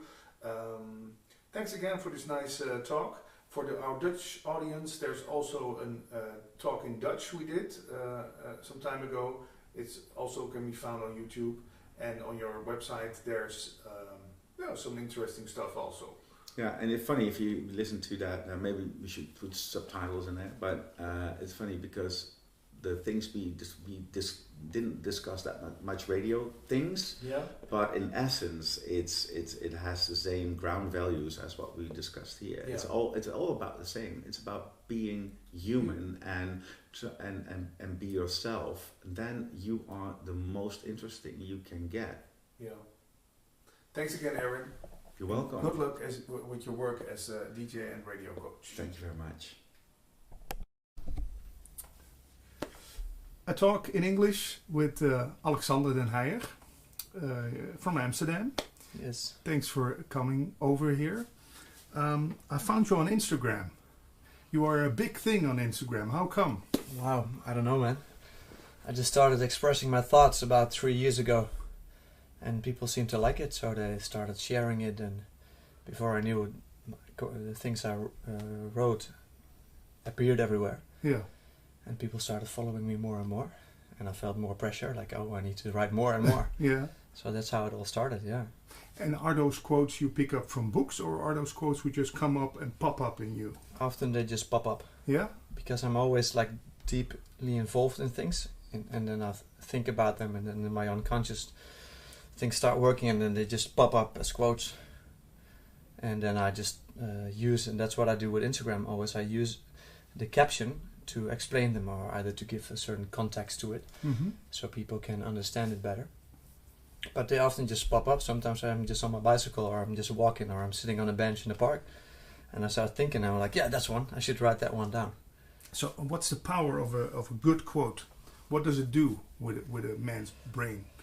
Oh, that's interesting. I think that's, you have to ask the people who are... what does it do with you when you read a great quote by one of the great philosophers? Or when it's something that really resonates, it feels like I remember something that I always knew. It's almost like as if something becomes clear. It unveils something that you've always known. I think that's it. And it also depends a lot on timing. Because often the time a quote really hits me when it comes at the exact right timing. I'm just in a transformation, or something happens, and then boom, there it is. And like, this is the right timing. So then the timing and the words, the meaning of the words together kind of can be mind-blowing in a way. Yeah. So and it's really interesting. It's just words, and to see what it does to people, it's very interesting. Could you say that a quote that you wrote a year ago doesn't have that much value then anymore for you, because it's past, it's gone, it's not the right moment anymore? Well, sometimes I can, when my insights become better and I start seeing things more clearly, I think I do a lot. I see my quotes from like 2 or 3 years ago, and like, oh my God, did I really think that? That's not necessarily true in a way that I see the way I see it now, but I still do remember that I exactly felt like that moment. So it was still valuable at that moment, and that's a bit the trick always. Because I was writing my book was just sharing everything. I was bundling all the things that I've written, and I was like, should I add this or shouldn't I add this? Because I'm not really feeling it right now anymore. Yeah. But then again, I thought, yeah, but there are many people who are at the process right now that may find some benefit from it or whatever. Yeah. So I decided to just share them anyway. Yeah, and the book is out now. Nothing you don't already know. That implies that it's really true what you just said. It's just pointing to something that's already inside of you. Exactly, yeah. So no new knowledge. Exactly, yeah. Well, it's a bit of a double meaning, because a triple meaning, I would almost say. There's nothing you don't already know, because it's just my Instagram page in a book form. So those who follow me, there's nothing new for them. Yeah. One level deeper, all the things, it's the same with cliches, you know. We know they're true, but sometimes we forget why they were true. And so many of the things can be seen as, it's cliche, it's true. A lot of people read it and say, it's true. So it's not something you don't already know, but on a much deeper level you can maybe even see, and I think Plato thought this, is that there is nothing you don't already know. Because everything that you learn about yourself that is profound feels as if you remember something that you've always known. Yeah. It's like an aha moment. And that's his moment. aha moment, indeed, yes. And then the Buddhists think, that's because you've lived many lives before, so all the experiences you've already experienced in lives before, so that's their way of conceptualizing it. And but I don't know how to conceptualize it myself. I just know the experience of finding something that feels like rather than unveiling something, it's as if you unveil something rather than you find something new. Yeah. So that's why I use that title. Yeah. Let's get to know the person Alexander Den Heijer a little bit more, for people who are interested in you. How was your childhood? How was Alexander at age of 5? Ooh, that's a very long time ago. 28 years ago. I think I was this kid that always wanted to understand things. So I was this kid that always asked people like, why? Very annoying, I would say. Until the internet was there, so I could then ask Google instead of people, so I was less annoying. Okay. But anyway, I had this weird connection with reality, because I was a very dreamy kid. I could spend weekends playing with Lego and create my own world. But at the same time, I was also really, let's say, a popular kid who had lots of friends. So I was also really well connected. But there was always this split between my inner world and the reality, let's say. And the reality of a lot of things that I just had to do. I had to go to school. I had to find a job. All these things I wasn't really interested in. And I was really interested in understanding myself, the psyche and the inner world. But I never thought that you could study in that field as well, because then I thought, then I studied psychology, so I have to become a psychologist. But I don't want to become a psychologist, so I didn't study psychology. That was my way of thinking at the moment. And I remember that, I just did some studies that were not really interesting to me, but just because I had to do them. And I think that's really what characterizes me as a kid. This two separate worlds. Of the inner world, the way I thought and my dreams, and then the outer world, like all these weird things that I should do. And then when I became like 25, 26, those worlds met and they become one, and then I started flourishing again in a way. But yeah, as a child I also had because I was so dreamy, I always had a lot of depressions as well, quite some strong depressions. And I think that also gave me a certain depth to understand my own pain and my own suffering a lot. Gave me also a better understanding of myself and other people's suffering. And I think that's also very valuable for what I do now. So no big event in your youth that triggered that depression? No, father that deceased? Or No. Yeah, just like every normal kid, there are always events, things you don't like. But there was a lot of confusion, if I understand you right, or not? Yeah, there was quite some confusion in a way that I was always... Well, let's say I used to be very easily depressed when I was young, until I found out that all these depressions had one thing in common. I always wanted life to be different than what it was. And until I learned that, life is just what it is. It's my thoughts or my way of wanting the world to be. That's wrong. And then I started working on myself, and that was like 2 years ago that I really got that understanding. And then I started taking responsibility and kind of, take back all the responsibility for my own life that I've lost somewhere, and then, take your place in the world. So you were blaming the system, the school? Blaming, yeah. I was like that. I think a lot of young kids are like Yeah. that. If you look at the world right now, a lot of people are protesting against capitalism. They're protesting against everything that you Yeah. can protest about. But and I used to be like that as well. I had also this like resentment a little bit in a way, until I realized. Because sometimes I really felt like, oh my God, I'm in hell. But then I realized, no, hell is in me. And then I started working. And the funny thing is, when you start realizing that you are responsible and not anyone else for the way you feel, then you can take back this responsibility. But at the same time, you can also kind of grow from the inside out, and then you can be happy in a way, even if the world around you is not as happy. Yeah. Sounds like a very mature way of seeing things. I think definitely. I think I'm 33, so it's probably just maturing in a way, And puberty is gone. Yeah, it's like this. It's almost like the Lion King, You're like Simba, that's with Timon and Pumbaa. Mm-hmm. Just no worry, be happy. What is it? Hakuna Matata. Yeah. Don't take any responsibility. Just be happy, and And then you go. Simba becomes mature when he realizes he is the king and needs to save the kingdom. And that's where he becomes mature. It's where he takes responsibility. And I think most of it is just that, in a way. Did you ever get a diagnosis in your childhood? Let's say you have those terms like HSP in Holland. If you are highly sensitive, highly intelligent, ADHD, anything people thought you could have? Yeah, they thought many things. And I did a lot of tests. Yeah. But no, nothing really stood out. No. At HSP, I did some tests, and it was like that you do 40 questions, and then if you ask 20, or you answer 20 with yes, you're highly sensitive, and I think I answered 39 with yes, so probably I'm highly sensitive. But at the same time, what does that mean, Yeah. People know you from your great quotes on Instagram and Facebook and so on. I got some quotes. If you like it, we could take some quotes. Yeah, definitely. Let's go. Good. And reflect on that. First one I read in the category Leadership and Business. When a flower doesn't bloom, you fix the environment in which it grows, not the flower. Is that where we always focus on the end product instead of the soil? Exactly, yeah. Well, it was this is again an example of one that just popped up.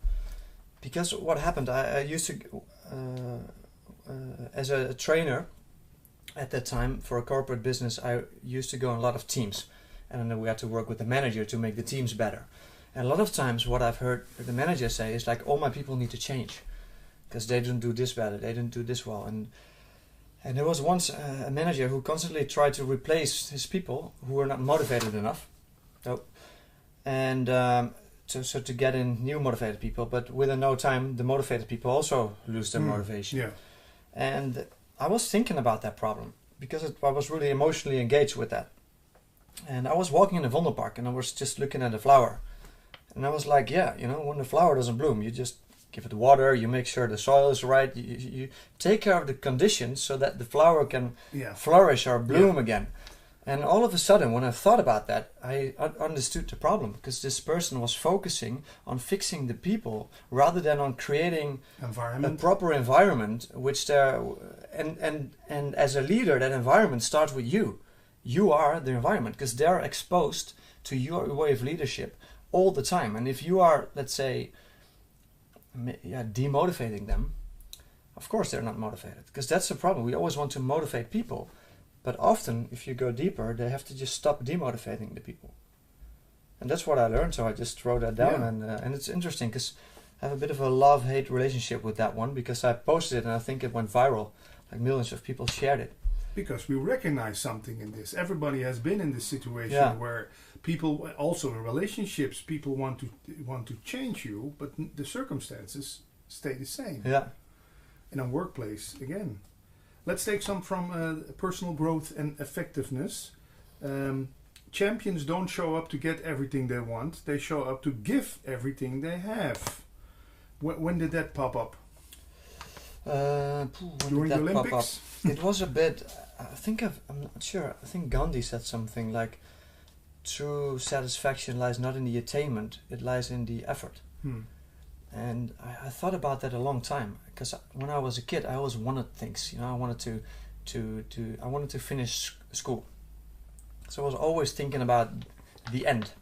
I want to get something. I want to get the diploma. Yeah. And until I realized, you know, when I graduated, I was like king of the mountain for 2 days, and then 2 days later, I was just a nobody searching for a job. And I was like, wow, that's quite a contrast, you know. Yeah. And so then I started thinking about it. It's not about getting everything you want. It's about showing up to give everything you have. And the more you give of yourself, because you can only give of yourself, right? The more you kind of experience this sense of fulfillment that comes with that.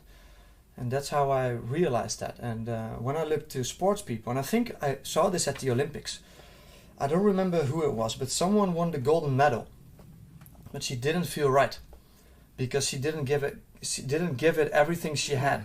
And there was someone else who became second, and this person was so happy because they gave everything they have. They couldn't do any better. And I think that's where we often confuse success with, you know, getting it. But I think success is way more about giving it everything you have. So then you cannot fail because you've given everything you have. Yeah. Also a great one. Then we have the category life and inspiration. Now, this is how do you call it? After the one about the champions, the key to a rich life is to enrich people's lives. That's maybe a little bit the same. Yeah. I thought this one was interesting. Don't spend your entire life building a ship without ever tasting the salt of the ocean. Yeah. What do you mean by that? Well, that's an interesting one because I'm not sure what I mean by that. I just thought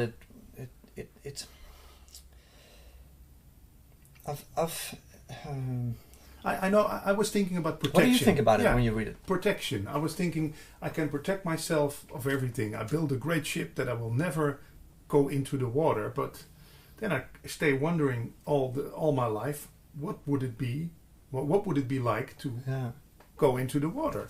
So I thought about protection, about insurance, about exactly. Yeah, that's what I. Well, the thing that inspired it was. Because often I meet people and I speak to people and then I reflect on it, and sometimes I just feel something but I can't put it in words, and then it ends up in a metaphor or a quote. But with this one, what happened is I met someone and I recognized a part of myself in this, because this person was constantly focusing on, I need to have a house, I need to have a job, I need to have all the things so I can finally live. But he always let's say he postponed living to a future ideal. Yeah. And when he had the house, he was like, no, but I really need this so I can be safe or I can feel right. And this quote kind of came out of that, thinking about that there's something, you can try to find this protection your entire life, or you can search to how do you say that? To create the right conditions so that you may live, but maybe you never live. Yeah. If you constantly strive to have the perfect conditions. And that's a bit what I try to say with that. But people interpret it in their own ways, and that's fine, you know. And that's nice about it. Could you also say it's the same like people who go on a vacation? They think they have vacation the moment they arrive and they sit at the balcony, but the vacation starts, let's say, at the moment you start looking for a great destination and wondering how would it be like there, and to go that way. And okay, let's take one more. Fight against what you hate and you will perish. Fight for what you love and you will flourish. Yeah, that's interesting. I used to be this fighter. I was always against things. And then I realized that it only makes me angry, resentful, bitter. And then I suffer from it. I start withering like a dead flower, you know? Because what happens if you fight against something, because you're really angry at something, all you do is you make the other thing stronger. It's the same with... It's the same with fitness. I go to the gym, I train my biceps. What I actually do, I fight against it until it breaks. So what does it do the next day or 2 days later? It becomes stronger. So that's what I see a lot. And I think, but I'm not sure, I read this story about the USA. Like years ago, they had a lot of coyotes. And they started fighting against the coyotes because the coyotes could kill the babies. They didn't want that, so they started fighting against the coyotes, killing them or with traps and poisoning them. But what happened is these coyotes learned to cooperate better together, and they became smarter and bigger and stronger. So there was once a time there were in 3 states there were coyotes, and then later on they were in like almost all the states. And that's what happens if you fight against something. You're the one who perishes. You know, you're kind of fighting against something. So then I always ask people, but what are you for? If you're fighting for something, what do you want? Because it's very easy to destroy things in a way, but it's way more difficult to build something that you love and to maintain it. Yeah. What you resist, and that's kind of persists. I once read somewhere. That's what Carl Jung said. Yeah, that's really true, man. I really experienced that many times in my life. Yeah, definitely. And let's translate it to people who have cancer. You always say the fight against cancer, but you could say, why not make it like a march for healthiness? Or, exactly. Yeah. Yeah, it's always against something. Yeah. Well, I have a friend who is very depressed, and for about like 20 years already, and. We were in a library the other day, last week, and I asked him, like, he was looking at books, and I was just reading a book, and it was this calmness, and all of a sudden it was about embracing the things you hate, and it just popped up. I said, are you able to embrace or to love your depression? Yeah, Byron Katie says it. And he was like, yeah. And he didn't answer, but I just saw him thinking. I was like, yeah. And then I reflected on myself. You know, can I love the things that I usually hate in myself? Yeah. Because then you kind of give up the fight. Yeah. Don't get rid of things. Replace them then? Or let's say I'm always complaining about all those airplanes who come over here to Schiphol. Yeah. What's the right way to look at that? Some spiritual teachers tell me, well, you just have to be with the noise. Just, go to the irritation, because the noise is not the problem, it's the irritation. Yeah. It's, that what you said, you want something else that isn't there. Yeah, because that's the thing. There are only 2 problems. Every problem you will ever have in your life, you can categorize them in 2 problems. There's either something you don't want, or you want something that isn't there. So you don't want the planes, you know? Mm-hmm. And you can say you can go to the irritation, but I think, and that's what you learn in Vipassana meditation, which I do a lot, is you have to go even deeper before the translator, because there's you sense something with your ears in this way. You sense like the airplane. Yeah. Then you interpret it as something that you find unpleasant, an unpleasant feeling, and then you want to get rid of that unpleasant feeling. But what you learn with Vipassana is to go deeper, even before the translator. That translated is as unpleasant. Mm-hmm. It's just a sensation. It's nothing else. And to give you an example, I had this last week. I was in the train. I had this great meeting in Rotterdam with the company I work with. And I was just in this calmness, like let's say my Vipassana state of mind. And I was just sitting calmly in the train, and then 4 guys showed up. And they were like making noise. And they almost seemed to enjoy the fact that other people were frustrated about them. And they were just making more noise, and they were laying on the couch and making noise. And my first reaction was annoying. Yeah. But then again I was like, no, wait a minute, let's go back to my breathing. So I just started breathing, and before I knew it, the frustration was no longer frustration, it was just noise. There was sound. There was sound, but there was no interpretation anymore. And I think that's also what in my workshops and my talks, where I talk a lot about, that you have to learn to observe without interpreting it. No meaning. Don't give any meaning. Just observe it. And a lot of times we talk about letting go, like let things go. But in a way, I'm not such a fan of the word letting go, because that implies that you have to get rid of it, let it go. Yeah. So I prefer to say let it be. Just be with it rather than be involved in it. It's the same what happens if you have a thought. Because what happens is, let's say these people end up you see the plane, well, what's the first thought you have? Annoying, exactly. It's annoying. It's already translated into what it means to you. And what happens if you start if you are being involved in that thought, then the thought power, and before you know, it becomes an emotion, and then the emotion becomes even an act. You start doing something. Yeah, I'm going to write a blog about it. Exactly. So, but what you can also do, even before you get involved into the thought, you just let the thought be without getting involved to it, and then you can always remain peaceful. Just look at it. Yeah. Just be with it without wishing it to be different than what it was. Yeah. And that's my greatest lesson in life, man. That allowing life to be what it is, and to just train yourself to see it as it is. And that's what Vipassana means. It literally means seeing things as they are. That's why it's such a powerful meditation technique. Yeah. Then we maybe come to the I in us, or some people call it the ego. Mm-hmm. What is that force in us that wants to control things, change things, make it for the better, avoid pain, gain pleasure? Is that a force in us, or is that just imagined? I wouldn't say it's imagined. I think if you've people who say, I hear people say like fear is just an illusion, but I think they've never been like terrified. Because if you're terrified, it's real. There's real fear in you. Yeah. However, you can somehow decide or train to let that fear not take over you, or maybe even to not allow the fear to take you over. Yeah. But fear is just a signal, I think. And I'm not a scientist in this case. I'm just thinking from my experience. But to me, fear is like a sign. It tells me something. Like, oh, I need to pay attention to something. And there's many fears. If you talk about the ego, whatever it is, someone made up the word ego that refers to something. But I've never spoken to the person who made up the word, so I can't tell you what he means by that.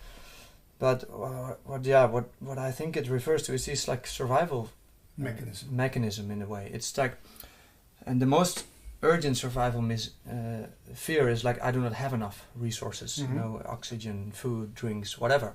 Like, I do not have enough. Then the other one is more like the social security. I am not enough. I'm not good enough. I'm not sexy enough. I'm not competent enough. Because what it does, if you become competent, you feel a sense of security within your group. And then you're like, oh, I feel good. You get a sense of serotonin. You get recognized by people. Yeah. And you're more secure. So whenever I see this fear just as a signal, like, oh, there's something lacking. Yeah. But then, is there really something lacking, or is it in that sense my imagination, or is it really true? So I'm more like exploring, like, what is this fear saying to me? Yeah.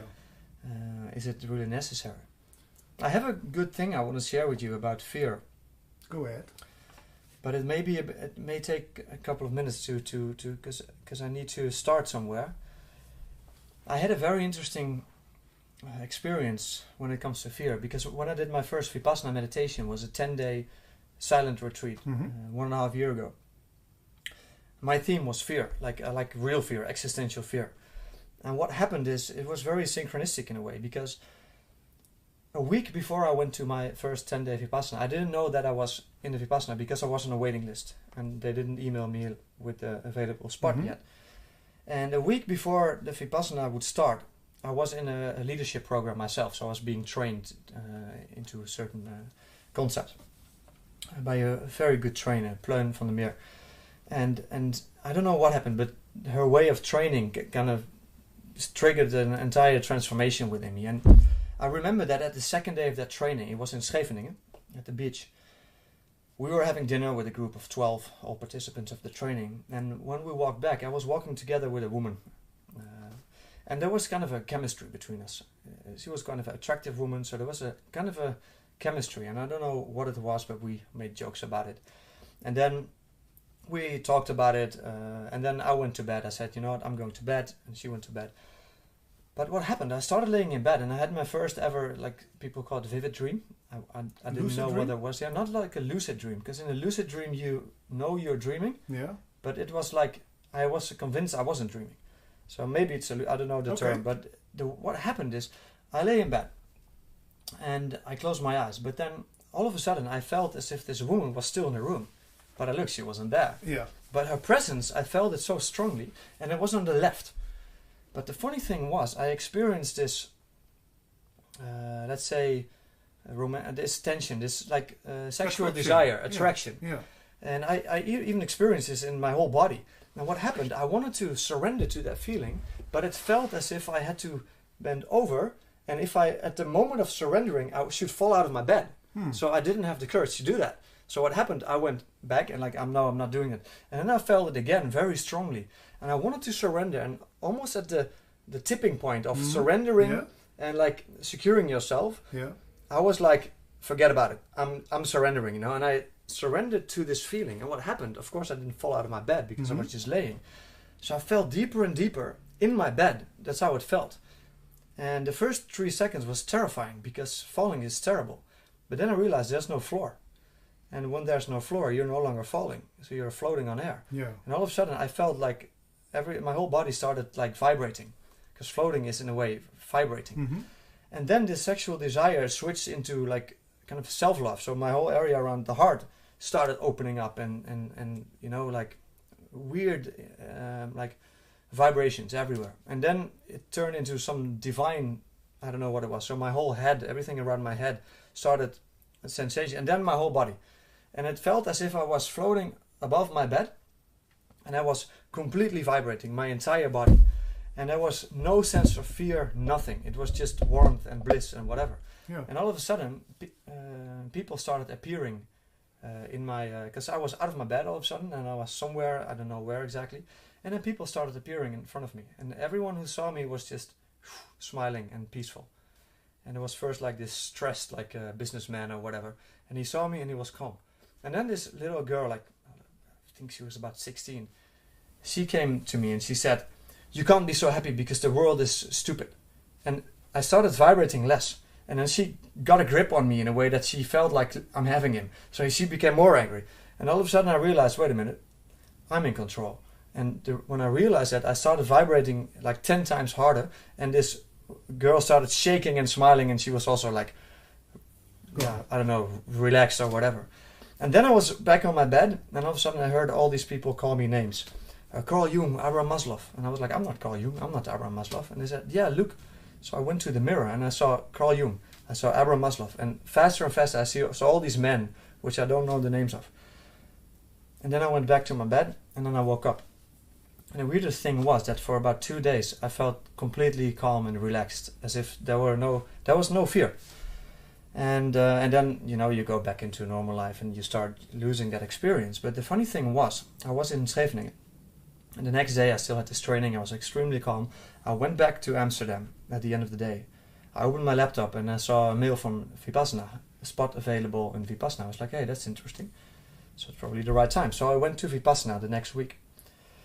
And what happened is during these 10 days, fear became a very big theme in my meditation. I started experiencing like massive fear. And I realized that I've always been quite afraid.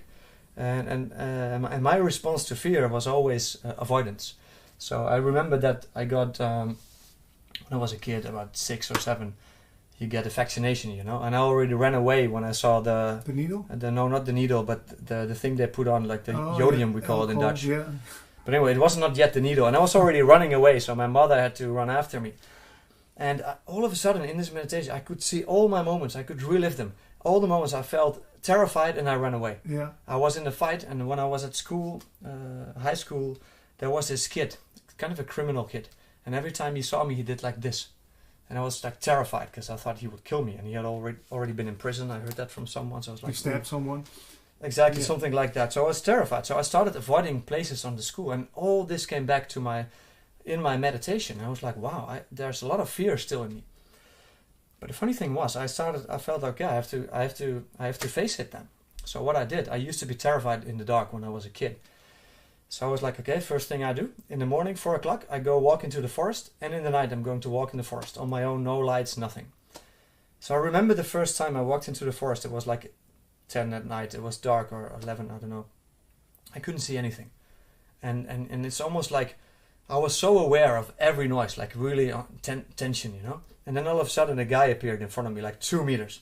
And all of a sudden, the fear that I've felt, that was this existential fear. But it was just another meditator who probably had the same idea, you know. Yeah.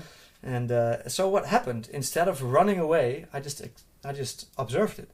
So I observed, like, oh, this is like being terrified. I had all this energy going to my hands and to my feet. Like, I was ready to run away, man, but I didn't. I just kept there, and I felt my heart beating like massively. The hairs in my back stood up. And just observing it, I felt like, hey, it's going away now. And then I was somewhere further, and I heard a rabbit, probably, or something in the bushes. Boom, it was back again, but less intense. And surely but surely, you know, the fear popped up, and then but less intense, and it somehow was gone. And then what happened at day 7 or 8, I started realizing that what we were doing with meditation is working towards the same point that I've already experienced the week before in that dream. Because at day 7 or 8, I experienced the exact same thing as in my dream. All sensations all over my body, and again, no fear. And the funny thing was that I walked away. I was in the back of the room, like 100 people meditating. I was the last one. So I was always the first one to go out. So I walked out. And there was, again, it felt as if there was no me. There was just activity. And I kind of witnessed myself walking. And then there was a squirrel sitting on the path. And I saw the squirrel before, because I think even at day 6 or 5, I had this fight going on in my head, you know.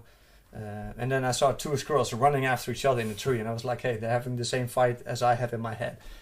But now I saw a squirrel on the path, and I was walking towards it. And I think, let's say 30 centimeters in front of me. He was sitting there, and I looked at him, and he looked at me, and he just kept on eating. And I was like, wow, you know, either I'm so calm, so the squirrel thinks, oh, this guy doesn't do anything. It was so weird, and I was just walking there. But the funny thing was that it felt as if this fear was gone. And then a month later, and then I come back to this fear part, something interesting happened. I was at a terrace with a friend of mine, 2 friends, and I heard someone screaming, like really aggressive on the streets. And my first response usually is to avoid it immediately, avoid danger or aggressive situations. But there was no fear. So this person came right after me. It was a Moroccan dude with a bottle of wine in his hand. He had a tooth, he lost a tooth or whatever. And he was just standing in front of me. He was ready to fight. He said, we're going to fight, man. And I was like, no, man, there's no fight today. There's only love today. And he was a bit like puzzled, you know, looked at me like, what the fuck are you talking about? And then I said, I see you, man. And I don't know, but I heard myself say the word maktub. And I've read that somewhere in The Alchemist when I was young. And it was a quote, I think, from the Quran, which means something as, it is written. And I heard myself just say, maktub, I see you, man. You're a good person. And immediately he started crying, like loudly. And then he said, yeah, I don't want to be a terrorist. People think I'm a terrorist. I said, but you're not, man. I see you. And there was no fear, nothing. But it was also as if it just happened. There was no me trying to think what to say. It just happened. And all of a sudden, he went from crying to laughing. He hugged me. And I had to repeat something from the Quran, but I can't speak Arabic, so it was fun. He laughed, I laughed, we gave each other a high five. He hugged me again, and then he was like laughing. And then within 5 minutes, he walked away like with a smile on his face. And I was like, what happened just there? You know? But if I look back to it, it feels like a sequence of events that have one meaning to it. It started off with this experience, because I used to be very afraid of those kind of situations. And, you know, in that situations, in that kind of moment, there was absolutely no fear. And because there was no fear, there was connection. Yeah. I was fully connected to this person, and he probably felt that as well. And that's something, I don't know what happened, but ever since, I'm way less afraid in these kind of situations. Yeah. I think that's facing fear. So to come back, it's a long story, but to come back on fear, yeah. Is there a quote fear about can fear? be real. I know this talk. The only thing we have to fear is fear itself. Yeah. I think because what happens, you know, it's not that there's no fear, but there was tension in that moment. There was tension, and that tension made me fully focus on that moment. Yeah. But then when the fear kicks in, it can kind of get you out of the concentration. Yeah. So that's what I mean with you have to keep paying attention, and then fear kind of stays away. Maybe that's how I felt it. Yeah. Okay, let's look what I wrote down. We have some 10 more minutes left. Yeah. You're also name yourself as a purposologist. Yeah. I think purpose is an interesting topic if you think it's interesting too. Definitely. We always think you have to have focus, you have to have purpose, but you say you have to have meaning. Yeah. Is that the right way of translation? Can't stand a meaningless life. You have to have meaning in your life, otherwise... Well, I think you know, you see it now. I see it in the Western world a lot. You know, a lot of people are suffering from a lack of meaning, and they end up in nihilistic or hedonistic, drinking, partying, whatever. But there's still this emptiness because And you hear a lot of people saying these days like nothing has meaning, and I think that's so wrong, man. I think everything you do has meaning. Can you name an example? What is meaningless for you and what has meaning? I think you can either think as if nothing has meaning or as if everything has meaning. I think that's a bit of the way of conceptualizing it. Yeah. And why I use the word purpose, because I was often hired by organizations to talk about purpose, purpose-driven leadership. I also help organizations write or articulate their purpose. And because people need a sense of purpose, they need something to aim for. They need orientation. I think even more than a lack of happiness or a lack of love or whatever, I think we lack orientation. Like how to orient myself in the world, what to do with my life. Yeah. That question, I hear so many people come to me like, Alex, what should I do with my life? And once you kind of experience like what that is, then that struggle kind of disappears, and you can't put it in words. It's impossible because it's beyond words. You just do something, you experience like this is something. This is something, and I really had that one about 7 years ago when I did my first training. I was asked by my manager at the time, like, do you want to give a training to like a small group of people about what should they do with their lives? Like it was a bit personal branding and stuff, and I never did the training. And so I googled like how do you do a training. And what happened is I had a girl in that training. She didn't know what study to do. It was either HRM or marketing. She doubted between them. But she found out during the workshop that she didn't want either of them, because her father said marketing is something for you, and someone else said you do HRM. But what she wanted to do was designing or acting. She was a very creative person, but what she didn't understand or what she didn't think about was you don't have to become an actress to act. You can also go do acting classes for the sake of acting itself, rather than to become an actor. Yeah. And that made her cry. She started crying instantly, and I was like, why are you crying? I thought I'd do something wrong my first training. And she told me that she had this insight that she never had before. And I was like, that's good, isn't it? Yeah, that's why I'm crying. Oh. So she even gave me a hug after the training, and I was like, oh, that's funny. And so I lost sight of her. So what happened after 5 or 6 months, I don't know exactly, I started doing acting classes. So I registered for an acting class, and I went there, and she was there. As also. And I said, wow, that's fun to see you here. And she said, yeah, well, actually, because of that workshop, things have changed for me. And I registered for the Rietveld Academy, which is a design institute or for studies. Yeah. And she said, I'm just going to do acting for the sake of acting because I really enjoy it. So I want to thank you for what you did to me, because it was eye-opening. And that was, I think, first time in years that I experienced something like, wow. Because that was also a profound impact on me, because I felt, wow, what I did mattered to someone. Yeah, so that's why you became... And then and that took a couple of months before it really started understanding what happened. But then I made the conscious decision, I'm going to dedicate my career to training people or to giving teachings and stuff. And that's where it all started. And then, then you have this fire within you, and then things start going way easier than if you do things that you're really not, that do not feel meaningful. Yeah. And I think I wrote about that in my book. I said, you often feel tired not because you've done too much, but because you've done too little of what sparks a light in you. And that one resonates with a lot of people that are not doing the things that spark a light in them. So could we translate it as, it's not about becoming, but it's about being? Well, that's interesting, difficult, because it depends what you mean with becoming, and with maybe there is only such thing as a constant becoming. Okay, you turn it around. I don't know. Maybe there's becoming and being, but that's. Well, I think about becoming. I want to become a great artist, and I can only find fulfillment at the moment that I became a great artist. But it's about just being an artist. And you mean in that sense? Yeah, then I get it. Yeah, I think. Well, that's exactly what I did. I said to everyone, I'm a public speaker. I didn't give any talk, never. Yeah. I just said to everyone, I'm a public speaker, and all of a sudden, everyone thought that, so they hired me, and I was on a big stage talking to hundreds of people, giving my first talk. It's not that I was not a public speaker. I was it already. Yeah. And it's the same with the artist. You are that. All you have to do is to let go of everything that you're not. Yeah.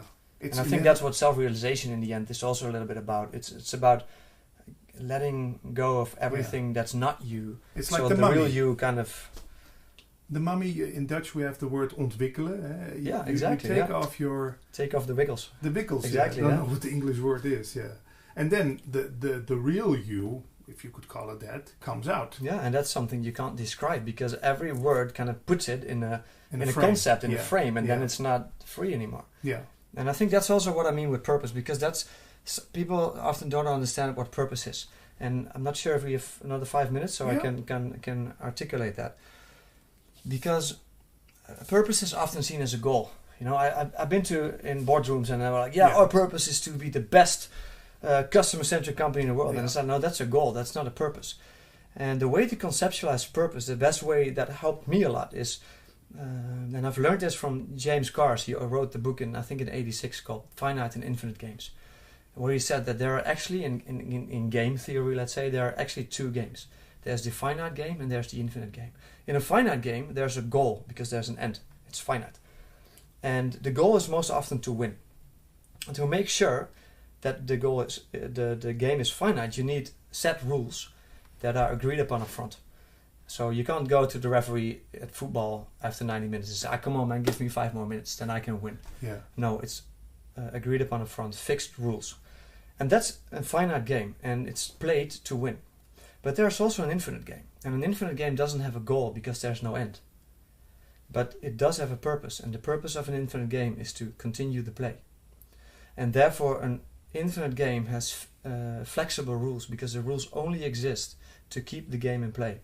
And that's what it is with an infinite game. The fun is in the play and not in the attainment. And I think that's what purpose is. Purpose is not something you want to achieve. It's something you keep on doing. It gets you out of bed. It's an expression of the infinite thing. And that's why all the great purpose statements of organizations are expressions of the infinite. And Google, for example, has to organize the world's information and make it universally accessible and useful. That's no goal because there's no end. There's always new information. Yeah. It keeps the game in play. And now I ask people, what is life? Is it a finite or an infinite game?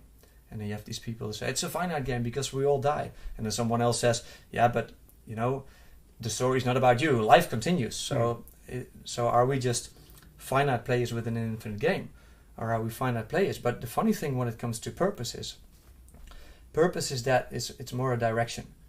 It's a direction in which you want to live your life, but you're never there. It keeps you, it's about playing. And that's why I use the metaphor that life is not a journey, it's more like a dance. Because a journey has often like a destination where you want to go to. But if you look at dancing, what makes dancing awesome is the dance itself. And the more you dance, the more you start understanding the dance, the more you get into a flow, and the better you become at dancing, and you enjoy it more and more.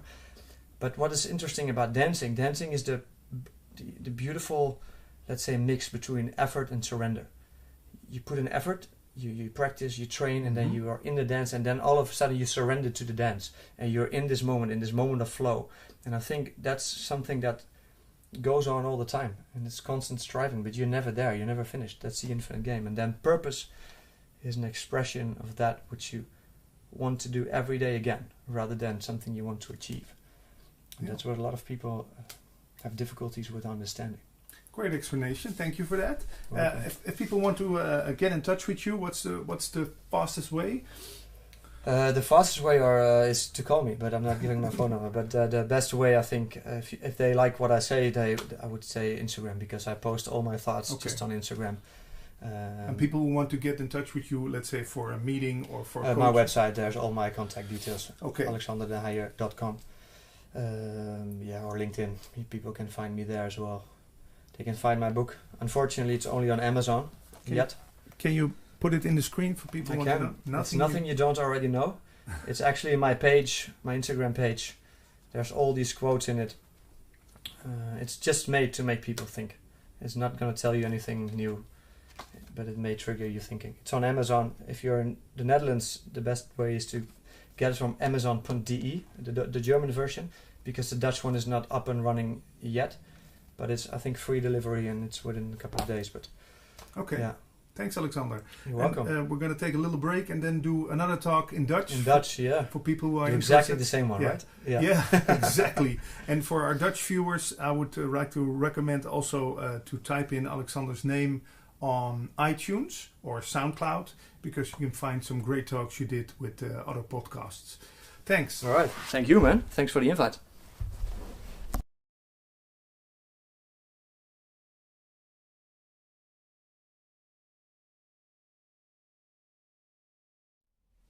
Sitting here in Gemert on a Friday evening with Janneke Geurts. Normally, a girl like you goes out on Friday evening with this beautiful weather on a terrace, watching people go by. Mm-hmm. Isn't that a better thing to do than sit here with closed windows and closed doors talking about something that cannot be talked about? Yeah, probably. Yeah. Yeah. Yeah, but you kind of Pushed forced me. Yeah, pushed you. So no, I came with the camera, so we're gonna Yeah. do the interview. Yeah, I changed my mind about the interview Yeah. this afternoon, but Let's give it a try. we'll give it a try. Yeah, because we did a very nice talk in Dutch. People reacted to it positively, and it also had a lot of views in 2 weeks or so. It almost 1,000 views. You think any reason for that? Did you push it very hard, or did people just think, "Hey, that's a different kind of face in this Advaita world"? Let's hear what she has to say. I don't know. How am I supposed to know No. what people think? Well, what did people tell you about it? What kind of reactions did you get? That I was delightful. Delightful and honest. Mm-hmm. And they enjoyed it mostly. So, Yeah, yeah, it's nice. it was a relaxing talk with a lot of laughter, Yeah. a certain kind of atmosphere. So Yeah. maybe it's not about the words then. Yeah. That's a nice conclusion. Yeah. Yeah. I don't know. I think people generally love to laugh, to feel light. So maybe it was light. It wasn't that heavy. Yeah. It's not that serious. It isn't that serious. Life isn't that serious. We make it so sometimes. Mm-hmm. And I guess there's a reason for everything we do. What's the reason we make life so heavy? I think it's confusion. I think it's sometimes I have to search for the right words. Because we all believe in the stories. Because we all live in the stories. We all live in past and future all the time. That's what makes it serious and complex. Yeah. And our parents believed it, and their parents believed it, so we all learn to believe it. Believe what our mind tells us? Yeah. Or Yeah. memories. Memories and expectations and dreams and goals, and well, we are conditioned to strive for happiness, to strive for safety and success and health. And Mm-hmm. yeah. And can that be found in the world, happiness? No? Nah, depends what you call happiness. So what's happiness to you? Feeling good and cheerful, and just like you were in the Dutch interview. Just, yeah, a lightness about things. Yeah. So generally, to generally feel light about things. Mm-hmm. That's happiness. For me, yeah. Without, it doesn't have to have any reason. Yeah. Yeah, well, you just asked. The question was, is it found in the world? Yeah. Yeah. I don't think so, because, well, not for me. Let's just keep it with me. If you find happiness in the partner, in love, it can, it's also scary, because it can go away, you know? And it's outside of you, so it's always moving, and that's scary. Mm-hmm. And it's with everything in this world. is always moving and always changing. So if you want to have something to make you happy, that's not possible in this world. Did you try to find it in the world, as everybody does? Yeah. What did you think would make you happy from the world? A man and marriage and children. Hmm. I believed that for a long time. Then a success, money. Yeah. Freedom, financial freedom. Yeah. Not having to do anything, and being able to do anything I want. Mm-hmm. Yeah. Have you tried it out? Was that possible? Oh, no, because I didn't win the lottery. No. Yeah. But I examined it, researched it.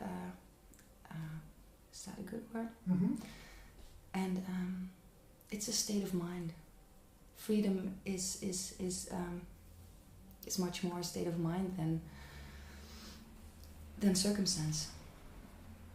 So you could be very wealthy and feel trapped and scared and unhappy. Mm-hmm. So I think I said it in the Dutch interview also, but for people who don't understand our language, people could say while watching this, well, but you have gotten it all. You've got the looks. You live in a wealthy country. You have a good voice. You can sing. yeah, You have a nice smile. So everything works out for you. yeah. Were you just lucky, or is that also possible for a girl with the same age as you, but twice as heavy, or not with long hair, or with illness? Possible to feel happy. Yeah, to find that same state of happiness, not having to do anything with circumstances. Yeah, definitely. Because I'm not gonna talk about family or friends, because that's their life. I can't. Mhm. But there is suffering around me, and I see people suffer I love very much. And I had to learn and unlearn a lot to be able to be free and happy apart from circumstance. Hmm. So it's not like my life is wonderful and that's why I'm happy. And I grew up believing I was very, very ugly also. So again, state of mind. Mm-hmm. Yeah. I think it's possible for anybody, because it's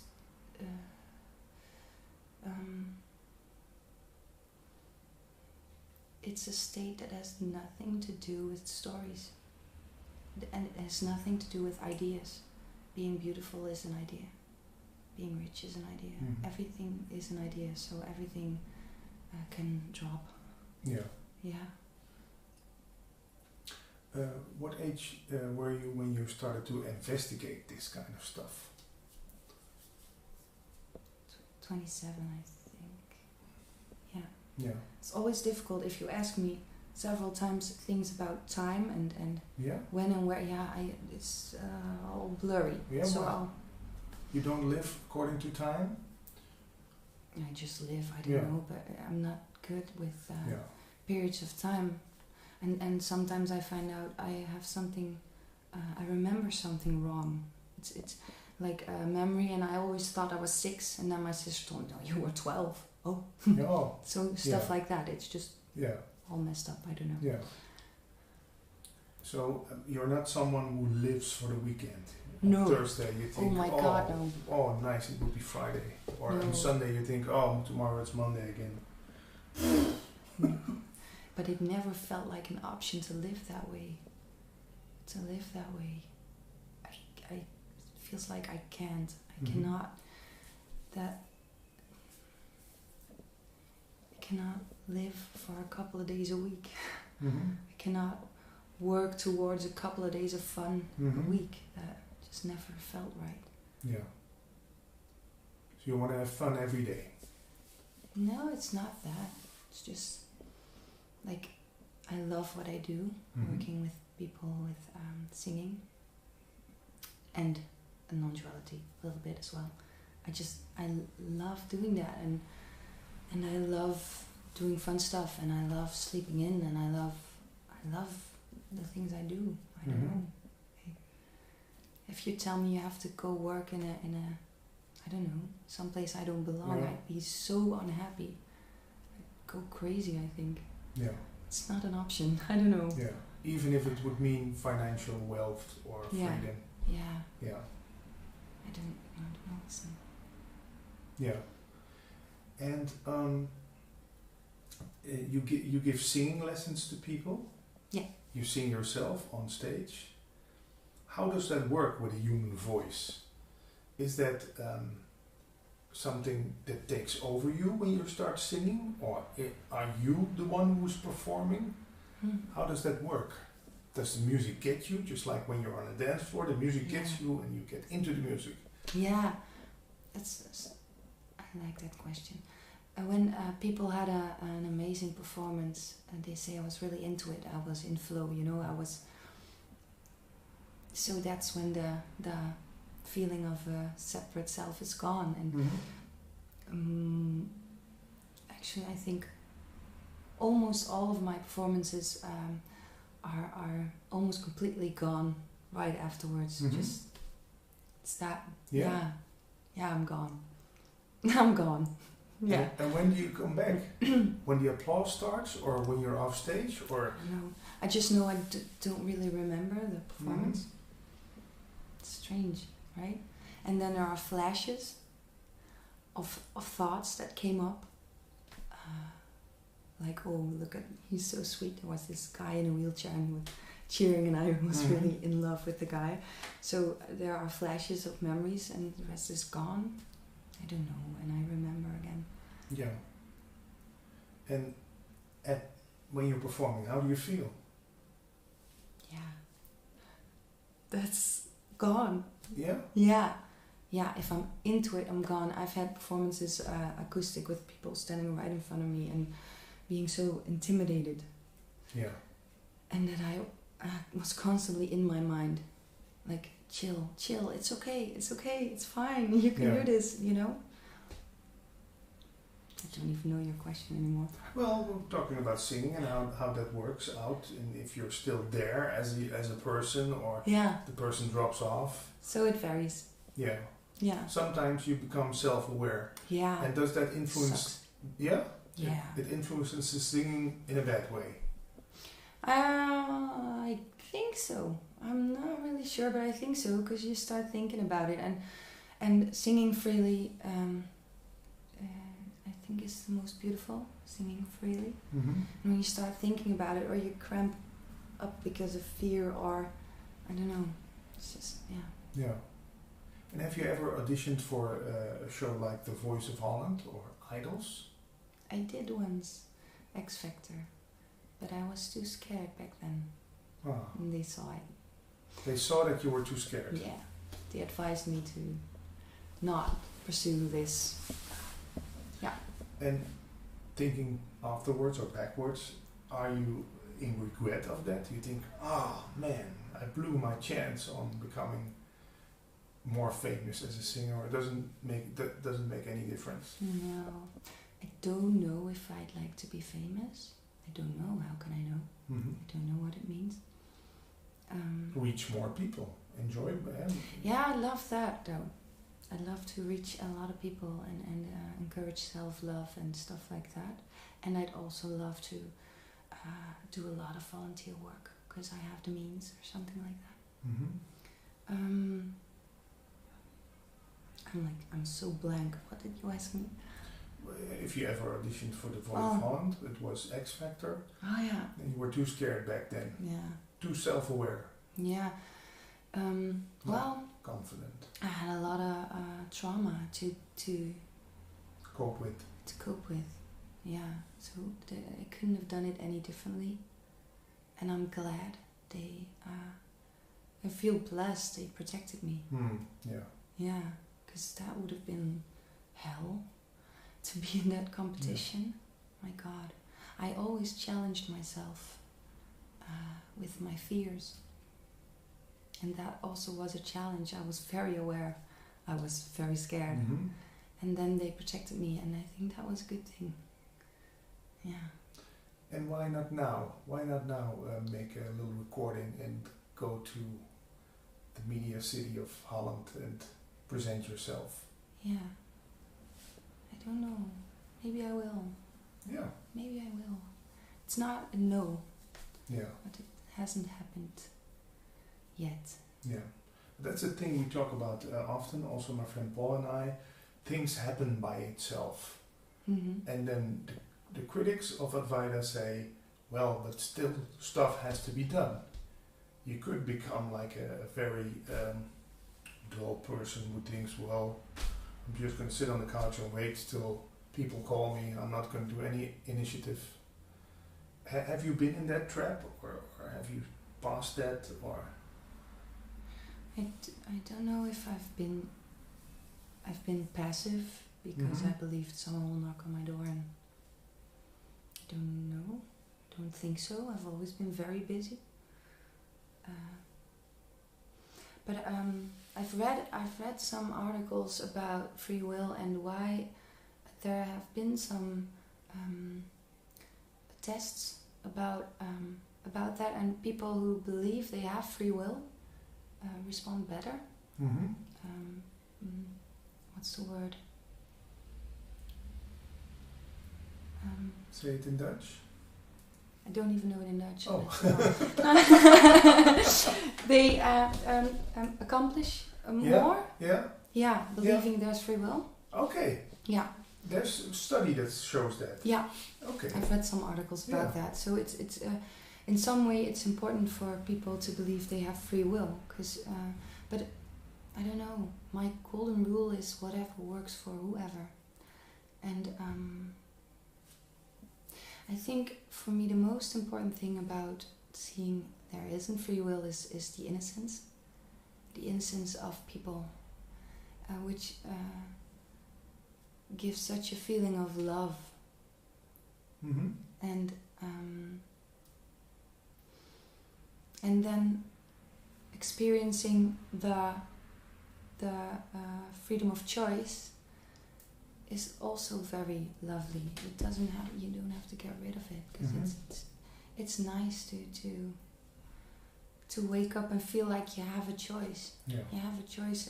I choose my story today. I choose a positive story today. I choose to take good care of myself today. Yeah. And when you don't take good care of yourself, so it's like the perfect perfect way to live. When you don't take good care of yourself and you mess up everything, you can be very kind to yourself and say, oh well, couldn't help it. Yeah. Today, not my best day as a body. Yeah. I don't know, maybe that sounds kind of insane, but it's very loving, and I know it works for me. Loving toward yourself. Yeah. To forgive yourself the instant you mess up. Yeah. And forgive people around you the instant they mess up. And then get back in stories and make choices again, because that's the way you perceive it. That's the way you experience it. Yeah. And talking about the body, in Advaita there are numerous people who say you are not the body. Mm-hmm. You are that which observes the body. You are that which perceives the body. Mm. How's that for you, as a younger woman with a body and with maybe wanting to have children or wanting to whatever? Are you the body? I really wanted to feel that about my body a long time, because I hated it. So I really wanted to get rid of the identification with the body. Mm-hmm. Why did you hate it? It's just, I don't know, state of mind. It's growing up believing you're worthless and projecting it onto everything. Mm-hmm. It's gone again. I don't know. The body. The body. Yeah. So examining everything around the body, you cannot find yourself in the body. That's obvious. But then you hurt your arm and it hurts, and it's, you know, it's your body and it's mine and it's my pain. So I never really got through to that part. I'm not the body. I've always experienced this body as being a center, as being, there's nothing else I can call me. It's just, it's not practical. It's a strange thing to say. No? It's not practical to deny the body or something in this life. Yeah. And I'm all for myself, I just wanted to have fun here and not be that afraid. It's okay to be afraid sometimes, but not be really afraid and traumatized, and to be able to do fun stuff here and do what I love to do and love people and inspire and do whatever it is that feels good. So I'm not the body, I don't know. And still, you need the body to have fun, maybe. Yeah, and what's the point? What's the point in that realization? Or I don't know. It didn't really do anything for me. It's. Well, maybe let's turn it otherwise. If you're identified with only the body, does that automatically include that you become afraid, because then you're only the body, and the body can be hurt, and the body is going to die, and the body can get no air, and maybe that's, you know, that there's more than the body that gives you that sense of peace. Yeah, well, I'm not that sharp today. Now you mention it like that, I realize I'm not really identified. I'm not afraid to die. I'm not looking forward to die. This body, you know, it's not really an issue. It's not. Yeah. That implies that you're not that identified with the body. You know, there's more. Yeah. Maybe. I guess. Yeah. I don't know. It's. I will never experience death. How could I? I'd be dead. I don't know what it is. Yeah. So not afraid of death. Is there not anything that you are afraid of? Getting hit by a bus, getting a big scar on your forehead, gaining 40 kilograms. Is there anything you're afraid of? Yeah, you can think of things. You can think of horrible scenarios and then say, I'm afraid of that. Yeah. That's stories, you know? Because I went there with my mind, just because I'm curious, and I went to horrible scenarios, and there was a time in my life when I wanted to eliminate all fears by examining everything I could think of. And the conclusion was, when something like that, something terrible like that happens, it would be now. And now, everything is okay, except for maybe scary stories. Yeah. So if I get that scar, it would be then and there, and I would be fine, except for maybe the scary stories. And I don't know, they don't really stick. Not for long. Sometimes a little longer, but not for long. So, I don't know. Maybe that's because you don't see yourself as a story anymore. Because story adds to story. If you think you are Janneke, only Janneke who has to become successful, then other stories can cling on to it like a snowball that gets bigger and bigger and bigger. Yeah, it's realizing, I don't know, to my core or something. I don't know, it's so hard to explain. I feel like I'm making no sense at all. Oh well. That I don't know anything. I do not know. I do not know what will make me happy or unhappy. I don't know. I really don't know. So it's fine right now. I know this. I know I'm safe on a chair. Yeah. I'm a little warm. A little thirsty. I'm good. Yeah. The rest is just I don't know. Yeah, that's the conclusion. I don't know. Mm-hmm. Can you name some teachers you read and used? Like, what was that, Byron Katie or Eckhart Tolle, or what did help? What brought you the first glimpse of this? First glimpse was my first Sony, of course. My first Sony. Yeah. Eckhart Tolle. Yeah. Yeah, just like me.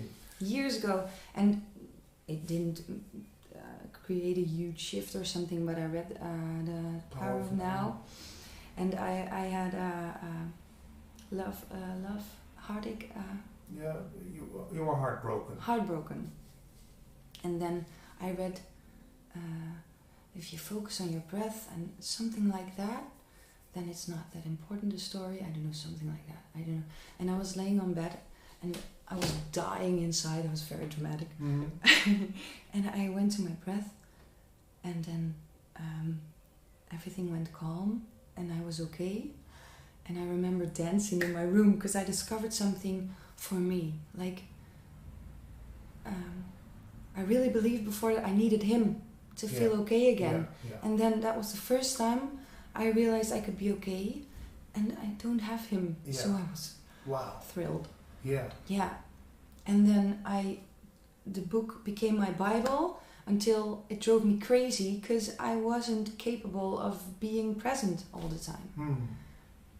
So I threw it out, and then years went by before I was 27. It was horrible. I couldn't be present all the time, so then I hated the book. Yeah. And then at age 27, did you pick up that book again? No? No, I just, I got burnout for the second time.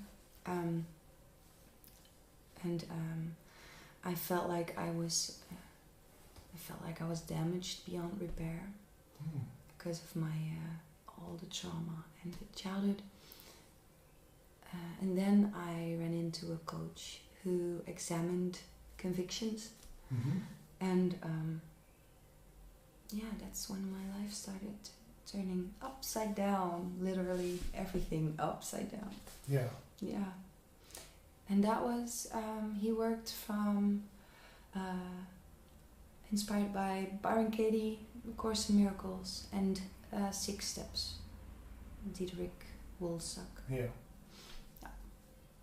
Great stuff. Great stuff. Yeah, and it really gave you back your inner smile. Yeah. You can tell it like that. Yeah. How many years ago is that now? You're so hung up on the years.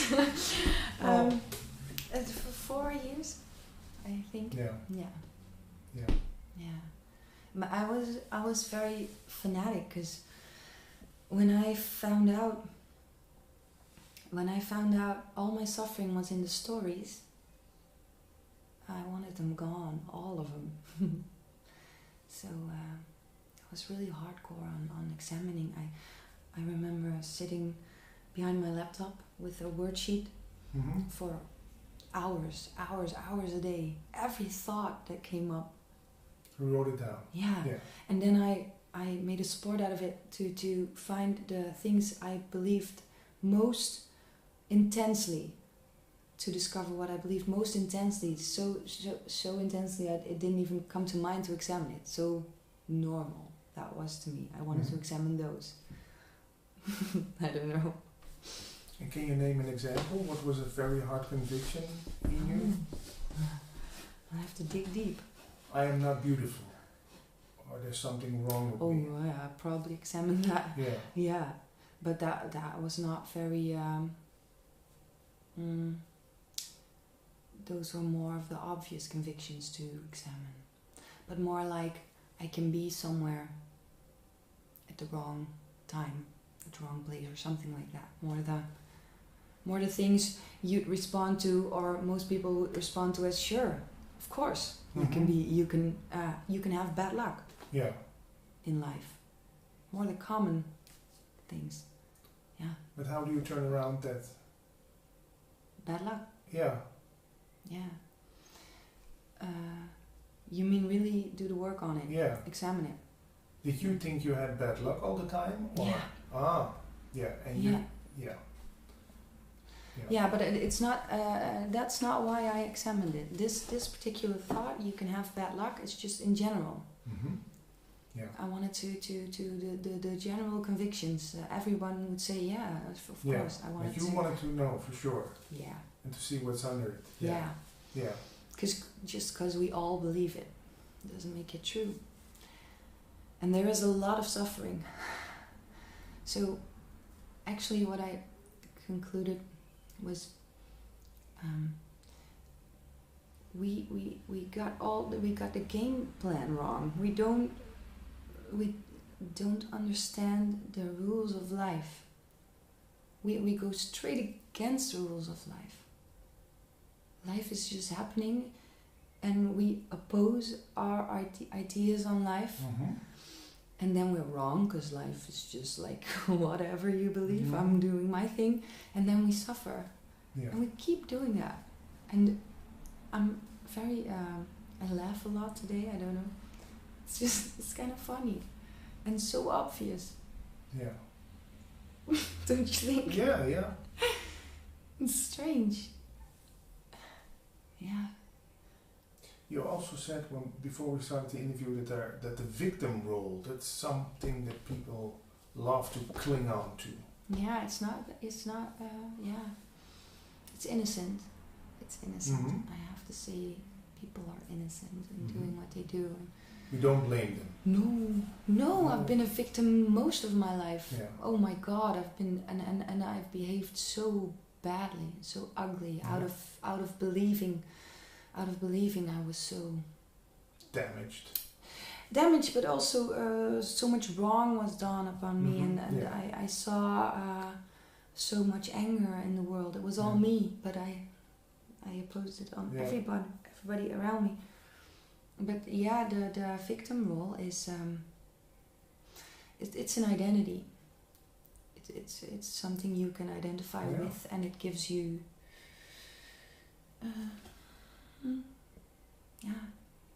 you are something. You're a victim, and it gives attention in some way, and it can be where you feel safe, and it can be a very strong pattern, and so many convictions on top of each other that it's hard to get someone out of that, Yeah. to break through by yourself, or even with help, with someone helping you to break through. It's not sad,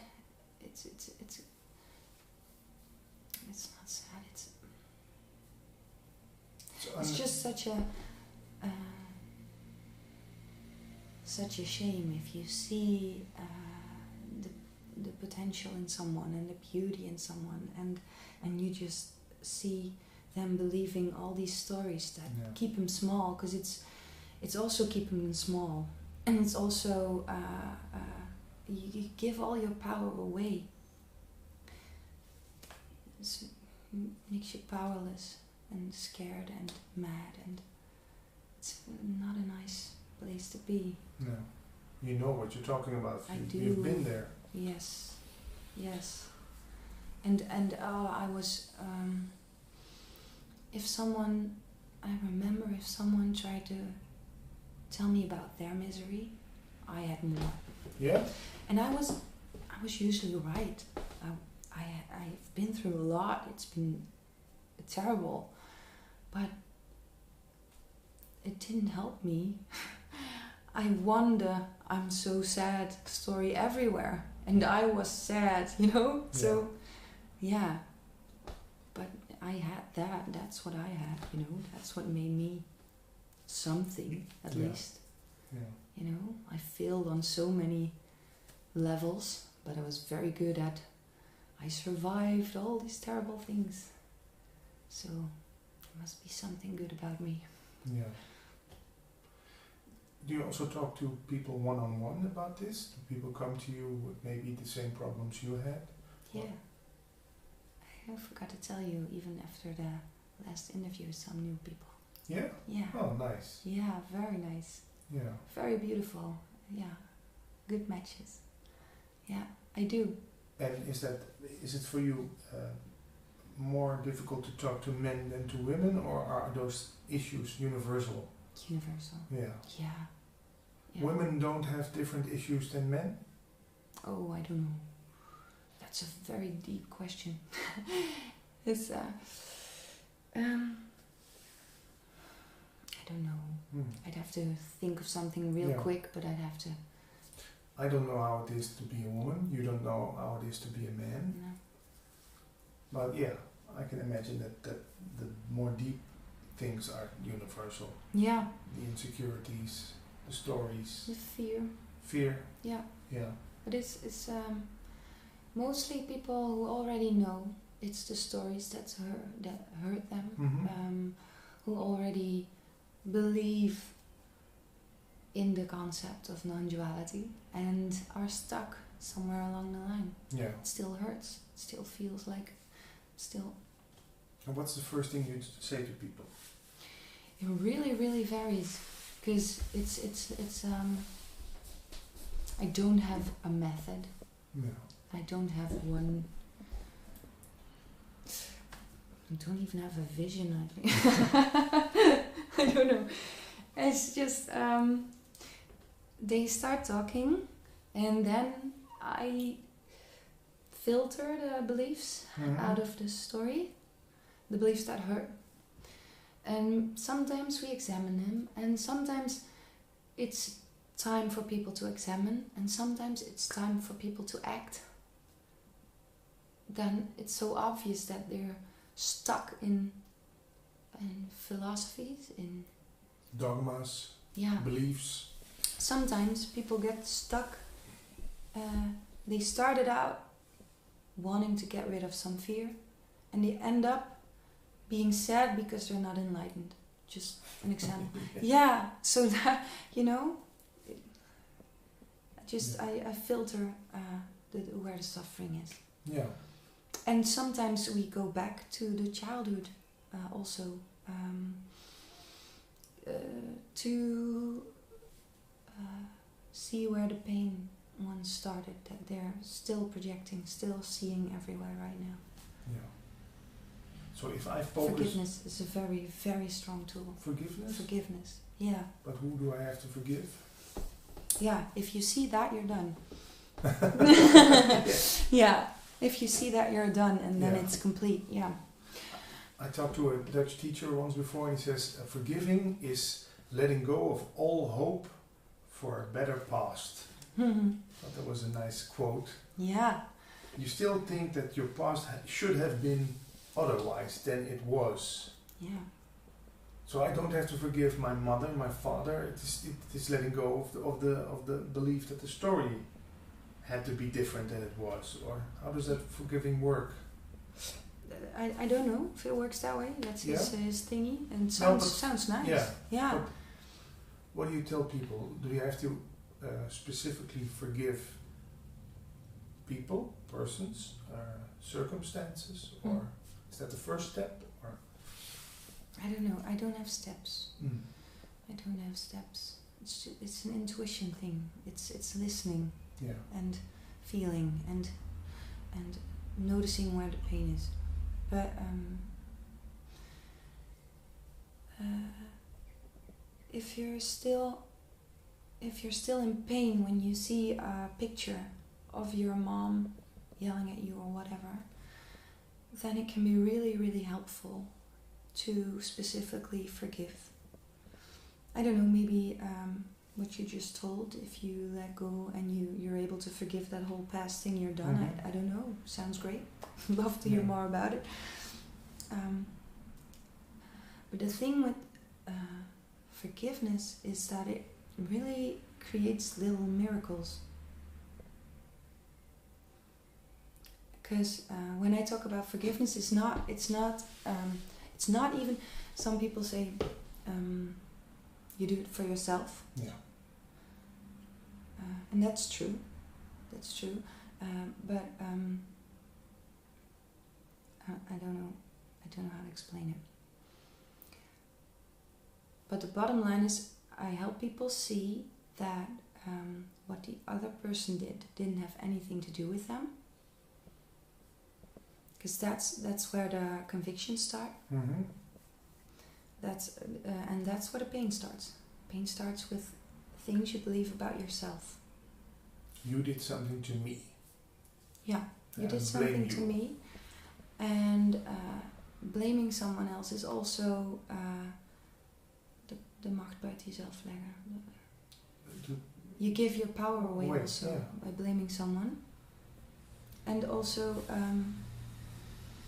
the convictions start. If that person does that to me, I must be bad, or I must be so. Self-hate. Yeah. He's right that he blames, or he did that to me. I'm such a fool. Yeah. So by forgiving early on in your childhood, the people that are your daders. Yeah, that's a good one. You have victims, and you have victims, and you have the people who that do it. the people who do it. Yeah.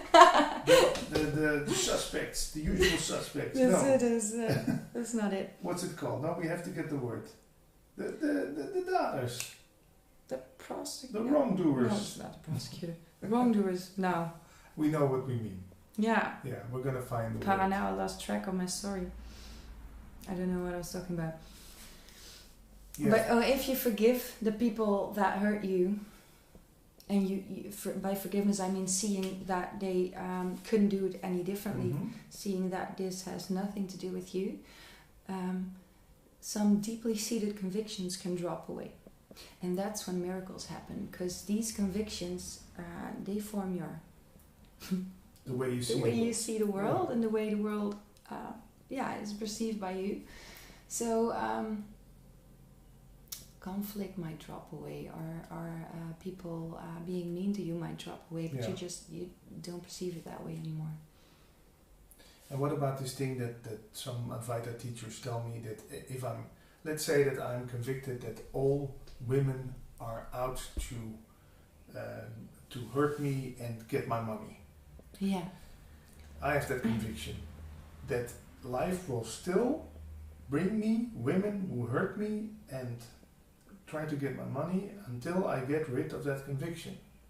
Mm-hmm. That it's like a law of attraction or something. That life will throw you the same things again and again and again until you get rid of that conviction. Yeah. Does that work so, or? You believe you have to learn the lesson before you'll meet. Yeah, before I can drop the conviction. And your question is it true? Yeah, for you, or how do you think about that? Yeah, it's interesting. It's difficult. I'm not sure. Because I have definitely experienced lessons keep coming back. Yeah. So I don't know. Yeah, maybe it's a wrong example, but yeah, I agree with you that you see the world as you are. Huh? Yeah. Yeah.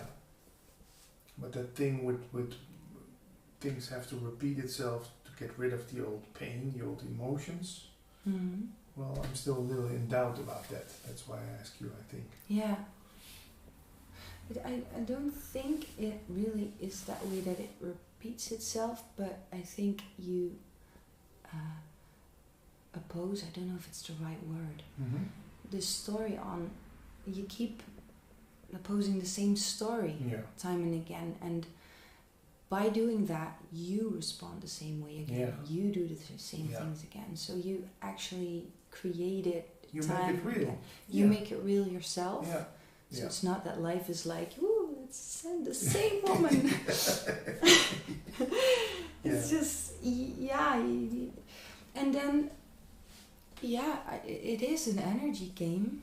So, I don't know, I'm no scientist and I can't see energy or anything, but people respond to energy, so God knows what you do when you believe the thoughts you believe. Yeah. So, am I sitting here with someone special? Yeah, absolutely. I'm very special, and so Yeah. are you, and so is everyone. Yeah, that's like a little test, because I asked that a couple of teachers, and the most enlightened ones give that answer, that they say, I'm special, but you are special too. Yeah. So there's no gradations in special. No. You are as much special as Barack Obama, but also as the butterfly, Yeah. or as the little ant, or it's all special. Yeah. Yeah. Yeah, and to make it more practical, I always like it. I'm nuchter. I'm very down to earth, Yeah. actually. So. That's a good quality. Yeah, maybe it's strange for me to say, but I'm very down to earth, and I love understanding things rationally, or being able to communicate, which is not possible when it comes to non-duality, but okay. Like when you Beyonce, The singer, is amazing, and she was born where she was born, and she learned what she learned, and it all happened by itself. You know, that she is very driven. That's given to her and taught to her and whatever. So that's why she became who she became. And then another person is on the streets using drugs, and that's what happened to them all by itself. And what is there to look up to or look down to? It's not possible. How could you? Well, it starts with making something out of myself. It starts with believing, yeah. But when we were babies, everybody's that miracle, and I always like humans. So just humans in specific, they are like, it's insane what bodies do and what happens. You know, life, when you think about it, is insane, insane miracle, and and we all are that. So I know that's pretty special, I think. Yeah. But it starts with defining myself. If I define myself, I say I'm a man, I'm 41 years old, then there have to be men who are not that old. There have to be women. There have to be things outside of me. Because if I say these things about me and the rest is also the same, there's no distinction. How do you call it? I cannot define myself without comparing. So when I say I'm good, automatically that means I have to find people who are bad, because if everybody's good, why can I say I'm good? Everyone is good, so we can drop it. Drop that. That's the same I see in America when people are saying gay men are wrong. It makes their identity more strong, because hey, now we have people we can look down to, or say that's bad, we're good. Yeah, talking about confusion. Yeah, that's being real and confused about who you are, what we are. Even just on a very earthy, down-to-earth manner, we're all living on Earth together, sharing this planet and ruining it. And for humans to live on, planet doesn't care, but it's confusion. So it's getting quite hot in here. To conclude this interview, are there any hopes and dreams for you? That's what most people live on.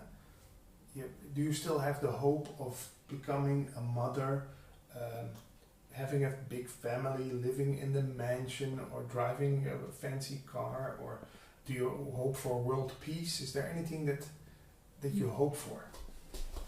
Yeah, I hope. There's been a time where I couldn't.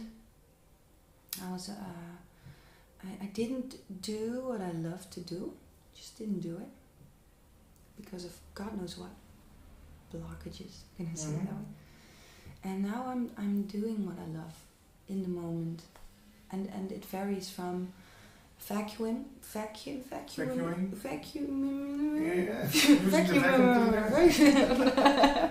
Vacuuming. Yeah. I don't know. To getting myself coffee, to taking a walk, to calling my sister because I miss her.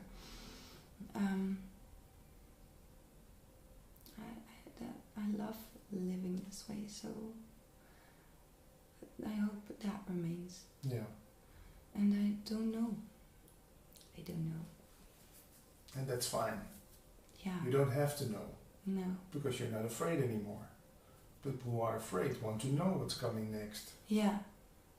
Yeah, I'm not afraid right now. No. Yeah. Is it that because you're not afraid of dying that you're also not afraid of living? Is that No. does that go hand in hand? Because I was not being afraid of death. It took me a longer time to not be afraid of life. Of living, of stepping into life fully. Yeah. Yeah, it took me a longer time. Death was less scary to me. And no regrets that you think, oh, man, I threw away the first 25 years of my life. What have I done? No. I didn't throw away anything. Life happened. That's the first thing. And within the story, it's beautiful. I talked to a friend 2 hours ago. Time. I'm not good at that. Telling him I was so happy to be me, the way this functions, the way I don't know. It just stories don't really stick, and I'm very okay being where I am, and that's such a gift, such a blessing. It can make me cry, actually, still. Yeah. Such a relief. It's just beautiful. Life is beautiful. Yeah. And not afraid that this, how you feel right now, will ever go away again. That you become Janneke from 5 years ago, and you start worrying. No, that will never happen. How do you know for sure? I don't. You're right. I don't.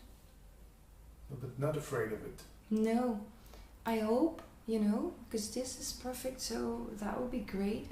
But sometimes it's so difficult because today I'm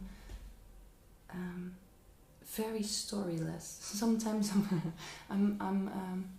it's very blank today. So it's a very good day for an interview. It's just everything I can say to you right now is a story right now, made up right now. Yeah. It doesn't say anything about the Janneke that walked around yesterday or that will walk around tomorrow. So it's very difficult to answer. I want to be honest, but there's not really an honest answer possible, actually. Because when the moment you speak of it, the moment you say the words, it's already not true anymore. I made it up. Yeah. I made it up. And of course I have the ability, my brain has the ability to make very fair assumptions. But they're still assumptions. Not the truth. Never. No. Never ever. The truth cannot be spoken. It can only be realized or experienced. I thought of a slogan. Yeah? A couple, I don't know when, but it's half Dutch. I thought, we talked about marketing and me not selling anything, and then I thought as a slogan, the trut shall set you free. The trut shall set you free. And trut means like something like bitch in English. Yeah. Yeah, but it's written truth. Yeah. So this bitch will set you free. It would be a great title above this YouTube. But it's also kind of true, because when you start, when you mess with someone's convictions, with their identity, I tell them the first time I talk to them, you're gonna hate me. Maybe, you're gonna get mad at me at some point, or hate me, or say I'm such a bitch. Because especially when I know I have to break through a victim identity. Yeah. you take away something of someone that's become very dear. Yeah. Yeah.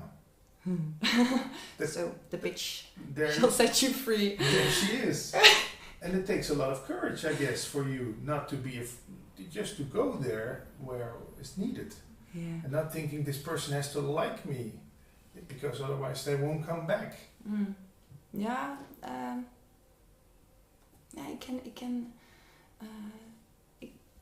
It can move me sometimes. It can hurt me. I can feel the sadness. I can feel the pain. You know, I'm very, very highly sensitive. Mm-hmm. So when there's real pain and losing identity or losing convictions can be real pain. Mm-hmm. So I can feel that. That's tough. It's tough, and it's a tough thing to do. But I know why I do it. Yeah, you've been there. Yeah. Okay, Janneke, when people want to get in touch with you, what's the fastest or the easiest way? To email me. Send me an email. Okay, and how can we find your email address?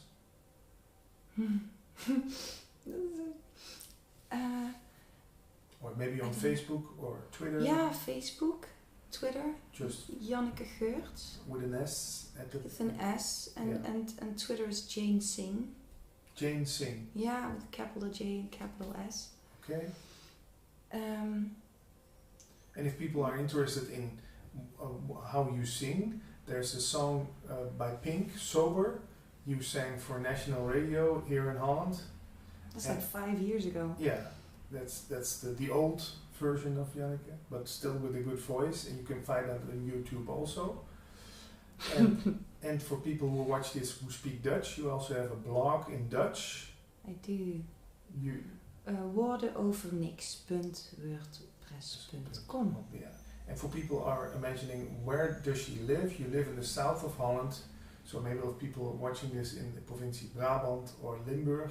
Yeah. That's. But I also talk on Skype and the phone. Okay.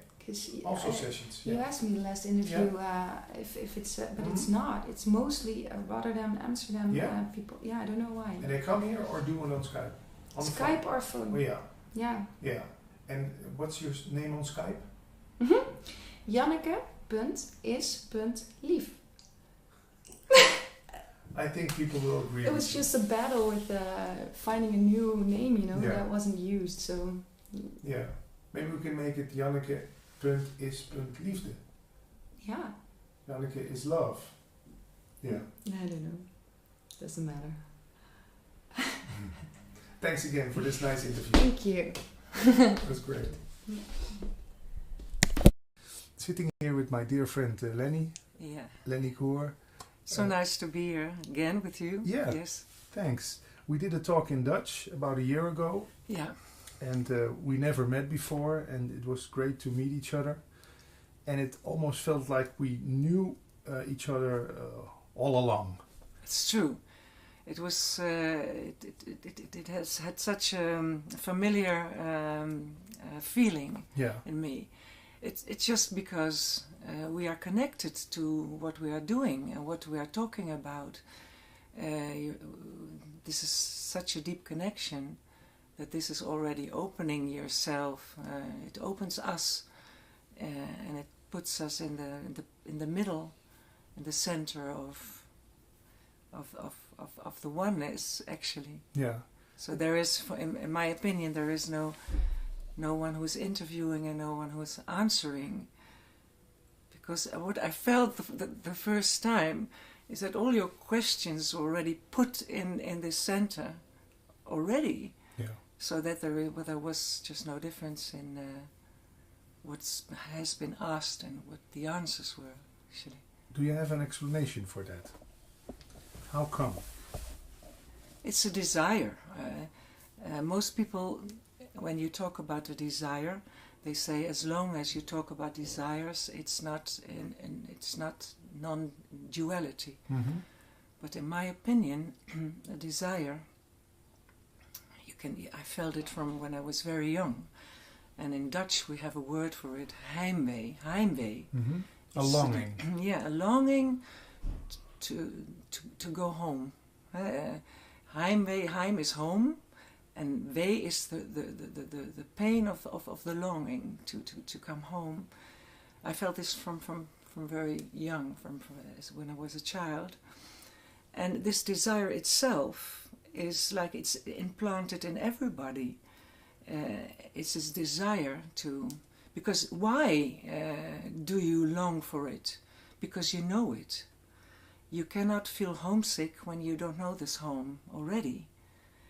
And so the essence of this desire is planted in everybody. It's in you and it's in me. And this is doing its work. It's pushing us, it's pulling us through all the forms.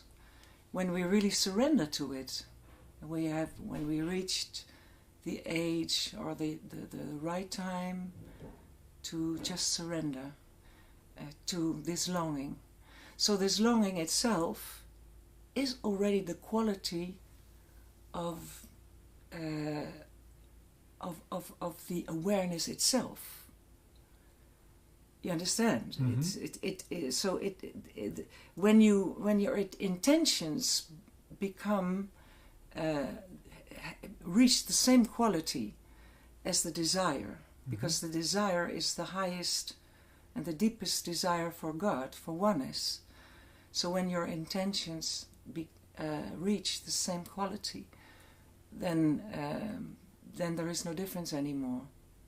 Difference between the essence of who we are, mm-hmm. Which is the desire itself also. This desire is the essence in us, which is working always, which is pulling us, which is sometimes we receive like presence, of this awareness already. Grace, we can call it.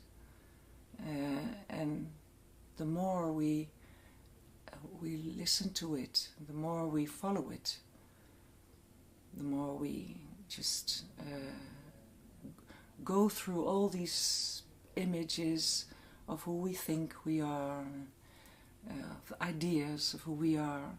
It's very important actually to break these images, because every image is like a stone. You have to just go through it and leave it behind, become lighter and lighter, and then you feel this beautiful stream. And wasn't that difficult for you, because you are seen by a lot of people here in the Netherlands as a famous singer, Yes. Someone who participated in the Eurovision Song Contest, who has been in the charts, who's always asked for interviews, and how do you see yourself?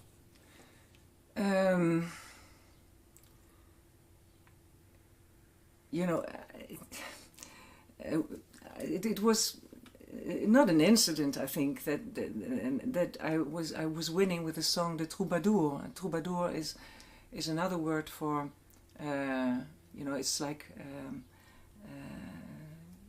In English you say bard, Mm-hmm. He's a singer, but he's singing. But the troubadour is the one who is finding gold, And I did win gold with this song, The Troubadour. Mm-hmm. So I'm somebody who is looking for gold, because I am gold. You are gold as well. So you're looking for your inner light. And so this is... when I look to myself and I see your videos from when I was 16 or 7, no, from the age of 18, and of course I became older and older, but I still see this essence in me, the same fire, the same purity, but more and more in my development I could leave things, I could leave some skin, of. And finally, I also could step out of my name. It's something so beautiful to be able to just step out of your name. And when you can, because you can already feel, I don't know if you can feel it, that behind your name, Patrick, you know, there is the awareness of who you really are. Mm-hmm. There is a quality behind your name, and this is the awareness of who you are in the purest essence. So behind my name, there's a certain quality, or how should we call that? Behind your name, there is an awareness of who you are without your name. And just when you step out of your name, you also step out of all the ideas of who you are, of everything which is connected to your name, all the history of from when you were born, every story that is connected to you, where you believed in, and or the things that hurted you, or that gave you pleasure, credits, and everything. So this is connected to the name, and in my experience, it was a very important moment when I really, for the first time, was longing to know what is the place behind my name. Who am I when I leave my name? Yeah. And it was, you know why? I told you in the Dutch version of our interview already that as a singer I lost my voice when I was 43 on a very in a heavy way, because even the doctors didn't know if I would ever be able to talk again. I couldn't talk anymore. There was I couldn't pronounce ah, oh, u, and there was a total weakness of my voice, and of course it was shocking me. It has been shocking me, because all my love, I really thought that the string of love was, you know, with scissors was cut. Cut, yes, because for me singing was everything. Everything was who I was, and so. But in this process, I understood that I had to surrender. But meanwhile, I was all the time connected. I connected myself to really something I didn't know, but I felt this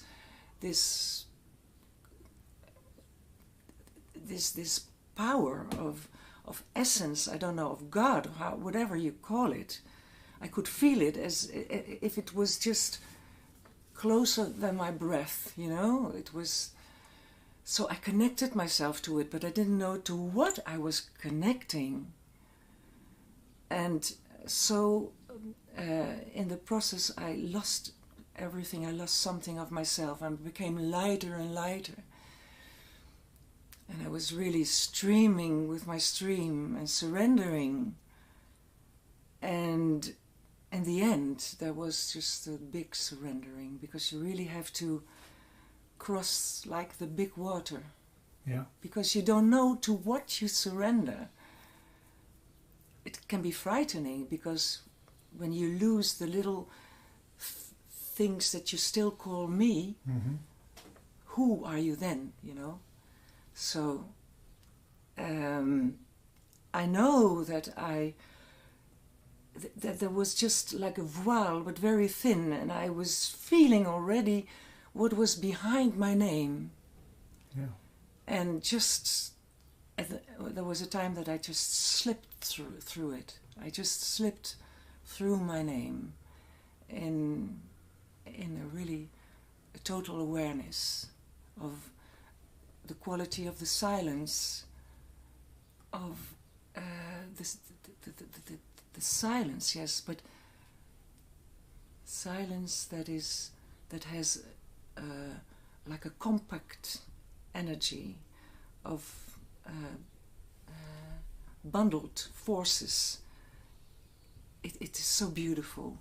It is so powerful, because essence is energy without any form. And this is what you are, what I am, what you are.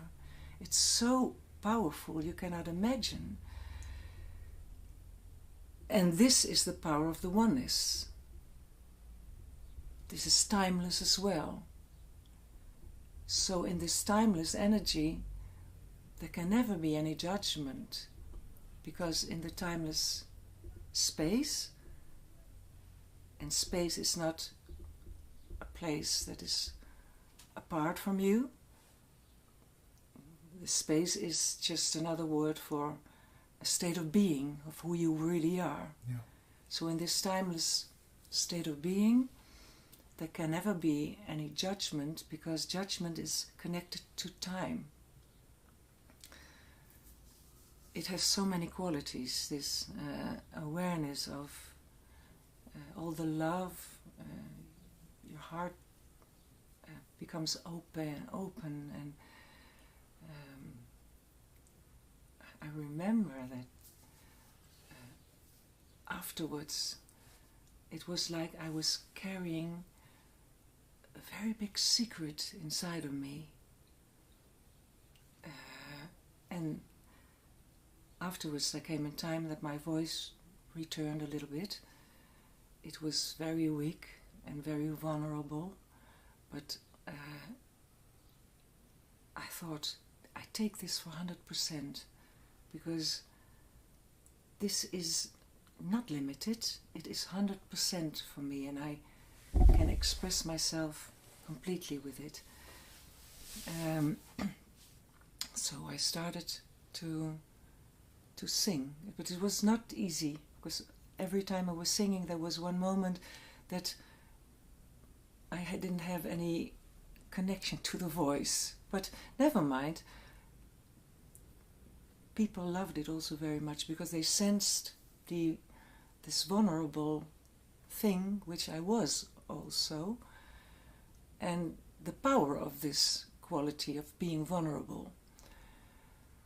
And I remember that I was, a few years later, I was interviewed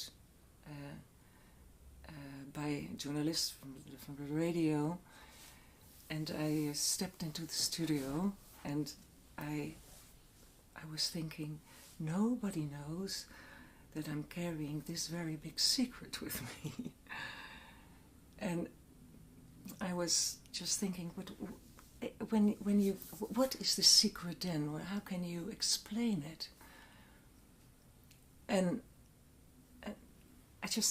what I can say about this, carrying this secret inside of you, it's like you're carrying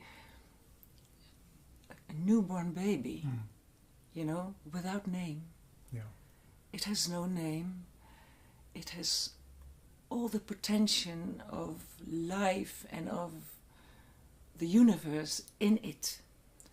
It is the most beautiful child that you can imagine that you're carrying. It's the most loving child that you're carrying. It's the most wise child that you're carrying. And at the same time, you are this child as well. And this is actually the essence that is inside of you, that always makes you happy, and that always is, I mean, not happy that you are just... joy. Yeah, it's a stillness of happiness inside of you. It's power. You feel power. And after this awareness, it takes years that this awareness can totally integrate in your whole being. So this makes you always small. Always am aware that my name is just an illusion. It's an illusion. Yeah, it makes you humble. Yeah. Yeah. And humbleness is only the only thing, because when your ego is taking this awareness that you realized yourself, if the ego can easily say, "Ha, that is me," Yeah. you know. I'm special. I'm special, yes. Then you are. It is the most stupid thing you can do, because it's not the movement you ought to make, you should make, because the movement you make always is just the surrendering and feeling the relativity of the form, what you are. And that, makes what you are doing, you are on this stream because your desire is so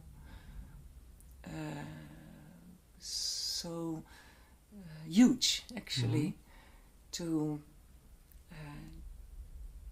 grasp this all. But you already, of course, it is. I don't know. Perhaps I can sit in your place and ask you the same questions to you, and I'm curious what you are answering, and that in your answers, it already you show that you already know this awareness. Well, I had a taste of it, and that's because I love doing these interviews so much. It's a reason, because if you had a taste of that honey or whatever you want to call it, you want more. You want to taste it more and bigger and. Yeah, but the taste already, when you have tasted it, you know already that it is that. Yeah. It is not something you imagine. It is, as long as you imagine. Oh, well, it has to be this or that, or even I have to see gold. Everything I have to, when I open my eyes and everything is gold, or there is an angel coming to me and say, people have imaginations about this. So this is also like stones, that you have to just forget about these things and leave everything, and just pop in and step out of your name and feel it. Feel the total awareness, and feel the silence, feel the eternity that you really are.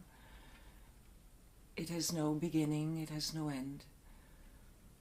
And it is very big, and it's also very tiny, small. This is this power in its essence as well. So it's beautiful. Yeah. And especially how you talk about it, it brings me to that place, or whatever you want to call it, immediately, because it's a recognition. Yeah. It's the most intimate thing you can be with, because it's what you are.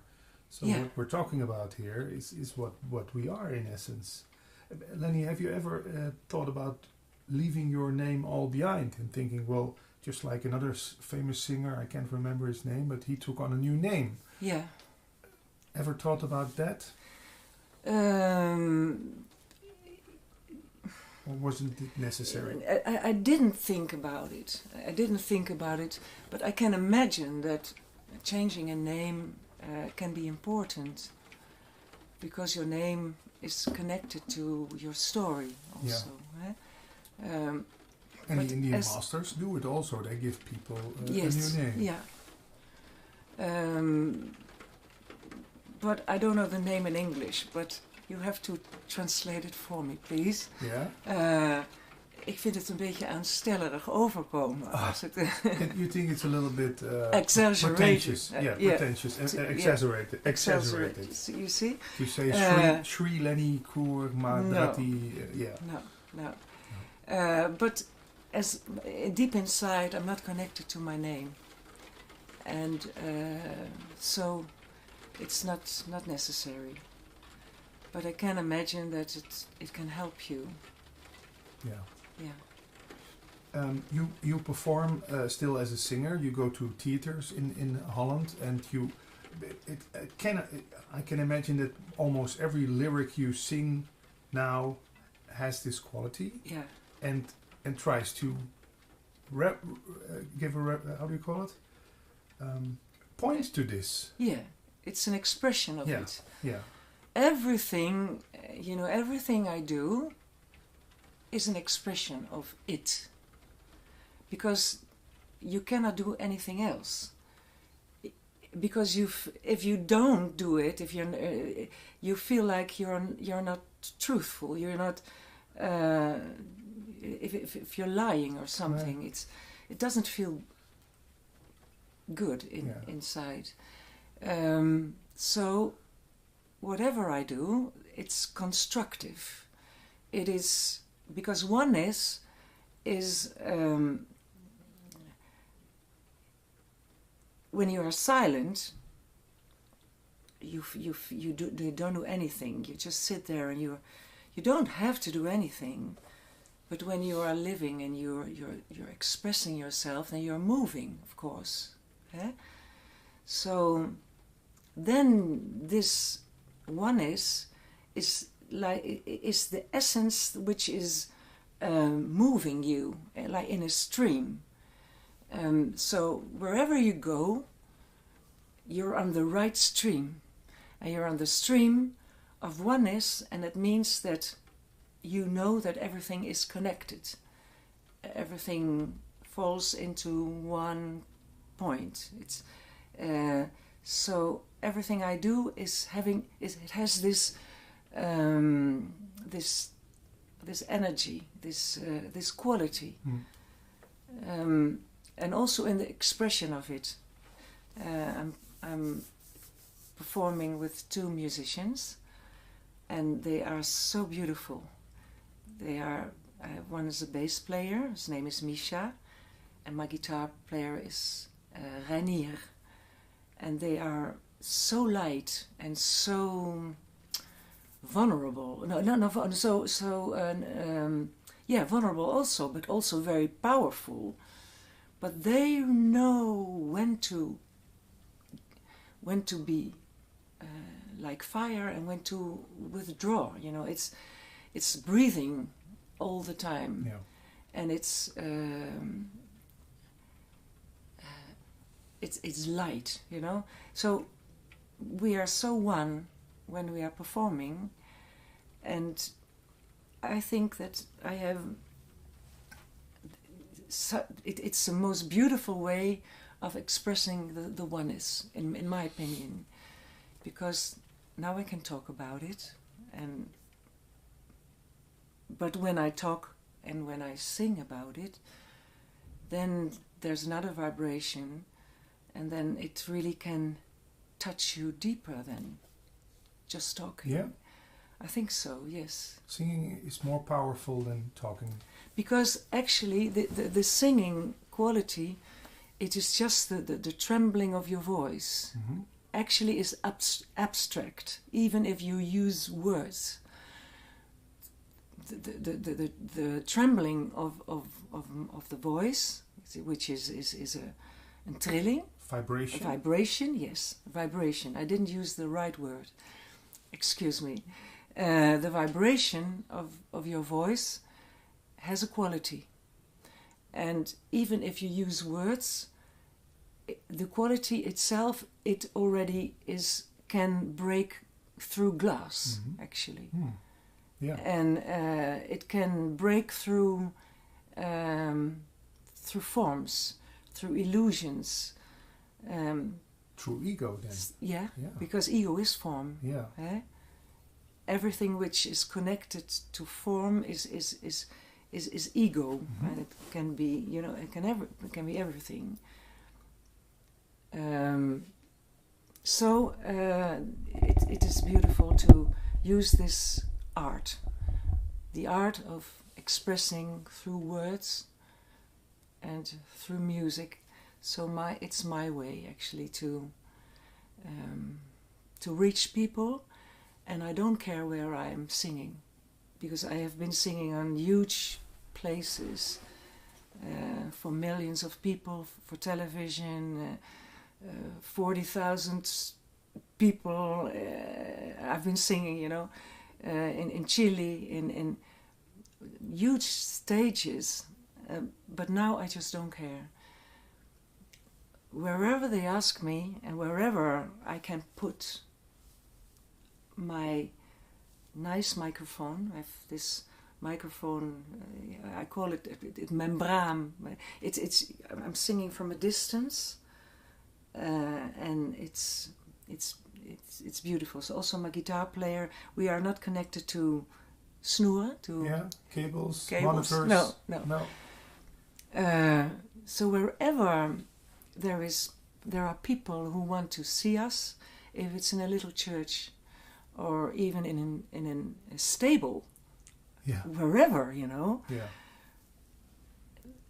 I will come, and I will sing. And so when people are united, and they are longing to see us, to hear us, and it is possible, because also I have to pay my musicians, but they are also, they're not asking when it's for a small thing. They're not, they're not asking the highest price. No. And I'm the same. So, but when it's healthy thing, when we can do it, we come. So it's also breaking through the images of which I had before. Yeah. So when you lose your name, you just don't care anymore. Yeah. You don't think I have to be the biggest name on the poster, and I only come when there's 5,000 people or more. No, or when I have this money. No. Sometimes I even have so little money left. Yeah. But when you look over it in 1 year, I can eat. I can do everything. I'm not a poor singer. No. I'm the most happy. And you do it because you feel the joy of bringing this message, or just the joy of singing, or touching people? Or? It is such a joy to do this. I'm not thinking about bringing this message, actually. Not on a mission. A mission also not. It is like expressing harmony. Yeah. And so in music you can express harmony. Yeah. And in the same time, everything I say is connected to each other. It's a whole story, because oneness is not only it includes everything. It also includes the pain that is where you're suffering from. It's all included in what I'm doing. So it is such a joy to bring this, because it's truth. It's truth. It's pure, and people feel it. And when they are open for it, they are touched by it. And I read on my Facebook account one woman who visited my performance in Laren, it's a little place in Holland, and she said that she had such a beautiful dream that night, and she was so happy about it.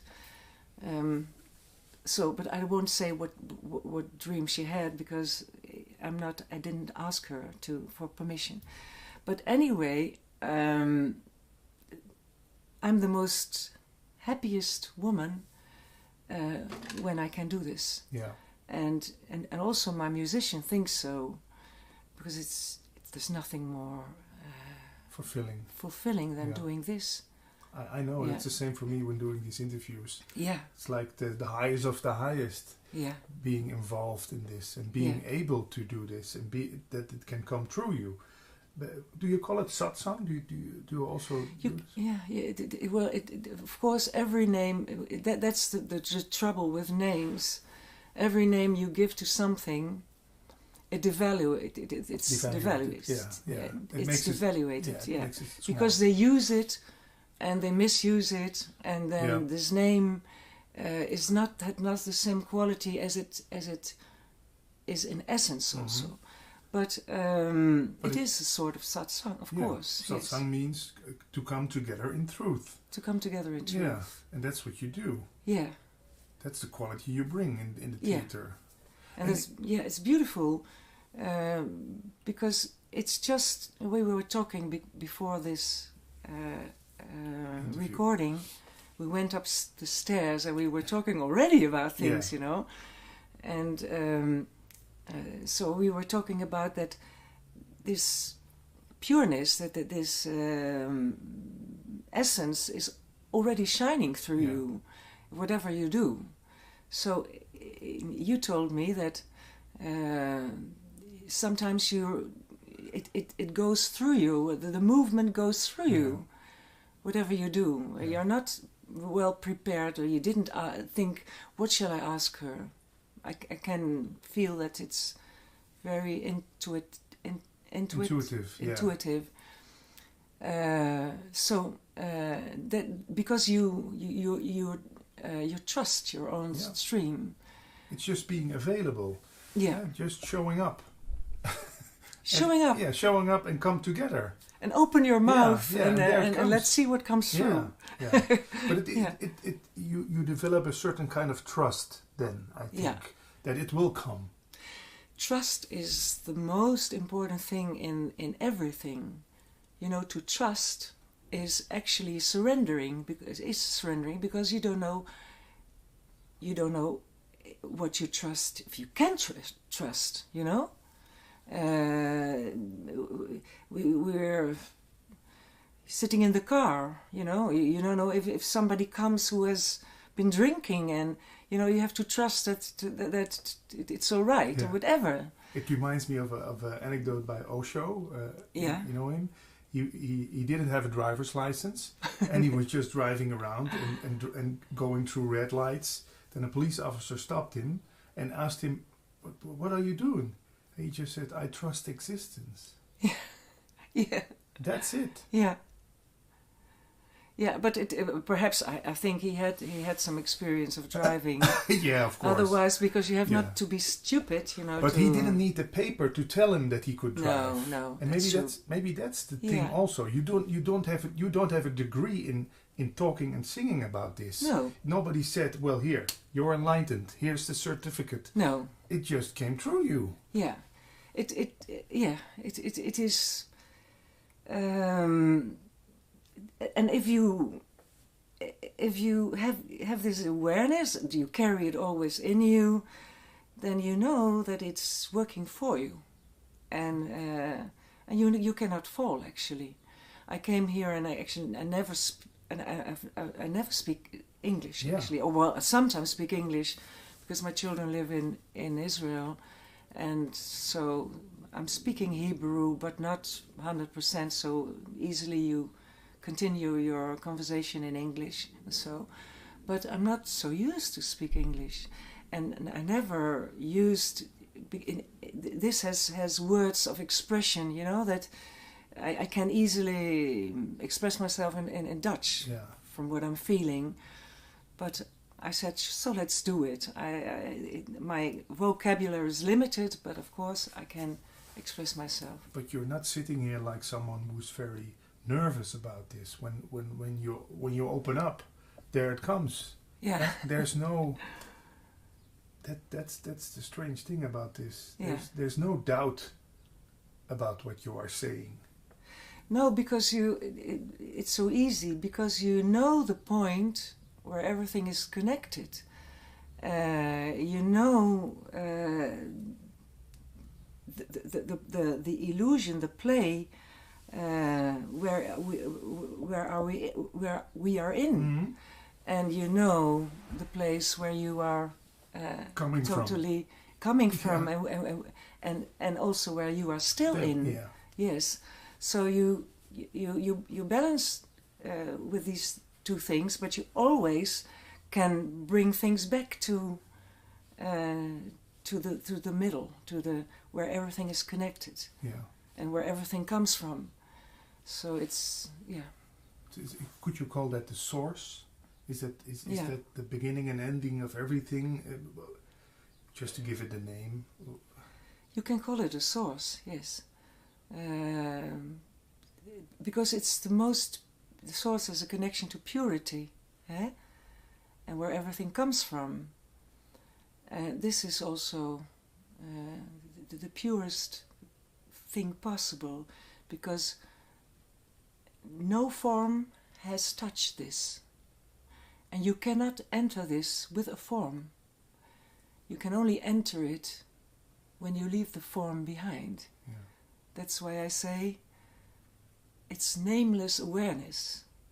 I think it's a beautiful expression of being, nameless awareness. That's how I feel it, how I experience it. And that's what you're carrying also, and together with your name. Yeah. Because of course, when I lost my voice, I often come back to this because it was, excuse me, it was like a gift for me, you know. Losing my voice was actually a gift, because it made the process so quickly. I had to, because I could not step out of it anymore. I lost my voice, so the only thing that I was... but it was already in a time that I found a master then, and I committed myself completely to finding this source, because this source I felt all my life inside of me. So when I lost my voice, I saw at home, I saw my, long place with my name on it. I saw magazines with interviews with my name on it. I also CDs, with, and I would look to myself like this, and my name. It was not me, It was just symbols, letters. Yeah. It was not me anymore. So that was so good to see. Not frightening? Not that you think, oh my God, what is... Of course, in the beginning, I was really afraid, because when you are losing this, that's why I have this compassion with a lot of people, and I understand their fear, because losing this houvast, the thing you cling on. The thing you cling on, It is difficult. Of course. Because you don't know what is next. Yeah. What is next then? It feels like dying, I guess. It feels like losing everything. It is true. It is like dying. And when you have a master and you believe him or her, then you dare to surrender more. A lot of people say, well, I'll do it without a master. Some can. But this last piece, is difficult, because a master can give you this trust. You trust him or her, and you know that what he's saying is pure. So you are more prepared to this big surrendering. Yeah. I think. Yeah, and he's been there. Yeah, and he's been there, and he is there. Yeah. And he knows that you are there as well. Yeah. So, but he is just taking off your, he's taking off the veils. Yeah. And he says, come in. Yeah. Come in. So it can be so helpful to go to a master and to ask for help if you really long for it, because it's versnelt je pad. It quickens the path. It speeds up the process. Is your master still alive? I had a master at that time. No, she's alive. But after a few years, I left this group, because I felt that there were also things happening that were not so pure, and I could see with a wider view. So I left it. Yeah. I have to say that when you have experienced this awareness and you leave a certain group or you leave your master and everything, it's not so easy, you know, because you really have to understand that you all the time you go back to this inner place, you know, and you can do that. You can do it, but life is always trying to fool you again. Yeah, it's Maya. It's the illusion. Yeah. And even after this awareness, it can happen to you because your ego is so clever, you know, and so I experienced that as well. It goes out the front door, but sneaks in the back door. Yeah. But you know the movement already. Yeah. That's what I knew. I knew what movement I had to make, just to surrender, to be small, to go back there, and don't put attention to what your mind is telling you or something. It's not the end of your journey. Actually, it's the beginning, and then the time comes that you have to get it through all the layers we have inside, which makes it very interesting. So enlightenment is not just one moment and then everything is okay and everything is good and done and no work more. No, enlightenment is you understand, you know, what it is. Yeah. And then you have to trust this. And I can remember that I was grace. I received a lot of grace during this path, you know, by all things, visions, but there can be a time that you think, where is grace, you know? But grace you received already, and the book I wrote, Kissed by Eternity. Yeah, kissed by eternity. So when you are kissed by eternity, this is an everlasting kiss, you know. This kiss, when eternity kisses you, then it's an eternal kiss. It cannot be just a kiss, you know. So this eternal kiss, you are yourself, and you realize yourself. It comes up by yourself, you know. You don't.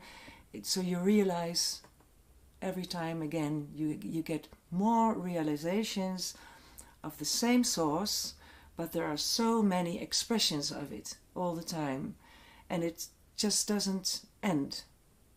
Yeah, beautifully said. It's an everlasting kiss.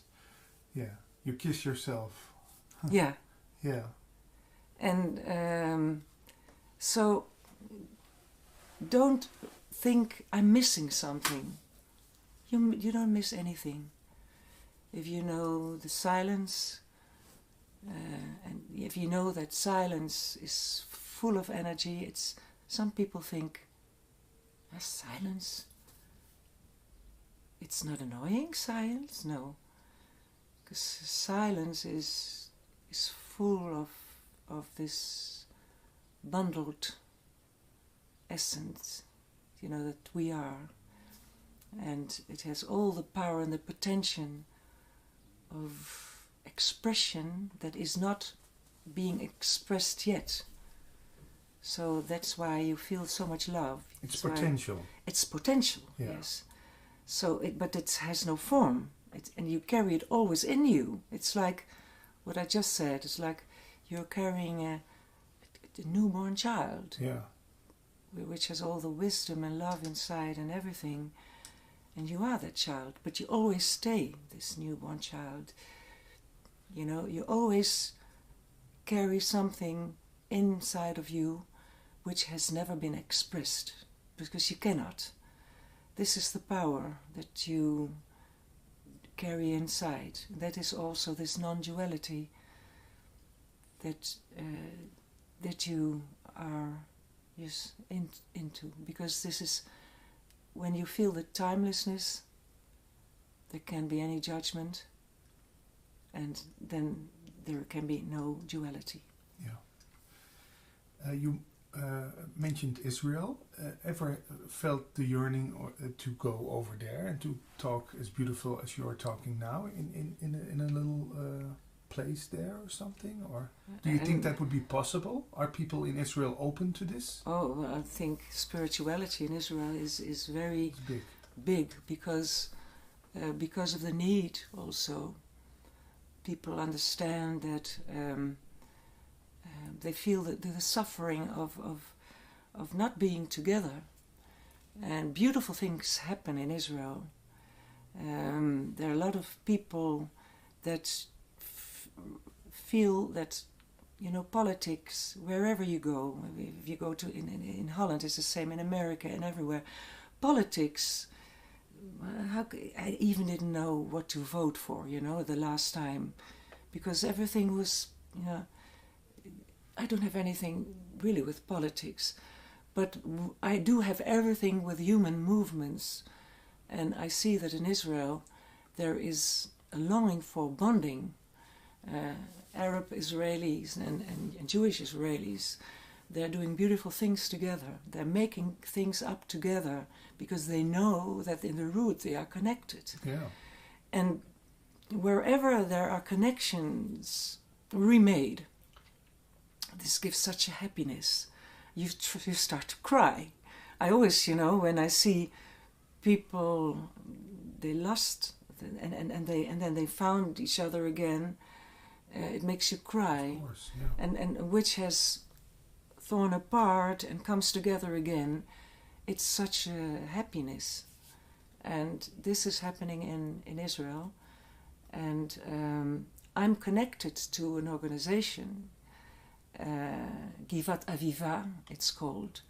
And it's an organization in Israel that that is doing all these things, bringing children together in knowing each other, you know, beautiful things that, and also work situations where there is no difference between Arab Israelis and Israel. An Arab Israeli can be the boss of a Jewish Israeli, and they are really looking for it because they want to live like this. In the music as well. My son-in-law is a musician as well, and he is writing for music for Arab theater, you know, children theater. And so he's working, and it was such a fun, and so now this producer has asked him now for a very big thing in big theaters. So you see, there is all things are happening, and this organization, which I'm connected to, they asked me to be the ambassador in Holland, and this is what I like to do. I like to bond people, connect people, and so you asked me, did you ever do something in Israel? No, I didn't. No, maybe in the future. No. Yeah. Because you talk so beautiful about this. We have a couple of more minutes. I wanted to ask you the word love. What does that mean to you? Love is also a word. You think that love is always, you know, caressing love or whatever. But love in the deepest way can also sometimes break you. What happened to me when I lost my voice? That's also love. That's also love. Yeah. Because I broke my all the idea of who I thought I was just broke. And this is love from the highest level, actually, because I was longing to step out of my name, and they just broke my name by taking my voice. And nobody took my voice. It is not something apart from me that say, let's take her voice. No. It's in the highest quality of myself that this I made this happen, I think. Yeah. You were longing for it, to lose your voice. Yeah, I was longing to lose my name, and I lost my voice. Yeah, great.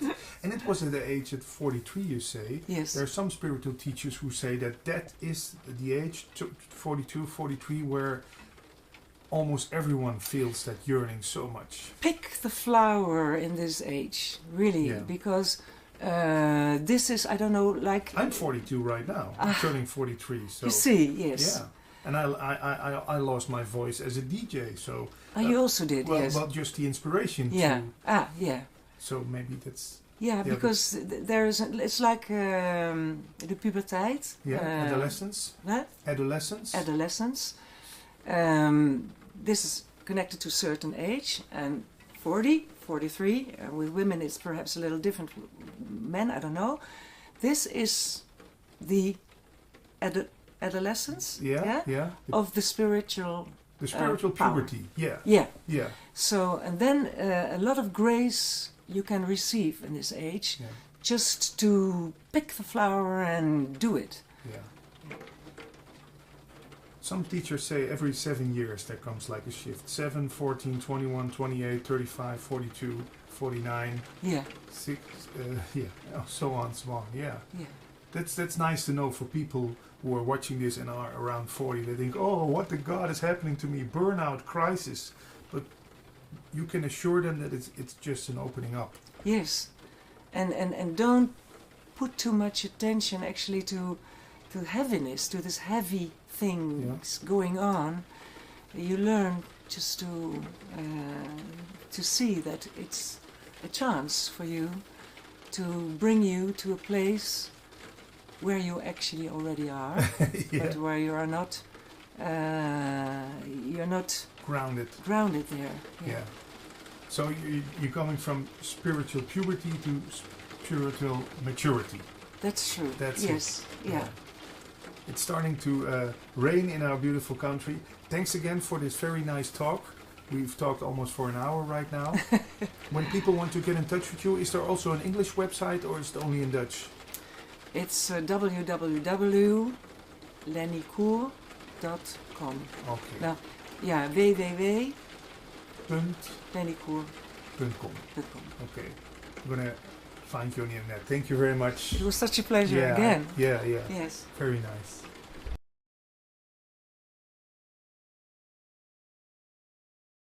Vrouwen. Yes, I got that one.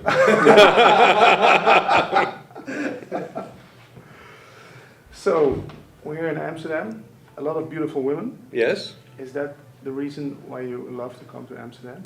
I love Amsterdam, the city, for all of its delights. And apart from the women, what are the delights of Amsterdam? It's a beautiful city. Beautiful city. It's so vibrant and alive and open. Good energy. Excellent. Yeah. Excellent place. Yes. In America, do you live in a city like Amsterdam, or there is no city like Amsterdam in America. I live outside of Los Angeles, by the sea, and it's a very beautiful spot. Quiet, or? It's quite heavily populated, but the sea is always quiet. Okay. And in the town you live in, or the city? Yes. Are people interested in this message? A few, everywhere in the world. Always a few. But sometimes when you go shopping for groceries, someone stops you in the aisle of the milk and says, Mr. Lickerman, can I ask you a question? So and so, or is it not something which is talked about at the supermarket? It is not something that is talked about at the supermarket. And I certainly don't offer it anywhere. I go where I'm asked. I answer when I am asked. But I am not here to tell anyone how to live, what the truth is. So this is not something like spread the word, tell everybody not the at great all. Mystery is revealed. If I had the truth, I would offer it. But I do not have the truth. I can only point to it. So there is something like the truth, or? There is a fundamental underlying reality or truth, but it is not knowable in the way that we normally think of knowing something. But it is here. It is what we are. It is what enables us to think and feel and act, talk, breathe. There's something here. Yeah. And it is that which the teaching points to, that which is here. But it's not something you can grasp. It is not something you can grasp. Or you can point to, like, that's it. That is it. Everywhere you point to is it. Yeah. It's all it. Yeah. So you can't make mistakes if you talk about this, or can you? In a relative sense, you can always make mistakes. In an absolute sense, everything is as it is. So it depends how you define mistakes. Yeah, but do you sometimes listen to other people talking about this and you think, oh, no, stop? Or I don't listen to other people talking about it, because once you've eaten the meal, there's no sense in reading the menu. it's a great one-liner. But people like Eckhart Tolle, who's visiting Amsterdam also in a month, 500 people pay 100 euros to hear him talk in essential about the same, or not? Is it different for you? I've never heard Eckhart Tolle speak. I've never read anything he's written, so I have no idea about him. Yeah. He points to the power of now, the thing. But is there such a thing as now? Can you point to a now, or? Well, I don't know. I have no knowledge of what he means by now or any of that. You know, I can only talk to you about what I talk about. Okay. When someone comes up to you and tells him, "I have a huge problem," you go inside the story with him or her, or you cut off at the first point and say, "It's all mind stuff. There's no problem. It is as it is." I have no formula. So there's no, this is how I deal with it. I deal with everything on a case-by-case basis. I call what I do the living teaching, meaning it's alive in this moment. And it springs forward from this moment. Yeah. And it doesn't have any doctrine or dogma. And so this is what, Wayne says about that. Yeah. What Wayne says about that depends on who's asking the question in that moment and what comes forward. Yeah. So it's a responding. It is a response. Yeah. It is a living teaching. It is happening now. Yeah. So you must be open to everything and everybody, or do you shut down at a certain point? I don't know what you mean by that. Well, I experienced some opening, or how do you call it? That you are very open in a sense that nothing goes, what's the right English word? Unseen. You capture everything, which is... I wouldn't say I capture it, I would say I accept it. So what is here is accepted totally as being here. Yeah. And so there's no resistance at the level of how it should be or shouldn't be. But is it all experienced, or is it just there and it's left there, or both? It's all there, and this body and this mind experiences a fragment of what is here, as does every body and mind. But could the total be experienced, or are you experiencing the total? Or? No, the total is not a thing. You can only experience something. The total is everything. So it's like saying, can the tongue taste itself? It becomes meaningless. Of course the tongue cannot taste itself. Yeah. So because it's not separate from itself. Yeah. But people call this, when they visit you, an experience. Oh, they may well have experiences. But it isn't an experience visiting a talk done by Wayne Lickerman, or... Of course it's an experience. It may be a good one, it may be a bad one, but it's an experience. Yeah. Some people leave quite changed and moved, and others can't wait to be out of the room. So yeah, does that happen often that people can't sit down on the chair, and when the first break they run out of the hall? Of course it happens. And what is that? Is that the mind resisting this message, or we can give it? We can tell all kinds of stories about it. What we can say is that that person was certainly not interested or ready to hear what was being said. Yeah. And I have no judgment on that, on them. And certainly don't characterize it as some kind of spiritual retardation or... Yeah. You don't say, you're wrong, I'm right. Absolutely No. not. Absolutely not. Because it could be very painful for the ego. I've been at your talk about 2 years ago, and there was one guy sitting in front of me. He was getting very, very angry by the minute, and then he just left. He said, he's just being a popular guy there. He couldn't take it. But what I've experienced with some people, they realize that the ego isn't the one doing it all. It's just thinking that it's doing. And that is a very painful thing for a lot of men and women, I think. Mm-hmm. Mm-hmm. So maybe that's one of the reasons that a lot of people don't like hearing what you are talking about. Well, it's always been a teaching that is for, a relatively small percentage of the people, traditionally. I mean, this all can change tomorrow, but so far, that has always been the case. And my guru, Ramesh Balsekar, he was, when he was alive and for the last 20 years, was the premier living master of this particular teaching by general agreement. Not everyone agreed, but most people would agree that he was the guy. And at his talks that he gave every day in his home, the most ever that were there were 70 people. And then, at the height of the spiritual tourist season in December, there's 70 people there. And during the rains, 5 or 10. All right. This is the premier teacher of Advaita in the world. This is the premier teacher of Advaita in the world. Yes. And this is what, this is what's there.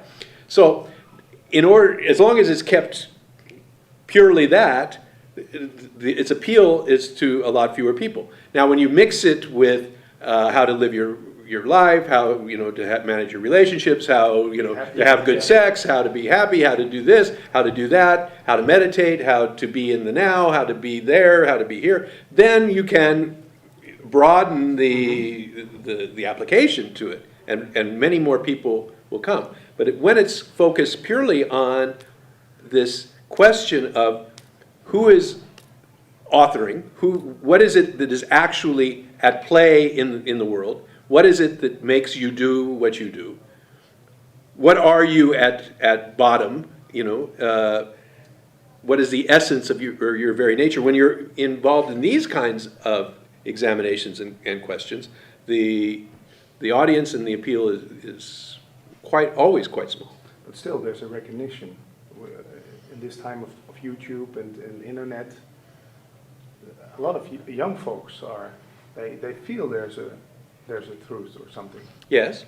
So yes. Could you call it a recognition which can be explained, or if you want to put a word on it? I would say that always there is. I mean, the YouTube and the internet, of course, makes the teaching available quite readily, and so it's accessible to whoever might have some interest, and that has changed things a lot. Mm-hmm.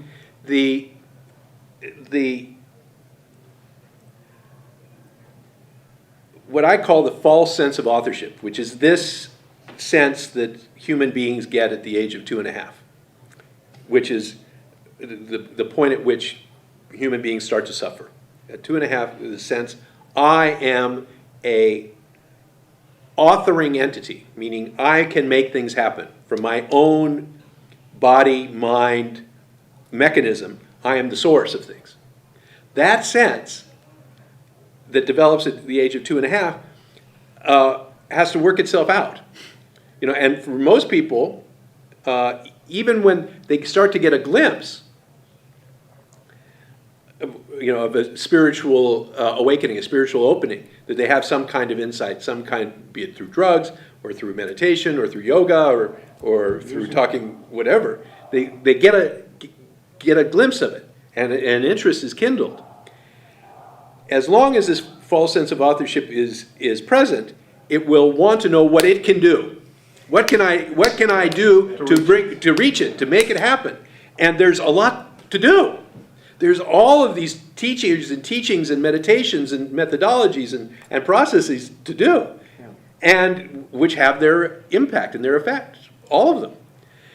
So when you're young, particularly, the attraction, and there's a lot of energy also. You want to learn stuff. You want to learn, you want to do, you want to be there, and you want to develop community around it, and all of that. And it's there in those things. And so most young people get, I'm not going to say siphoned off, but I'll say siphoned off, get siphoned off into all of those pursuits. And then you work through them over the years.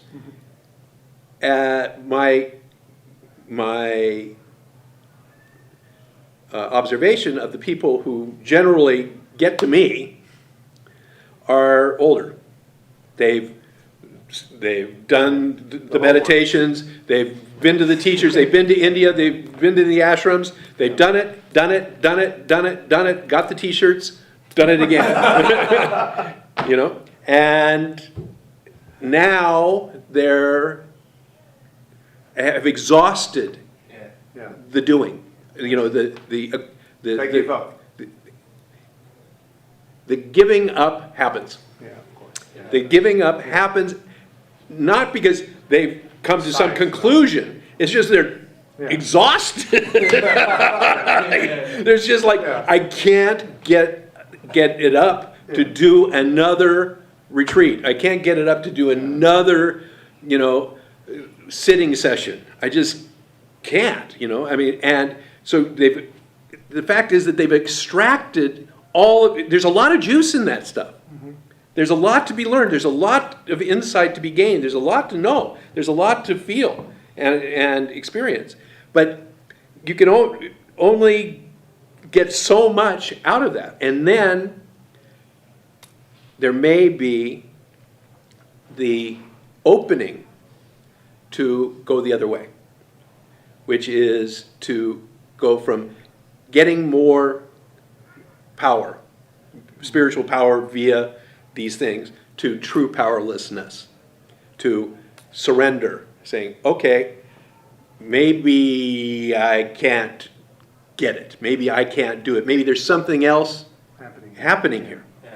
At a real fundamental level, not just a mental conclusion, but just physically, I've given it my all, and now here I am. And it's that level of receptivity that I find the most exciting when people come to me. Yeah. Would you say that spiritual search is the same search with getting a lot of women, earning a lot of money, thinking I have to have a bigger house, bigger car?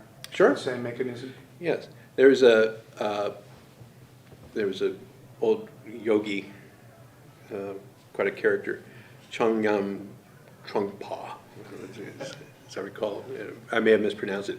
But he wrote a wonderful book called Overcoming Spiritual Materialism, I believe. And it was a very interesting premise, because what he was basically saying was that most of us approach spirituality in the same way that we approach the world, which to acquire something, to get spiritual understanding, and to get really spiritual power. Because when you come to a point where you realize that you can't control things. You know, I mean, you try and control them, and you can't.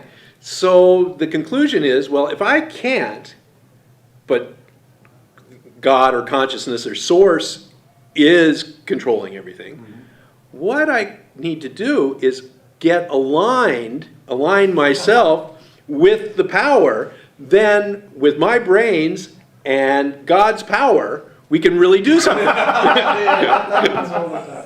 You see? Yeah. And so, I mean, then that's a very strong motivation for trying to get this spiritual thing. Yeah.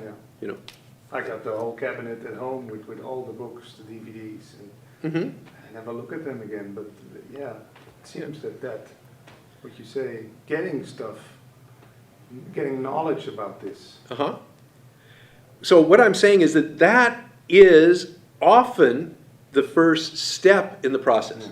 That most people can't circumvent that. Some Stay can. inside there. So that, well, what I'm saying is they can't go around it. They have to go through it in order to get beyond it. Yeah. And of course, some never get out of it at all. But that activity of spiritual materialism is a very normal and usual stage in the process. Of course, because when you grow up and you want to be a good soccer player, you have to practice a lot. Right. After years of practice, you'll be a good one. Yes. And now you think, I've got to be enlightened. What should I do? Yeah. It's a really normal question for a human being to ask. That's right. Yeah. Of course. Then you are there to tell them it's the other way around. Would you say the message gets smaller and smaller, or the message disappears? Because you get a lot of practice. Watch your breath, stay in the moment, visualize the secret, stuff like that. And then suddenly the message is, "This is it." That's nothing you can think about. Right. Well, I'm not really interested personally in a message at all of this, that this is it, surrender, be here now, accept. I'm not interested in delivering a message as much as inviting people to look for themselves. I'm not interested in delivering a message as much as inviting people to look for themselves. Say, okay, look here. This is, and pointing the way, a place to look to see, perhaps, where the truth lies. And no certainty. No certainty. Absolutely not. There's no certainty in the phenomenal world at all. The only certainty is change. Yeah. So.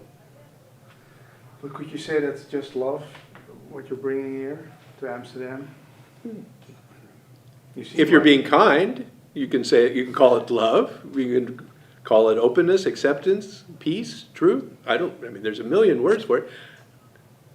But doesn't it happen that a lot of women in the audience, they think that this human being is the one and get excited and maybe fall in love with you or write you tons of love letters? Or does that happen? Yeah. That has happened over the years, of course.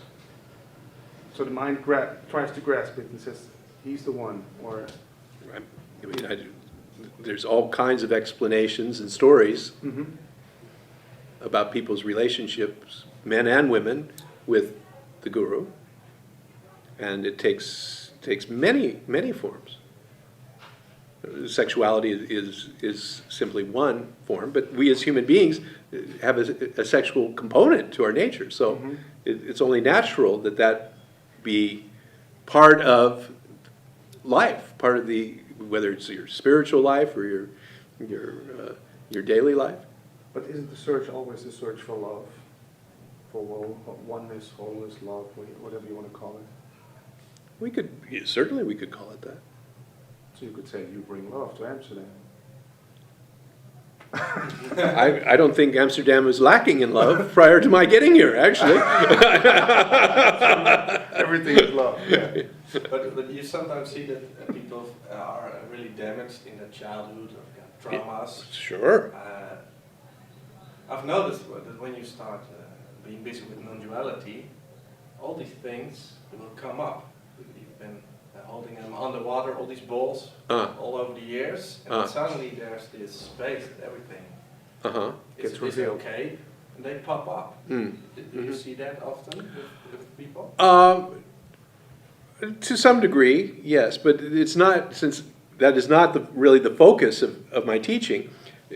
That is simply seen as another arising, phenomenal arising, and isn't given any more weight than anything else. That the real thrust is not in that arena. And so when those things arise, I suggest that people speak to a qualified therapist, of which I am not. And so I can't help them with those sorts of things because I'm simply not qualified to do it. My role is in pointing them in an entirely different direction. And it's sometimes confusing for people, maybe, because you're telling it's already here, it's not that you are doing, it's simply happening. And then going to a therapist is something you do. Yes. Well, that's actually not my message. What I'm saying is that you do it. You do it. You don't author it. And so I'm making a much more subtle distinction than you'll normally find in the broad non-dual talks where you're not the doer. I'm saying that you do things. Yes. You do things, all kinds of things, and you will be held responsible by the society for what you do. Yes. Perhaps, not necessarily, but very often. The real question is not so much about the doing, it's about the source of the doing. Where is this doing coming from? Who is authoring this doing? Clearly there is a me doing it. And I'm very comfortable using personal pronouns, I and me. Mm-hmm. Because there is a Wayne here that does things, that's talking now, that has that does all kinds of things. It has relationships and has experiences of all kinds that are unique to Wayne. What is really at issue in my non-dual teaching is what is the author of what happens. Where is it from? What is the source of that which I do? Is it local? Is Wayne the source? Or is Wayne the instrument through which the entire universe is functioning? Mm-hmm. And so that's really the question that the teaching is raising. Yeah. But if you look at the microcosmos, yes, those little ants, yes, who all go about and do their thing, yes, it's obvious that they're an instrument, which is, we call that nature, we call yes, that instinct. Yes. Why would it be different with a human being? Isn't nature the perfect example of that? It is a perfect example of that. But, and here's where it all gets very interesting and quite complicated, at the age of 2.5 in human beings, we get an intellect. You get, no, it's not you get an intellect, you get the false sense of authorship, which claims the intellect. The intellect is a feature of the body. Okay. And it will continue even after, quote, enlightenment, even after the false sense of authorship dies. The intellect continues. It's not the source of the separation. Mm. It nothing is wrong with the intellect. Exactly. Yeah. I mean, without it, you have difficulty functioning as a human being. Okay, so the intellect is functional. So in an attempt to home in on what it is that is bringing about human suffering, because that's what we're really talking about. What is it makes us suffer? life is pleasure and pain. There's no getting around that. If you're alive, you're breathing, you will have pleasure and you will have pain. You'll have joy, you'll have sorrow. You'll be up, you'll be down. Exactly. That's going to happen. But what is it that converts this into suffering? That's so if you can like home in and just kind of laser in on what is it that is actually doing the suffering. It's not the me. It's not, identity, really. It's this quality that claims the me, that claims the identity, that claims the mind, that claims the intellect, and says, I am that. Mm-hmm. And I call that the false sense of authorship, or the FSA for short. So when you begin to see that it is this FSA, this false sense of authorship, that is where the suffering is coming from.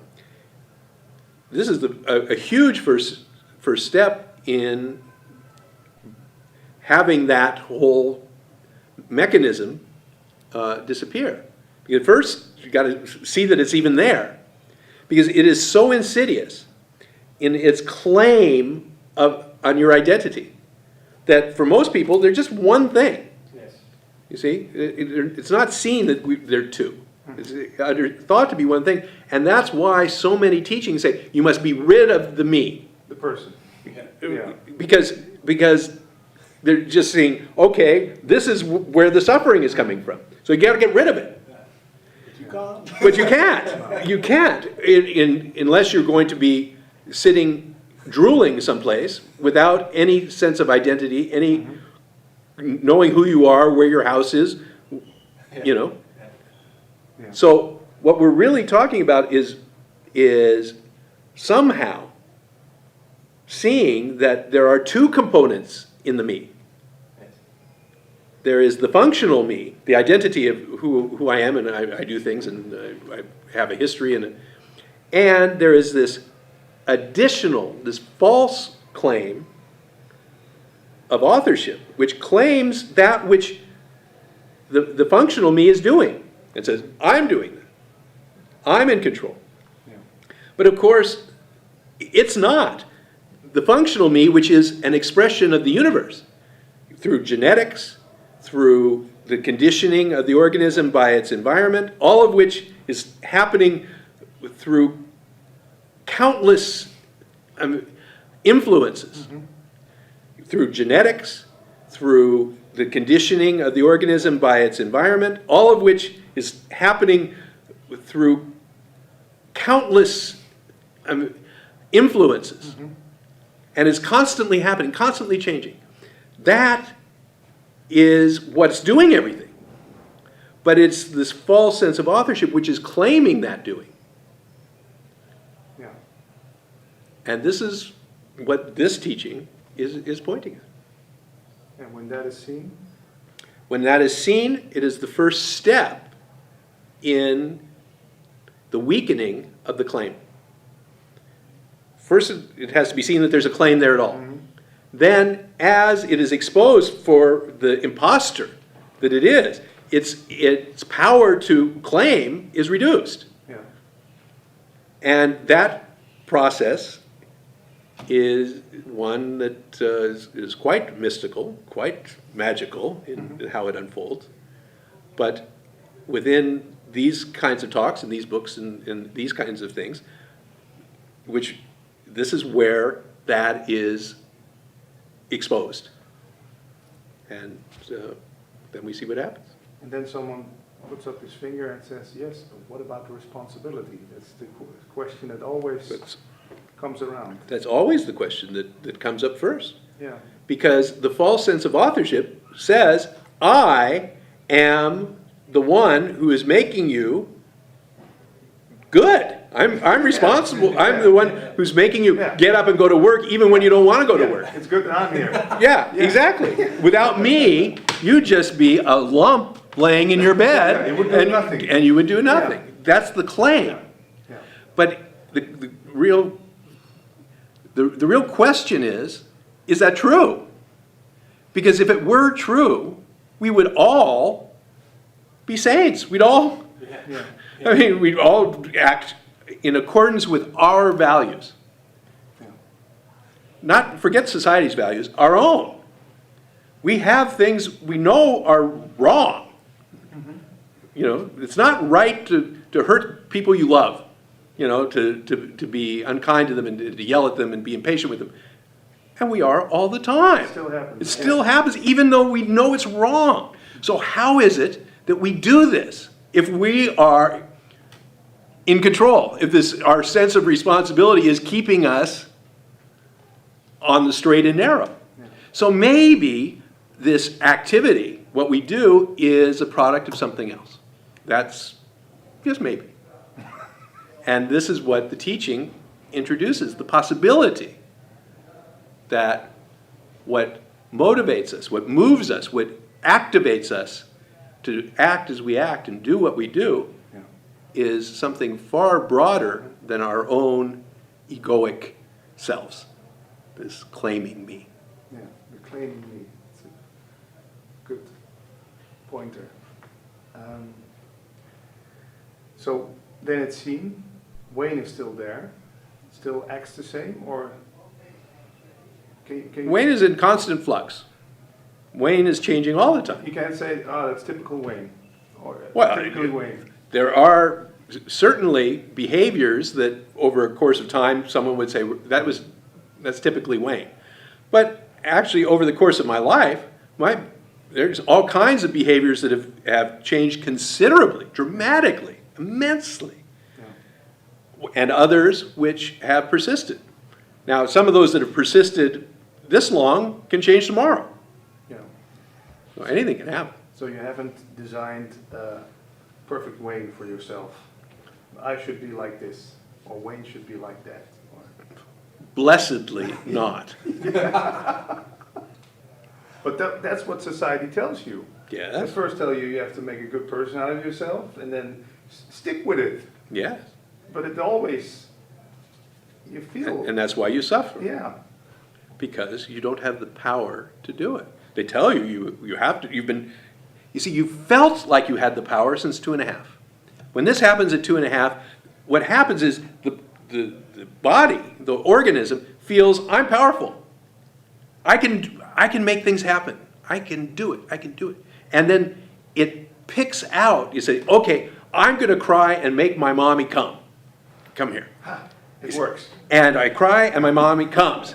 And you say, oh, look what I did. I am so powerful. You see, I can control things. Then you cry and your mommy doesn't come. And suddenly the universe is out of order. You see? Now, up till age 2.5, you would cry, your mommy would come, you're happy. You cry, your mommy didn't come, you're sad. After 2.5, when you feel this, that I'm doing it, that this authoring me is doing it, then when she doesn't come, suddenly, not only don't I like this, but it shouldn't be. Yeah. Now suffering sets in because the universe is out of order. It shouldn't be this way. It should be as I make it, not as it is. And this distance between as it is and how it should be is suffering. Mm-hmm. And mommy doesn't love me anymore. Yeah. Last question. You talk about children. This is something we all have to go through, or apparently? So far. Yeah. So far, it is a human characteristic that happens regardless of culture, regardless of race, regardless of where on the planet you're born. At 2.5, it develops this. Is that so? If you would raise a child, let's say, for example... Forget if. I have no idea about ifs. Yeah. I'm just saying... We talked about it before. Say, I have a child, I go to the jungle and raise it all naturally. It's still... Yeah, you don't know. We'll see. Yeah. Try it. Find out. I don't know. Try it and find out. But so far, in the jungles, in the deserts, in the mountaintops, in the cities, at 2.5, so far, human beings at the age of roughly 2 to 3 develop what I call the false sense of authorship. I think they're steering the wheel. Yeah. But still, there are graduations because children at the age of, let's say, 8, here in the Western world, when they don't get the toy in the toy store, and children at the age of 8 in South of Africa, they have joy in a junkyard. But that's a difference in programming. That's not a difference in involvement by the false sense of authorship. That's just what they like and don't like. You see, it's the sense of what should or shouldn't be, how it should be or it shouldn't be, is related to how I think it should be. Now, if you're programmed, you're brought up in a junkyard, you know, in the poorest of the poor, there's no thought, I should be able to manifest my, you know, a shiny new truck, you know. If you're here in an affluent family in Amsterdam, then you may well think, well, my friend has a shiny truck, these people all have shiny trucks, why can't I have a shiny truck? I should be able to have a shiny truck. The same mechanism still. Same mechanism. But it's not thought, you say. No. It's something It's that the claiming. It's the claiming of how it should be, how I should be able to make it happen. But isn't it seen by the child the way the parents act, or isn't it something that is... Oh, it's constantly reinforced by the parents, by the society. Everything says, you, your school, your church, everything says, you should be this way. You must be good, you must act this way, you must control yourself, and you have the power to do that. Yeah, so you should visualize. Whatever. You should fill in the blank. And that ties in to the false sense of authorship. It feeds it, you know, reinforces it, but it's already there. Yeah. And it's very rare that a crack forms in which this loosens. Yeah. And the possibility comes into being of another way of seeing. So we don't have to blame society, the way our parents, the way we're raised at school, or could we say it's all part of the mystery that brings us up? I mean, blame away, whatever, you know, whatever floats your boat. But it's nice to blame someone. Yeah, I guess, you know. But the true understanding lies far deeper. And what makes the parents do what the parents do? What makes the society do what it does? The same thing that makes you do what you do. There's something animating the whole process. That's what this teaching is pointing at. Yeah. It's nice to see that the way you were born into this world, you didn't have to do anything to choose if you were a boy or a girl, or if you had 5 fingers or blue eyes or whatever. It just, then from the moment that, I don't know how you call it in English, but Cut the umbilical cord, yes. Yeah, okay, I take over from here. It's, or a couple of years. Yeah. Thank you very much. That's absolutely correct. Suddenly, you are now the master of the universe. Yeah. With no recognition whatsoever that you have been of all that you're given constantly. Yeah, you get starting with your breath. Yeah. You are given your breath. Yeah. You're not responsible for it. You don't make it happen. Even when you forget to breathe, you breathe. And the breath is what enables everything else. It enables you to be. Yeah. This thing. And still they say, I am breathing. Yes. Yeah. Okay. Thank you, Ryan. You're very welcome. Yeah, thank you very much. Okay.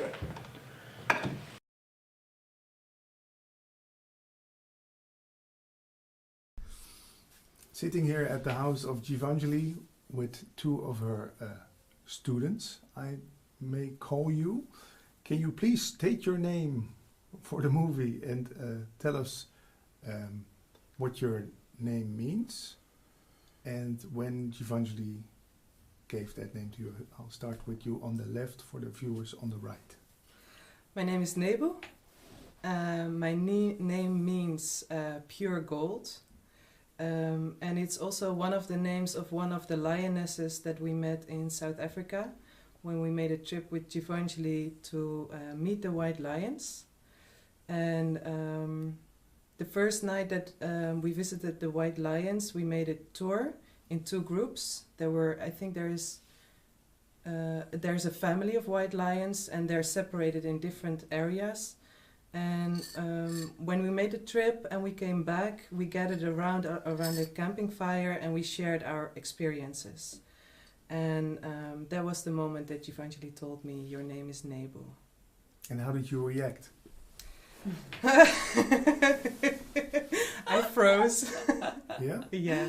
It was very funny because one of the Sangha members, she was talking about meeting Nebu, and at that moment it was very strange. At that moment I got a flashback. I was just looking at her and listening, and I heard, that is your name. And at that moment Evangeline looked at me and she said, yeah, this is your name.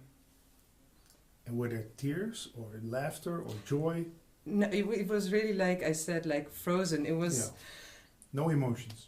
I felt like crying, and at the same time there was joy, but I didn't know really how to react or what was appropriate, so I just sat silent and took it in. And how long is that ago? How many years ago?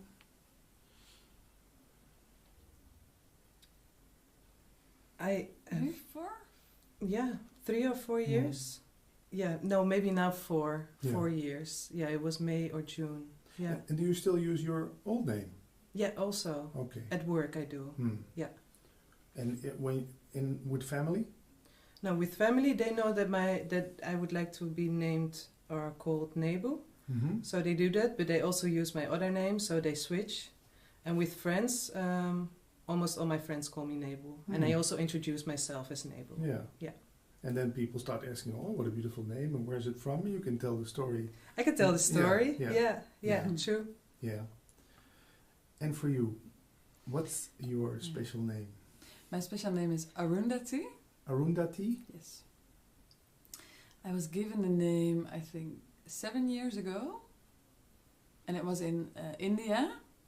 We were at the ashram of Ananda Maima. She's there, over there in the book. Mm-hmm. And we were having satsang there at the ashram. And I asked Evangeline for a name. So she didn't just give it to me, I really asked for it. And I remember that I asked for it because I was really...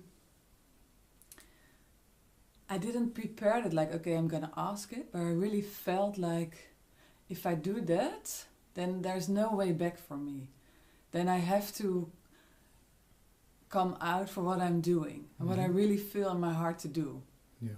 So when I asked it, and then she gave me the name Arundhati, and Arundhati is the name of it was an elephant living in India.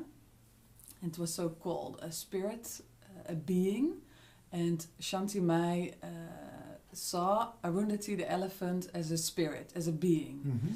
And so I was named after Arundhati, the being, the elephant being. And the meaning of the name is goddess of the earth, noble being, and giver of the stars. Dati stands for giver. Mm-hmm. And I remember when I got the name that I was really happy and excited that I asked for it. But I also remember that everybody was laughing because I was named after an elephant. And the next morning I woke up and I was like, oh my God, what did I do? Now my name is Arundhati and I have to tell that to my family and my friends. I got really scared. Like, oh my, what did I do? And on the other hand, because of the scaredness and the fear, also something fell off me. Like, okay, so there's no way back. I can't hide for anything. This is it. So it really felt like also freeing. Yeah. Is that the function of such a special name, that the old can be left where it is and you get a blank sheet of paper which can be filled in again, or will never be filled in again? I talked to a singer who also changed his name, and that was his explanation. He said, for me the old didn't work anymore. Well, it feels like that. Mm-hmm. Yeah, it does. Yeah, and how I see how I experience it also is to see that even with the name that my parents gave me, there's so much attachments and memories, and with a new name, it starts afresh. Yeah. And how I also experience it as a quality, like Givenchy, how I experience it, she sees something, or that is a quality of my being, or a quality everywhere, I don't know. And then to really how do you say that? Also, that it's possible to live that. Yes. That you can live that quality. Yeah, to embody it. That's the word. Yeah, to embody it. Yeah. It's a strange thing that we give babies a name when they are born. We don't know what they're gonna feel like, be like. So maybe we should just wait for 4 or 5 years and then. Yeah. So I can see the quality of that. How did you meet Givenchy? How did she come on the path of both of you? Maybe you can start. I was born in the south of Holland, in Zeeland, and I remember that I wanted to go to Amsterdam, to live there, to study there, because I was really afraid of Amsterdam. And I thought, okay, it's a big city and I'm afraid and I really want to experience that. That was always in my life, like, okay, if I'm really scared of it, then I have to do it. And when I went studying in Amsterdam, I really thought, okay, if I go there, then I want to go for meditation. At which age? I was 19, I think, or 20. 19, yeah. And I don't know why, but I really thought, okay, if I go and live in Amsterdam, then I will do that. In Zeeland, it was not, I don't know, it was not so famous or not so many meditations clubs. I think they were there, but I didn't know them. So I really thought that. And I thought, okay, then I go to Amsterdam and I will study psychology. I thought that's nice, and I get to know about the human mind, and I was interested in that. And then I went to Amsterdam, and at the university where I studied, they have the wall with the brochures of people who want to sell some things, or maybe some clubs that you can join. And there was a little leaflet of a person who gave meditations. So I took it and I thought, great, I'm gonna do that. I would like to know what that is. And I went there, and a woman gave that, and her name was Akasha, and she gave meditation lessons, and I went to her, and I remember that I was there, and I felt like peace and relief, and I thought, this is it, I want to do this. And she traveled with Givenchy. She was a student of Givenchy, and she went to India like almost every year with Givenchy. And then there was a time that I thought, I want to go traveling. We already traveled to Africa, but I thought I want to go to a country that I don't know, and that I will go there and I will be totally alone. And again, I want to see what happens. If I'm afraid, what I will do. And then Akasha said to me, you can also do that and come to India, because I will be there with my master, with Givenchy. Then you can come and meet her, and you can also have your travel. And I thought, oh, that's nice. Then I won't be so afraid, because I know she will be there, and I have a mission, something like that. And then she said, you have to meet Givenchy. She will have satsang, and I didn't know about her. And so I went to a satsang to see her, and I was like, wow, this is really, really great. So what struck you? What did you feel there? I remember the first time that I saw her, that I only remember myself like, this is what I really want to know. This is really what I want to know. This is what I'm searching for.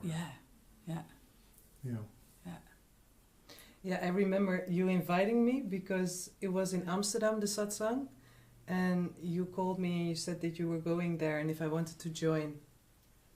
And I didn't do meditation, I lived in Leiden. So I joined her, it was on a Sunday afternoon, and I remember the quietness. There was what I remember is there were many people, maybe 15 or 20, and in the beginning we were sitting in silence. Givenchy was already in; she already entered and had sat down, and we were sitting for a long time in silence. And when we opened our eyes, I remember Givenchy asking, "Who heard the plane flying over?" And I hadn't heard the plane. And I was like, what is this? Wow. That was the moment that I realized, there's so many things going on. I didn't even hear anything. I was just, that is really the investigation and the experience that I wanted to, experience. Yeah. Was there so much trouble in your life at that moment? No. No. So it was not trying to flee something or escape some mental business problems, studying too much, burnout. You were completely at peace with yourself when you... No, I wasn't. No, you, but I'm curious to hear you. But I was quite...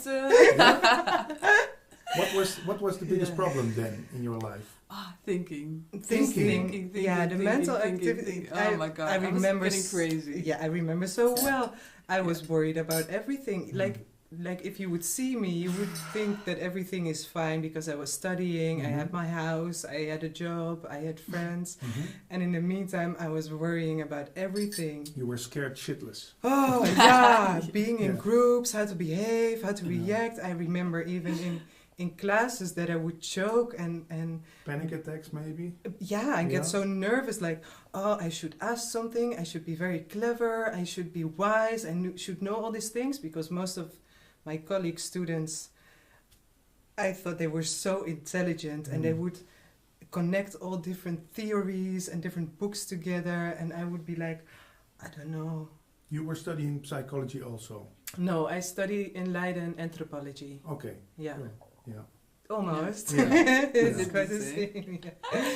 Yeah. And I also remember the unstoppableness of my mind. That there was never a quiet moment. And the only moments I experienced quietness was I would go to house parties. That was my experience of, okay, then at least, it was like therapy. Okay, then at least I can be a bit quiet and I can experience peace. That was really for me That's an strange escape. with that loud music. Yeah, but then, I would be in the music and be in the atmosphere and... Yeah. That was your moment of peace at a house party. Yeah. Did you have something like that? Maybe going to the movie or drinking a lot or... What would I do? Sporting. Well, no, it is true. I would also go to dance parties, only psychedelic trance, Goa parties. And what I really like there is to just dance.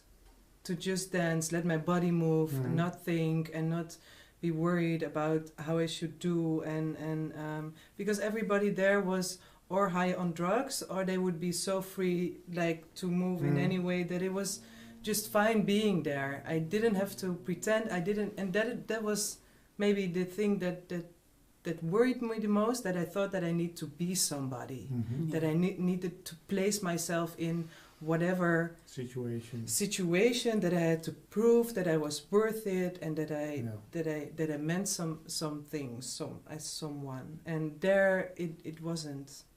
I could just be, and that is also what I experienced when I not experienced, I still experience that when I'm here with Givenchy on travels or here in satsang.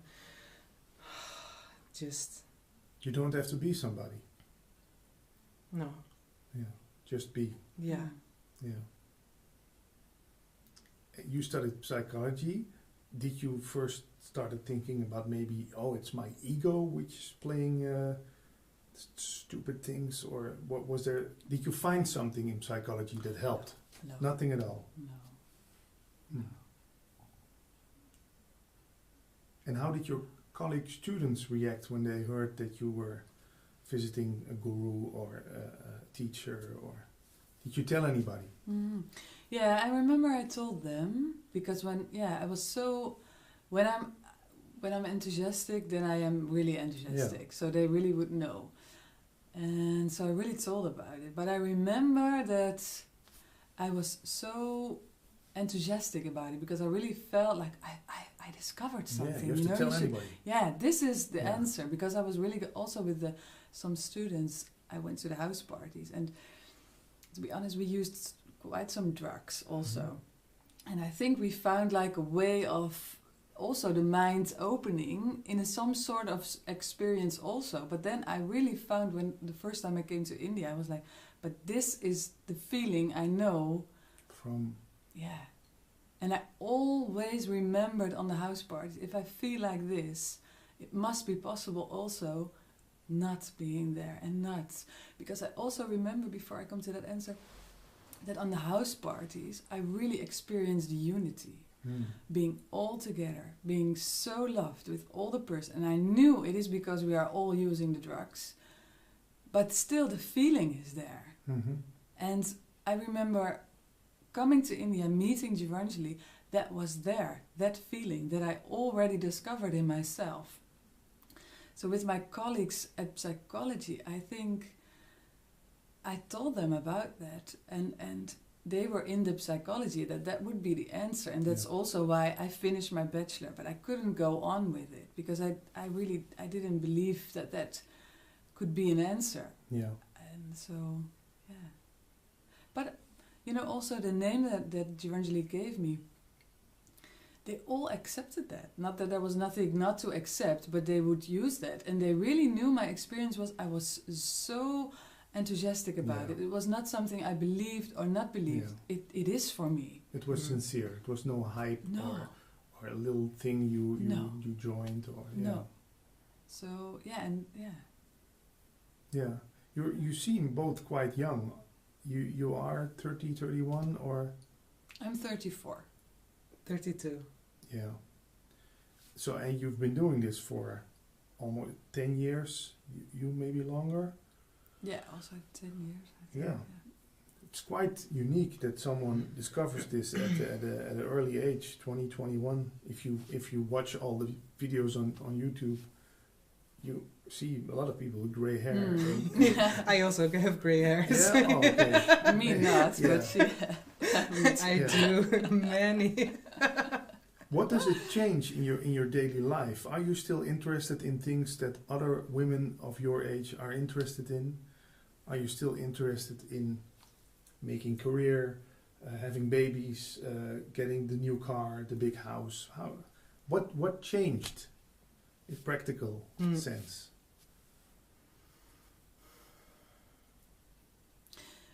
For me, in practical sense, what really changed is that,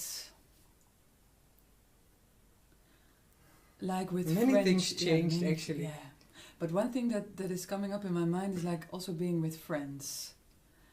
I used to be really like, who's my friend, who is not, really like controlling. Mm-hmm. I still control a lot. But this is a thing I really saw, like I can't control people. That I have like an orchestrated life with family, and I have friends, and I have social things, and I was always really orchestrating that, controlling that, and not doing things that I really liked to do. Yeah. And that really changed. I don't go for birthdays or not like I don't want to do that. Mm-hmm. Like I'm against that, but I don't feel like doing that. And being with Giovanjali, it's not like the person Giovanjali tells me what to do, but I feel more committed to what I really feel and like really doing that. And I don't feel alone in that. Yeah. So I have friends, but I don't go there